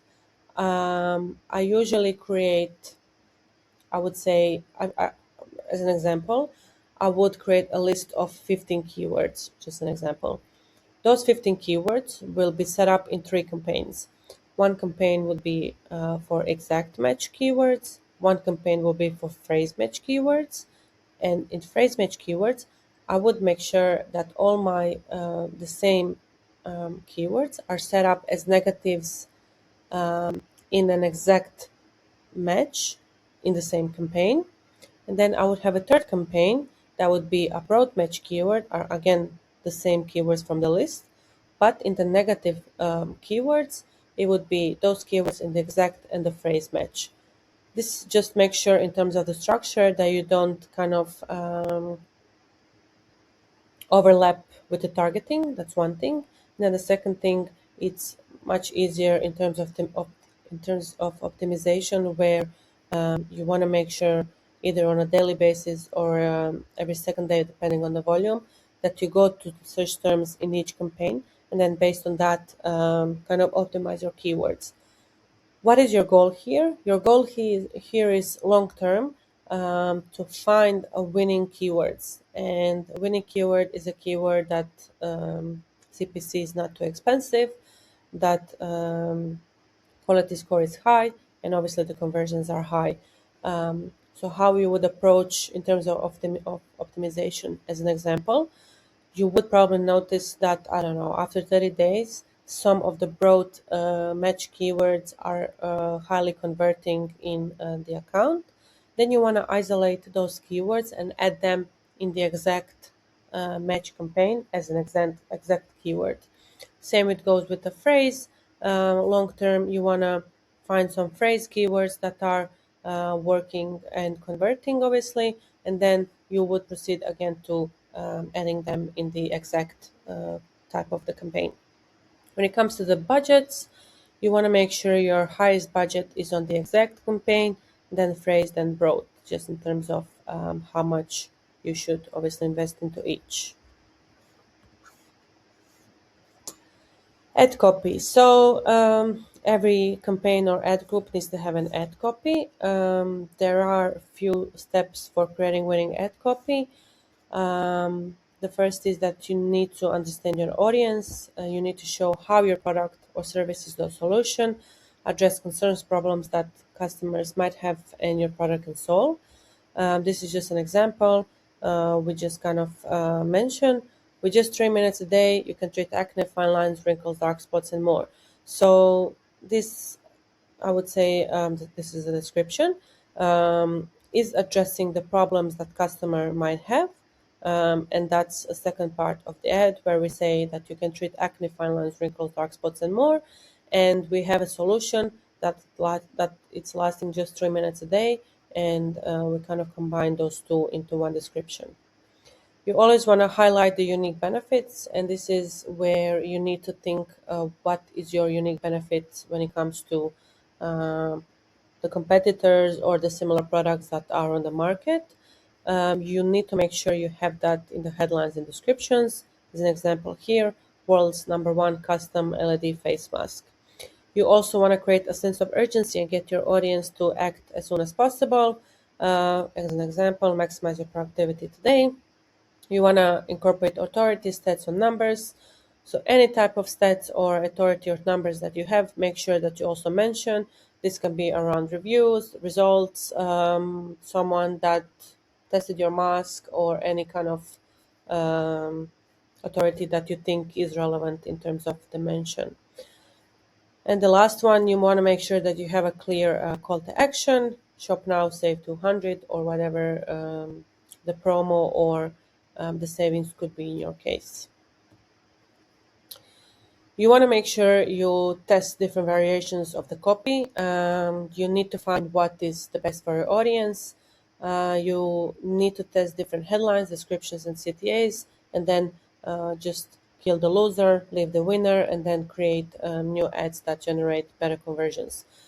This is kind of depending on the volume, but I suggest to do this once a month, or if your volume is lower, maybe once in 2 months. You want to make sure you give enough traffic to your ads to make sure who is clean winner. When it comes to the numbers, I think this is at least 20-30 sales for the ad to make sure that if it's a winner or a loser. You then also want to make sure that your ad copy is aligning with the landing page, and long term you need to optimize landing page, which is something that we will be mentioning in the second part of the course.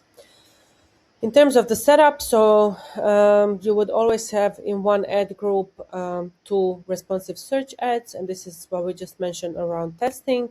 So make sure that you always have 2 testing variations and then rotate them as obviously you find a winner or a loser. And then 1 offer responsive search ad, which is kind of more around the sales and the promotion that is currently running for your store. These are just some, I would say, additional ideas that you can test in this part of the campaign setup. So I think the cool part around Google is the dynamic search campaign, which is not a performance campaign, or is not a campaign where you will or you can expect to get a lot of sales. It's mostly around the keyword research.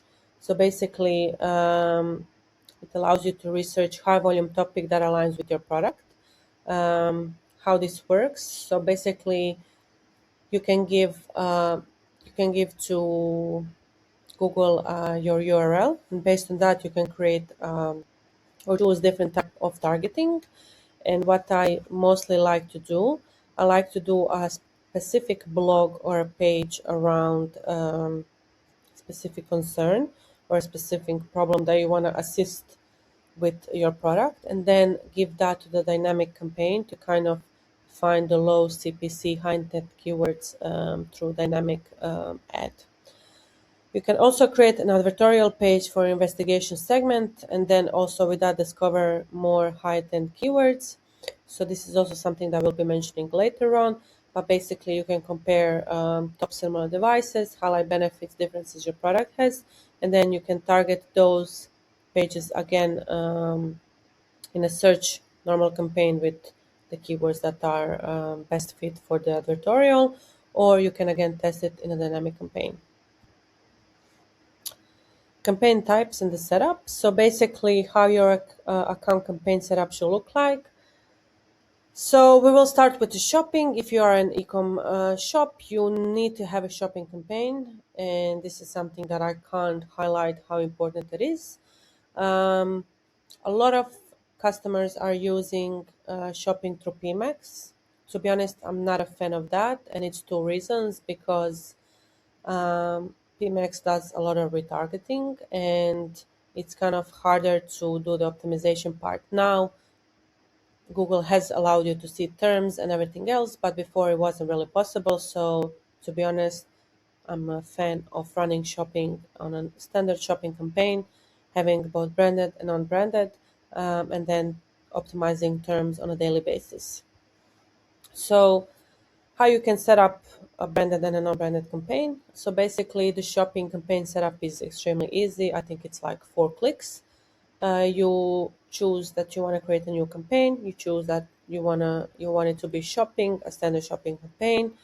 If you've linked your merchant center and you got your products approved, you just click that you want to use your merchant center and budget and bidding, and that's about it.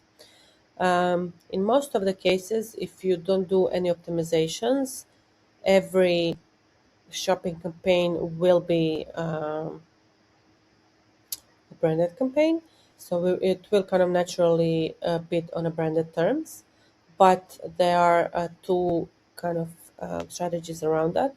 You can implement your brand keywords as a negative keyword list, which will allow you to kind of bid on only non-branded keywords, or you can optimize daily search terms and then exclude everything that it's obviously related to the brand. When it comes to the branded, you don't really have to do much, I would say. You can just launch your campaign and it will basically kind of obviously get triggered on the branded terms, or you can also implement a script to your account that just where you basically in the script add your branded keywords, and then everything that shows as a non-brand keyword in a search term, Google automatically adds it to a negative keyword list. I think it's not really hard to find the script. You can just type it in the Google and I think it will show up, or you can also ask ChatGPT.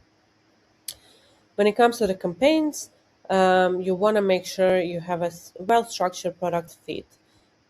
So as I mentioned previously, you want to make sure that you improve your titles, descriptions, and images to improve relevance and visibility. When it comes to the bidding, I like to start with max clicks just to kind of collect data quicker. In the meantime, if this period is lasting for 3, 4, 5 days, you need to do a daily search term cleanup and add negative keywords that are not relevant to your brand or product. After, I don't know, 4 or 5 days, depending on the data, you want to switch to the target ROAS or target CPA. When it comes to the feed management or how you can improve your product feed, depending on your SKUs, there are like different ways how you can manage your feed, and it can be through the different apps. Some of them are free and some of them needs to be paid for. To be honest, I'm a big fan of Feed Optimize app. They allow you to just in like a very simple sheet optimize your titles and create the duplicates, which we will be talking about later on, where you can basically expand your and scale your shopping ads. The next one will be retargeting campaign. So it's kind of self-explanatory what it is. So basically you want to create segments from audiences. You want to divide them into meaningful audiences based on the behavior or buying journey. So basically what I usually do, I do visitors of all pages, visitors of a specific product, of a specific collection, or whatever makes sense in your case, add to carts, initiate checkouts, and stuff like that. You also want to make sure that you kind of divide it in the different, I would say, daily or period that makes sense. So you want to have, I don't know, visitors in the last 30 days, 60 days, 90, and so on. You can use those audiences in almost all of the campaigns. I would probably focus on doing retargeting in the PMAX. So basically, you can create a specific audience segment from the PMAX audiences and then use that as a retargeting campaign. Branded campaign, we already kind of mentioned a bit. You want to make sure you have a search branded campaign, just so it helps with the brand protection and competitors. You want to make sure that you target extremely relevant keywords of your brand and all of the variations. I always suggest to use only exact keywords. So you want to make sure that you export all of the possible variations of the brand and then use a manual CPC bidding for the lowest cost of your cost per click. There are few different metrics that you want to look at, but to be honest, the most important one is the search impression share. You want to have at least 90% on your brand. If this is low, and by low I mean, to be honest, everything below 80, you want to make sure that you increase this, and in that case you can switch bidding to target impression share, where you can actually input which impression share targeting, and then it will the algorithm will work on achieving that. This will probably end with a bit higher CPC, but in most of the cases when you have your exact keywords set up properly, you are always getting, I would say, extremely high impression share in terms of the branded keywords. Ad copy needs to be obviously persuasive and engaging, highlight unique value proposition of your brand, and as I mentioned, you want to make sure that you add promotion site links to different products. Prospecting campaigns. So these are the call traffic campaigns that obviously allow you to find new audiences. In the search part of the campaigns, this is something I mentioned before, so I'm just going to now briefly mention that you want to use all three keywords types, preferably isolated in each separate campaign. If not, you can just start with the broad keyword separately and then phrase and exact in the same or second campaign, and then you want to make sure that you add all those negatives in the broad campaign. PMAX campaign for prospecting. So the PMAX campaign can work really nice when set up properly. And what that means, so basically you need to make sure of a few different reasons, a few different things in terms of the PMAX setup that you want to have in your campaign. So the first one would be excluding branded terms from PMAX. You can actually do it through the form, or you also can now implement a negative keyword list where basically you can just put your branded terms in and then it will be implemented to a campaign. You want to create a specific graphics and the videos. So there's also a script that can be found online that you can implement in your account, and then based on that you can see on which platform your traffic is mostly going to. And you will notice sometimes that some of the traffic goes to graphics and videos, so you want to make sure that you have those assets for the PMAX. You want to turn off asset enhancement, just because, to be honest, I don't think Google is doing a good job in terms of creating assets. So you want to kind of protection the brand itself and have your assets done by your team and then you implementing them. When it comes to the setup, so what I like to do, I like to separate asset groups per audience targeting. Basically, if you have a campaign per product, then that one product will have, as an example, 5 asset groups per audience. And that audience can be an audience created from, I don't know, in-market audiences, or created from custom segment audiences, or created from custom segment competitor audiences, or whatever you think is a good fit. I would also suggest launching campaign without a feed. So what this kind of means, it means that you want to try to push PMAX to show ads not only on shopping, because in most of the cases, if you include shopping or a merchant center in your campaign setup, 80% of that traffic will probably go to shopping. And your goal is to kind of expand to other platforms as well. So basically, you can create a same campaign in two different setups. One will be with the feed and one will be without a feed. And then based on the insights, you can see on which platform the ads are being showed the most. Again, what I just mentioned, there is a PMAX script that is an amazing insight into performance per platform. So I would highly suggest you to find a script and then implement it. Organization structure, it would depend on the brand itself, but what I just mentioned, I like to do it per audiences, just so you can kind of see obviously which audience is performing better from the other. Shopping IDs in the PMAX, you can work again on optimization in the product feed, and you can also test different offers, images, and titles to the same product. Competitor campaign. So this is something that I always implement in the client's account.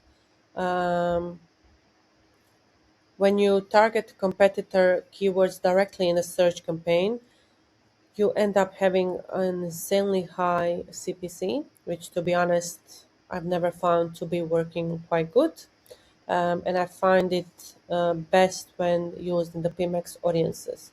So basically, PMAX has not PMAX, but Google has a feature where you can create a custom segment audience based on the URLs.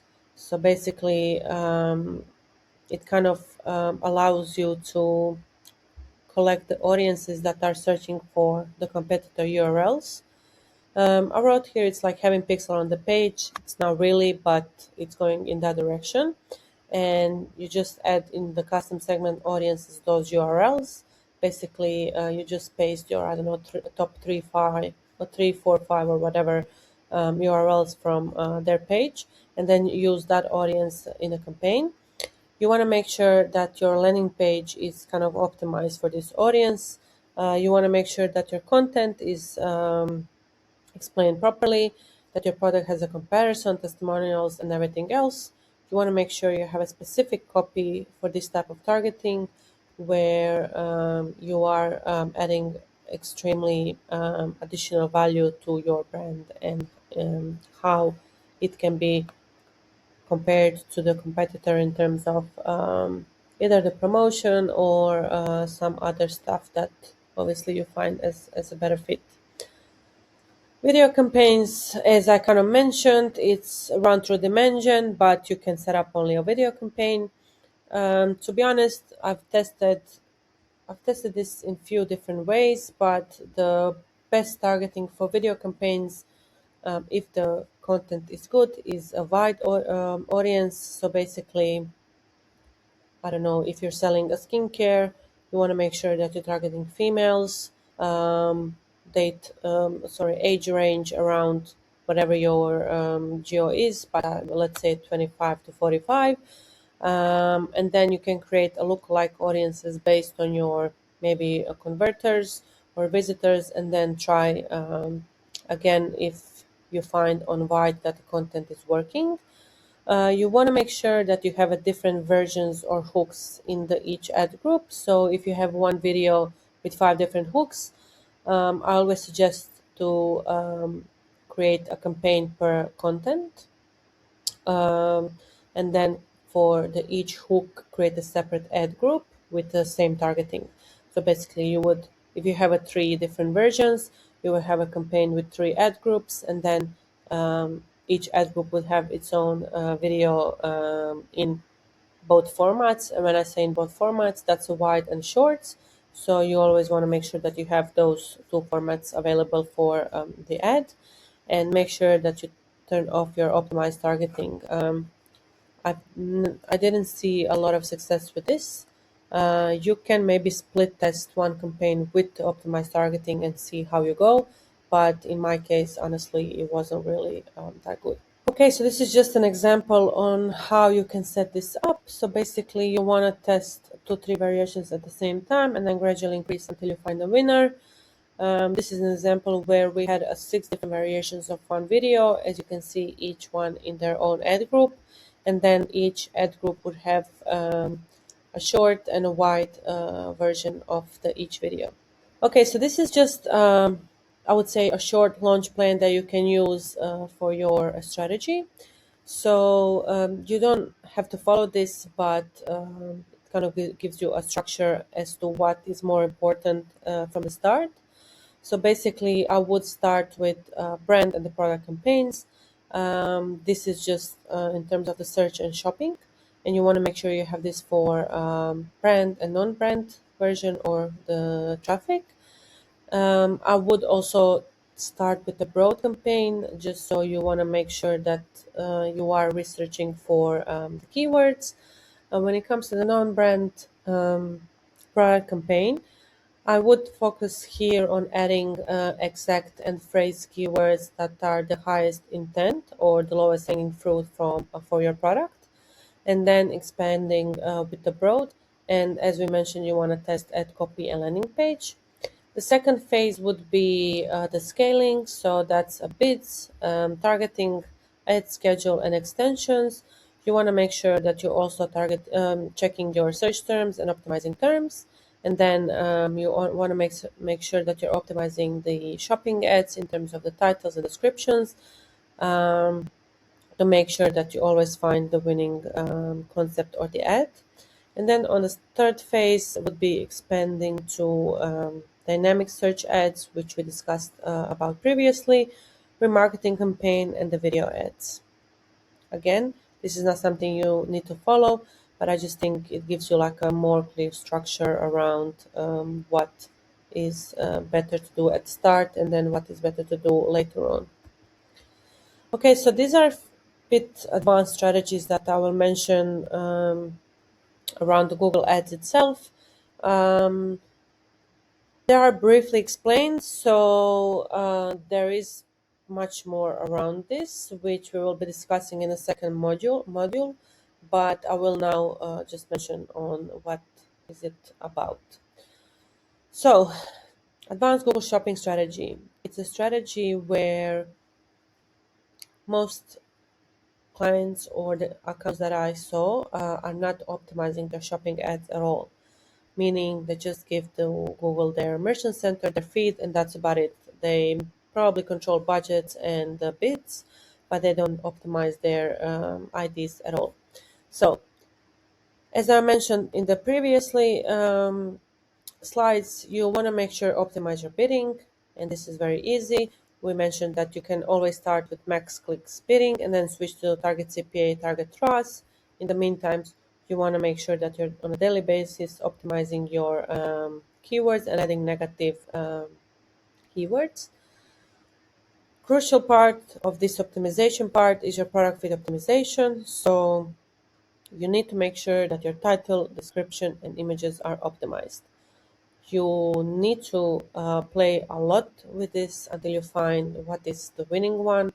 And trust me, once you find the winning title or description or the image, you can 10x your shopping ads with only updating your titles.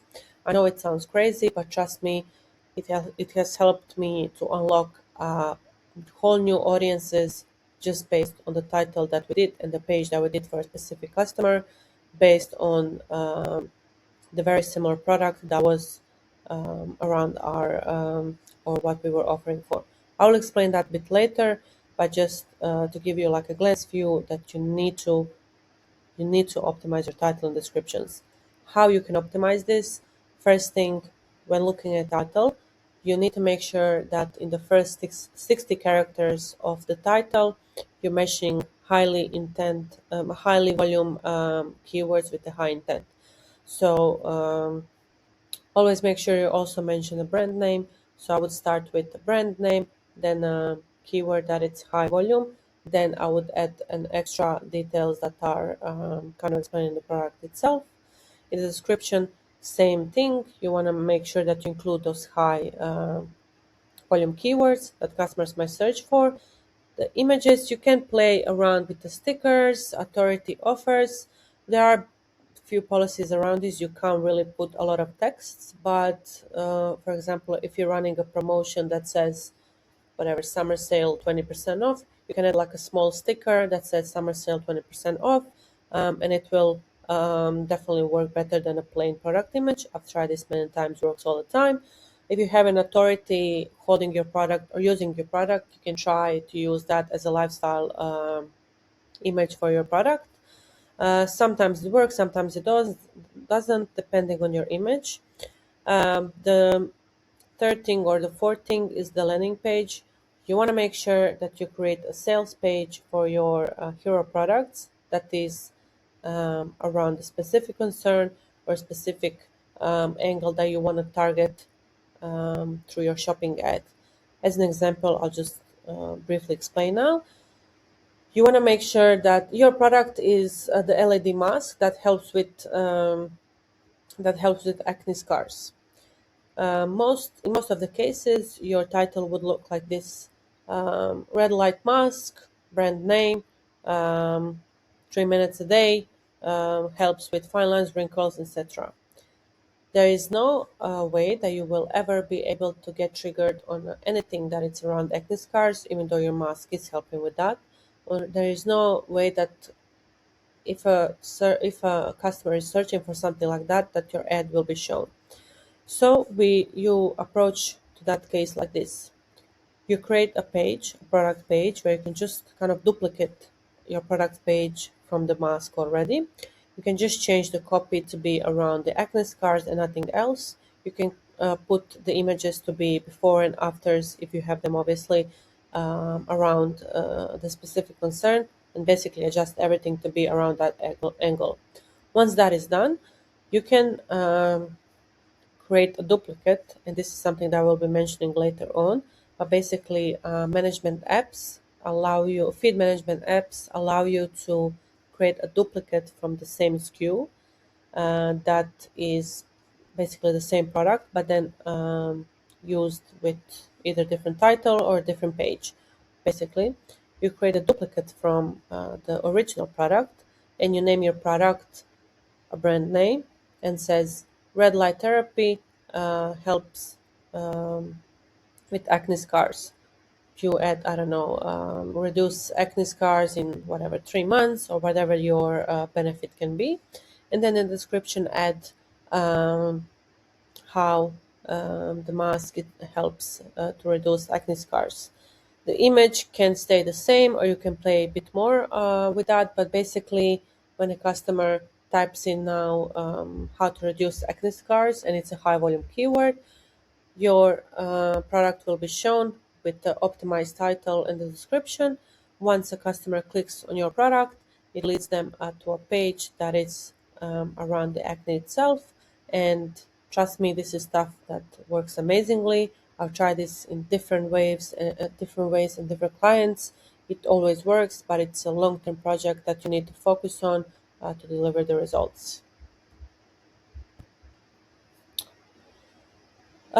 We also mentioned the PMAX a bit, but these are just few strategies that are cool around the PMAX. So basically, the competitor targeting, what I just mentioned. So if you just go to a custom segment in the audiences, you can add your competitor URLs and use them in the PMAX campaign. This is a screenshot of how the interface actually looks like. So basically, you can just put whatever segment, a custom segment competitor, and then you can just keep adding the URLs. I mentioned the script. So this is a script that is usually paid for. That's why I wasn't able to link it here. But I don't think it's a lot. I think it's maybe like one-time purchase around $200, $300. I don't know, to be honest. But maybe you can try to find it online for free. But basically, it allows you to see what is working and it's not working on the PMAX in terms of the audiences. And then also this is kind of a hidden always a part around the assets in the campaign where you can see the screenshot. So Google always leaves this on. To be honest, this is something I would always like to turn off because you don't want Google to fix your assets for you. So in terms of the advanced Google search strategies, I will be talking a bit more around this in the second module and the landing pages itself. But basically creating advertorials and hero sales pages for lowering your CPC. So basically the classic product page that you get from the clients can trigger insanely high CPCs for your campaign. You want to focus on researching a concern, problem solution, long tail keywords that have a high volume and lower CPCs. Once you find those keywords, you need to create a blog or an advertorial based on the concern, and then use different type of the campaigns for the keyword research. This is the example we did in our case, how to get rid of acne scars, and the content around itself. It's in the blog kind of format, and then we were using this landing page to discover new keywords through the dynamic search campaign and the shopping campaign. You want to make sure you test different designs. You want to make sure you add enough call to action so the customers can actually go to the page and purchase the product. And then you want to keep obviously researching, okay, and testing new angles around this. For the end, these are some useful tools that I created for you guys. So basically, it's an optimization checklist that kind of has the different bullet points on what you should be focusing on a daily, weekly, and a monthly basis. Check this as well, Google auto settings that destroy your campaigns. So make sure that you turn this off when creating some stuff. And I also linked the PMAX script that you can implement for yourself. I'm hoping you won't have issues with this, but if you do, I think if you just ask ChatGPT, to be honest, or try to find online, it shouldn't be hard to implement. That was about it. I honestly hope you got a kind of better understanding as to how unlimited the options on Google Ads are and how you can actually start to implement some of these things now for your brand or your client or your shop, whatever. We will also create another module on the landing pages itself, which is kind of more in-depth structure, how you can use a proper structure to expand your top of the funnel audiences. So I'm hoping you guys will take a look at that as well. Okay, guys, so welcome to the second part of the Google Ads course, where, as I mentioned before, we will be talking around a bit more complex strategy for scaling your top of the funnel audiences. And basically how this part will work, or what I will be explaining to you mostly, is around the landing pages. So landing pages are your scaling engine when it comes to the Google Ads. Trust me, you cannot scale Google Ads by launching more campaigns. You scale by creating specific landing pages and matching intent, message, and a page type. These are just some kind of few reasons that I've noted as to why you should consider creating those pages. I'm just going to read them through, but obviously there is a bigger portion of the sales that you can't even target or expect to reach in your, I would say, normal landing pages that you use or product pages. So basically, you can expect to see an increase in conversion rates. You need to kind of have brand consistency in the maintaining message alignment from the ad to the landing page, meaning you should build the trust with the customer throughout the entire journey before the purchase. Also, landing pages allow you to have a precise intent targeting, and then also better measurement in terms of the intent or the concern or the problem you are kind of trying to resolve. When it comes to the strategy and how so far we were able to scale the account, I'm starting with 4 different landing page strategies, which kind of I always do when I think of different angles or products or concerns. And it's separated in 4 categories. So first one is advertorials, second is competitor comparison pages, third one is a keyword variation, and then the fourth one is a sales page for shopping ads. I'll explain each in depth, but just now shortly about each strategy and how you can actually do it. Advertorials. So advertorials are, as you probably know, educational blog style pages that frame your product as a solution. They actually allow you to build the trust with storytelling, a soft sell before the call to action. It's kind of the best for informational searches, early stage buyers, or content driven niches. Second one will be around competitors. So basically, these pages will help customers make purchase decisions by comparing your offer against obviously the competitor ones. Transparency builds authority and drives high intent conversions. It's best for branded competitor searchers or consideration stage buyers. The third is the keyword variation pages. Basically, kind of self-explanatory. The goal is to capture niche intent by tailoring pages to specific search terms. As an example, best skincare for acne scars versus best skincare for fine lines. Improves obviously relevance and quality score. It is best for problem-specific searches and then long-tail keywords. The last one is the sales page for shopping. Basically, a direct conversion-focused pages that are optimized for shoppers who are ready to buy. You need to make sure you highlight price, benefits, guarantees, and a clear call to action. Again, best for shopping campaigns and bottom of the funnel traffic. So let's go into explaining each one of them. Advertorials. These pages are content-heavy landing pages. They are designed to look and read like editorial articles, but with a clear purpose. They are guiding people who are reading that towards your product or service. So instead of only targeting bottom of the funnel searches, which obviously if you own an e-com shop, you'll see that there is like a huge pattern repeating all over your campaigns on Google. Advertorials actually let you capture people who are still researching solutions by addressing their questions and pain points. These are just some of the examples of advertorials, which obviously you can take a look at. But basically, when it comes to creating advertorials and how you can execute that, you can focus on creating a content around how to solve a problem and a specific problem that can be obviously resolved by your product. How do I decide which advertorial or which topic I'm gonna be writing the page about? Well, it comes to a research phase of volume, which I'll explain in a second. But okay, so why advertorials outperform traditional approaches? So if you look at the SEO only pages or standard Google Ads pages, it always comes with, I would say, few of disadvantages in each.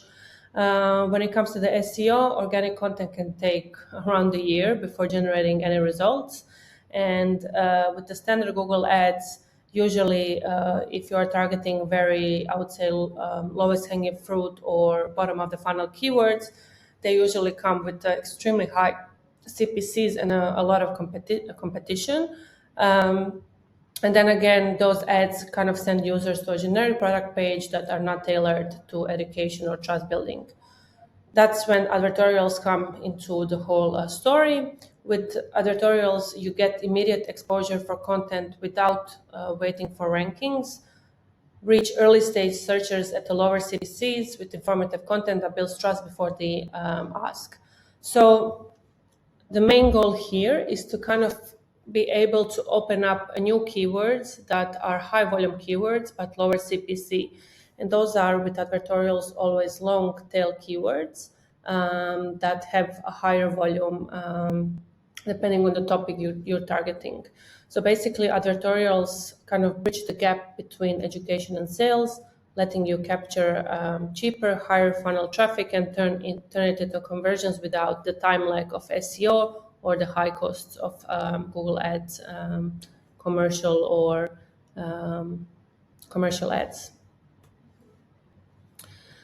When it comes to the advertorial essentials and how you should kind of structure the page itself, the page should deliver real educational value first, while naturally leading readers toward your products.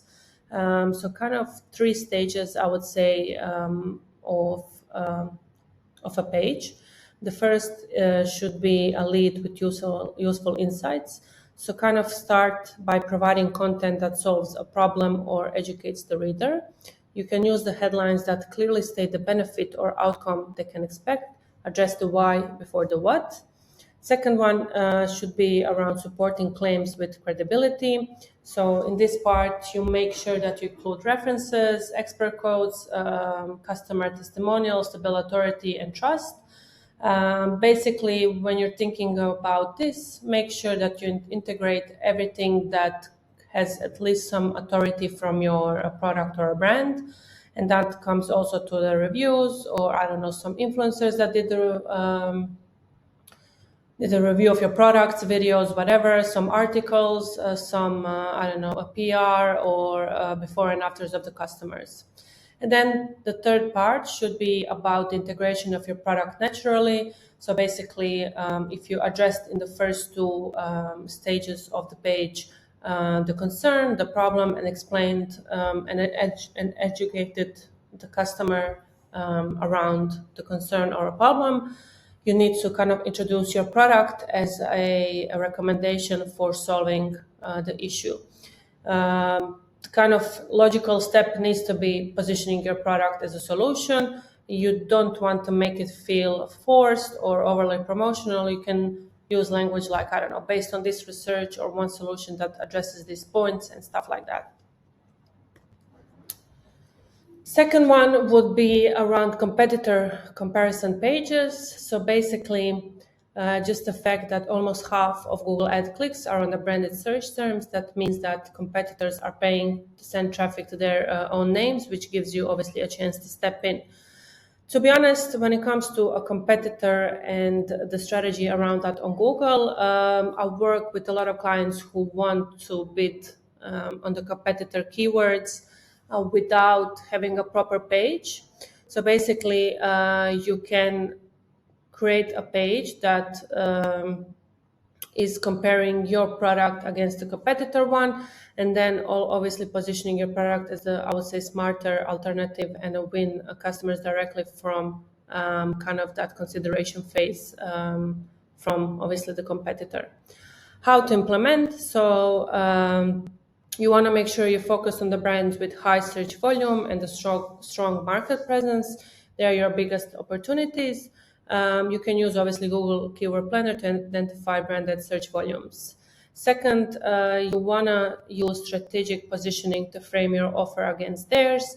Honestly, I never accept anything that is not honest. It has to be honest information and evidence-based, but spotlight the areas obviously where you clearly outperform on, I don't know, different features, price, quality, or experience. How to build an effective comparison page. These are just some bullet points that I added, are the good example of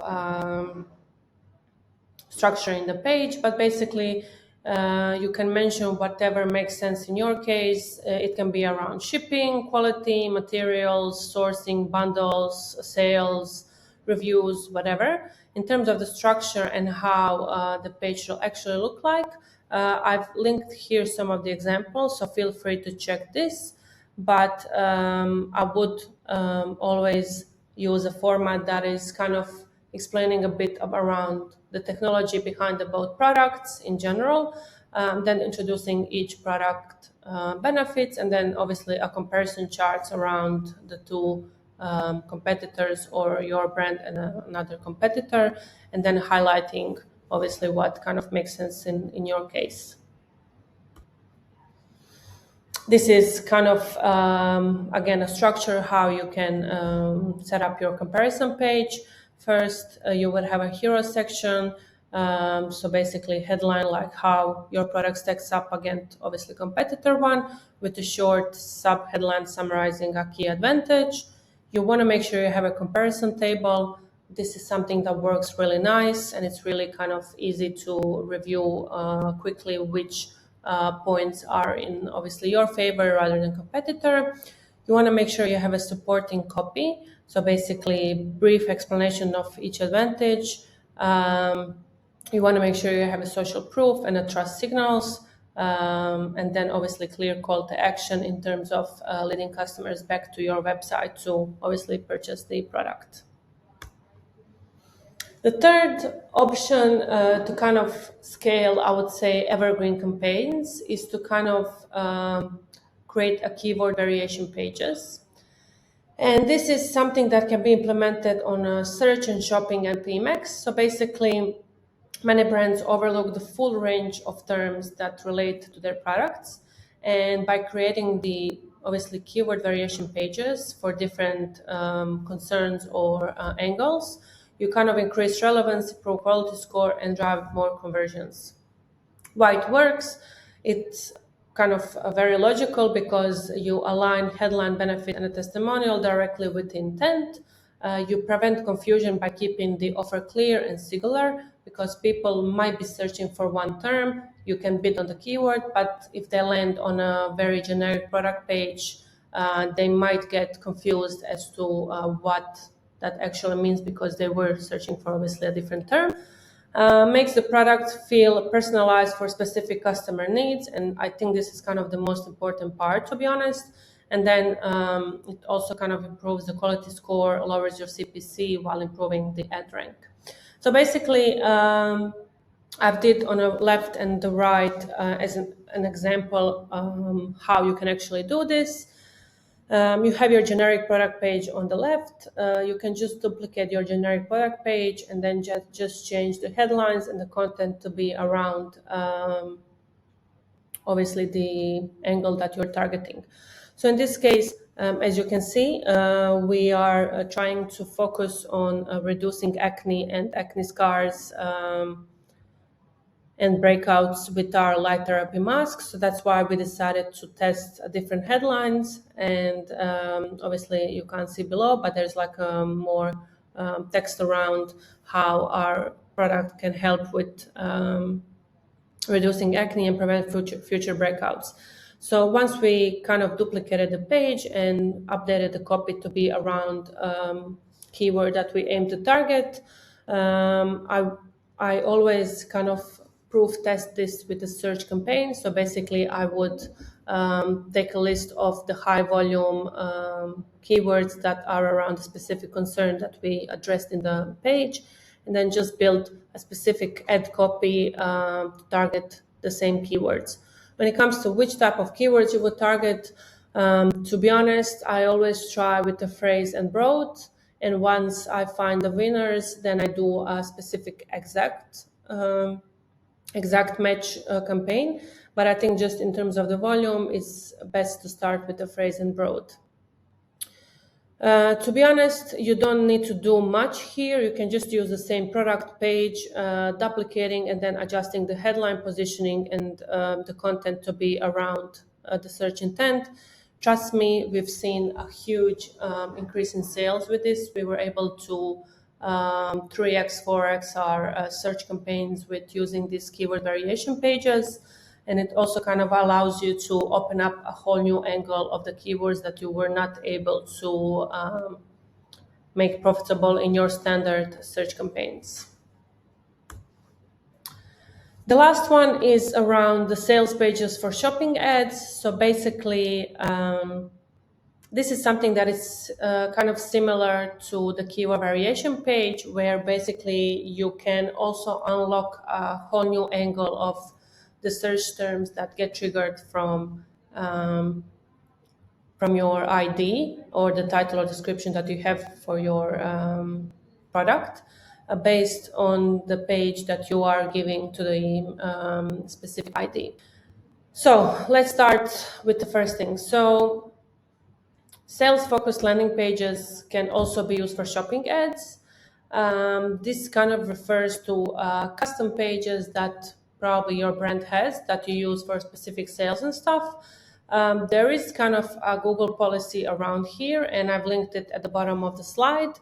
but basically they fully comply with Google policies. You just need to make sure that a few of the things are obviously matching the policies, and that's around different pricing or having like 4 or 5 different IDs on the same page and stuff like that. It's nothing complicated, but basically these pages are designed to maximize conversions by presenting a stronger offer and a clearer sales flow. Why this works? So they are kind of built around conversion psychology rather than just product specs, because people who are purchasing on the shopping ads, they are already, I would say, in the funnel of purchasing. They already know about the product or a specific concern, and they are kind of ready to buy. You need to make sure that you highlight benefits, testimonials, and guarantees up front. You want to eliminate all the distractions by keeping focus on one clear purchase path, and then obviously create an urgency with limited time offers and social proof. This is something that I've put from my own experience. So when you are testing a dedicated sales landing page against a standard product page, these are the results that I achieved. And to be honest, I think this was in 2 months. So we were able to see 5 times more clicks and impressions. The ROAS doubled, and the conversion lift went 90% up. To be honest, I do these things in 2 ways, and I'm going to now briefly explain to you how the strategy kind of goes in terms of implementation and how you do it in your own account. But the first thing is, in order to split test these things, you need to be able to create duplicates of your IDs. In order to make a duplicate, you need to have a third-party app that manages your feed. This is something that I mentioned in the first part, of course. I'm suggesting that you use Feed Optimize. They are pretty good for this.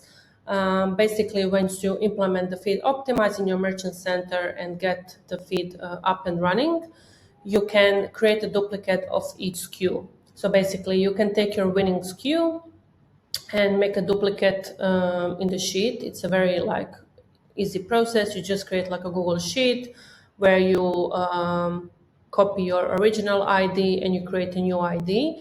Once you've done that, you adjust the attributes. And then when it comes to the attributes, you need to make sure that you adjust the title, the description, the landing page, and the URL, the image. When it comes to the title, you want to make sure that the title aligns with the page you're using. So in the first 60 characters, you want to mention your brand name and the product itself, along with the concern or the problem you're kind of targeting with the page. Description is kind of similar. It allows you basically to add more text around the same stuff. When it comes to the URL, you want to make sure you're using the sales page that is done only for shopping ads. And then the image itself can stay the same, or you can actually create some other promotional image. I also mentioned that earlier in the course. You can basically just create like a basic sticker that says whatever, summer sale 70% off, and then just put it in the top right corner of your product image, and then relaunch in the feed. Another thing that you can also use here, basically you can link keyword variation pages to your shopping ads. So how's that done? Basically, you create another duplicate from a winning SKU, and you want to make sure that you are trying to aim for the keyword variation pages. As an example, if we were to use this page in a shopping ads, what I would basically do, I would create a new duplicate for the light therapy mask, and then the title would be around obviously brand name, then adding light therapy mask, then maybe, I don't know, a vertical line, and then saying helps with reducing acne, prevents future breakouts, and then adding the same thing in the description, and kind of playing around with maybe one more duplicate with another title, but making sure it's around the page that you are using, and then using in the URL, the keyword optimized page as a goal. I'm just going to give you one example that we were able to kind of hit here. So basically, we've discovered that we have a very similar product to one other product, and the technology is a bit more advanced in our case than the other product. And we basically created a page where we just compared our product to the different product. We did not mention any brand names because it's a more generic product rather than a branded product. And then just did like a comparison page where it was mostly around the keyword itself of that second product. We just made sure that we mentioned the keyword, 50 times on the page, did a few charts, added images, explained the technology and stuff like that. And then what happened? So I created a duplicate of our product that was compared to the second one.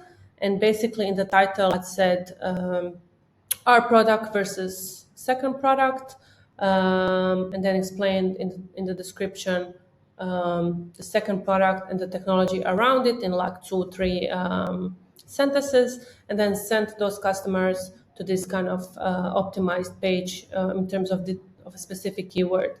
The results that we saw there were unbelievable, and it's not only around the sales itself. It's also the fact that we were never able to get any term in shopping ads that should be around or could be around that second product, unless we optimize our title and our page to kind of be more around the product itself.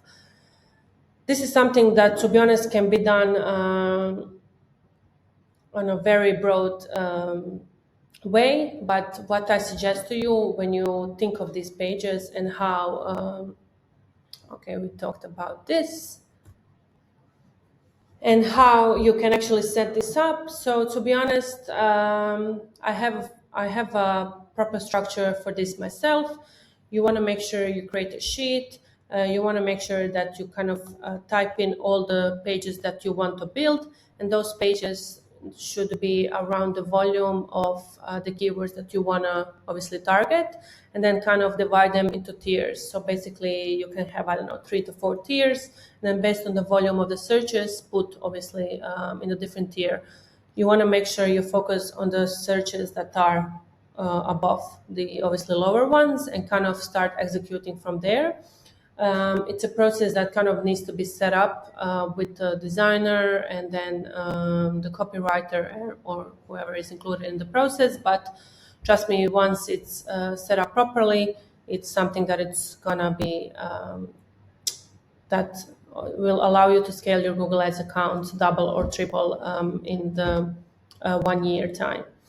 Basically, this is some for the end and action plan that I suggested for you to follow if you want to try something like this. You can read this through. It's very basic. You obviously don't have to follow this, but kind of gives you, I would say, easy structure as to why or what you should maybe try to focus on at the start, and then later on you can do it. You can do it either way. Also for the end, I've kind of created a table where these 4 different types of the pages that you can build can be used for obviously a specific type of the campaign. So basically you would notice that for advertorials, you can use almost in all the pages except shopping. Competitors, same thing, then keyword variation and the shopping for basically PMAX and shopping itself. Honestly, choose one strategy that kind of aligns with your biggest scaling opportunity. Maybe build your first test from one strategy for the week, launch it with an existing campaign and measure results over the next 2-3 weeks. To be honest, if you see winning angle, or obviously you see that you're able to scale the page, make sure that you create similar page on a different topic or an angle that is used in the same strategy and kind of start from there. I wouldn't suggest starting with all 4 of them for now. Choose one that you find the best fit and then obviously increase as you go. So that's basically it. I'm honestly hoping you've learned something around the pages and how you can leverage these things in your Google Ads accounts. Thank you so much for listening, and that's about it. All right, so you've made it this far. Now you have the full spherical scaling system. The only thing that matters now is what you do in the next 90 days. And my recommendation is pick one pillar per month: creative and offers, conversion, email, Meta, and Google. Take the SOPs and playbooks, plug them into your business, and run one full test cycle. Repeat every single month. That's how this system becomes, not a course watched. And remember, most founders try to work harder. The brands that win build the systems and let those systems compound time after time. And now you have those systems. And if you don't have the SOPs or the playbooks yet, just DM me the word course on Instagram and I'll send it right over to you. All right, don't forget. And if you actually want help installing all this stuff and working with the mentors and coaches inside Ecomm Architects, just visit the website, ecommarchitects.com. And reach out to me as well and tell me where your brand is at, and we'll see if it's a fit on even Instagram as well. That's another option. Look, I appreciate you guys going through this. I know it was a long course. I'm assuming that added a lot of value, but please now go to build this machine. Please go win. And when it works, send me some screenshots.